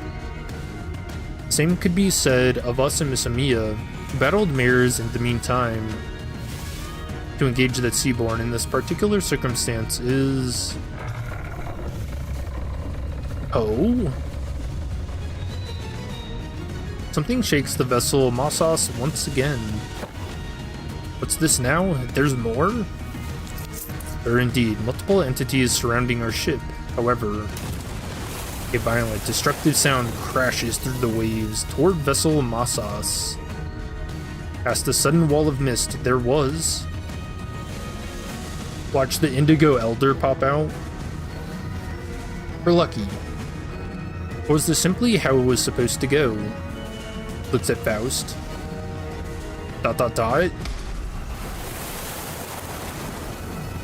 Charmla. Oh yeah, the last night. Sir Knight! 2 Seaborns. It's going to be fine, Miss Inquisitor. He's the same knight we fought earlier. I doubt he'll be able to stop himself from charging at that giant of a sea monster. Like Honglu said, the knight charged straight at the giant. Rough wave. At the great Seaborn, as though he hardly noticed our presence. If we can help the knight repel that Seaborn, no way there's another fight. We just might have a shot at sending Limbus Company back through the dimensional door and escaping aboard the vessel Mossos ourselves. Can everyone still move? I'm almost at my limit, but I can still move. I've got a plan, and I'd like for everyone to trust me on this. Things weren't so bad outside after you'd entered the portal. Now's the time for the hunter to get to work. The bright ray of light from Irene's lamp shines upon those atop the deck, while Scotty leaps tall into the air, using the ship's bow as her launching pad. The operators each scatter to their appropriate positions as commanded by the doctor. Ishmael noticed both exited to the decks as well, presumably having found someone to steer the ship. Is it okay to have you two out here? This Kaltsit seemed to know enough about seafaring to take over. But this crisis is far from over. She was good enough that it was reasonable for us to leave the ship steering to her and descend to the decks for our return. It doesn't seem like we'll all be able to bid you goodbye. Are you sure you're all going to be okay? I can stay a little longer and help. Appreciate the sentiment, I really do, but... Mia pointed toward the dimensional door, which had shrunk significantly smaller since the first time we saw it. You don't have much time. I wonder if it was only supposed to open for a set period of time, or what if it's closing now because our work here is done. There's precious little we could learn about it now, but it is obvious that our time here was coming to an end. Thanks, Amiya. We would have been lost for a while in this world if it weren't for Rhodes Island's help. Well, thanks to you, we should be able to sufficiently study the dimensional door before we return. Time to say goodbye to the Iberian sea breeze, I guess. Do you have any idea how big the pile of paperwork is going to be at the Inquisition? Murda, try not to drop into Iberia next time. You got that? Alright, she doesn't mean it. Haha, sure. Let's all stay nicely put in our own worlds. As the Great Seaborn briefly falters at the combined might of Scotty and the Knight, the ship's bow managed to stop inches from the dimensional door. Holy dude. That's crazy. Also, can Scotty just fly? Manager, now's your chance. Get to the dimensional door. Someday, I hope we can meet again. It's cute. Wait, who's this? That's not Kaltsit.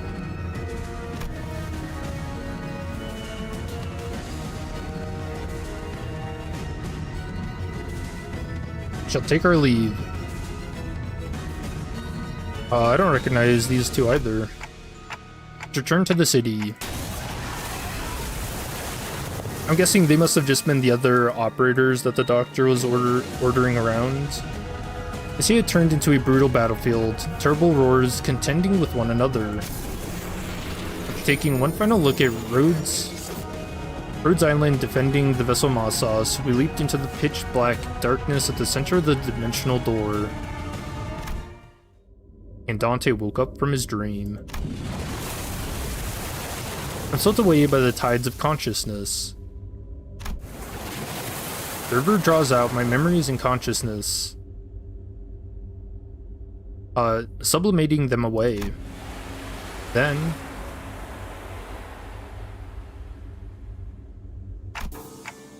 where is this Yi Hong Yuan? I look around and see the sinners strewn about the room, dozing off. I see Heathcliff crash like that all the time, but how did everyone crash at the same time, sleeping against the walls? A bizarre sensation that something was truly amiss crawls up my spine. You have come to. Now that you have come to, I request that you continue your rest in your chamber. Your presence here makes it difficult to conduct cleaning activities in areas adjacent to your body. Huh? What? We just came through the dimensional door after Rhodes Island. Rhodes? You were transferred here after the LCCA discovered your company unconscious at the entrance of a Lobotomy Corp branch. I feel like I just went through a memorable experience, but I can't recall what.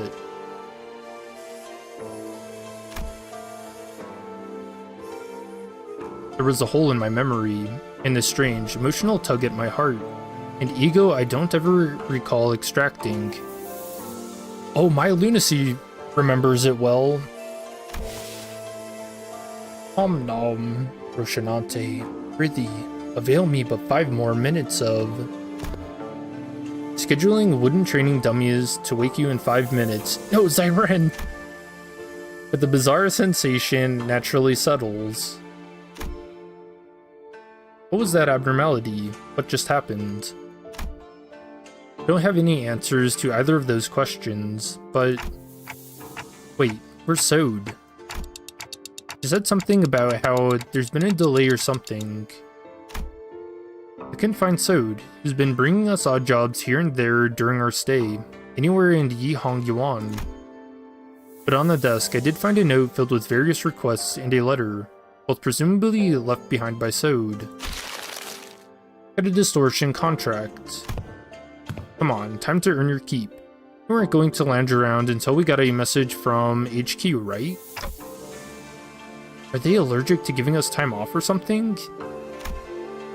In that moment, a certain voice briefly surfaces from the abyss of my memories, or sinking again. There's no such thing as absolutes when it comes to the value of life. So this is the doctor? Which means that it should never be up to others to define the worth of life, to argue for it. The worth of life. I don't quite recall who said that, or even where I heard it from. Honestly, I don't even understand what it means. Can't change what you see by standing still. If you want to bring about a better world, then even if you may be lost in the ideals, even still, some of those words left a lingering impression on my heart. You have to keep walking. Unable to sit still, I got up from my seat and began waking up the sinners one by one. Yeah, it's not like we're getting anything done here. On your feet, guys. Time to get to work. Sinners each began waking up, some of them looking around to get their bearings.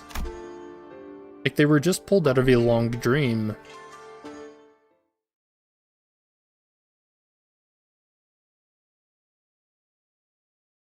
또 한 줄 길을 남겼구나.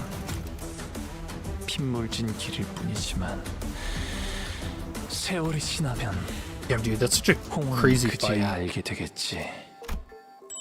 이 Alright, 홍보가 prepare a little bit of my lunacy. 무엇을 바꾸었는지를. Don't forget the normal mode.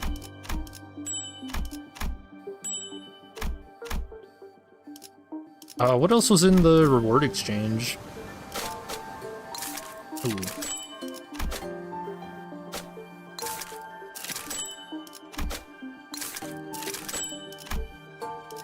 Alright, we'll put those on while we talk about the event.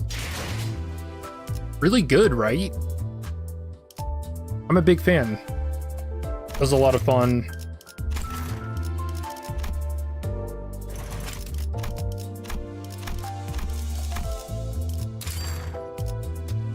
Oh, that looks sick.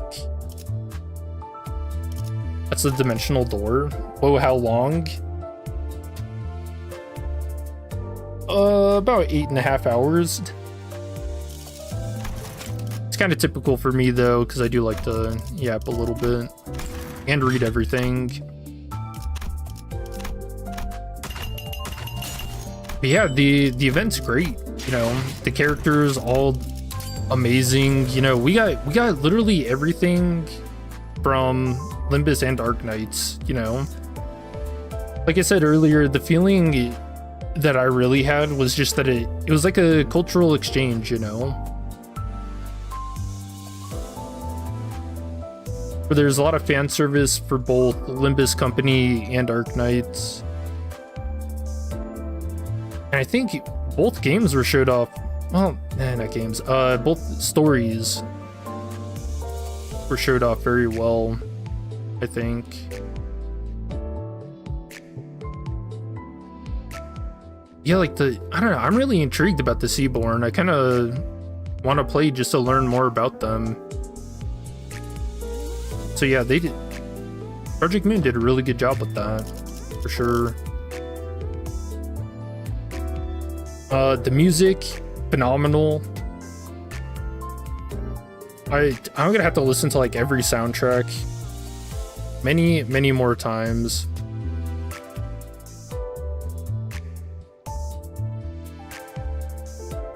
Let's see, the fights. I really like the fights, besides maybe the last one. Holy shit, the HP was crazy, or the shield. The shield was insane. But we did manage to pull through. And like we learned at the very end of that fight, I do think a lot of that was because of the Nether Sea Bane, right?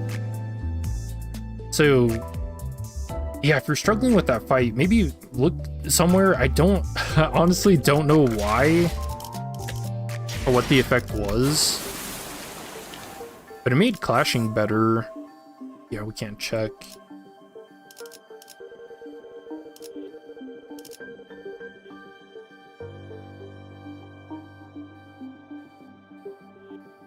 Yeah, everything was really fun, man.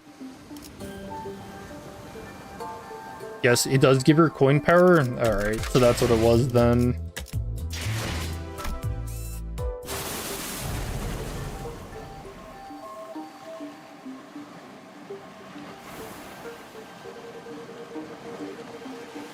Let's see, the egos and stuff. Yeah, really cool. Big fan of those. Ishmael's is definitely the best. Chapless pants.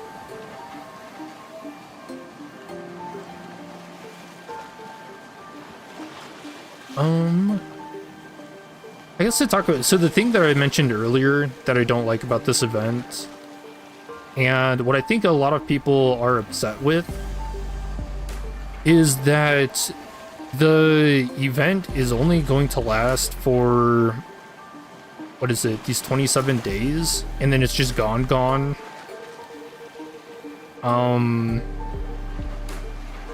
Yeah, I don't like that. That just doesn't feel right. But I've seen a lot of people say that this is kind of like industry standard, and that it's, you know, it's a licensing thing. You know, obviously Project Moon is borrowing a lot from the Arknights IP. So, I don't know.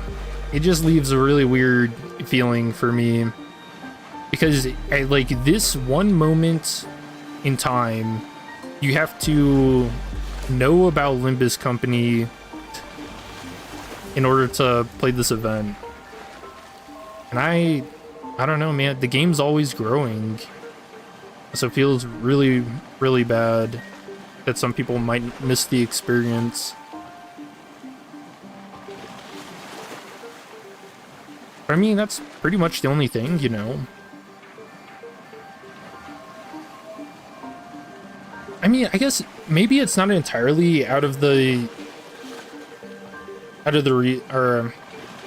realm of possibility that it comes back for Bokgok. Like maybe they can repurchase the license or come to some negotiation to get it back later. But yeah, I don't know.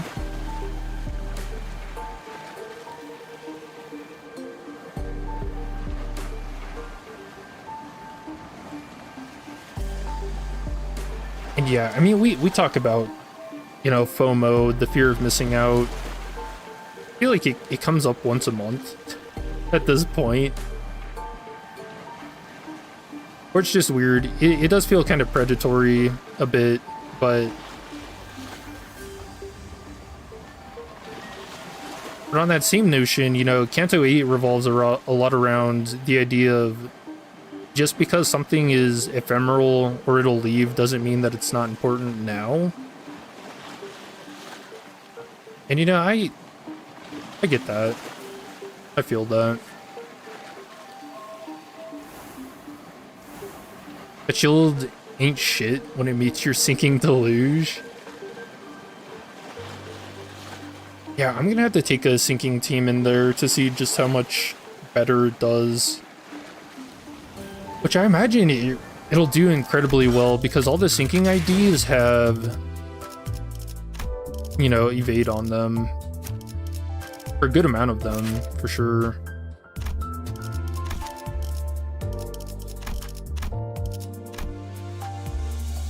And also the title Elegy for a sinking team with Ishmael is pretty crazy.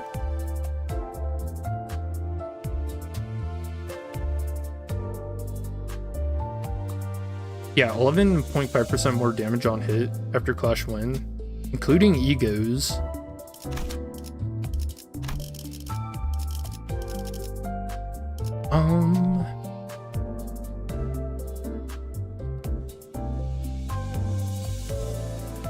I guess I can look at the discussions and see how many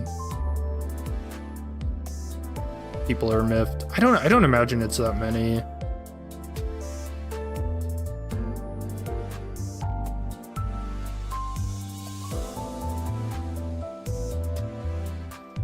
Oh yeah, I'm definitely going to be looking out for like new players coming into Limbus just for the event and being like, what in the fuck are these fights? Oh yeah, we needed to check the levels for the normal fights.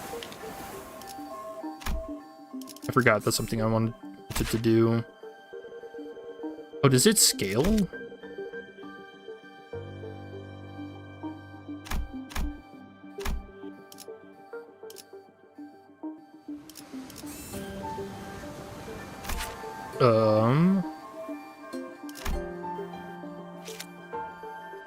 Alright. Maybe I'm missing something. I don't know, maybe it does scale with your account or something, I don't know.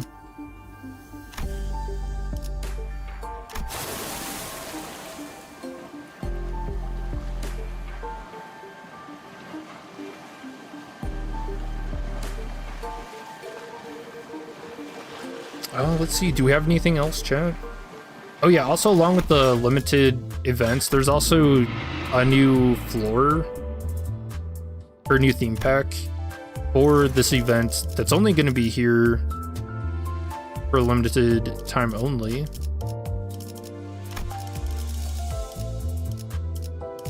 So I might just do like an individual run off stream and upload that. I think there's a floor pack, right? They're crazy.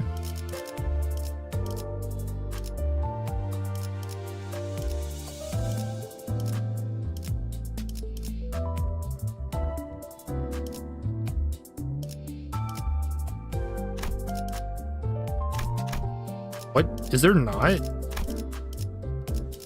Oh, I could have swore I read that there was in the patch notes. Floor 4 and 5? Oh, I guess it's just not in the theme packs. Okay.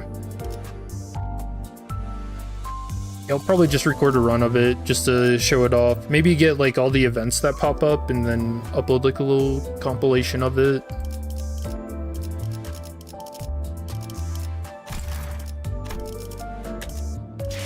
I will say, I really enjoyed the fights. I don't know if newer players are gonna enjoy those. Those were pretty intense fights for like a veteran, you know. I imagine people will pull through.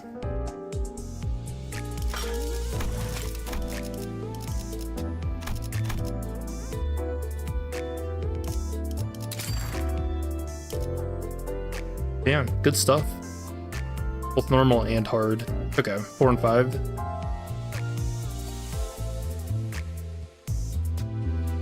Yeah, we'll call it a stream there, chat.